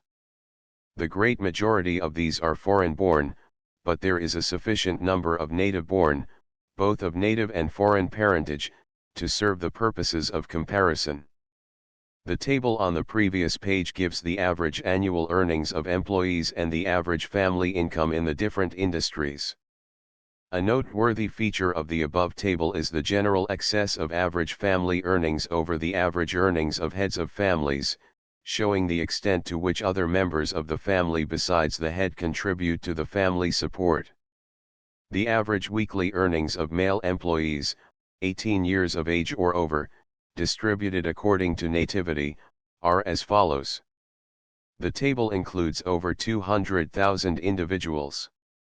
Average weekly earnings of male employees, 18 years of age or over, by nativity 226. Nativity average weekly earnings. Native-born white of native father $14.37, native-born of foreign father $13.89, foreign-born $11.92, 226. Report IMM. Commander, IMS. In Manufacturing and Min, ABS P91. There is a marked difference between races in this respect. The lowest figures among the foreign-born were, Albanian, $8.07, Greek, $8.41, Portuguese, $8.10, Syrian, $8.12, Turkish, $7.65. Some of the foreign-born rank well above the natives, as, for instance, Norwegian, $15.28, Scotch, $15.24, Scotch-Irish, $15.13, Swedish, $15.36, Welsh, $22.02. The average yearly earnings, approximate, of male employees 18 years of age or over were as follows: average yearly earnings, approximate, of male employees, 18 years of age or over, by nativity 227 nativity average yearly earnings native-born white of native father $666 native-born of foreign father $566 foreign-born $455 227. IBID, p. 131. In this table, the decrease of earnings of approximately $100 from class to class is striking. The average family income was as follows: average annual family income, by nativity of head of family 228 nativity average family income native-born white of native father $865 native-born of foreign father $866 foreign-born $704 228. IBID, p. 136. Comparing the last two tables, and noting that while the average yearly earnings of native-born male employees of foreign parentage are $100 less than those of the native-born of native parentage, yet the family income of the native-born of foreign parentage is $1 more than that of the native-born of native parentage, the obvious conclusion might be that the native-born of foreign parentage are more inclined to rely upon someone besides the head of the family for part of the income than are the native-born of native parentage. Closer examination, however, proves that this is not the case. The following table gives the percentages of families of different nativities which receive the entire income from the husband. Percent of families having entire income from the husband, by nativity 229 nativity percent native-born white of native father 58.4 native-born of foreign father 61.3 foreign-born 38.0 229. Report IMM. Commander, IMS. In Manufacturing and Min, ABS, p. 139. Thus there is a smaller proportion of families among the native-born of foreign fathers who rely upon other members of the family than the husband for part of the family income than of the native-born of native father. It appears that the explanation of the peculiarity which has been noticed must be either that only the more prosperous of the native-born of foreign parentage are heads of families, or that those families of this class which do receive income from other sources than the husband receive a much greater total amount than among the native-born of native father, so as to raise the average.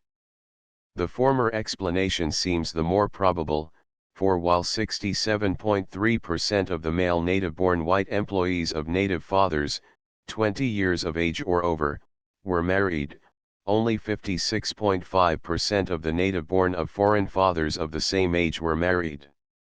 Native-born employees of foreign parentage who are old enough to be the heads of families are predominantly representatives of the old immigration, and hence stand high on the wage scale.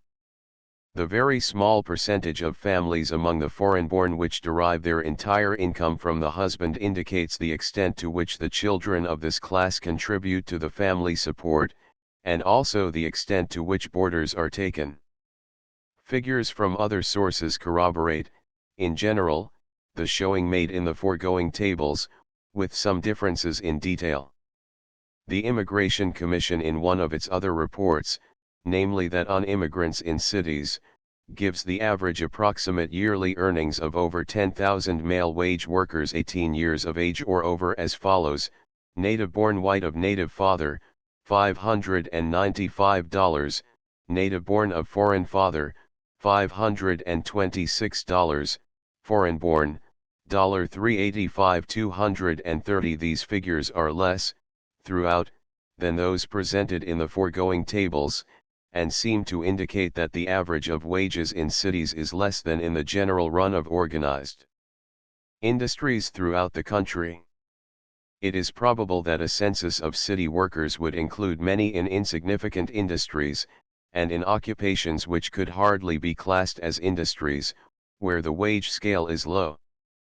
The earnings of agricultural laborers on the farms of western New York range from $1.25 to $1.75 per day of 10 hours. South Italian families of 4 or 5 members, engaged in this kind of work, average from $350 to $450 for the season, extending from April to November.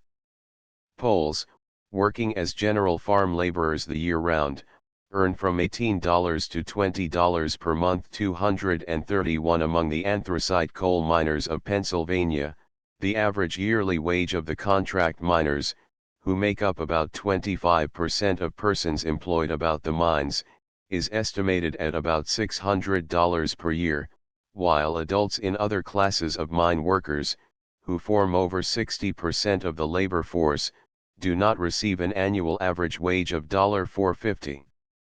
232 In the extensive array of wage figures given by Mr. Stratoff, distinction is not made between natives and immigrants, but the general showing harmonizes so well with what has already been given as to obviate the necessity of going into this question in further detail. 233 We are justified in setting down the average earnings of wage-working adult male immigrants as from $350 to $650 per year, and the average annual income of immigrant families at from $500 to $900.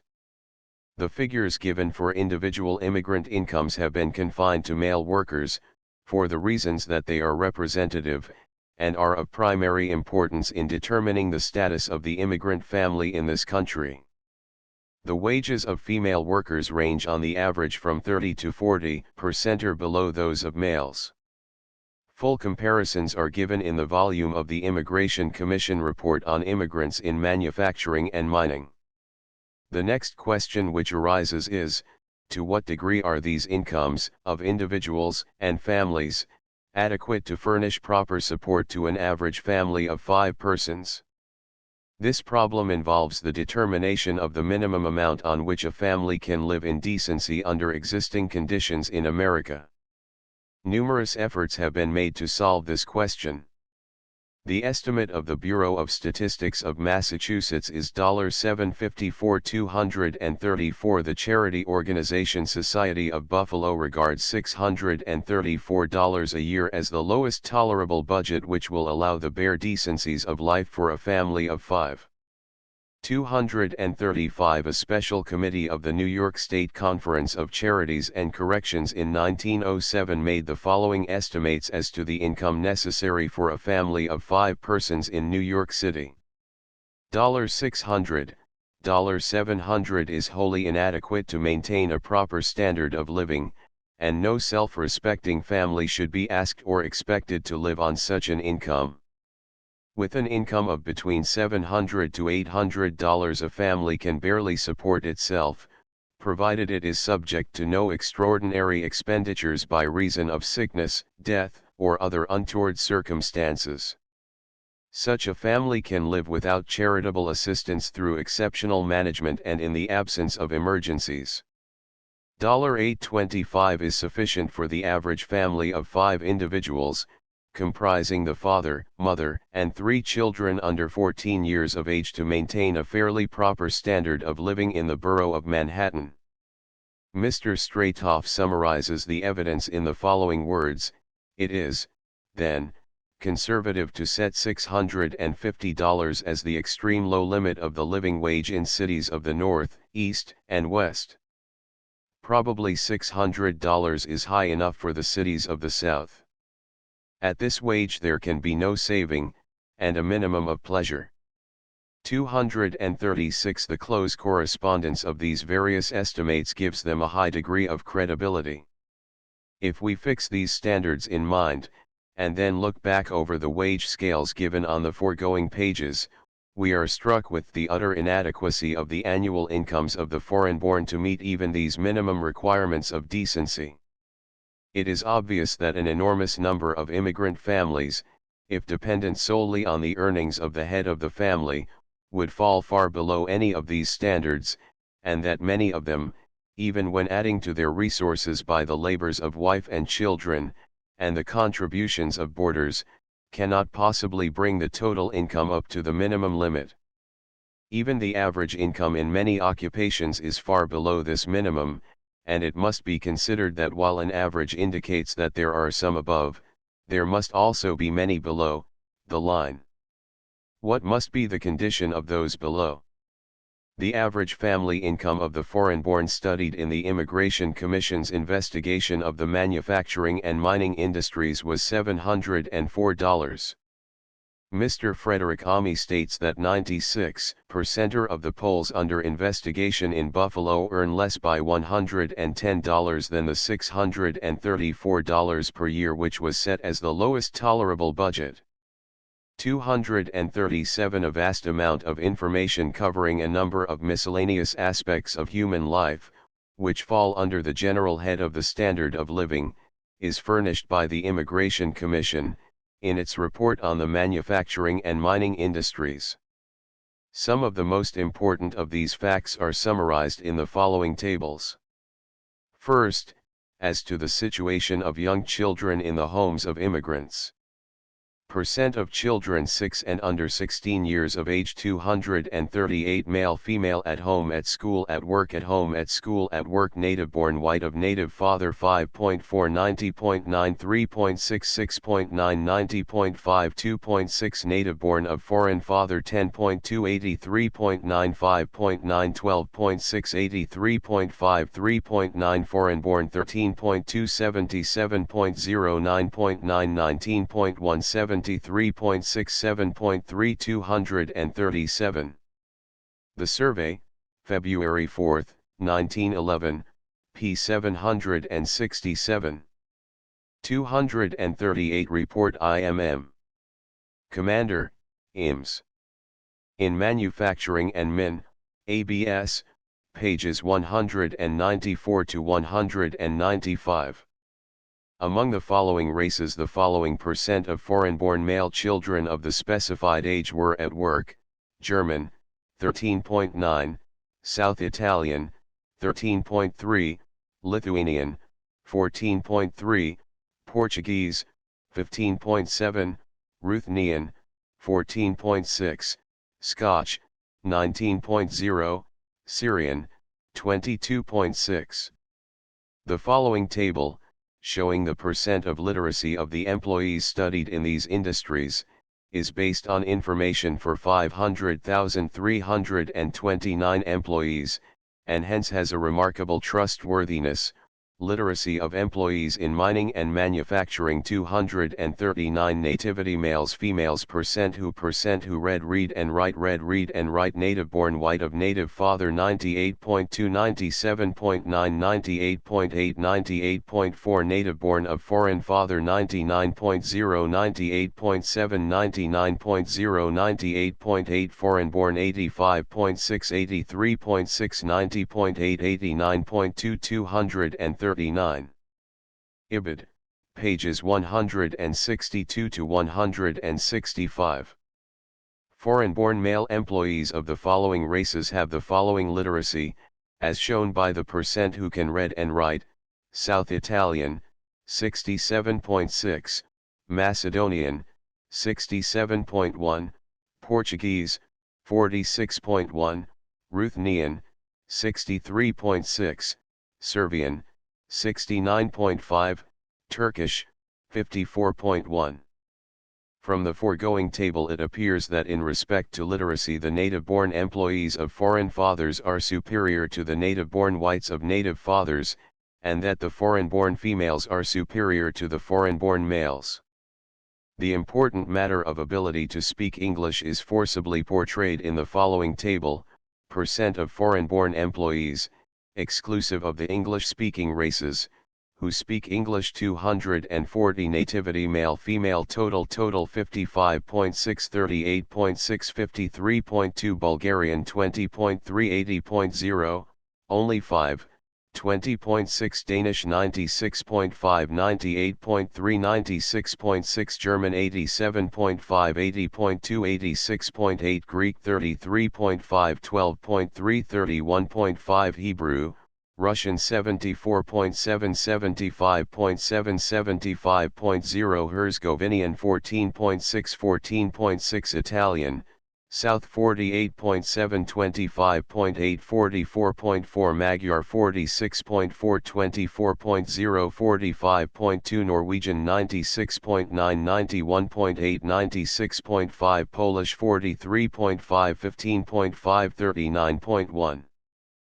Portuguese 45.2 27.0 37.8 Slovak 55.6 26.6 55.1 Slovenian 51.7 30.3 50.9 Swedish 94.7 94.2 94.7 240 Report IMM Commander, IMS in Manufacturing and Min, ABS, P198. It is thus apparent how large a proportion of our foreign-born laborers have not even taken the first essential step toward assimilation. This evil is, of course, practically overcome in the second generation. Almost all of the native-born persons of foreign fathers, 6 years of age or over, speak English, though some races show from 6 to 8% who do not. The percentage who can speak English naturally increases with the length of residence in the United States, until a percentage of 83.1 is reached for all foreign-born employees who have been in the United States 10 years or more. But even in this group a very low percentage is found among the Cuban and Spanish cigar makers, of whom almost 3/5 are unable to speak the English language. The age of the immigrant at the time of arriving in the United States has a great deal to do with the ability to speak English. The percentage of those who were under 14 when they arrived who can speak English is nearly twice as large as that of those who were 14 or over. The reasons for this are the greater adaptability of the younger immigrants, and their greater opportunities of going to school. The relatively poor showing of the females is probably due to their greater segregation, which prevents them from coming in touch with Americans or older immigrants of other races. One of the special reports of the Immigration Commission deals with the children of immigrants in schools and brings out some very significant facts. Practically all of the information was secured in December 1908. Naturally, this investigation involved a study of the children of native-born fathers also. A general investigation was made in the public schools of 30 cities, including the first 20 cities in point of population, as shown by the census of 1900, with the exception of Washington, D.C., Louisville, Kentucky, and Jersey City, NJ. An investigation was also carried on in regard to parochial schools in 24 cities, and an investigation of the students in 77 institutions of higher learning. In addition to this general investigation, an intensive investigation was made in 12 cities, including 7 cities not in the previous list, making a total of 37 cities in which public schools were studied. The total number of public school pupils for whom information was secured was 1,815,217. Thus the investigation was a very inclusive one, and the results may be taken as representative of educational conditions in the cities of the entire country. Of the total number of public school children studied in the 37 cities, 766,727 were of native-born fathers, and 1,048,490 of foreign-born fathers. The children of native-born white fathers constituted 39.5% of the total, while among the children of foreign-born fathers there were the following percentages of the total number: Hebrews, 17.6, Germans, 11.6, Italians, North and South, 6.4, total, native-born father, 42.2%, total, foreign-born father, 57.8%.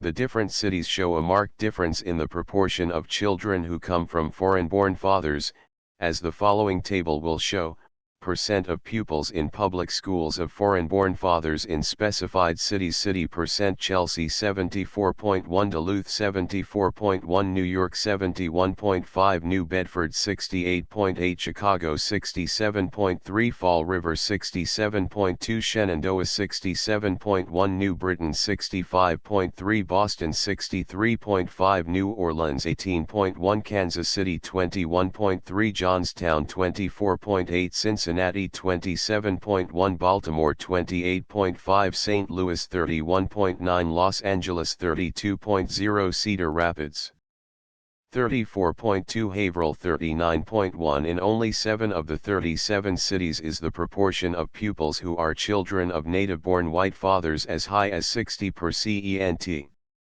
4 cities have less than 30%. The children of German foreign-born fathers are most numerous in Milwaukee, Detroit, Buffalo, Cleveland, Meriden, Chicago, Cincinnati, and St. Louis. Those of foreign-born Russian Hebrew fathers in Chelsea, New York, Boston, Philadelphia, Newark, and Baltimore. Those of foreign-born South Italian fathers in Providence, Newark, New York, Yonkers, Buffalo, and Boston.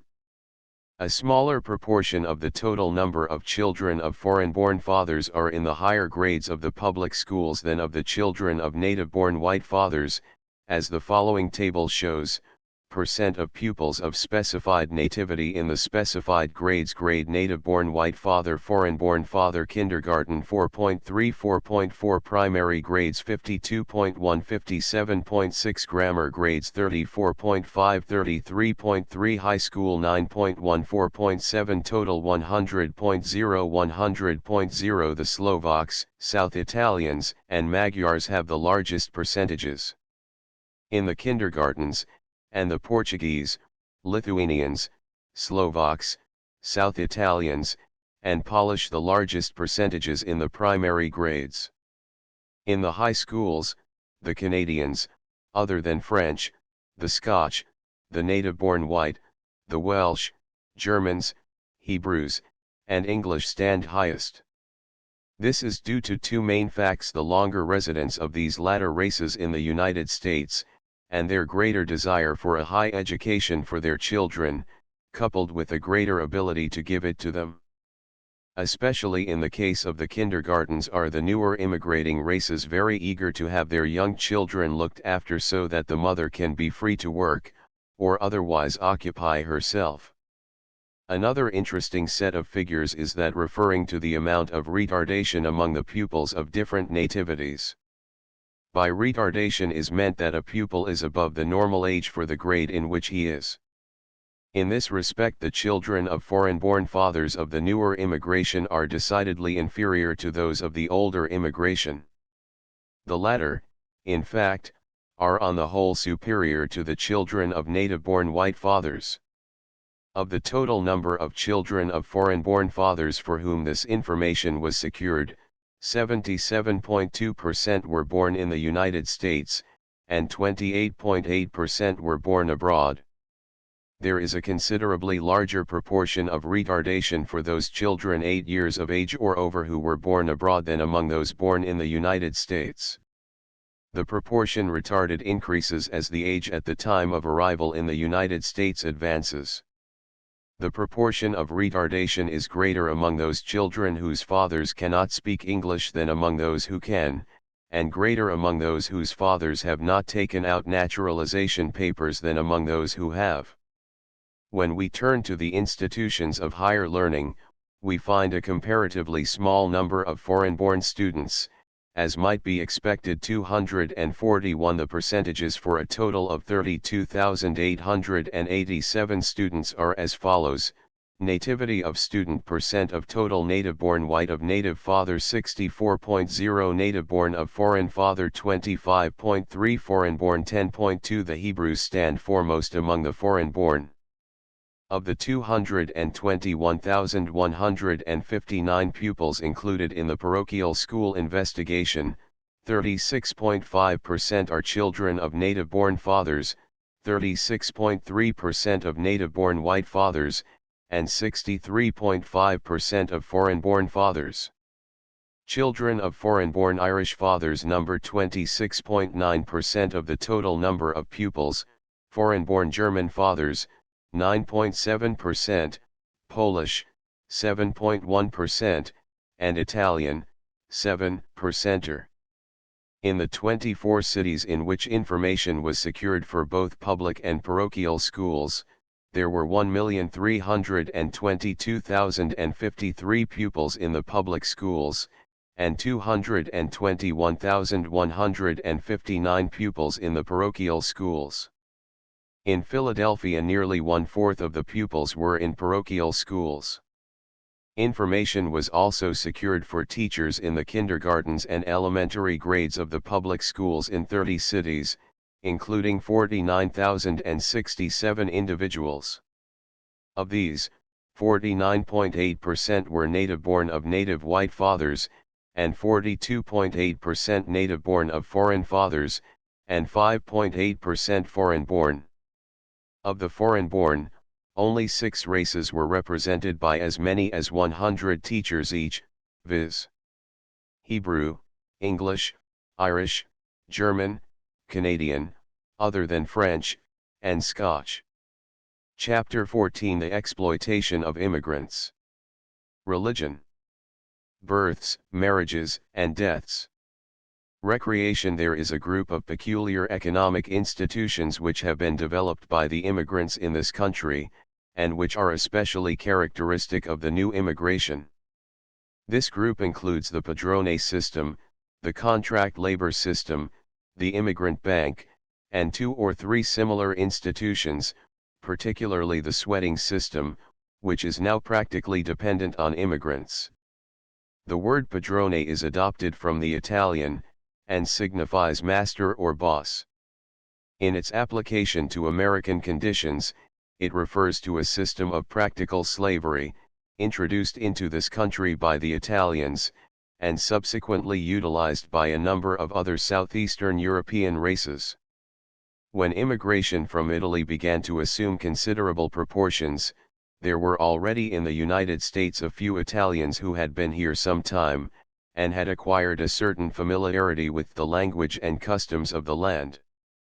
They were thereby especially fitted to be of assistance to their newly arrived fellow countrymen, and also, unfortunately, to exploit them. In fact, they did both of these things. By way of assistance, they put the green immigrants in touch with employers of labor, helped them to find lodgings, and, in brief, acted as the go-between in every case of contact between the immigrant and the life of the people around him. On the other hand, the padrone charged the newcomer well for every service rendered, and in too many cases subjected him to various forms of extortion, which his ignorance kept him from either recognizing or preventing. As certain of the newer immigrants became familiar with the speech and customs of their new home, they in turn became padrones, and extended their operations over the ever-increasing numbers of new arrivals. Thus the system spread. There are certain businesses or occupations which are particularly adapted to the application of this system, such as railroad labor, peddling, bootblacking, etc. The Italians developed it primarily in respect to the first of these. This race has now practically abandoned this system in this country, but it has been taken up by others, and is at present practiced by the Bulgarians, Turks, Macedonians, Greeks, and Mexicans, and in some cases among Austrians and Italians. 242 A more concrete idea of the workings of this system may be gained by an examination of its operation in a single industry, as, for instance, the shoe shining industry among the Greeks. This business, in a marked degree, combines the necessary elements for the successful application of the system: small capital, cheap unskilled labor, close supervision, etc., and this race is well adapted to apply it to its extreme extent, partly from natural aptitude, and partly from custom and training. For the system, in its main outlines, has long been familiar in Greece, though some of the most unfortunate aspects do not develop there. The padrone is a Greek who has been in this country for some time, and knows the ways of the land. He decides to engage in the bootblacking trade, and to secure his necessary helpers contracts for a number of boys from his native land to come over and work for him for a certain length of time, for a specified sum. The arrangement is sometimes made with the boys, sometimes with the parents, but almost always with the parents' consent. When these boys arrive, they are taken to a room or set of rooms, which the padrone has engaged and which thenceforth are their home. They are at once put to work in the shop of the boss, and kept at work continuously thereafter, with practically no time off which they can call their own, except the meager allowance made for sleep. The hours are long: 12, 14, or even more hours per day. The boss furnishes board and lodging, and pays a small sum in cash, perhaps $200 per year. The rooms are frightfully overcrowded, miserably ventilated, and wholly unhygienic. The boys do their own cooking, usually in relays of 2, and the noon meal is eaten hurriedly in a room in the rear of the shop. The boys are prevented from attending night school, and are forbidden to talk to patrons. In every way the padrone tries to discourage their acquiring knowledge of American ways, for the system rests on ignorance. In a majority of cases the padrone takes all the tips given to the boys, and the boys excuse him on the grounds that wages are high and expenses great. It is obvious that the boys are wholly at the mercy of their boss, a mercy the quality of which is sadly strained. And when a boy does manage to get a grasp of the English language, and acquire a little independence, instead of turning traitor to the system, he sets up as a padrone himself. All investigators, and a number of the better class of Greeks in this country, agree that this system is a disgrace to the Greek race, or to any other race that practices it. 243 The contract labor system is next of kin to the padrone system.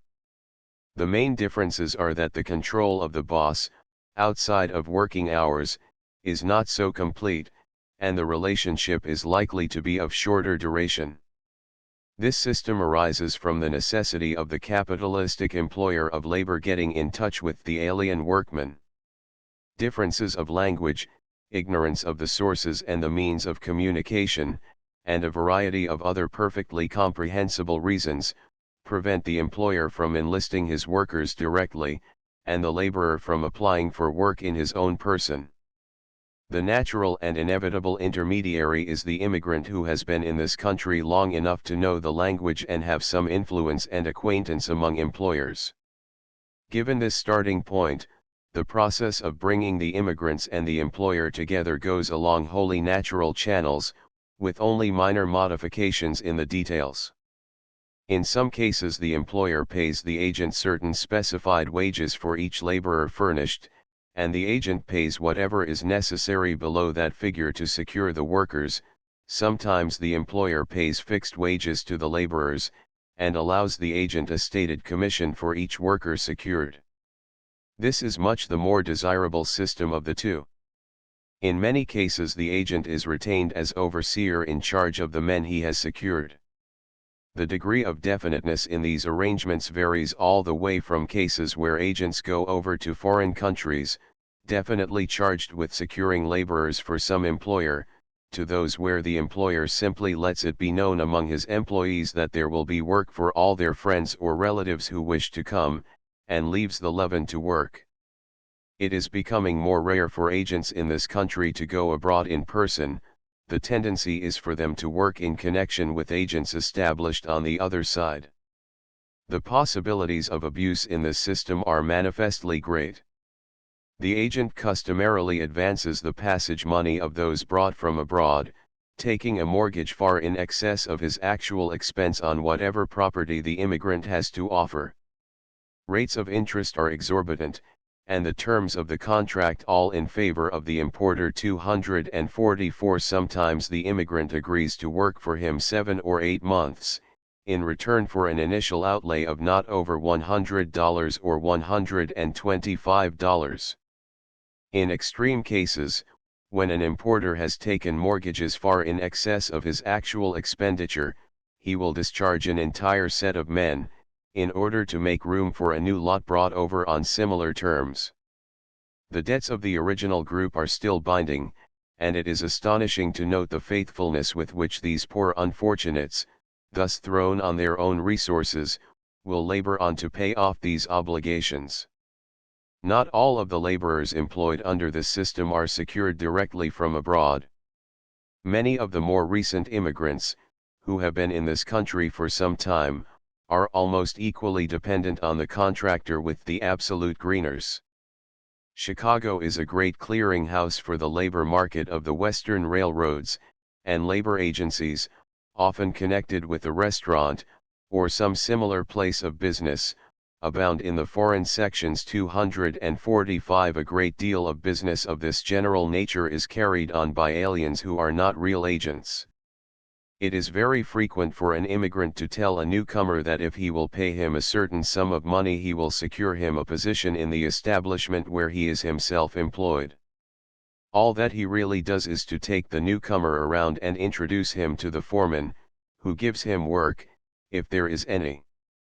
But the new arrival considers himself much in the debt of his friend, and more than that, thereafter regards the job as his own because he has paid for it, and resents discharge for any reason as an injustice. Conscientious employers naturally do all they can to discourage such practices, but are powerless to prevent them. In fact, the eagerness of earlier immigrants to exploit their newly arrived fellow countrymen, not only in this way, but in any other that promises a profit, is one of the most disheartening features of the whole immigration situation. It goes without saying that all of these operations, which involve bringing immigrants into the country under agreement to labor, are in direct violation of law. The contract labor clause of the immigration law, if strictly interpreted and enforced, would exclude practically every immigrant who had the slightest assurance of employment awaiting him.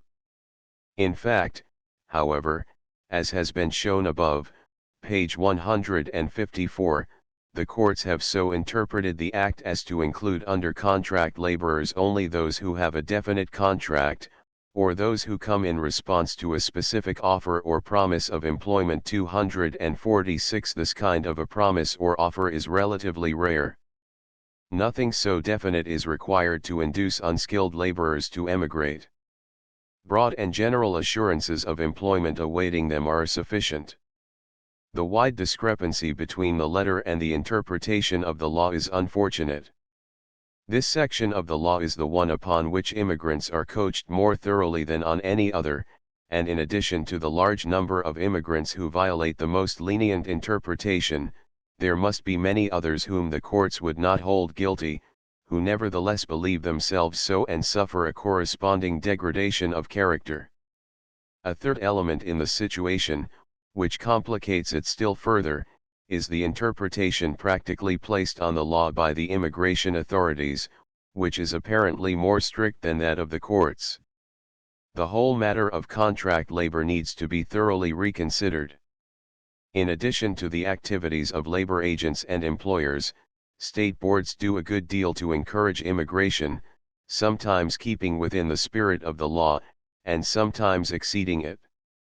Another member of this same nefarious family is the peonage system. For a general description of the system the reader is referred to Professor Commons' Races and Immigrants in America, chapter on labor. It has been judicially defined in the following words: peonage is a status or condition of compulsory service based upon the indebtedness of the peon to the master. The basic fact is indebtedness. 247 The customary or typical case is where a laborer receives advances of some sort from his employer, and then leaves his service before the terms of his engagement have been fulfilled, certainly before he has repaid his employer for the advances. His employer then procures his arrest, either under a charge of obtaining money under false pretenses, or under the labor statutes of the various states. The employer makes a new agreement with the laborer, that if he will return to his employment, and work out the balance of his indebtedness, the criminal procedure will be dropped. This might seem, on the face of it, a thoroughly just proceeding. The trouble is that the employer has every advantage. The laborer is ignorant, and very often the conditions under which he is to work are grossly misrepresented to him. Lack of forethought, moreover, is one of the chief characteristics of ignorant and unintelligent men. The money or goods advanced to them occupy a very disproportionate place in their minds, compared to the work which they agree to perform in the future. The employer, on the other hand, knows all about the conditions, and just how much he can afford to pay, and is able to give himself the best of the bargain by a broad margin. The Immigration Commission made a thorough investigation of this subject, and found evidences of peonage in every state in the Union, except Oklahoma and Connecticut. In the South, where peonage is supposed to be most rampant, it was discovered that most of the peons were supplied by labor agents in New York City, who seriously misrepresented the conditions under which they were to work, and in many cases sent out men wholly unfit for the work which they were to do. In the South, however, in spite of the existence of many cases, it appears that the vigorous prosecutions, and the willingness of juries to convict, have pretty well broken up the tendency toward peonage in connection with aliens. In the West and Northwest, cases of technical peonage were found in the shoe shining industry, and in some lumber and railroad camps. But there have been practically no attempts at prosecution for peonage in these states. The most surprising fact established by the Commission in this respect is that probably the most complete system of peonage in the whole country has existed, not in the South, but in Maine. Here the employers of labor in the lumber camps have been obliged to secure their labor mostly from other states and in the main from immigrants. Boston is the great labor market for this industry. The immigrants are given very misleading accounts of the conditions of their labor, and are engaged to work for their employers for a specified time. They are then taken into the forests, sometimes having to walk 60 or 70 miles to their place of labor, and kept in the forest all winter. When they learn the extent to which they have been deceived, many of them are inclined to run away. However, in February, 1907, a law was passed making it a criminal offense for a person to enter into an agreement to labor for any lumbering operation or in driving logs and in consideration thereof receive any advances of goods, money, or transportation, and unreasonably and with intent to defraud, fail to enter into said employment as agreed and labor a sufficient length of time to reimburse his employer for said advances and expenses. The general interpretation of the courts has been to ignore the provision about intent to defraud, or at least to put the burden of proof on the defendant, though it is not specifically provided in the law that failure or refusal to fulfill the terms of the contract shall be prima facie evidence of an intent to defraud, as is the case in the contract labor law of Minnesota and other states. Employers in other branches of industry have sought to secure the same protection, but in vain, so that this law is iniquitous, not only from the point of view of peonage, but also because it is class legislation. A considerable amount of peonage has resulted from this law in Maine. 248 The basis of all the evils which have just been discussed has been seen to lie in the ignorance and helplessness of the newly arrived immigrant. Knowing nothing of the language of the country, or of its methods of doing business, and having no connections with the industrial system of the country, he is forced to rely on someone who can supply these factors. Most naturally he turns to some one of his fellow countrymen who has been in this country longer. From that time on, sometimes for many years, his career is dominated by the older immigrant to a remarkable degree. Out of this connection has grown up a peculiar set of institutions, commonly known as immigrant banks, which have the power for great good or evil to the immigrant, according to the character of the men who have them in charge. The origin and nature of these banks is as follows: the foremost ambition of the average immigrant is the saving of money. The purposes of this saving are many: to guarantee his own future prosperity, to ease the lot of friends and relatives at home, to pay off mortgages and other debts, and, perhaps the most important of all, to provide the means whereby friends and relatives on the other side may join him in the new world. The prepaid ticket is the final end of much of the saving of aliens. These accumulations naturally come in small amounts. Out of a month's earnings, the immigrant may save $10 or $15 or even as high as $30. The living conditions of many of the immigrants make it unsafe for them to try to keep this money in their lodgings. They are unfamiliar with, and distrustful of, American banks. The disposition of their savings which seems to them the wisest and safest is to entrust them to a fellow countryman who is familiar with the ways of the country and has some means of keeping them safe. This individual may be the padrone or boss, the lodging house keeper, a saloon keeper or grocer, or the steamship agent from whom the immigrant expects eventually to purchase the prepaid ticket. In time, immigrants in these positions get into the habit of receiving small sums from their fellow countrymen for safekeeping or on deposit against some future purchase. As these amounts accumulate, they become of considerable value to the holder, who may deposit them in a regular savings bank at interest, to his own profit, or may invest them in his business, or may make other speculative investments with them. To attract such deposits, and increase their amount, he adds the term bank to the name of his business, so that he now becomes a grocer and banker, a ticket agent and banker, etc. This adds a dignity to his position and increases the confidence of the people in his integrity. It has been intimated in the preceding paragraph that the immigrant banker makes no distinction between the funds deposited with him and his own property. This is generally the case. Occasionally the banker will keep the deposits in his safe, in the original wallets in which they were delivered to him 249, or deposit them in a bank in his wife's name 250, but these are exceptional instances.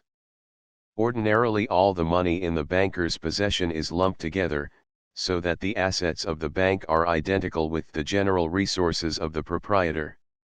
Furthermore, there is a great amount of laxity in the giving of receipts to depositors. Sometimes no written acknowledgement whatever is given. From this point the character of the receipt varies all the way up to a regular pass book, and a thorough system of bookkeeping. From such a beginning as this, these banks have developed a variety of forms, varying in functions and instability. They have been classified by the Immigration Commission into three main groups, as follows: I-state and incorporated banks, or highly organized private institutions thoroughly responsible and operated in a regular manner almost exclusively as a bank. There are comparatively few of these institutions. Two privately owned steamship agencies, and real estate offices which masquerade under the name of a bank, but which are not legally authorized as such. To this class should be added groceries and saloons in which the banking functions are clearly defined as apart from other business. The majority of the banks investigated are of this class. Three banks which may or may not be known as such, but in which the functions of caring for deposits and receiving money for transmission abroad are extended more as an accommodation or as incidental to the main business of the concern. Saloon keepers, grocers, boarding houses, barbers, and men engaged in similar occupations usually conduct this class of banks. It has been claimed by some that every immigrant saloon keeper will be found doing a banking business of this character. This is the largest, as it also is the most irresponsible, class. It is undoubtedly the hardest class to regulate, as it is the one about which it is the most difficult to obtain accurate information. 251 The hold which these bankers have over their patrons is due in the first instance to the ignorance of the latter, and the feeling of security which they have in dealing with people of their own race. It is increased by the familiarity which the banker has with business methods in this country, and names, places, and methods in the old country. The immigrant banker assumes a decidedly paternalistic attitude toward his patrons, and renders them many services not ordinarily associated with the banking business, such as writing and translating letters, securing employment, giving legal advice, etc. The greater the hold thus secured, the wider are the opportunities for exploitation. In the absence of proper control, and of the ordinary safeguards of such businesses, the immigrant depositor is made to suffer extortion and loss in countless cases. In many cases this is due to the ignorance of the banker, and his total unfitness for the assumption of such responsibilities. In many others, it is due to dishonesty, greed, and willful intent to defraud. In the panic year of 1907 large numbers of these banks failed, and sums of money were lost to immigrants, the importance of which is to be judged, not so much by the total amounts, as by the fact that they represented the savings of a large number of individuals in meager circumstances. In normal years, there is a steady loss, due to failures, defalcations, and abscondings on the part of bankers, and also to the continual petty frauds, habitually practiced by many of these men. The trustfulness of the immigrants towards men of this character is surprising. Instances are known where men have come into a community, advertised a bank, and in a few weeks accumulated large sums of money from the foreigners, with which they promptly decamped, leaving absolutely no means of redress to their creditors. The primary functions of these banks are the safekeeping of money and the transmission of remittances abroad. Only in exceptional cases do the other banking functions play an important part. It is estimated that in 1907 approximately $137,500,000 in foreign remittances passed through the hands of immigrant bankers, in sums averaging about $35,252. These banks are mostly in the hands of the recently immigrating races. The reasons for their existence: ignorance of language and customs, illiteracy, inconvenient hours kept by American banks, and their luxurious appearance and requirements of cleanliness appeal much less strongly to the immigrants from northwestern Europe. Another functionary who exercises an extensive, and often baleful, influence over the immigrant is the notary public. The position of dignity and influence held by corresponding officials in foreign countries leads the immigrant to accord too much confidence and trust to such persons in the United States, who are often ignorant and in many cases dishonest men.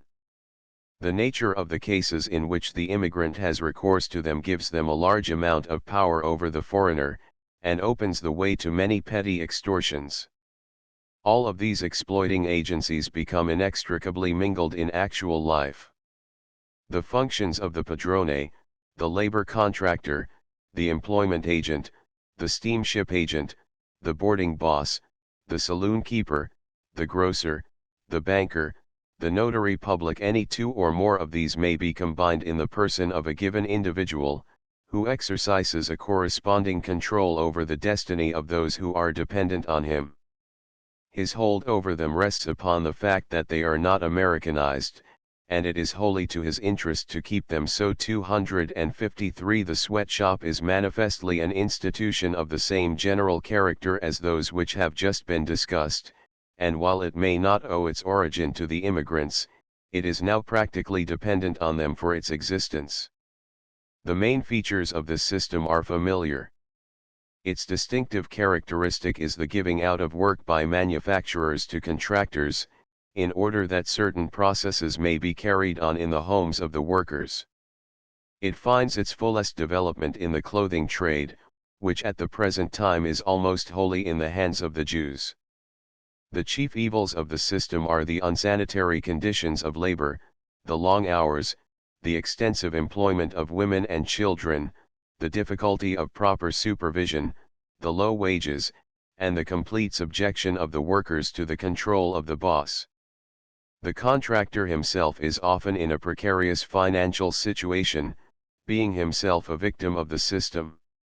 Like the foregoing institutions, it results from the ignorance and lack of connection of the workers.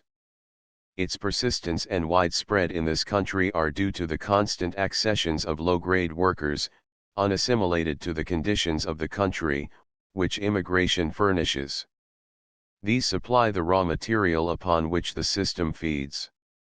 By so doing they have blocked the efforts of the cities of the United States to control or abolish this evil. 254 There is another class of institutions which rests upon the helplessness of the newly arrived immigrant, which is, however, an alleviating, rather than an exploiting agency, and which belongs to the social rather than to the economic life. This is the immigrant home or aid society. These institutions are numerous in the seaport cities where immigrants arrive. There are said to be not less than 16 in operation in New York City. 255 They are for the most part benevolent or philanthropic organizations, at least nominally, and many of them are under the control of some religious organization.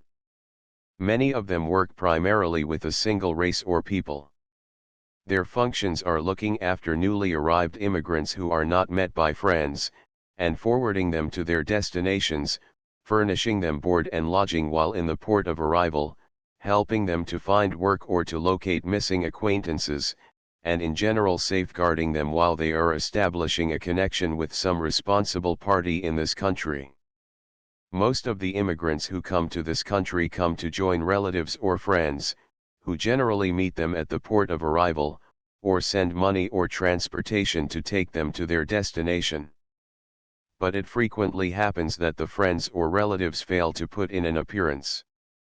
In that case the immigration authorities are unwilling to turn the immigrant adrift unprotected, especially in the case of unaccompanied women or girls. Consequently, the government has allowed representatives of homes and aid societies to visit the immigrant stations, and offer their aid to the immigrants. At Ellis Island, immigrants whose relatives or friends fail to call for them are detained 5 days, and then given the choice of being sent back to Europe or of leaving the station in company with some representative of a home or aid society, often called a missionary. If the latter alternative is chosen, the immigrant is said to be discharged to the given person, who is thereupon held theoretically responsible that the immigrant shall not become a public charge. There are 3 general classes of immigrants who are thus discharged. 1. Immigrants whose friends or relatives fail to meet them, and whom the authorities do not deem it wise to land unless someone becomes responsible for them. 2. Immigrants who are without sufficient money to take them to their destination, and who must be cared for until the necessary funds are forthcoming. 3. Immigrants, particularly girls and women, who have no friends or relatives in this country, and need a home until they can secure employment. These homes and aid societies necessarily have something of the nature of employment agencies, and do a good deal of work of that kind. The amount of work done by these organizations is very great. In the calendar year 1907, over 14,800 immigrants were discharged to such representatives at Ellis Island by the New York Discharging Division.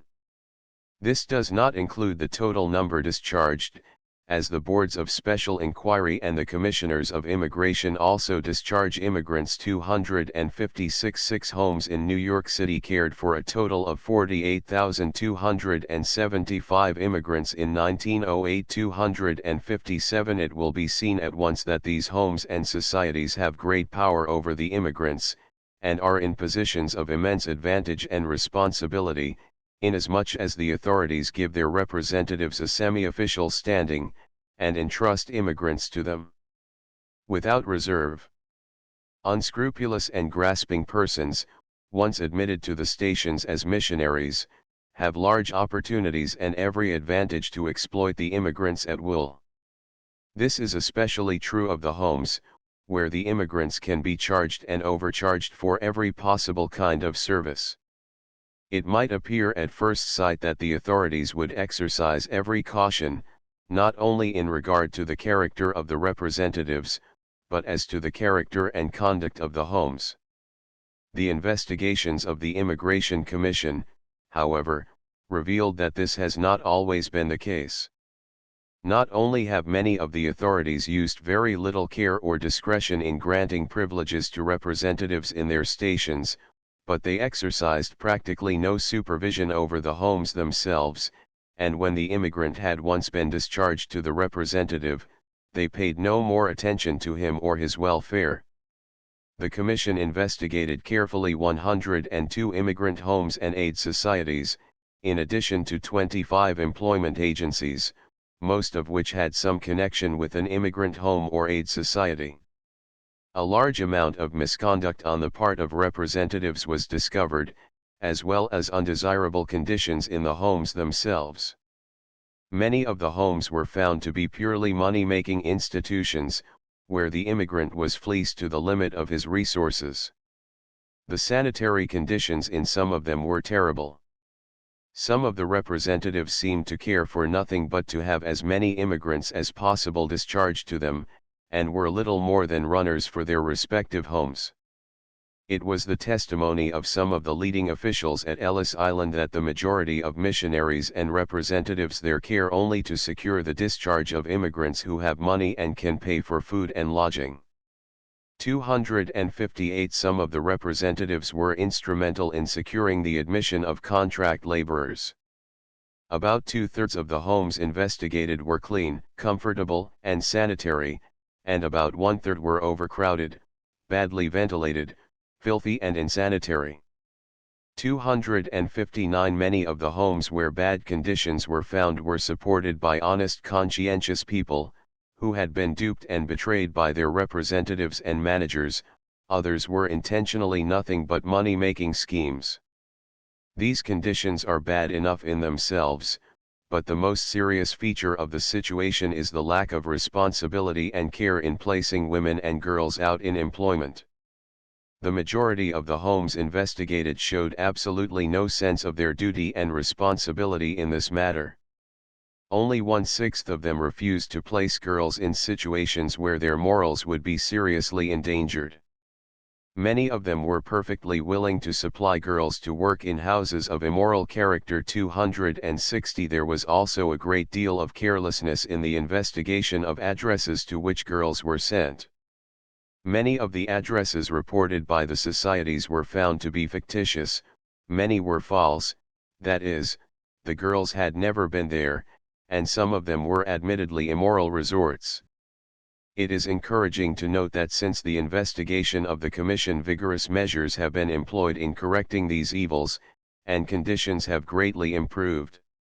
The case of the immigrant homes and aid societies is a remarkable illustration of the eternal vigilance which is necessary to prevent exploitation and corruption from flourishing, even in connection with professedly benevolent agencies, when plastic material is furnished in such abundance as exists in the immigrant body. 261 The effects of immigration upon the religious life of the immigrants and of the United States constitute a great field of research which has been surprisingly neglected. Perhaps because of the difficulty of securing reliable data and establishing definite conclusions, perhaps because it has not seemed of sufficient importance to warrant exhaustive study. One result which has certainly followed the immigration of the 19th century and the beginning of the 20th is a vast increase in the number of denominations and sects organized in this country. The position of the Roman Catholic Church as a product of immigration is too obvious to be dwelt upon. The predominance of this form of belief among the Irish of the first half of the 19th century, which more than anything else motived the Native American and Know Nothing movements, has been maintained to a certain extent among the Germans, and in later days among the Italians and Slavs. 262 The census reports on religious bodies unfortunately give no information as to the nationality of members and communicants, so that it is impossible to distribute the adherents of the various sects among the constituent races. However, out of the list of denominations given we can pick a number of manifestly foreign origin which indicate the tremendous diversity of religious forms which are represented in this country. Among them are the following: Armenian Church, Buddhists, Chinese and Japanese, Dunkers, Eastern Orthodox churches, Russian, Serbian, Syrian, and Greek, various German evangelical bodies, various Scandinavian Lutheran bodies, Slovak Evangelical Lutheran Synod, Moravian bodies, Jewish congregations, Polish National Church, Swedish evangelical bodies, Hungarian Reformed Church, Baha'is, etc. The total number of organizations covered by the report of the census for 1906 is 212,230 as reported by 186 denominations. 114 of these denominations reported the use of some foreign language in some of their organizations. Of the denominations so reporting, 12.5% of their organizations, with 26.3% of their membership, report the use of foreign languages, either alone or with English. There are 41 individual languages included in the report. These facts indicate that, whatever changes the removal to a new environment involves, and however much of American life the immigrants adopt, a large percentage of our foreign population brings its religion with it, and keeps it. This is not to be wondered at, as we know that men hold on to their traditional religion more tenaciously than to almost any other of their mores and resent interference here most of all. More than this, it is probably well that it is so. For religion is the great conserving force of morality, the principal bulwark of traditional conduct. The perils of the moral nature of the immigrant in his new home are many. Trained to repression, restriction, and control, he finds himself suddenly endowed with liberty and opportunity. This liberty he is all too likely to interpret as license. Finding people all around him doing things which have hitherto seemed to him sinful or immoral, he adopts the practices, without having acquired the principles and restraints which safeguard them, and make them innocuous for Americans. If, along with this shifting of ethical standards, he loses also his religious sanctions, his moral danger is great indeed. 263 This process has been particularly observed among the second generation of Hebrews. In the light of American civilization and public thought, they find the religion of their fathers discredited. It appears to them antiquated and unworthy. They throw it over unreservedly, and with it goes the whole body of admirable moral precepts and guides, and the remarkable ethical standards, which have been indissolubly associated with religious belief in their minds. The unfortunate part of the process is that nothing takes the place, either of the religious faith, or of the moral code. The old, which was good, is forsaken without adopting the new, which is perhaps better. As a result, juvenile crime is very prevalent among the Jews, and a large proportion of those concerned in the white slave traffic, both men and women, are Hebrews. 264 It would be difficult to say to what extent the bad record of the second generation of immigrants in regard to criminality and general lawlessness may be due to similar causes. While the majority of our immigrants are nominally Christians, there is nevertheless a sufficient demand for religious guidance to constitute a tremendous foreign missionary problem within the borders of our own land, the more so when it is remembered that a large part of the efforts of some of our foreign missionary boards is directed toward people who are already nominally Christians, in their homelands. Many of the religious denominations are beginning to feel this call, and are responding to it by special services or organizations, planned to meet the needs of foreign residents. As stated above, many religious bodies support missionaries on Ellis Island. The Young Men's Christian Association devotes a special attention to the foreign-born. Many foreign groups have societies of a religious character, aside from their regular church organizations. Yet in spite of all that can be said on this side of the question, there remains an astonishing apathy on the part of the body of American Protestant churches toward the religious and moral needs and dangers of the foreign population, and of the opportunities for service which it offers. This service might be made of incalculable benefit not only to the immigrants themselves, but to their adopted country, whose destiny hangs in the same balance as theirs. It is true that a group of ignorant, stolid, perhaps dirty, European peasants on the streets of one's own city does not make the same appeal to his emotions and sympathies as the half-clad savages which he reads of in the missionary journals. Yet the spiritual needs of the immigrant group are probably the greater of the two, at least they are more immediate, and the receptive attitude of the newly arrived immigrant toward all elevating influences makes him a uniquely promising subject for missionary work. The unwillingness on the part of many wealthy and fashionable churches to accept this responsibility in the spirit of the founder of the Christian religion may be attributed to ignorance of actual conditions, to fastidiousness, or to race prejudice, if not to actual indifference. But if the Church is to fulfill its mission in 20th century America, the efforts toward serving the spiritual needs of the alien must be immensely widened and strengthened. Reverend Charles Stulzel gives an iron-ical epitome of the situation in the story of the church in New York City which sold its fine building because there were too many foreigners in the neighborhood, and sent the proceeds to the Board of Foreign Missions 265 in regard to that set of social conditions which are represented by statistics of births, marriages, and deaths. No definite statistical data for the country at large are available. The census reports do not make the necessary distinctions between native and foreign-born to serve as a basis of comparison.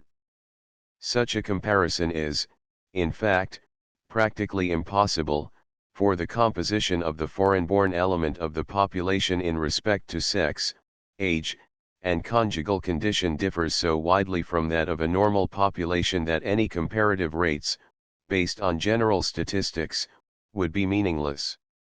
Thus a foreign-born death rate, based simply on total deaths and total population, would probably be remarkably low. For, as has been shown, the foreign-born population is largely in the middle age groups. They have passed the dangerous period of childhood, and many of them, with advancing age, go home to die. But if compared with the selected group of native-born, of the same sex and age, the foreign-born would probably show a high death rate, on account of the prevalence of industrial accidents and diseases, and unhygienic living conditions. Similar considerations hold true as regards the birth rate and marriage rate. In respect to the former, it has been observed in another connection that the birth rate of the foreign-born is extraordinarily high for the first generation. As the length of residence of any foreign group in this country increases, its birth rate tends to approach that of the native-born until, as has been said, the probability is that when immigrants have lived with us so long that their grandparents were born in the land, there is little more difference between the two stocks in reproductivity than between any other equally extensive groups taken at random. 266 The study made by the Immigration Commission of the fecundity of immigrant women shows that women born of foreign parents have a much greater fecundity than those born of native parents. In respect to marriages, comparative rates would have little meaning unless they could be very carefully refined. The relative number of foreign-born women is so small, and the number of men who have left wives on the other side so large, and the temporary character of the residence of many aliens so marked, as to put the entire question of marriage among the foreign-born into an abnormal status. Many obstacles prevent the free intermarriage of foreigners with natives. Marriages between the foreign-born in this country are probably much more infrequent than would be the case in a normal population of the same size.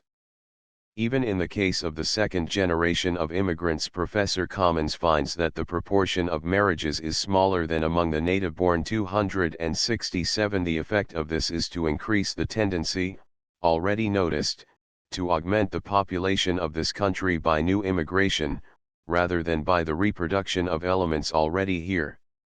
For recreation, the foreign-born are limited to virtually the same resources as the natives of the working class. The dance hall, the moving picture show, the cheap theater, and the recreation park hold the prominent places. For the men of some races, the saloon, and for others the imported coffee house, furnish a place for meeting and social relaxation. The need of recreational facilities for the working classes, so long neglected in this country, is beginning to be recognized and met in every up-to-date American city. In all such advantages the foreign-born will have their share. There are also other efforts, such as the revival of folk dancing among foreign groups, and the giving of dramas which appeal to the immigrants, which have the foreigner directly in view. These merit hearty commendation. Yet much remains to be done. The problem of recreation can be solved only in connection with the problem of general industrial conditions. The average adult worker in many of our industries is too much exhausted at the close of his day's work to take much interest in recreation of any kind. All too often, also, the time and the pecuniary means are alike lacking for forms of recreation which would be of great value. There needs to be more recognition of the fact that the workman, though a foreigner, must have relaxation and diversion to promote his highest welfare, just as truly as those in higher stations. 268. Chapter 15 Conditions affecting the country. Wages. Pauperism. Crime. Insanity. Turning to those aspects of the immigration situation in this country which more immediately affect the life of the American people as a whole, we find that they group themselves under 9 main heads, as follows: wages and standard of living, pauperism, crime, insanity, industrial efficiency and progress, amount and distribution of wealth, crises, social stratification, and politics. In each of these categories certain preliminary effects are already observable, and other much more extensive ones may be predicted on a theoretic and hypothetical basis. As regards wages, we have already made a careful study of what may be taken as typical immigrant wages. The question now is, how have these wages affected the earnings of the great body of American workmen? Has this admittedly low wage scale of the foreign labor body exercised a depressing effect upon the remuneration of the native American, or has the latter been enabled, by relinquishing the lower grades of labor to the foreigner, to avail himself of higher and better paid positions? This question, like many others of its class, involves the problem of determining what would have happened if history had been different in some single particular. It is a most perilous, and often profitless, field to enter. It is apparently impossible for statisticians to determine with certainty what has been the course of real wages within the past half-century or so. There is no doubt that money wages have gone up. There is also no doubt that the average price of commodities has gone up. The question is whether average prices or average wages have gone up the faster. The most reliable tables covering this subject are probably those of the Bureau of Labor, and these have been discontinued since 1907. As far as the showing which they make can be depended upon, it seems to indicate that there has been a very slight rise in the purchasing power of full-time weekly wages since 1890. 269. Granting this, the question still remains, would not the American workman have enjoyed a much greater increase in real wages during this period, if he had been allowed to reap the full advantage of his economic position in the country, without having to meet the competition of vast numbers of foreign laborers? The answer to this question must rest on pure theory, as its statistical proof would involve a reenactment of past history, which is a manifest impossibility. According to the established laws of economics, there are 2 ways in which immigration may operate to lower wages. First, by increasing the supply of labor in the country, and thereby diminishing the amount of remuneration which the individual laborer can command. Second, by introducing a body of laborers whose customary wage in the countries they come from, and whose corresponding standard of living, is much lower than the prevailing standard in the new country. This factor operates, not by increasing the number of laborers bidding for employment, but by lowering the amount of the initial bid on the part of a sufficient number of laborers to fix the remuneration for the whole lot. As to the first of these ways, if the argument contained in Chapter 11 is valid, it is not probable that in the long run immigration has materially increased the total population of the United States. But it has, from time to time, caused a marked temporary increase in the body of unskilled labor, and this, as will be shown later, is an important matter. However this may be, the second of these two ways has undoubtedly been by far the more instrumental in reducing the average wage of the American workman. It is not because he has had to compete with more laborers, so much as with cheaper laborers, that the American workman has failed to secure a higher remuneration for his services. It is what Professor Commons has called the competitive struggle for standards of living 270 which has been the determining factor, and the whole matter can be best understood by taking it up in the light of the general standard of living, rather than of mere wages. The standard of living is the index of the comfort and true prosperity of a nation. A high standard is a priceless heritage, which ought to be guarded at all cost. The United States has always prided itself on the high standard of living of its common people, but has not always understood on what that standard rests. The standard of living is the resultant of two great factors, the stage of the arts, and the ratio of men to land.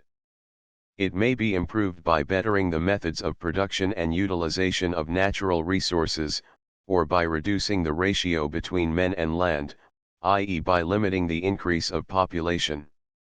It may be lowered either by a retrogression in the stage of the arts, something which can hardly be conceived of under our present civilization, or by an increase in the ratio between men and land. Both of these suppositions assume that the amount of land remains stationary. If large tracts of good land are made available by any means, it gives opportunity for a decided improvement in the standard of living, and if we can conceive of large areas of good land being actually lost, there would be an inevitable lowering in the standard. In point of fact, standards of living are much more likely to go up than down. The history of civilization has been that of increasing standards. A retrogression in the stage of the arts is not likely to take place on a large scale, neither is it probable that, other things being equal, men will increase their rate of reproduction, for the very reason that such an increase would involve a lowering in the standard of living. A standard of living, once established, has great tenacity, and people will suffer almost anything in the way of hardship before they will reduce it. If, for any reason, the dilemma is presented to a people of lowering their standard or of limiting their rate of increase, they will in general adopt the latter alternative. This will come about, not so much as the result of a conscious choice, as by the unconscious adaptation to surrounding conditions. 271 On the other hand, if natural conditions are gradually and steadily improving, it may frequently happen that the rate of reproduction will keep pace therewith, so that the standard of living will remain essentially the same. But if some sudden improvement in conditions appears, like the opening up of great stretches of new land, or some far-reaching improvement in the arts, the standard of living may rise appreciably before the forces of reproduction have had time to offset the new advantage. In other words, the rise of standards of living does not take place ordinarily by a steady and unvarying progress, so much as by successive steps or waves. The regular, continuous improvements in conditions account for lifted standards less than the exceptional, epochal occurrences. Such occurrences, being inherent in the cosmic laws and in the constitution of human nature, transpire with sufficient frequency to make possible great advances in standards of living over long periods of time. Let us apply these principles to the case of the United States, and seek to determine what part immigration has played in their Operation 272. At the beginning of its career, the United States was most favorably circumstanced as regards its standard of living. A people whose knowledge of the arts represented the highest product of the civilization of the day was set down in a practically uninhabited country, apparently unlimited in extent, and of marvelous fertility and abundance of natural resources. All of the old checks to population were removed, and there resulted a natural increase of numbers unprecedented for a corresponding area and extent of time in the annals of the race. But even this could not keep up with the development of natural resources, and a general standard of living was established far ahead of any other nation of the period. Into this favored section of the Earth's surface have been introduced ever-increasing numbers of the lower classes of foreign nations. What has been their effect upon the prevailing standard of living? As a major premise, it will be granted that the standard of living of the working classes of the United States has been and still is superior to that of the nations which have furnished the bulk of the immigrants. Common observation and general testimony establish this beyond the need of proof. Particularly at the present time, if this were not so, very few of our immigrants would come, for, as we have seen, this is the great incentive which draws them 273. It is significant, however, that the bulk of immigration has been recruited from more and more backward races of Europe as the decades have succeeded each other. There is not now the relative advantage for the peasant of England, Germany, or Scandinavia that there was during the first two-thirds of the 19th century. 274 As regards the new immigrants, those who have come during the last 30 years, the one great reason for their coming is that they believe that on the wage which they can receive in America they can establish a higher standard than the one to which they have been accustomed. And this wage for which they are willing to sell their labor is in general appreciably below that which the native American workman requires to support his standard. 275 What does this mean? It means in the first place that the American workman is continually underbid in the labor market by vast numbers of alien laborers who can do his work approximately as well as he. But it means more than this.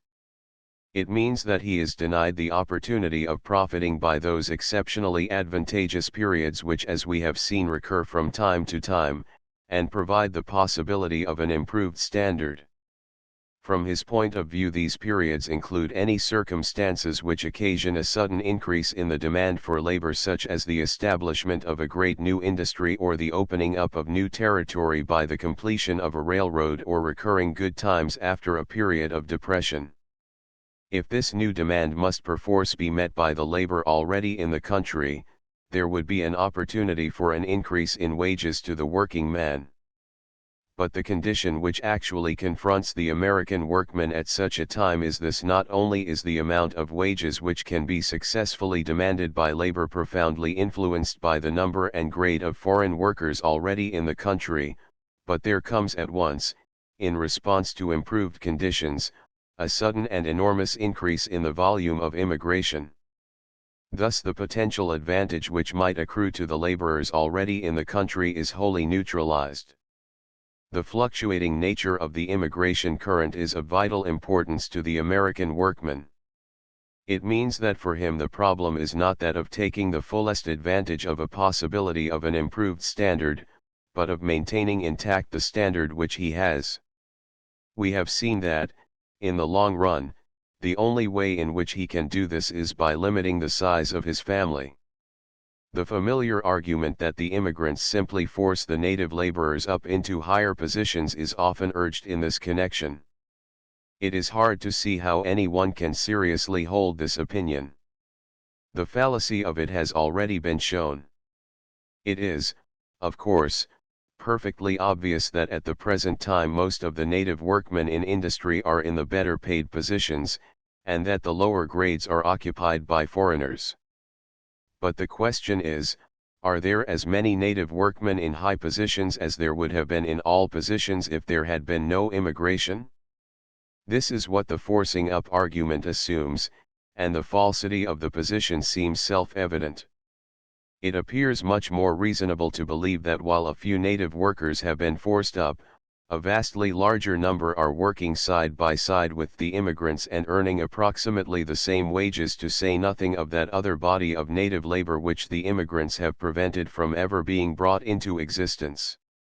Even if it were true that the Native American himself is as well off as he would have been without immigration, that would not settle the matter. The question is that of the standard of living of the American workman.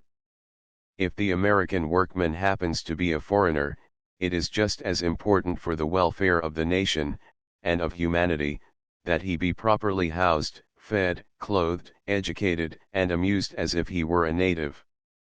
We would still have to face the fact of a standard continually retarded by accessions of newcomers, representing ever lower economic strata. Can we afford, as a nation, to allow the standard of living of the workman, whoever he is, to suffer in this way? It appears that the forces whose working has been outlined in the preceding paragraphs can have only one logical outcome, namely, the depression of the wage scale of the American workman. If immigration has not absolutely lowered the wages and the standard of living of the American workman, it certainly has kept them from rising to the level that they otherwise would have reached. This is the opinion reached by many of the most careful students of immigration in the country, and it seems the only tenable one. 276. And after all, this is the really important thing. For it must not be forgotten that poverty and riches and standards of living are all purely relative terms. It is not a question of how much a man has, absolutely, as of how much he has in comparison with those around him, or how much he might have had. So that the common statement that the American workman of today has more of the comforts and luxuries of life than one in the same class 50 or 100 years ago, by no means meets the case. If his share in the wonderful prosperity of the nation has not increased at least in the same proportion as that of the capitalist, or the professional man, or other members of society, then he has really suffered loss. Immigration has seriously complicated the problems of the trade unions in this country. Both the need and the difficulty of organization have been greatly increased. The traditional attitude of the unions toward immigration has been one of opposition. Restrictive measures, in particular the contract labor law, have met with their approval and support. But when the immigrants are once admitted to the country, the unions are under the necessity of either receiving them or suffering from their competition. A large body of unskilled laborers, with low standards, unaffiliated with the unions, is most prejudicial to the success of unionism. Alien races differ as to their adaptability to union control. Some of the races of southeastern Europe are looked upon as natural strike breakers. The Irish, on the other hand, are natural organizers, and at the present time tend to monopolize the direction of the unions. In some cases a large influx of foreigners has practically put the unions out of the running. 277. In others, the unions come to be made up largely of foreigners. At times it is necessary to organize the different racial elements into separate subgroups. 278. On the other hand, the unions exercise a great educative influence on the immigrants, often practically the only one with which the adult foreigner comes in contact.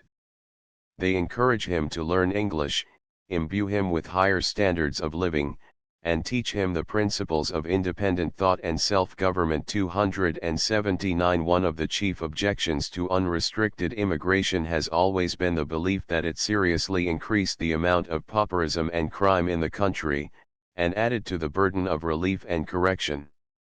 We have seen how large a part this objection played in the early opposition to immigration, not only in colonial days, but during the first half of the 19th century.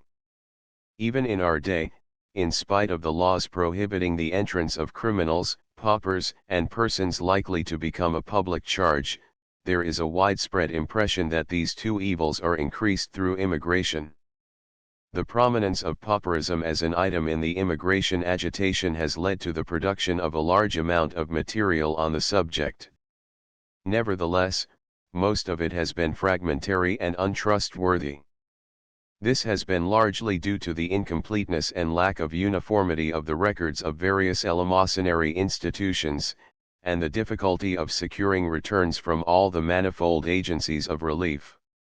At the present time, however, as a result of careful studies by the Immigration Commission, this is one of the very few effects of immigration about which we may feel justified in setting down definite conclusions.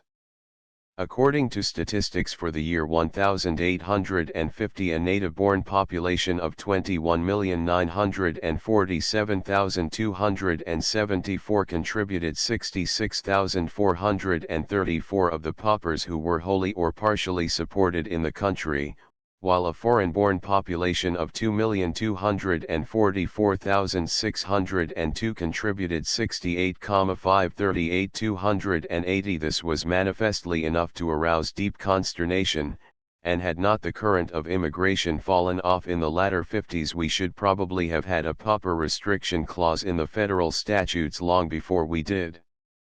The enactment and enforcement of such a statute has prevented the recurrence of any such state of affairs in recent years. Nevertheless, as one glances at random over the reports of various charitable organizations, he is impressed with the fact that the number of foreign-born paupers is out of all proportion to the total number of foreign-born inhabitants. Thus in Massachusetts in 1895 a foreign-born population of 30.6% furnished 47.1% of the paupers. 281 The report of the Associated Charities of Boston for 1894 stated that nearly all of their applicants were of foreign birth or parentage. 282 While in the same city, 3 years later, the Industrial Aid Society reported that 56% of the men given work in the men's department were foreign-born, while 66% of those aided by the Provident Aid Society were of this class. 283 The reports of the Wisconsin State Board of Charities for the years 1871 to 1898 show that, on the average, the foreign-born paupers considerably outnumber the native-born. Similar figures may be obtained from many sources. 284 But the question can be settled only by taking the whole country into account. The special report of the Census Bureau on paupers in almshouses, 1904, gives the following figures as to the proportions of foreign and native paupers in the almshouses of the country. P6 Nativity percent distribution of paupers percent distribution of general population 1903 1890 1880 1903 1890 1880 Native white 51.6 50.2 56.8 74.5 73.2 73.4 Foreign white 39.3 37.8 34.6 13.4 14.6 13.1 These figures are the most authoritative and inclusive which there are, covering the almshouses of the country, and show a ratio of paupers among the foreign-born vastly in excess of the ratio of total population. The paupers in almshouses, however, do not by any means include the total number of persons who belong in that category. There are large numbers of persons receiving relief, who never get inside the almshouses. To cover this class, the Immigration Commission made a special study of immigrants as charity seekers, which included the work done by the charity organization societies in 43 cities, during the 6 months from December 1, 1908, to May 31, 1909. The cities were distributed as follows: North Atlantic states, 17, North Central states, 18, Southern states, 4, Western states, 4. In the terminology of this report, a case means an individual or family assisted. The head of the case is the husband, if he is living at home, or the wife if widowed or deserted. If there are no parents or real family, the one upon whom the responsibility falls is the head of the case, or otherwise, the one asking assistance. The total number of cases for which information was secured is 31,685. Of these, the head of the case was foreign-born in 38.3% of the cases, native-born of foreign father in 10.7%, native-born white of native father, 39.9%, and native-born of native Negro father, 11%. Of the persons represented, 37.5% were native white of native father, and 42.3% foreign-born. For exact conclusions, comparison should be made of the relation of the percentage of foreign-born paupers to the percentage of foreign-born in the total population in each separate city. For general purposes, it is sufficient to note that in the cities of 25,000 or over in 1910, which include all of the 43 cities studied, the percentages of foreign-born were 20.2 for cities of 25,000 to 100,000, 22.1 for cities of 100,000 to 500,000, and 33.6 for cities of 500,000 and over 285 in 15 out of the 43 cities. One half or more of the cases, classed by the head of the case, were foreign-born, Milwaukee standing at the head of the list with 67%. In 12 out of the 43 cities, more than 15% of the cases were immigrants of the second generation, Milwaukee again standing at the head with 25.5%. These two classes make up 92.5% of all the cases for the city. There is evidently more than one thing that makes Milwaukee famous, with a possible connection between them. In regard to the relative importance of the various foreign races in this respect, we find that the Germans show the largest proportion, amounting to 6.8% of the total number of cases and 7.1% of the total number of persons. The next in order are the Polish, with 6.5% of the cases and 8.6% of the persons, and the Irish, with 6.2% of the cases, and 6.3% of the persons. As might be expected, the proportion of foreign-born is much larger, more than half, in the cities of the North Atlantic states than in the rest of the country, and very small, 10%, in the southern cities. It is interesting to see how each city has its special problem. For instance, in Buffalo 32% of all the cases were foreign-born Poles, and in Chicago 20% were of the same class. In Hartford 15.1% of the cases were foreign-born Irish, in Lynn 10.7% were foreign-born Canadians, other than French, and 19.3% foreign-born Irish. In Milwaukee 33.3% were German, in Newport 22.2% were Irish, in Orange 26.4% Irish, in Rochester 14.6% South Italian, in San Francisco 23.7% were other races. By way of comparison, it is interesting to note that in Washington 56.9% of the cases were native-born Negroes of native father. In 10 of the cities, the native-born whites of native father were less than one-fourth of the cases. The Hebrews are noted for looking after their own poor, yet in 6 cities more than 5% of all the cases were foreign-born Hebrews. In Brooklyn they made up 18.1%, and in Malden 15.7%. The Germans rank first among the foreign races in 18 cities, and tie with other races in 3 more. The Irish rank first in 9 cities and tie with the Germans in 1 more. The Polish rank first in 4 cities and tie in 1 more. One more piece of evidence may be taken from the report of the Commissioner General of Immigration for 1908, p. 98.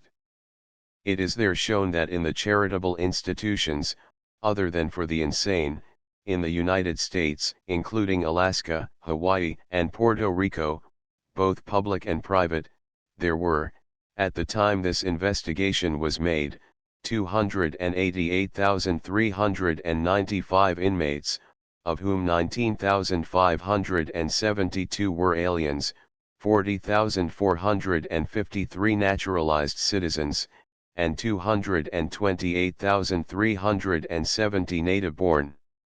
The percentages are native-born 79.2% and foreign-born 20.8%.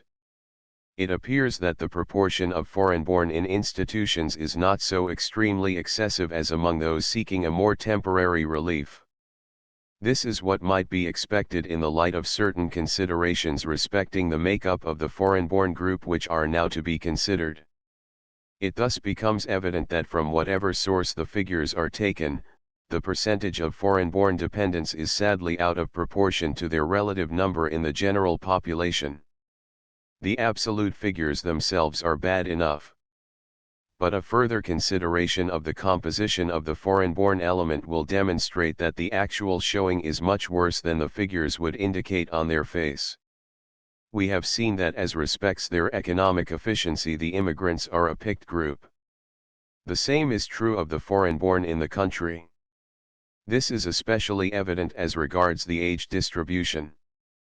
The following table, taken from the census of 1910, illustrates this point. Percent of native-born and foreign-born of the general population in the different age groups 286 age period native white foreign-born white native parentage foreign or mixed parentage under 5 years 13.2 14.20 0.85 to 14 years 22.6 24.1 4.9 15 to 24 years 19.7 59.5 21.6 60.4 15.8 85.3 25 to 44 years 26.2 27.6 44.1 45 to 64 years 13.6 11.2 25.4 65 years and over 4.4 1.4 8.9 286. Abstract of 13th Census, p. 126. It will be seen that there is a much larger proportion of the foreign-born in the middle age groups, that is, in the period of greatest productivity, than of the native-born. There ought accordingly to be a smaller percentage of pauperism, rather than a larger one. The sex distribution contributes a further element to this disparity. In 1910, in the native-born white population there were 102.7 males to 100 females. In the foreign-born white population there were 129.2 males to 100 females. This should lessen the liability of the foreign-born to pauperism. Another factor which enters in to complicate statistical comparisons of pauperism among immigrants and native-born is the matter of the age at which persons become dependent, or, in the case of the immigrants, the number of years they have resided in the United States before they become dependent. There are two periods at which the immigrant is most likely to need relief. The first is immediately after landing, when he has exhausted his slender store of money, and has not yet found means of self-support. 7% of the entire Jewish immigration to the United States, in 1 year, found it necessary to apply at the office of the United Hebrew Charities in New York, within a short time after their arrival. Relief granted at this time is liable to be temporary, and the immigrant cannot justly be considered a pauper. If he actually becomes dependent, he is of course liable to deportation. The second, and vastly more important, period is several years after arrival, when the immigrant has exhausted the prime of his strength, and becomes one of the unfit in the keen struggle for economic existence. Those who become dependent at this time are likely to remain so for life. They are those who have been unable or unwilling to make provision for old age, perhaps being so dazzled by the apparent richness of America that they gave no thought to a possible future dearth, perhaps having sent all their meager savings year by year back to friends or relatives in the old country, possibly never having been able to earn more than a bare living wage. Individuals of this class make up the vast majority of the foreign-born paupers in our almshouses. The census of 1890 showed that 92% of the foreign-born male paupers in the almshouses of the United States had been in this country 10 years or more. The corresponding figures for the 12th census show that out of 27,230 foreign-born paupers whose length of residence in this country is known, 26,171, or 96%, had been here 10 years or more. 287 The facts furnished by the investigation of the Immigration Commission in respect to persons aided by the charity organization societies are similar. It must be borne in mind, also, in respect to these cases, that they largely represent instances of temporary distress, rather than settled dependence. Of all the foreign-born heads of cases aided by these societies, 44% had been in the United States 20 years or more, and 70.7% 10 years or more. When it is recollected how small a proportion of our foreign-born population have been in this country 20 years or over, or even 10 years or over, it is manifest how misleading are comparisons in respect to pauperism between native-born and foreign-born, based on the total population of the two classes. Thus, according to the census of 1910, only 62.2% of the total foreign-born population, and 60.2% of the foreign-born population in the urban communities, had immigrated in the year 1900 or earlier. 288 These facts also point to a possible great increase of pauperism among the foreign-born, as the average length of residence of this class increases. The age of admission to the almshouse of the different population groups gives corroborative evidence along the same line. The following figures, taken from the census report on paupers in almshouses, p. 129, give the average age at admission of the different groups in 1904, native white of native parentage, 45.6 years, native white of foreign parentage, 41.7 years, native white of mixed parentage, 38.3 years, foreign-born white, 56.9 years. The high average age of the foreign-born is due in part to the relatively small number of foreign-born children in the country. But it is undoubtedly also an indication of the effectiveness of the system of examination in weeding out those whose liability to dependence in the near future can be detected. It furthermore adds to the apprehension with which we must look forward to the time when a greater proportion of our foreign-born residents will be above the specified age. These considerations have an especial bearing on the effort to establish the relative tendency toward dependence of the different immigrating races. As one runs over tables of dependence or pauperism, arranged by nationality, he is impressed by the immense preponderance of the Germans and Irish among those listed. His first conclusion is likely to be that the popular idea of the greater desirability of these races over the newer immigrants is an error, but as soon as he recalls how much longer these races have been in this country, on the average, than the southeastern Europeans, he realizes that these tables, taken by themselves, are wholly unreliable as indicating relative tendencies among races.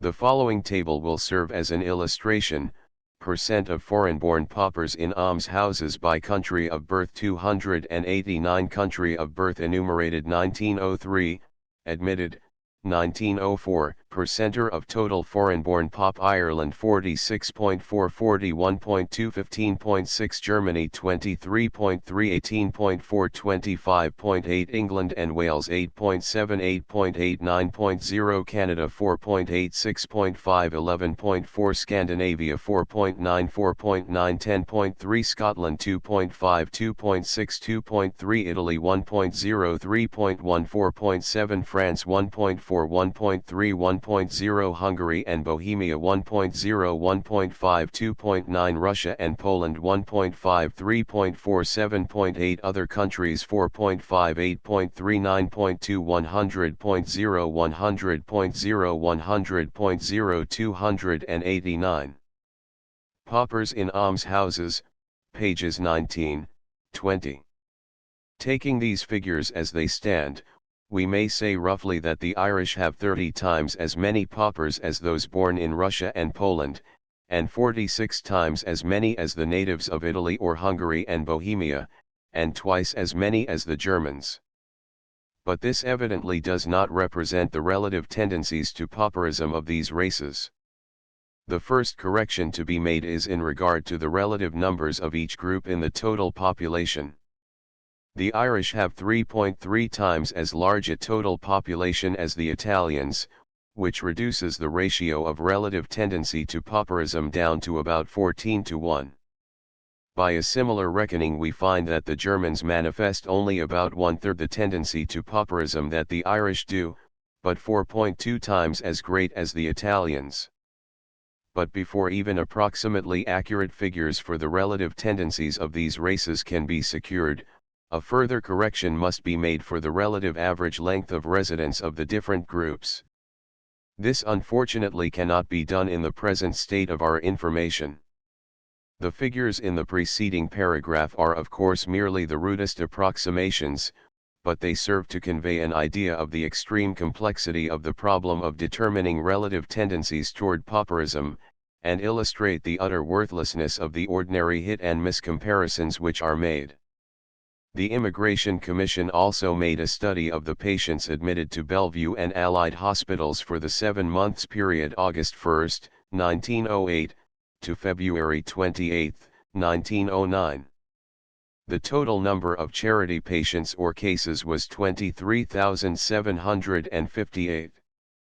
Of these 18.5% were native-born of native father, 2.5% Negro, 28.5% native-born of foreign father, and 52.3% foreign-born.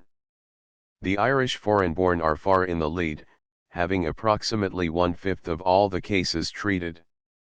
If we add the Irish native-born of foreign father, we have over one-third of the total. In regard to the length of residence in the United States, the two danger periods noted above are well marked, as the following figures show: percent of foreign-born patients according to length of residence in the United States under 5 years 5 to 9, 10 to 14, 15 to 19, 20, or over percenter 28.0, 14.2, 8.9, 10.8, 38.1. The same distinction appears here between the old and new immigrants, that we should expect a high percentage for the old immigrants in the group over 20, and a high percentage for the new immigrants in the group under 5. Whether the newer races, as their average length of residence in this country increases, will approach the degree of pauperism of the Irish and Germans, time alone can tell. The strictness of the tests of admission to the United States has steadily increased, and this has had the effect of giving the later immigrants a better showing, as a body, than the earlier ones. It is not impossible that time will prove that thrift and foresight are more distinguishing features of the southern races than of the northern, purchased though they are at the cost of a very low standard of living. A large amount of relief is undoubtedly sought by members of the newer races of immigrants. Among the charity organization cases studied by the Immigration Commission, 14.2% of the Russian foreign-born heads of cases had been in the United States less than 1 year, and the following percentages of foreign-born heads of cases had been in the United States less than 5 years: Magyar, 44.1%, Russian, 38.7%, Italian, South, 26.6%, Syrian, 25.8%, Italian, North, 25.6%. The races having the largest percentages of foreign-born heads of cases residing in the United States 20 years or over were: Irish, 71.3%, Welsh, 70.4%, French, 62.9%, German, 62.8%, Canadian, French, 58.5%. The Hebrews exhibit a large amount of dependence, but as they are almost wholly looked after by their own race, they seldom appear in large numbers in the public reports. The United Hebrew Charities of New York, in the year 1904, received 10,334 applications at their Relief Bureau, representing 43,938 individuals, and expended for relief alone $124,694.45. In 1912 the number of applications had fallen to 7,140, representing 31,835 individuals, but the expenditure for relief had risen to $254,188.71. This indicates, as the report points out, that the present applicants are in need of permanent relief to a much greater extent than those of a decade ago. The report of the same organization for October 1, 1901, gives the estimate that from 75,000 to 100,000 Jews in New York alone are not self-supporting. There can be but one conclusion from the foregoing discussion, namely, that our foreign-born residents add to the burden of public and private relief an amount largely out of proportion to their relative numbers in the general population, and that this burden is likely to be an increasing one. Mr. Prescott F. Hall publishes an estimate that the total annual cost of caring for the foreign-born poor of New York State alone equals $12,000,000,290. It is worth noting that while the expense of this burden of relief is borne by the public and by benevolent individuals, the real benefit goes to the employer of cheap labor. He secures his labor at a wage which will barely maintain its efficiency for a period of years, without any provision for the future, and when that period is over, and the laborer is no longer an efficient producer, he is cast aside with absolutely no responsibility resting on the employer for his future support or care. 291 At the customary rate of wages there seem to be but two alternatives open to the working man's family: either to live on a frightfully low standard, and make some slight provision for the future, or to live on a somewhat higher standard and run the risk of dependence in old age or misfortune. 292 It is obvious that both of these are unqualifiedly bad. As to the causes of this abnormal amount of pauperism, Miss K. H. Claghorn makes the following statement: while it is plain enough that foreign immigration has some connection with the problem of pauperism, since common observation and all the statistics available unite in showing that the majority of the recipients of our charity, public and private, are of foreign birth, it is equally certain on the other hand that pauperism is not something that the immigrant brings with him, but is the result of a considerable period of life and experiences here. 293 This opinion, coming from so high a source, emphasizes two facts. First, that it is not altogether, if at all, the immigrant's fault that there is so much pauperism among this class. Those who have been paupers before, or seem likely to become so, are refused admission. Second, that there is something radically wrong in the industrial adjustment of the United States when so large a number of foreigners, who come here primarily for motives of financial betterment, and who are not by nature thriftless, are unable during a long period of faithful labor to lay up anything against the period of helplessness.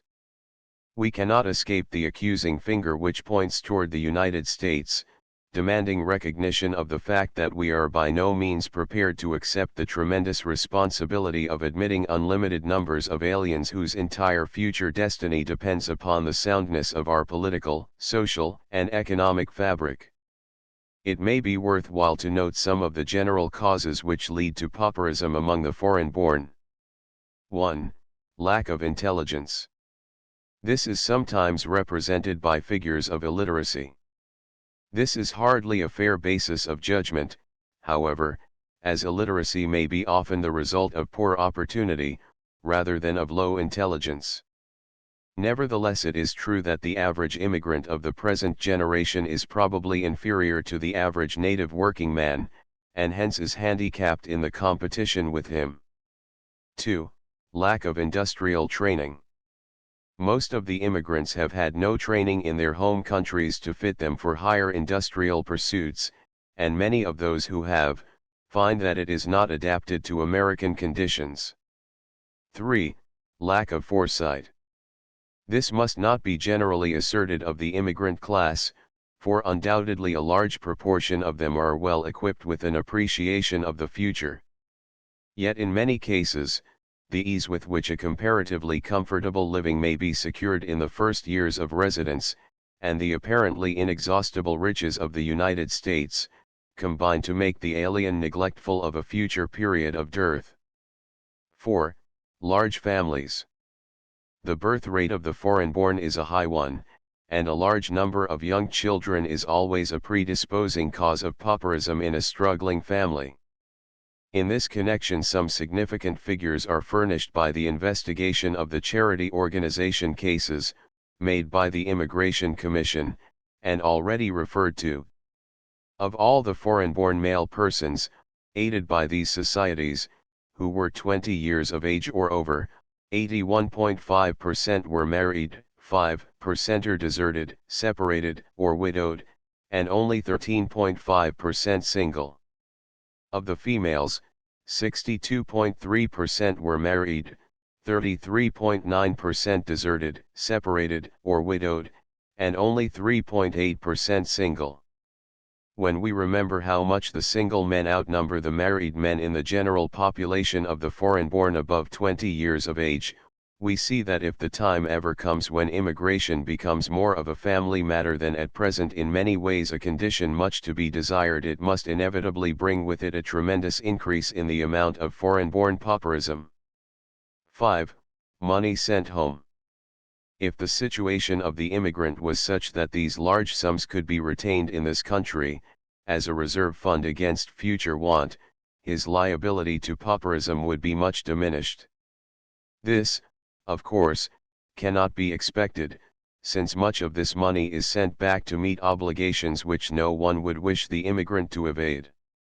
In cases where it is sent back to support a family, it is doubtless a more economical arrangement than if the wife and children were maintained in the United States. 6. Low wages, and the maladjustment between the supply of labor and the demand. Enough has already been said to establish this as a fundamental condition, and it is the proximate cause of pauperism in the majority of cases. The attempt to analyze and classify the causes of pauperism is unsatisfactory at best, yet a certain amount of light may be shed on the subject in this way if carefully done. The Immigration Commission's report on immigrants as charity seekers assigns the cases studied to certain general causes in the following proportions: percentage of the total number of cases assignable to the specified causes, % lack of employment or insufficient earnings 59.0, death or disability of breadwinner 28.7, death or disability of another 18.9, neglect or bad habits of breadwinner 18.7, old age 6.2, other causes 10.0, 294. The total of percents adds up to more than 100, as more than one cause is often reported for the same case. There is no great difference in the proportions of the different causes in the different general groups. It may be significant to note that the percent of cases due to the neglect or bad habits of the breadwinner is a little larger for the native-born white of native father than for the foreign-born, and larger for the native-born white of foreign father than for either. If we take persons instead of cases, the showing of the native-born of foreign father is even worse. The relatively small number of cases due to this cause, the only one which may be charged directly to the fault of the breadwinner, indicates that the difficulty lies rather with the industrial system of the United States than with the culpability of the individual. That assimilation, in so far as it is represented by ability to speak English, will not remedy the situation is indicated by some suggestive figures given in the report on charity seekers above quoted. It is shown, p. 70, that of the total number of persons assisted, 6 years of age or over, belonging to non-English speaking races, 76.3% were able to speak English. Now in the report on manufactures and mining, it appears that only 53.2% of the foreign-born employees studied, belonging to non-English speaking races, could speak English. That is, the percentage of dependents, who are so far assimilated as to be able to speak English, is much greater than the percentage of those who are at work, in spite of the fact that the former class includes younger children than the latter. This harmonizes with the fact already demonstrated, that dependent foreigners have been in this country much longer than the average of their group. It also lends color to the suggestion made by a charity worker, that one reason why the newer immigrants do not appear in larger numbers on the books of philanthropic organizations is that they are not yet onto the ropes, and that as they become familiarized with American methods, they will seek relief in increasing numbers. The subject of crime is customarily linked with that of pauperism in the discussions of immigration, and the same claim is frequently made, viz. that immigration has increased the amount of crime in this country. The attempts at proof of this assertion generally follow the same method adopted in the case of pauperism, that is, they consist in an examination of the relative tendency toward criminality of the general groups of native-born and foreign-born. In other words, the line of argument is, if the foreign-born manifest a larger proportion of criminals among their number than do the native-born, all increases in the foreign-born population will mean a more than proportional increase in crime for the country as a whole. There is, however, another way in which immigration might operate to increase crime. That is, by interfering with the natural adjustment of economic relations between different classes, it may so alter the condition of the native-born as to lead to an increase in crime in this class. For instance, it has been claimed that a large proportion of the hobo class, who are, to be sure, not necessarily criminal, are Native Americans who have been forced out of employment by foreign competition. In a similar way, other individuals may have been driven into active crime. This proposition, whatever the incidental evidence for or against it, is manifestly incapable of statistical proof, and for any semi-mathematical demonstration we must rely on the other method of approach. In the matter of crime, the effort to make generalizations is complicated by the fact that it is necessary to take into account, not only the number of crimes, but the nature and severity of the criminal act. Tests of criminality, to be accurate, should include quality as well as quantity.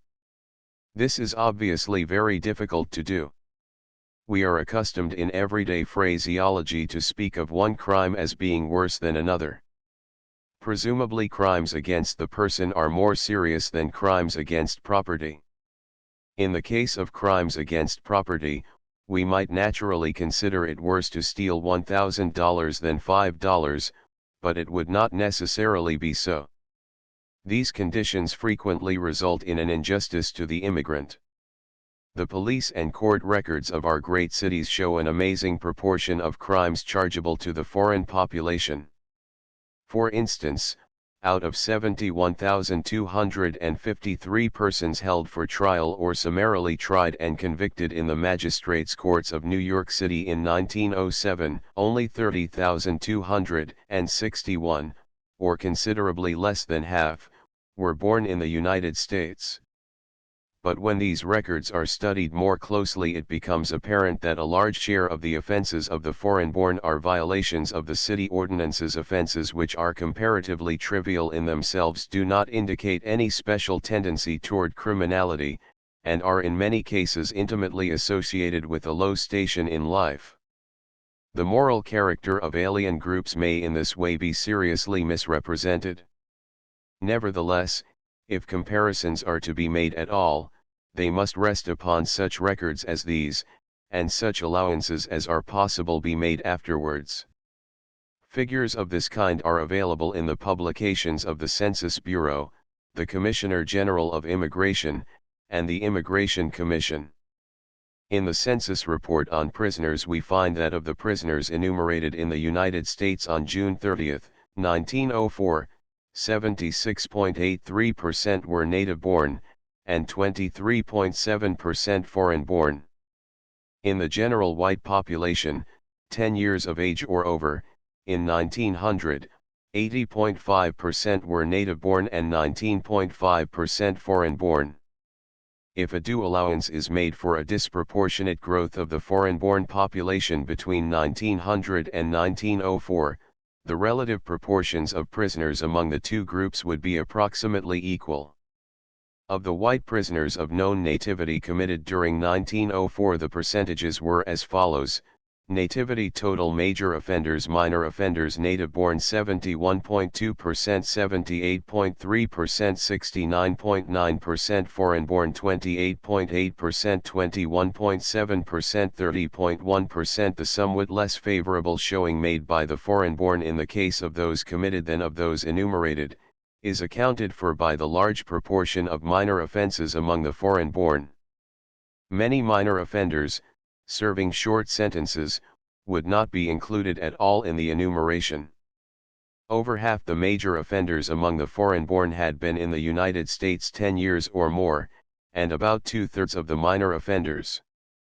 According to the report of the Commissioner General of Immigration for 1908, p. 98, there were in the penal institutions of the United States, including Alaska, Hawaii, and Puerto Rico, in which the figures are not large enough to affect the conclusions materially, in 1908, 149,897 inmates, of whom 15,323 were aliens, 8,102 naturalized, and 126,562 native-born.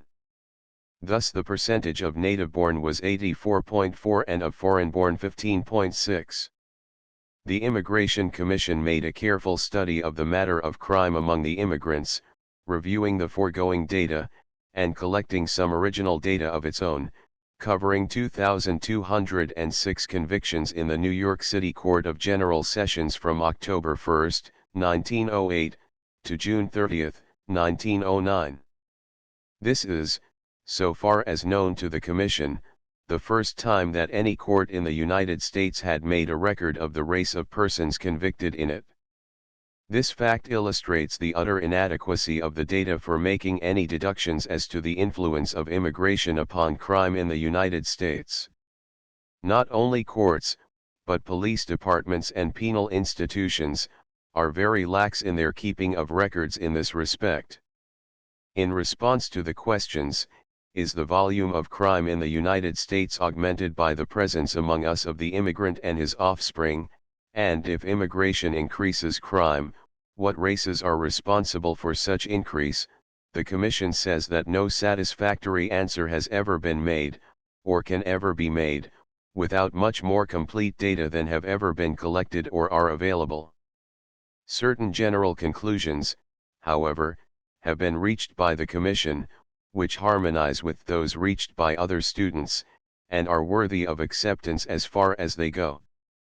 First, no satisfactory evidence has yet been produced to show that immigration has resulted in an increase in crime disproportionate to the increase in adult population. Such comparable statistics of crime and population as it has been possible to obtain indicate that the immigrants are less prone to commit crime than are Native Americans. 295. Second, immigration has, however, made changes in the character of crime in the United States. 296. These changes have been in the direction of an increase in offenses of personal violence, and offenses against public policy, disorderly conduct, drunkenness, violation of corporation ordinances, etc., some of which are incident to city life, and probably in offenses against chastity. There does not appear to have been any increase in the majority of offenses against property, or, as they may be better called, gainful offenses. 297. Comparing the different races as regards criminality, it appears that the Irish stand at the head as regards the total number of offenses and the Germans next.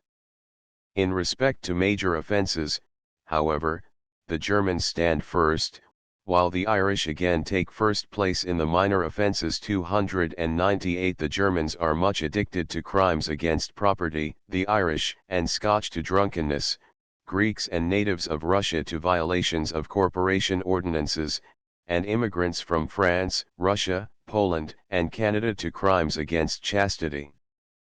The Italians are preeminent in crimes of violence or crimes against the person. 299. It is even more difficult to postulate the causes of crime than of pauperism. Until the criminologists have furnished us with a more efficient means of determining the causes of crime in general, there can be no profit in the attempt to classify the causes of crime among a particular group of the population. In respect to the nature of crime committed by different races, there seems to be something in the racial character of some of our immigrants which predisposes them in a certain direction, as exemplified in the preceding paragraph.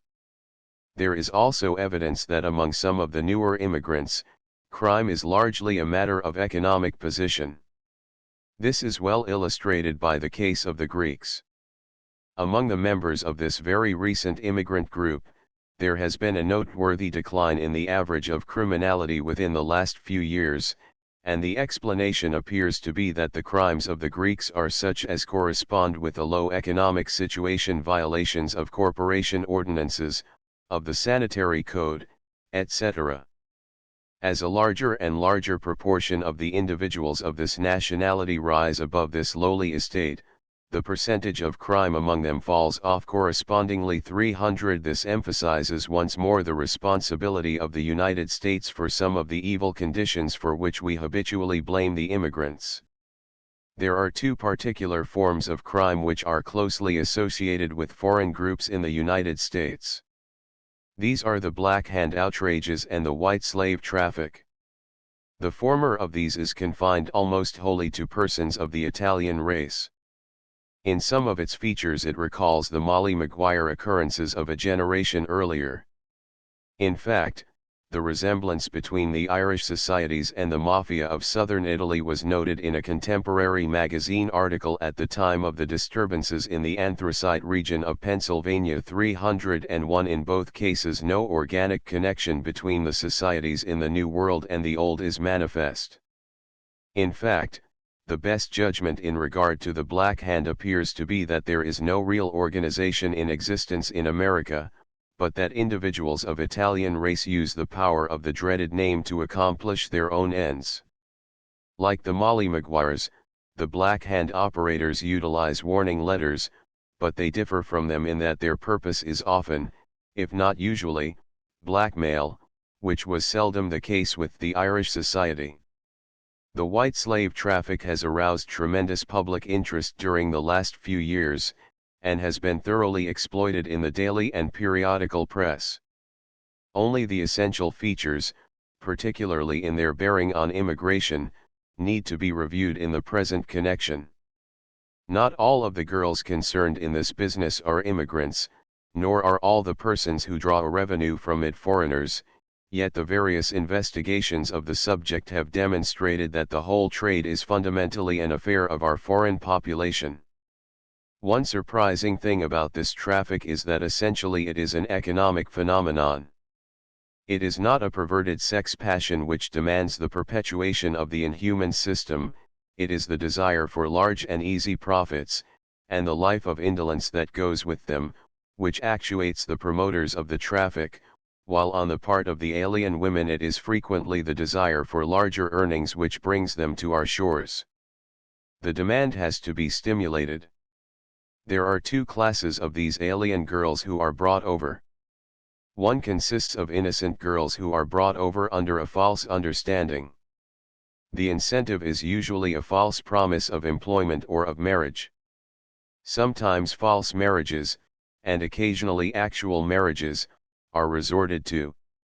With this class of subjects, the male importer is naturally the most successful. All kinds of inducements are offered by the procurer, including an apparently sincere love-making. About the only inducements which female importers can offer to such girls are easier or more lucrative employment.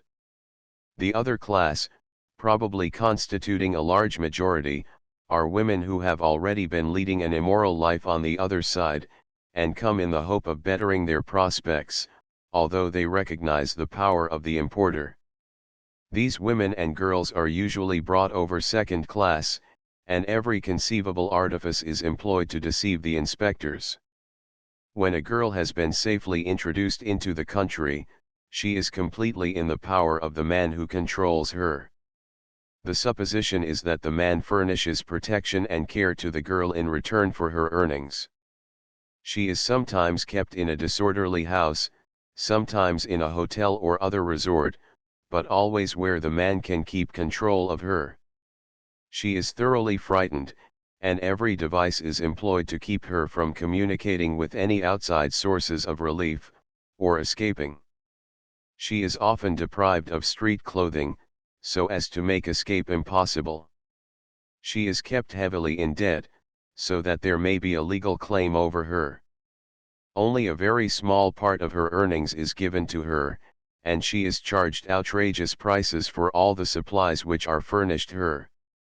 Her life is one of hopeless and terrible degradation, and she has nothing to look forward to except a wretched and continually descending existence, and an early death. Alien women are particularly desirable to the promoters of this traffic because their lack of connections in this country, and their ignorance of the language and customs of the country make it more difficult for them to escape or to make trouble for their men than in the case of native girls. In addition to the terrible wrongs wrought upon the women themselves, this practice has resulted in an increase in the number of prostitutes in the United States, in the introduction and dissemination of dangerous diseases, and in the introduction of various forms of unnatural vice, more degrading and terrible than even prostitution itself in its ordinary form.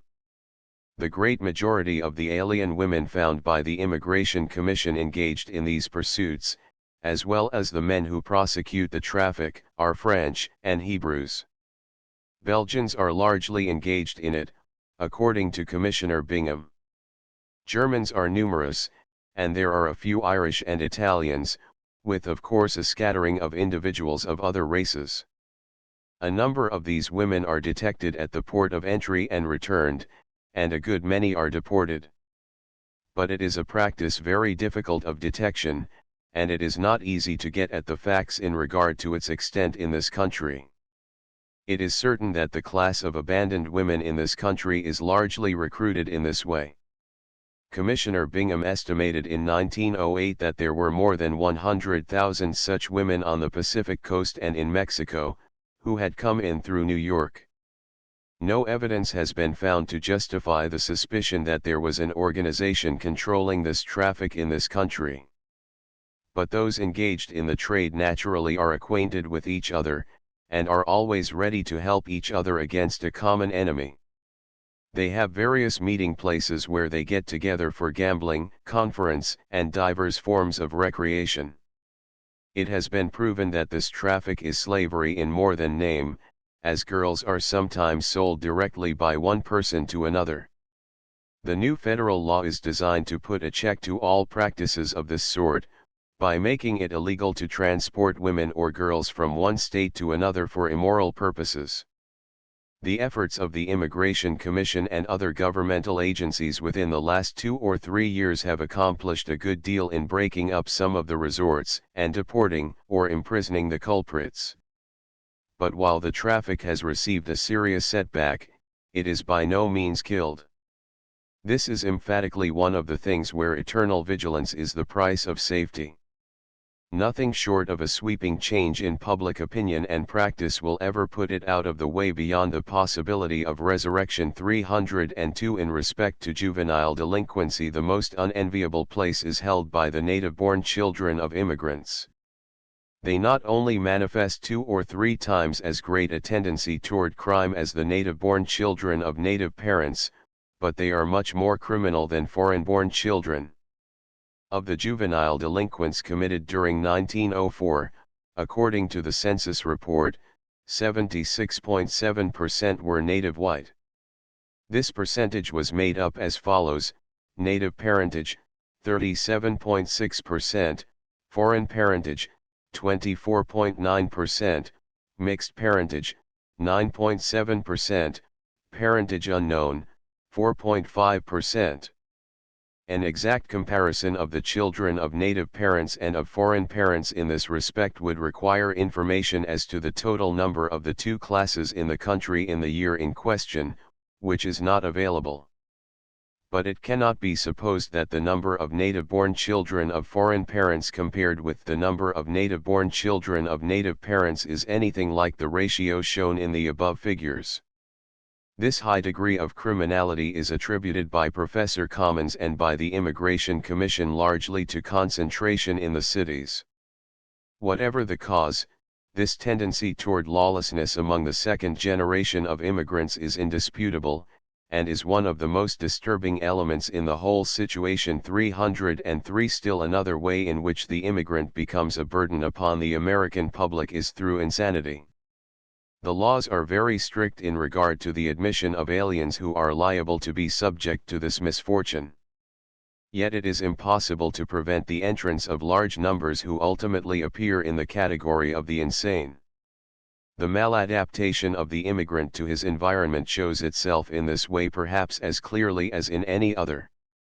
In the institutions for the insane, both public and private, in the United States, including Alaska, Hawaii, and Puerto Rico, in 1908, there were, according to the report of the Commissioner General of Immigration, 172,185 inmates.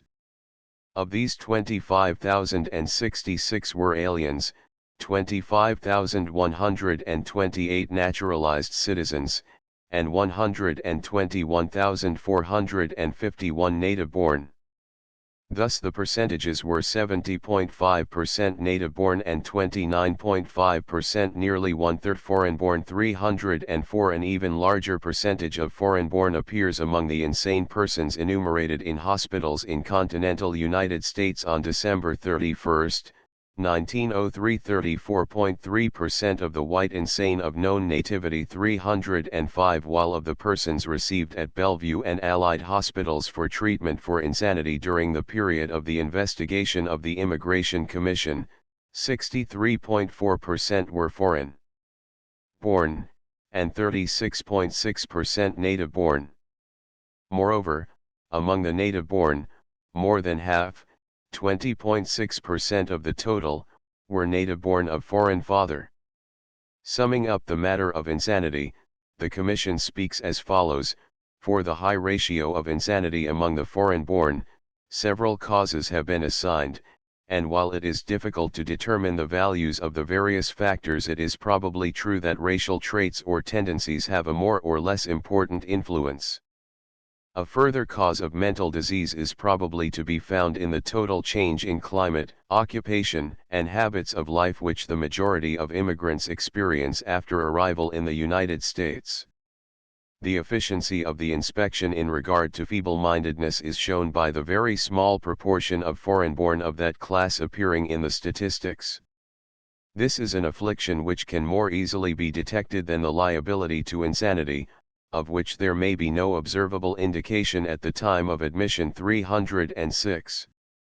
Chapter 16 Industrial Effects. Crises. Social stratification. Political effects. It has been observed already that the great argument for immigration during the past half-century has been the economic one.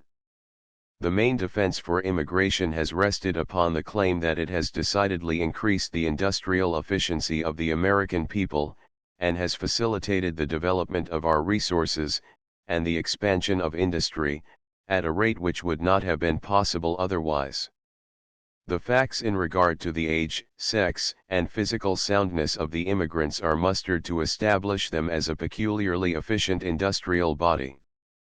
This contention rests upon two assumptions.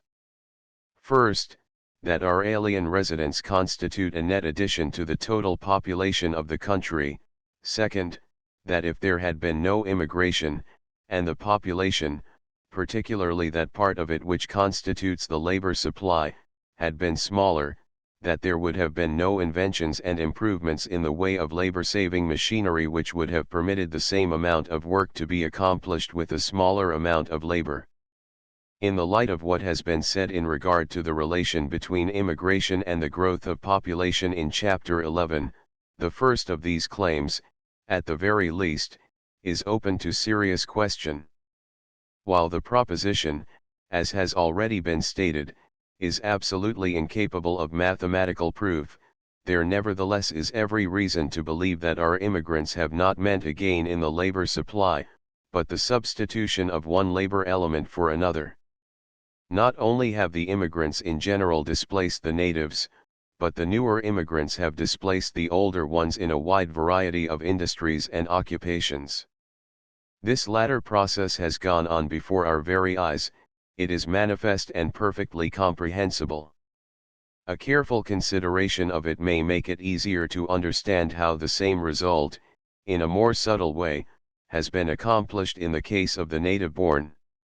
The displacement of the English, Irish, Welsh, and German miners in the anthracite region of Pennsylvania by Italians and Slavs is a familiar fact. 307 The Italians are being driven out of the boot-blacking business, and other of their characteristic trades, by the Greeks. The Irish laborers on the railroads have been largely supplanted by Italians, Slavs, and Greeks. The Bravas, or Black Portuguese, have forced the Poles, Italians, and, in large measure, the Finns from the cranberry bogs of Massachusetts. 308 Granite City and Madison, Illinois, have witnessed a succession of English, Irish, German, Welsh and Polish, Slovak and Magyar, Romanian, Greek, and Serbian, Bulgarian and Armenian laborers in their industries. 309 In these cases it is plain that while some of the displaced individuals have gone into other, very likely higher, occupations, the real substitution has been the concomitant of a cessation of immigration from the older sources. The North Europeans, being unwilling to meet the competition of races industrially inferior to them, have either ceased emigrating in large numbers, or else are going elsewhere. At any rate they do not come here. The diminution of the supply of native labor has been brought about in an analogous way, though in this case the restrictive forces operate upon the principles of reproduction instead of immigration. Even though it be granted that the numerical supply of labor has been somewhat increased, there has been an undeniable decrease in the efficiency of the individual laborer, as is attested by the uniformly superior earnings received by the native-born as compared with the foreign-born, or the old immigrant as compared with the new. As Dr. Peter Roberts has pointed out, 310 there seems to be a sort of Gresham's law which operates in the field of labor. The fittest to survive in an unregulated economic competition of races is the one least advanced in culture, the one whose demands in respect to comforts and decencies are lowest, even the one, it sometimes seems, whose industrial productiveness per individual is lowest. It is this fact which gives so dark an aspect to the industrial future of the United States under unregulated immigration. 311 In regard to the second assumption that a smaller labor supply would not have been offset by an increase in invention, we are again confronted with an impossibility of proof, one way or the other. The economists tell us that one of the great incentives to invention is a scarcity of labor, and also that many of the greatest inventions have been made by men who are working daily with machines, and consequently are in a position to discover improvements that may be made. There is at least some reasonable basis for the belief that if the absence of immigration to this country had resulted in a smaller laboring force, the greater pressure on employers to secure machinery, and the greater intelligence of the machine worker, would together have brought about such a betterment of labor-saving machinery as would have resulted in a total production equal to what we have actually witnessed. It is inconceivable that in America, of all countries, any needed work should have to be neglected because of the lack of a foreign labor element, or because of a shortage of labor in general. 312 It is hard to see how in a nation the majority of whose citizens are healthy and intelligent there can be any real shortage of labor. What there can be, is a shortage of labor at a given wage. In a prosperous community there may be industries into which a sufficient number of laborers will not go, at the wages which the promoters are originally willing to pay. But if there is an actual social need for those industries, wages will rise to a point high enough to attract a sufficient number of workers, however irksome or disagreeable the employment. No self-respecting community ought to expect industries to be carried on within its borders for which it is not willing to pay such a price as will enable the workers to subsist in reasonable comfort and decency.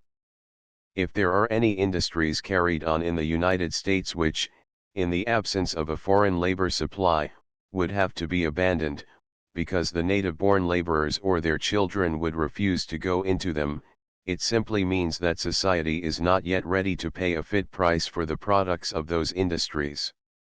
This brings us to the question of the effect of immigration on the amount and distribution of wealth in the United States. It is frequently pointed out that we receive yearly a net increase of 500,000 or so of able-bodied laborers, for whose upbringing and education we, as a nation, have expended nothing. It is stated that it is cheaper to import laborers than to raise them. The truth of this assertion depends first of all on the quality of the laborer. It may be cheaper in the long run to rear laborers of the American type than to import Portuguese, Russians, and East Indians. Furthermore, while we do not pay directly for the laborers, we pay a great deal for their residence in this country. The estimated amount of money sent abroad by aliens in 1907, $275 million, is probably higher than the total for an average year. Suppose $200 million be taken as an average amount 313. These remittances do not represent commercial payments for imports, but are savings actually withdrawn from the wealth of this country and sent abroad to be expended there. So that for each able-bodied alien laborer who enters the country something like $400 goes out.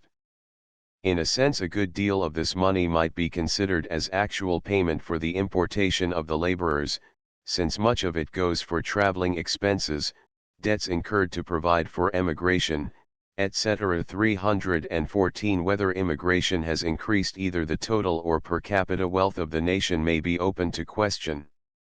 One thing, however, is certain: it has profoundly affected the distribution of wealth in the country. It has been sufficiently demonstrated that the successive waves of immigration have represented an ever-cheapening labor supply. As the country has grown in wealth and prosperity, the employers of labor have found that they could secure their workers at relatively, if not absolutely, lower rates decade after decade. Whenever conditions became such that the native laboring force, if left to themselves, might have successfully demanded better conditions or higher remuneration, there has appeared an inexhaustible supply of foreign laborers, ready and willing to take what was unsatisfactory to the natives, or less. The workman already in the country, whether native or foreign, has been continually robbed of his advantage. Thus the gap between capital and labor, between the rich and the poor, has grown ever wider. Not only have wages been kept from rising, but conditions of labor have persisted and been tolerated which an American laboring force would never have submitted to. The accounts of terrible accidents in mines and foundries arouse sincere feelings of sympathy in our breasts for the poor foreigners who have to suffer so. They would incite a storm of indignant protest which would not be stilled until remedies were provided, if those who are subjected to such conditions were our own kin brothers. 315. There is still another characteristic feature of our economic life, between which and the immigration movement a close and peculiar connection can be traced. This is the frequent recurrence of economic depressions, or crises. The causal relation between these events and the variations in the volume of the immigration current has already been mentioned. There is also a causal relation between these conditions and the fluctuations in the outgoing stream of aliens. This fact has received no little attention of late years, and it has been frequently pointed out that a period of depression in this country is followed by a large exodus of the foreign-born. The popular interpretation of this fact is that this emigration movement serves to mitigate the evils of the crisis by removing a large part of the surplus laborers, until returning prosperity creates a demand for them again. The Italian, who displays the greatest mobility in this regard, has been called the safety valve of our labor market.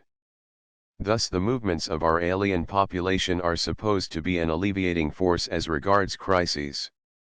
The question arises, however, in this connection, whether there is not a converse causal relation, in other words, whether the conditions of immigration are not, partly responsible for the recurrence of these periods. Professor Commons takes this view of the matter, and in his book, Races and Immigrants in America, demonstrates how immigration, instead of helping matters, is really one of the causes of crises. His conclusion is that immigration intensifies this fatal cycle of booms and depressions, and instead of increasing the production of wealth by a steady, healthful growth, joins with other causes to stimulate the feverish overproduction, with its inevitable collapse, that has characterized the industry of America more than that of any other country. 316 The few pages which Professor Commons devotes to this topic are highly suggestive, and show careful study of the subject. The author, however, at the time this book was written, was handicapped by the lack of data regarding the departures of aliens, which, as we have seen, have since become available. The fact that within the period since the collection of these figures began, the United States has experienced, and recovered from, a severe depression, makes the study of this matter at the present time particularly profitable. First of all, it will be desirable to see just what the facts of immigration and emigration during this period are, then we shall be prepared to attempt their interpretation. The accompanying table, p. 349, gives the number of aliens admitted to and departed from the United States, and the net increase or decrease of population resulting therefrom, by months, from January, 1907, to December, 1910, with the exception of the figures of departures for the first 6 months of 1907, which are not available. The figures for arrivals given in this table include both immigrant and non-immigrant aliens, a distinction which has been observed with some care since 1906.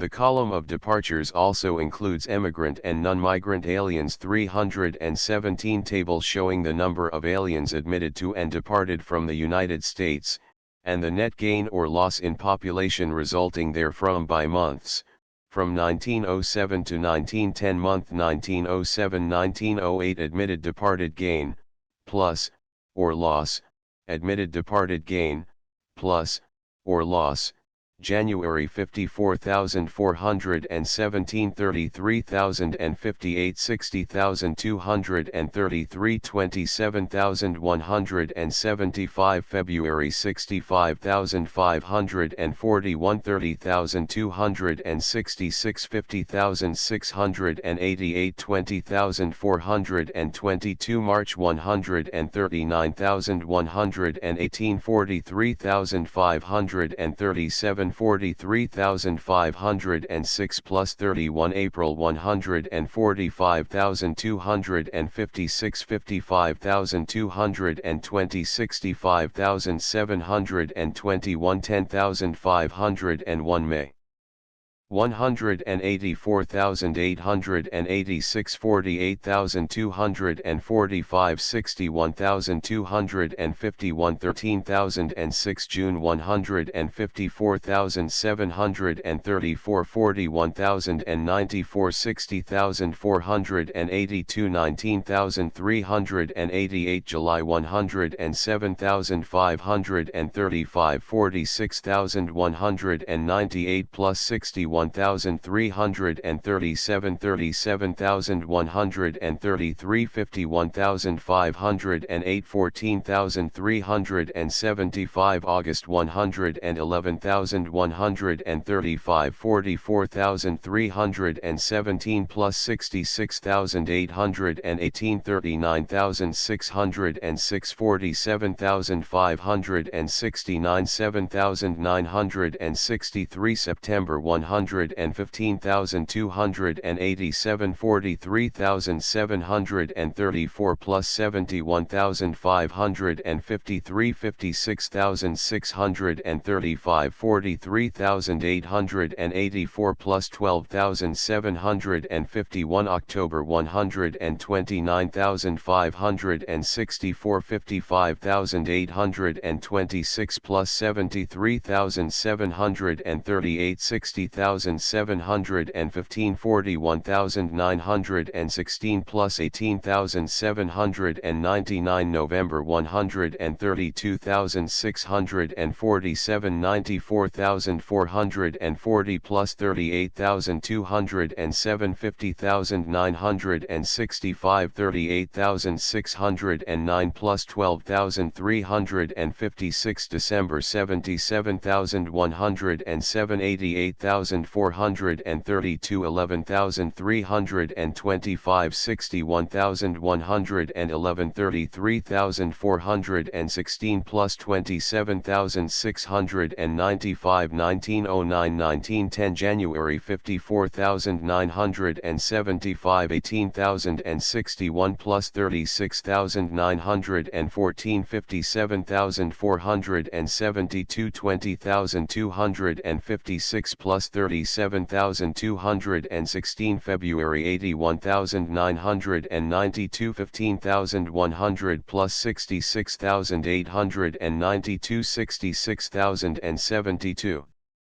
17,672 plus 48,400 March 135,040 22,550 plus 112,490 152,020 30,894 plus 121,126 April 138,382 24,315 plus 114,067 153,915 40,886 plus 113,029 May 127,139 31,190 plus 95,949 148,822 38,740 plus 110,082 June 100,542 32,274 plus 68,268 115,793 36,119 plus 79,674 July 77,944 27,940 plus 50,004 82,191 39,056 plus 43,135 August 71,992 28,450 plus 43,542 91,460 37,206 plus 54,254 September 85,088 29,950 plus 55,138 100,456 43,023 plus 57,433 October 92,372 30,838 plus 61,534 100,334 39,189 plus 61,145 November 98,020 39,134 plus 58,886 86,144 54,700 plus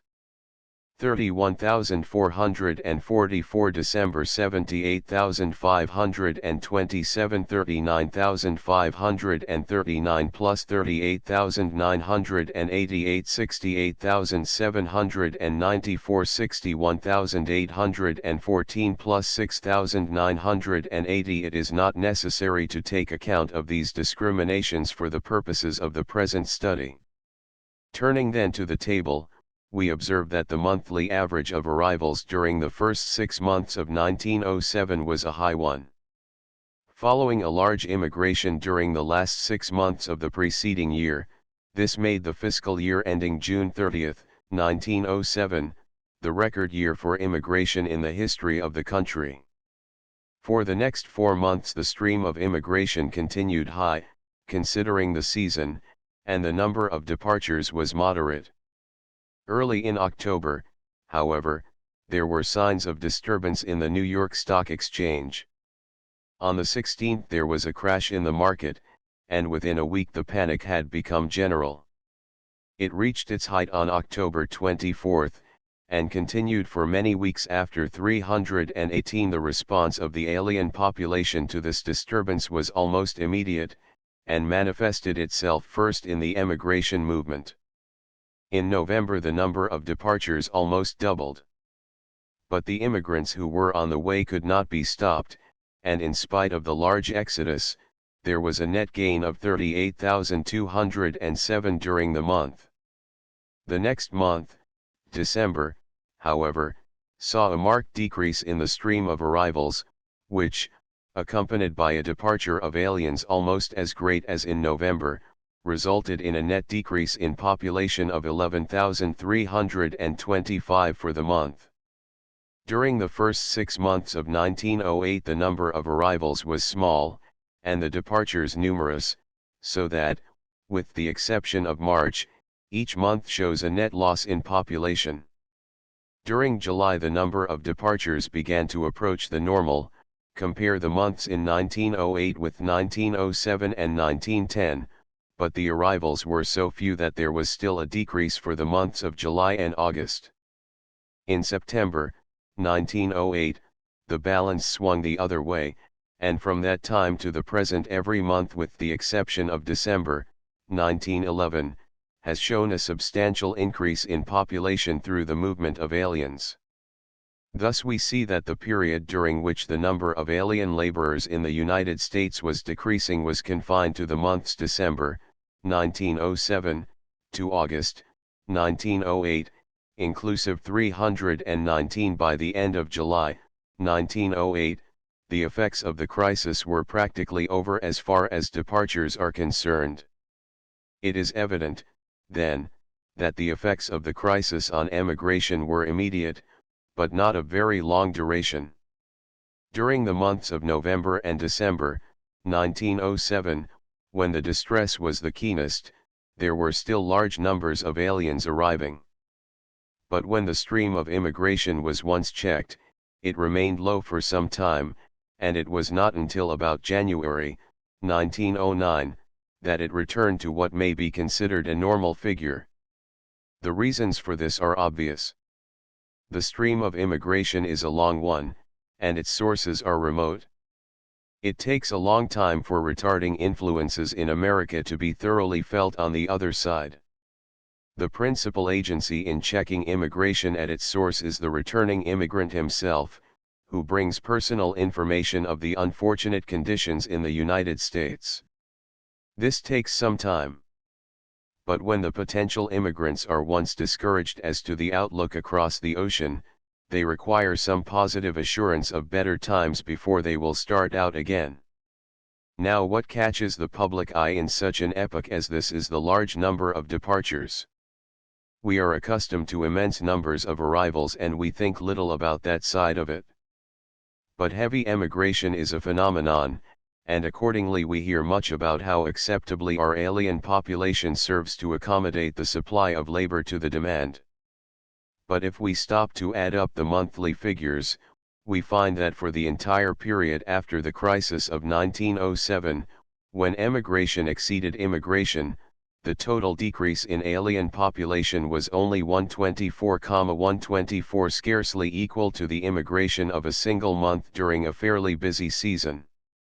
This figure is almost infinitesimal compared to the total mass of the American working people, or to the amount of unemployment at a normal time, to say nothing of a crisis 320. It is thus evident that the importance of our alien population as an alleviating force at the time of a crisis has been vastly exaggerated. The most that can be said for it is that it has a very trifling palliative effect. The really important relation between immigration and crises is much less conspicuous but much more far-reaching. It rests upon the nature and underlying causes of crises in this country. These are fairly well understood at the present time. A typical crisis may be said to be caused by speculative overproduction, or over-speculative production. Some prefer to call the trouble underconsumption, which is much the same thing looked at from another point of view. Professor Irving Fisher has furnished a convenient and logical outline of the ordinary course of affairs 321. In a normal business period, some slight disturbance, such as an increase in the quantity of gold, causes prices to rise. A rise in prices is accompanied by increased profits for businessmen, because the rate of interest on the borrowed capital which they use in their business fails to increase at a corresponding ratio. If prices are rising at the rate of 2% annually, a nominal rate of interest of 6% is equivalent to an actual rate of only about 4%. Hence, doing business on borrowed capital becomes very profitable, and there is an increased demand for loans. This results in an increase of the deposit currency, which is accompanied by a further rise in prices. The nominal rate of interest rises somewhat, but not sufficiently, and prices tend to outstrip it still further. Thus the process is repeated, until the large profits of business lead to a disproportionate production of goods for anticipated future demand, and a vast overextension of credit. But this cycle cannot repeat itself indefinitely. Though the rate of interest rises tardily, it rises progressively, and eventually catches up with the rise in prices, owing to the necessity which banks feel of maintaining a reasonable ratio between loans and reserves. Other causes operate with this to produce the same result. The consequence is that businessmen find themselves unable to renew their loans at the old rate, and hence some of them are unable to meet their obligations, and fail. The failure of a few firms dispels the atmosphere of public confidence which is essential to extended credit. Creditors begin to demand cash payment for their loans, there is a growing demand for currency, the rate of interest soars, and the old familiar symptoms of a panic appear. In this entire process the blame falls, according to Professor Fisher, primarily upon the failure of the rate of interest to rise promptly in proportion to the rise in prices. If the forces which give inertia to the rate of interest were removed, so that the rate of interest would fluctuate readily with prices, the great temptation to expand business unduly during a period of rising prices would be removed. It may well be conceived that there are other factors, besides the discrepancy between the nominal and real rates of interest, that give to business a temporary or specious profitableness, and tend to encourage speculative overproduction. But the influence of the rate of interest resembles so closely that resulting from immigration, that Professor Fisher's explanation is of especial service in the present discussion. The rate of interest represents the payment which the entrepreneur makes for one of the great factors of production capital. The failure of this remuneration to keep pace with the price of commodities in general leads to excessive profits and overproduction.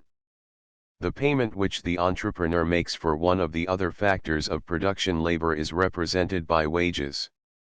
If wages fail to rise along with prices, the effect on business, while not strictly analogous, is very similar to that produced by the slowly rising rate of interest. The entrepreneur is relieved of the necessity of sharing any of his excessive profits with labor, just as in the other case he is relieved from sharing them with capital. It would probably be hard to prove that the increased demand for labor results in further raising prices in general, as an increased demand for capital results in raising prices by increasing the deposit currency. But if the demand for labor results in increasing the number of laborers in the country, thereby increasing the demand for commodities, it may very well result in raising the prices of commodities as distinguished from labor, which is just as satisfactory to the entrepreneur. This is exactly what is accomplished when unlimited immigration is allowed.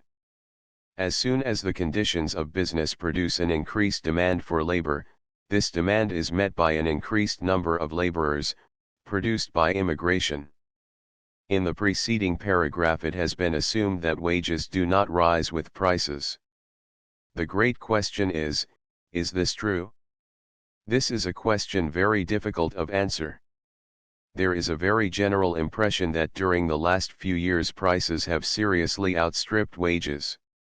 Thus Professor Illy says, wages do not usually rise as rapidly as prices in periods of business expansion. 322 R.B. Brinsmade stated in a discussion at a recent meeting of the American Economic Association that our recent great rise of prices is acknowledged to be equivalent to a marked reduction in general wages. 323 Whether this idea is correct, and if correct, whether this effect had transpired in the years immediately previous to 1907, cannot be definitely stated. The index numbers of wages and prices given in the Statistical Abstract of the United States, for 1909, p. 249, seem to show that during the years 1895 to 1907 money wages increased about pari passu with the retail prices of food, so that the purchasing power of the full-time weekly earnings remained nearly constant. But whether or not money wages rose as fast as prices in the years from 1900 to 1907, one thing is certain, they did not rise any faster. That is to say, if real wages did not actually fall, they assuredly did not rise. But the welfare of the country requires that, in the years when business is moving toward a crisis, wages should rise, not only money wages, but real wages. What is needed is some check on the unwarranted activity of the entrepreneurs, which will make them stop and consider whether the apparently bright business outlook rests on sound and permanent conditions, or is illusory and transient. If their large profits are legitimate and enduring, they should be forced to share a part of them with the laborer. If not, the fact should be impressed upon them. We have seen that the rate of interest fails to act as an efficient check. Then the rate of wages should do it. And if the entrepreneurs were compelled to rely on the existing labor supply in their own country, the rate of wages would do it. Business expands by increasing the amount of labor utilized, as well as the amount of capital. If the increased labor supply could be secured only from the people already resident in the country, the increased demand would have to express itself in an increased wage, and the entrepreneur would be forced to pause and reflect. But in the United States we have adopted the opposite policy. In the vast peasant population of Europe there is an inexhaustible reservoir of labor, only waiting a signal from this side to enter the labor market to enter it, not with a demand for the high wage that the business situation justifies, but ready to take any wage that will be offered, just so it is a little higher than the pittance to which they are accustomed at home. And we allow them to come, without any restrictions whatever as to numbers. Thus wages are kept from rising, and immigration becomes a powerful factor, tending to intensify and augment the unhealthy, oscillatory character of our industrial life. It was not by mere chance that the panic year of 1907 was the record year in immigration. Against this point of view it may be argued that the legitimate expansion of business in this country requires the presence of the immigrant. But if business expansion is legitimate and permanent, resting on lasting favorable conditions, it will express itself in a high wage scale, persisting over a long period of time. And the demand so expressed will be met by an increase of native offspring, whose parents are reaping the benefit of the high standard of living. A permanent shortage of the labor supply is as abhorrent to nature as a vacuum. Expansion of any other kind than this ought to be hampered, not gratified. There is one other way in which immigration, as it exists at present, influences crises. In considering this, it will be well to regard the crisis from the other point of view as a phenomenon of underconsumption. Practically all production at the present day is to supply an anticipated future demand. There can be no overproduction unless the actual demand fails to equal that anticipated. This is underconsumption. Now the great mass of consumers in the United States is composed of wage earners. Their consuming power depends upon their wages. Insofar as immigration lowers wages in the United States, or prevents them from rising, it reduces consuming power, and hence is favorable to the recurrence of periods of underconsumption. It is not probable, to be sure, that a high wage scale in itself could prevent crises, as the entrepreneurs would base their calculations on the corresponding consuming power, just as they do at present. But a high wage scale carries with it the possibility of saving, and an increase of accumulations among the common people. It is estimated at the present time that half of the industrial people of the United States are unable to save anything. 324 This increase in saving would almost inevitably have some effect upon the results of crises, though it must be confessed that it is very difficult to predict just what this effect would be. One result that might naturally be expected to follow would be that the laboring classes would take the opportunity of the period of low prices immediately following the crisis to invest some of their savings in luxuries which hitherto they had not felt able to afford. This would increase the demand for the goods which manufacturers are eager to dispose of at almost any price, and would thereby mitigate the evils of the depressed market. It is probably true that the immigrant, under the same conditions, will save more out of a given wage than the native, so that it might seem that an alien laboring body would have more surplus available for use at the time of a crisis than a native class. But the immigrant sends a very large proportion of his savings to friends and relatives in the old country, or deposits it in foreign institutions, so that it is not available at such a time. Moreover, our laboring class is not as yet wholly foreign, and the native has to share approximately the same wage as the alien. Without the immense body of alien labor, we should have a class of native workers with a considerably higher wage scale, and a large amount of savings accumulated in this country, and available when needed. On the other hand, it may be argued that if the desire to purchase goods in a depressed market should lead to a large withdrawal of cash from savings banks and similar institutions, it might tend to augment rather than alleviate the evils of a money stringency. There seems to be much force to this argument.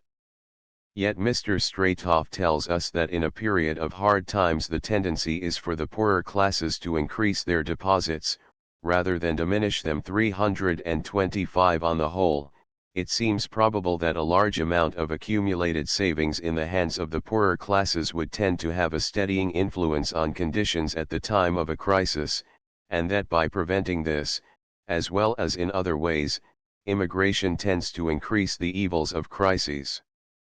In closing this discussion, it may be interesting to note what are the elements in our alien population which respond most readily to economic influences in this country, and hence are mainly accountable for the influences we have been considering.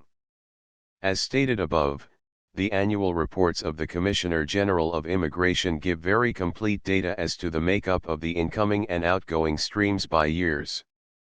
Thus in the fiscal year 1908 there were 782,870 immigrant aliens and 141,825 non-immigrant aliens admitted.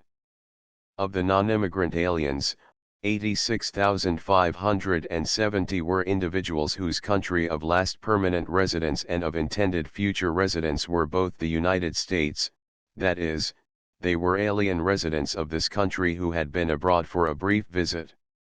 These are the birds of passage in the strictest sense, in which we shall use the term hereafter.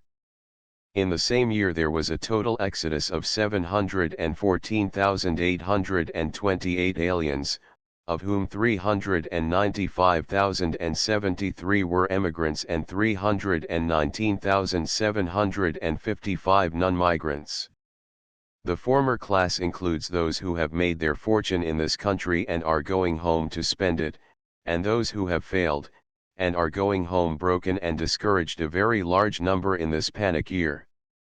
The latter class includes aliens who have had a permanent residence in the United States, but who are going abroad to wait till the storm blows over, with the expectation of returning again, true birds of passage outward bound.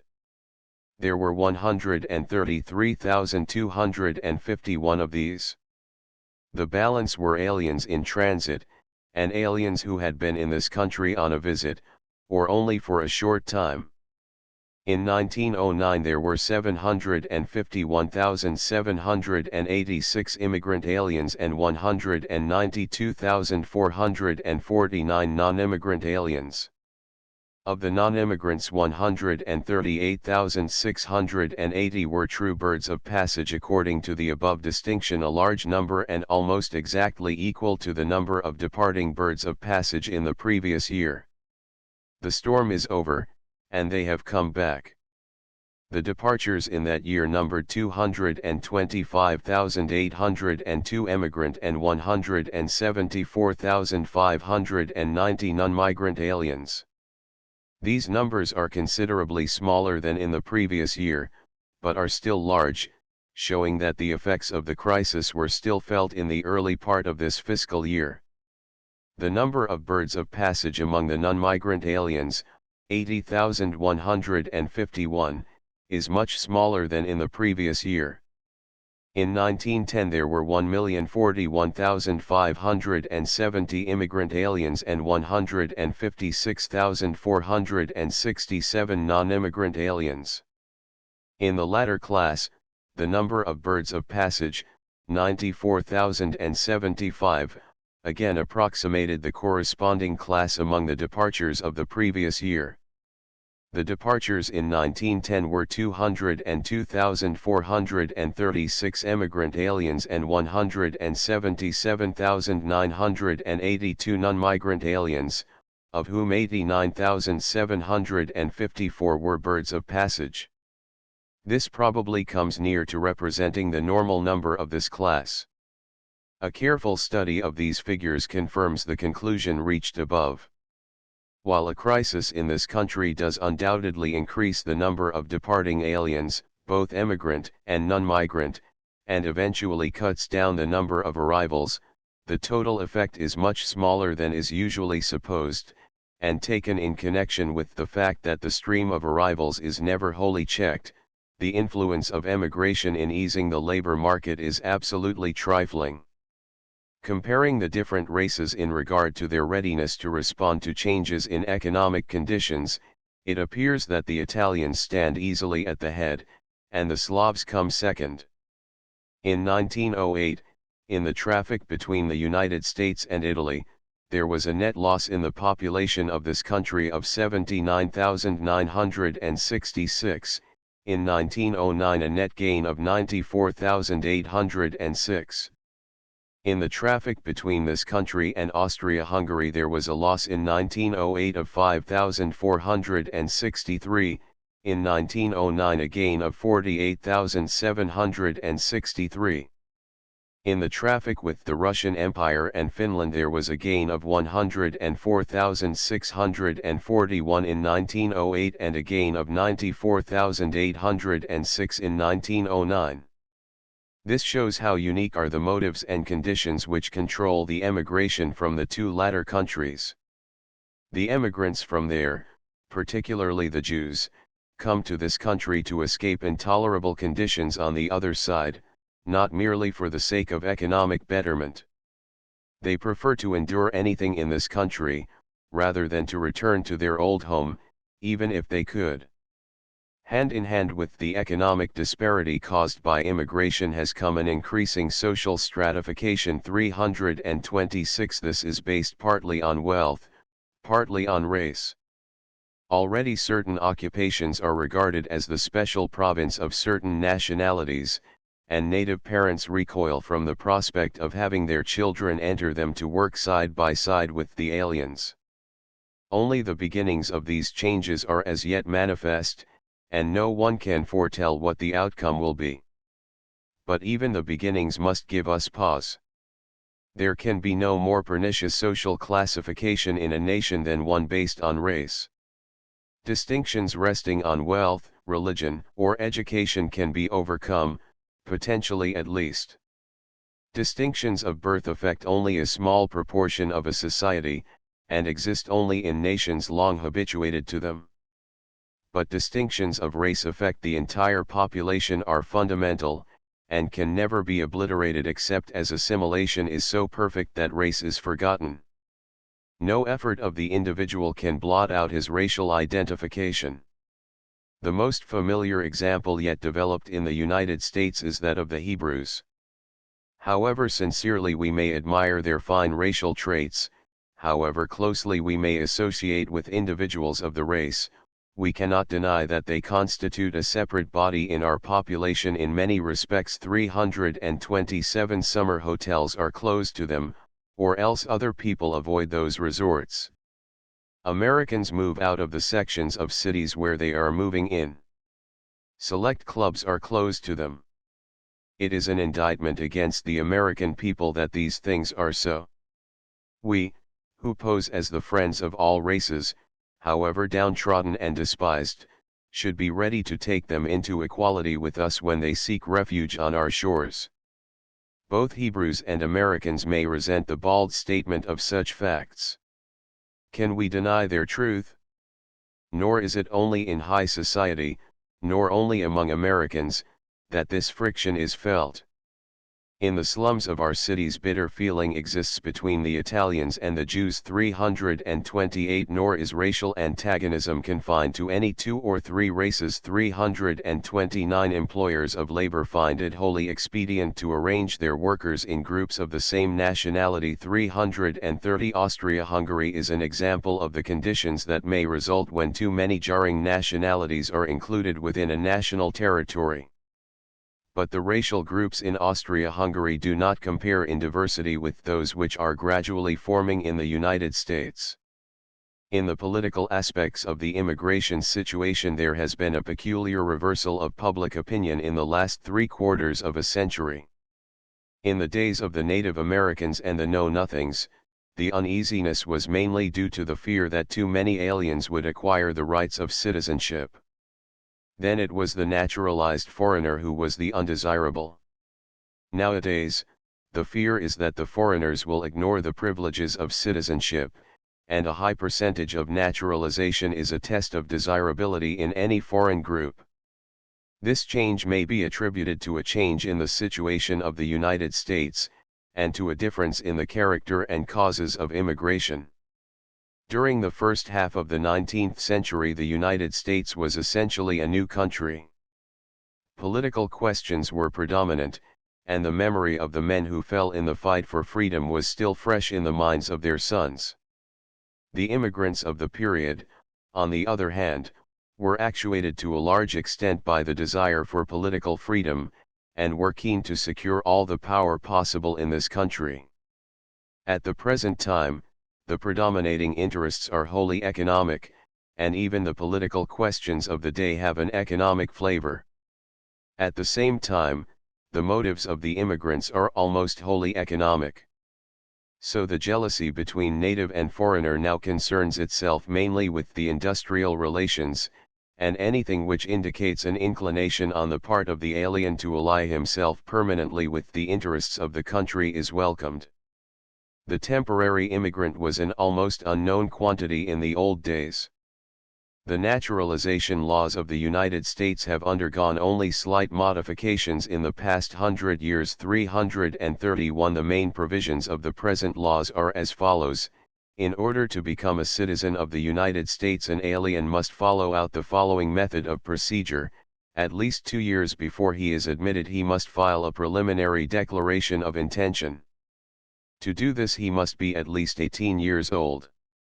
This declaration shall state that it is his bona fide intention to become a citizen of the United States, and to renounce all other allegiance to a foreign power, and shall set forth his name, age, occupation, personal description, place of birth, last foreign residence and allegiance, date of arrival in the United States, name of the vessel, if any, by which he came, and present place of residence in the United States. Not less than 2 years nor more than 7 years after he has made application, he shall present a petition in writing, signed in his own handwriting, stating the essential facts about himself, including his declaration of allegiance to the United States, and disclaiming belief in anarchy, or belief in or practice of polygamy. This petition shall be verified by at least 2 credible witnesses, who are citizens of the United States, who shall state that they have known the applicant to be a resident of the United States for a period of at least 5 years continuously, and of the state or territory at least 1 year immediately preceding, and that they have personal knowledge of his good moral character and general fitness to become a citizen of the United States. With this petition is filed a certificate from the Department of Commerce and Labor, stating the date, place, and manner of his arrival, and also his declaration of intention. He shall swear in open court his allegiance to the United States and renounce all other allegiance. In accordance with the recent law, no alien can now be naturalized without an ability to speak the English language, unless he has made entry upon the public lands of the United States. No person may be naturalized within 30 days preceding the holding of a general election in the territorial jurisdiction of the court. Chinese are not admissible to citizenship. A woman who is married to a citizen of the United States is herself a citizen, provided she herself might be legally naturalized. This provision has been the subject of considerable attention lately on account of the practice of women engaged in the white slave traffic marrying a citizen in order to avoid deportation. The Commissioner General in his report for 1910 recommended that a more definite statement be made of this clause, admitting of no doubt as to its interpretation. Children of naturalized citizens who were under the age of 21 at the time of the naturalization of their parents, if dwelling in the United States, are considered citizens, as are children of citizens, born outside of the United States. If any alien who has received a certificate of citizenship shall, within 5 years thereafter, go to the land of his nativity or to any other foreign country, and take up permanent residence therein, it shall be deemed evidence of his lack of intention to become a permanent citizen of the United States at the time of filing his application, and warrants the canceling of his certificate. According to the regulations of September 15, 1910, clerks of courts are instructed not to receive declarations of intention or file petitions for naturalization from other aliens than white persons, and persons of African nativity or of African descent. Jurisdiction to naturalize aliens is conferred on the following courts: United States Circuit and District Courts in any state, United States District Courts for the territories, the Supreme Court of the District of Columbia, and the United States Courts for the Indian Territory, also all courts of record in any state or territory, having a seal, a clerk, and jurisdiction in actions at law or equity, or law and equity, in which the amount in controversy is unlimited. Since the establishment of the Division of Naturalization by the Act of June 29, 1906, the business of naturalization has been in the hands of the Bureau of Immigration and Naturalization. The statistics of naturalization for the 5 years 1908 to 1912 are as follows: year declarations filed, petitions filed, certificates granted 1908 137,229, 44,029, 25,963, 1909 145,794, 43,161, 38,372, 1910 167,226, 54 35,038 39,206 332 19 11 186,157 73,644 55,329 19 12 169,142 95,627 69,965 332 Repts. COMM General of IMM. In addition to the certificates granted, there were, in 1912, 9,635 certificates denied. These were for a variety of causes, the most important of which was failure of the petitioners to prosecute them, so that they were stricken from the docket. Of those which were actually refused, the largest single cause was incompetent witnesses. There has been a large amount of fraud and trickery in connection with naturalization, and presumably it has not wholly ceased. This has been due partly to a lax attitude on the part of some of the court officials, and partly to the physical impossibility of giving proper attention to the number of candidates who apply, with the existing machinery. There is a story of one judge in New York City who issued nearly 7,000 papers in October 1891, at the rate of 2 a minute 333. Many states have been very lax in their requirements for voting. In some states, aliens have been allowed to vote in both state and federal elections, sometimes after a residence of only 6 months. 334 Even where naturalization is desired by recent immigrants, it is not always for the most commendable reasons. Sometimes the motive is the desire for a better chance of securing employment. 335 Sometimes the facilitating of entrance into the United States after a trip abroad. Natives of some foreign countries, particularly Turkey, have come to the United States with the express intention of securing citizenship, in order to return to their native land, and carry on business under the protection of the American flag, which carries with it greater guarantees than their own.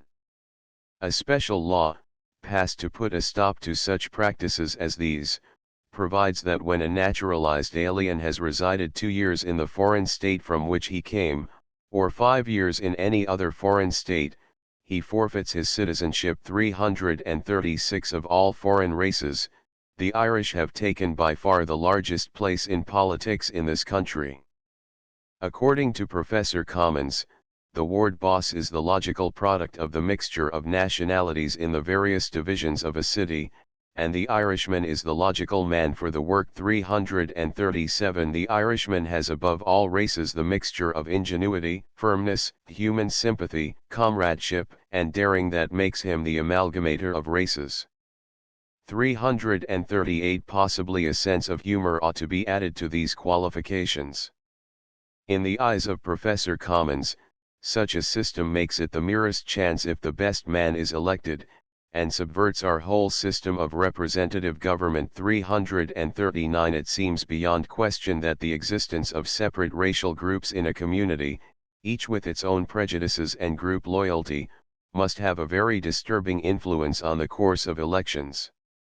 Measures become of much less import than men in the minds of the voters, and in the choice of men race rather than fitness is often the determining element. Chapter 17 The new problem of immigration. It was stated on an earlier page that the immigration situation, in most of its important characteristics, presents an entirely new aspect to the men of this generation, and that these changes might be looked for under 6 general heads, as follows: race, volume, distribution, economic condition of the United States, native birth rate and quality of the immigrants. We are now prepared to consider the truth of this assertion. In regard to race, nothing further need be said. Sufficient facts are already before the reader to establish the fact that the racial aspect of the situation has undergone a sweeping and significant change in the last 30 years. The change in volume has naturally been one of degree, not of kind.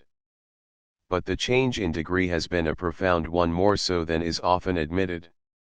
It has been pointed out occasionally, as a sedative to the fears aroused by the immense immigration of the 20th century, that while the positive immigration has increased tremendously, it has not increased at so great a rate as the population of the country. The ratio between immigration and total population was higher in the early 50s and early 80s than at any subsequent period. The assumption is that if we could successfully assimilate the immigrants of the earlier period, we certainly ought to be able to take care of those of today.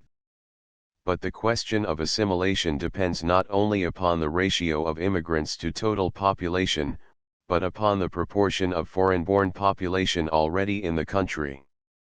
In this connection, the following figures are significant. The number of foreign-born to 100,000, native-born in the population of the country at the time of the last 7 censuses was as follows: 1,850, 10,715, 1,860, 15,157, 1,870, 16,875, 1,880, 15,365, 1,890, 17,314, 1,900, 15,886, 1910, 17,227. It thus appears that the proportion of foreign-born, even at the time of the census of 1900, after a decade of very slight immigration, was much higher than at the time of the beginning of large immigration, while the last census, after the enormous immigration of the past 10 years, shows a proportion of foreign-born higher than at any previous census, except that of 1890. Now it is the proportion of foreign-born to native-born which determines the assimilating power of the nation, so that without this correction the comparison between immigration and total population is inadequate and misleading. It is as if a fireman whose steam boiler lacked a safety valve was warned that his gauge was going up more and more rapidly all the time, and he replied, "Never mind, the pressure is not coming in so fast, compared to what I already have, as it was a while ago." Another circumstance which affects the ability of the country to assimilate immigrants, and in which there has been a marked change during the history of immigration, is the ratio of men to land, upon which much emphasis has already been laid. As the amount of unappropriated and unsettled land diminishes in any country, the need of new settlers also diminishes, while the difficulty of assimilation and the possible evils resulting from foreign population proportionally increase.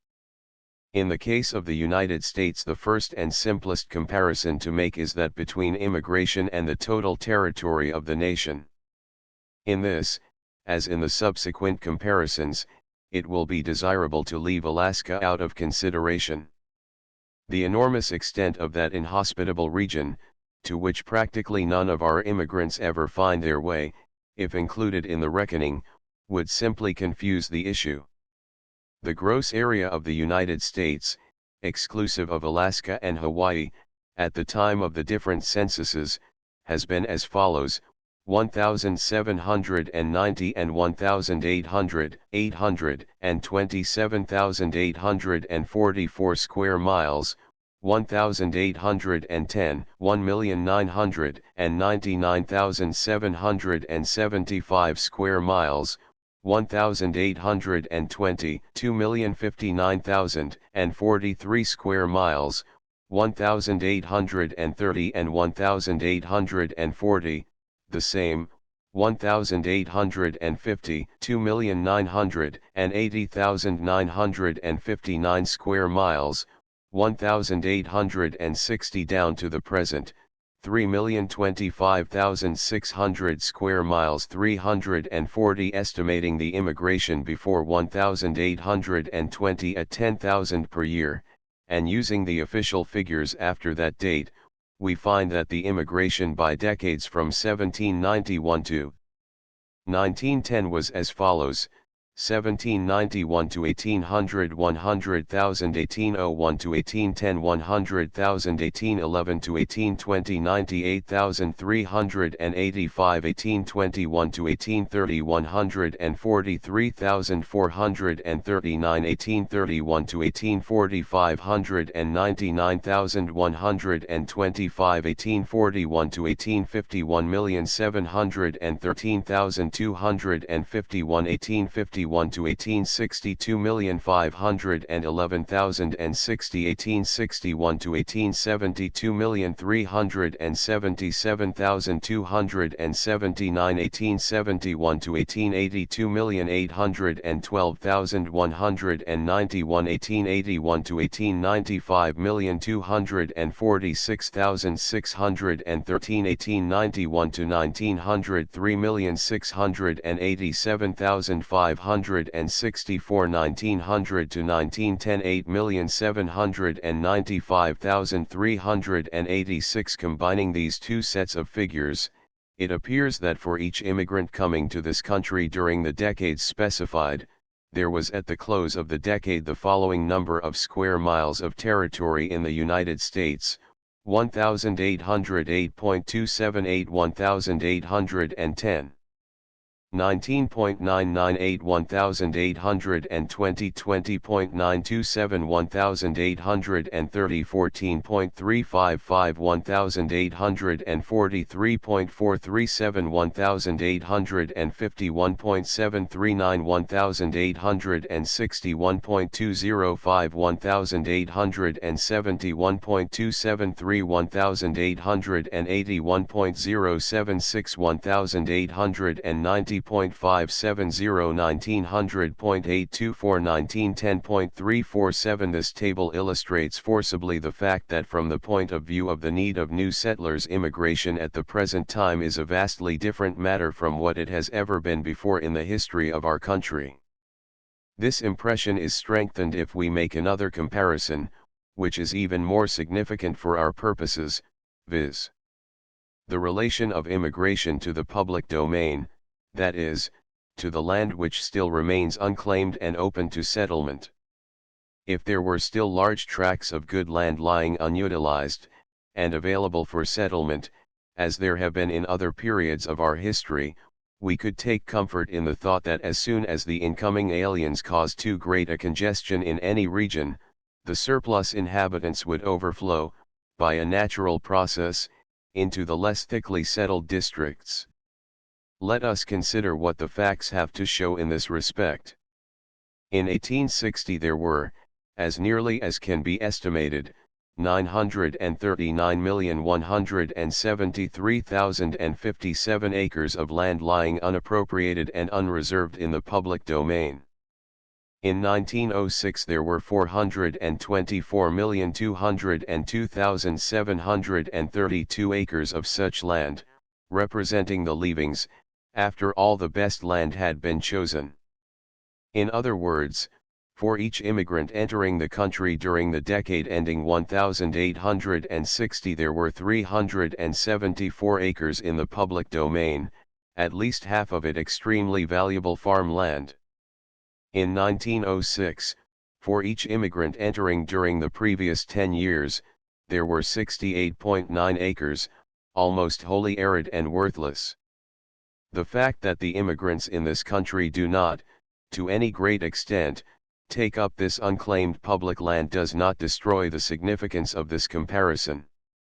As long as there was a strong movement of the native population westward, it was not so much a matter of concern, if large numbers of foreigners were entering the Atlantic seaboard.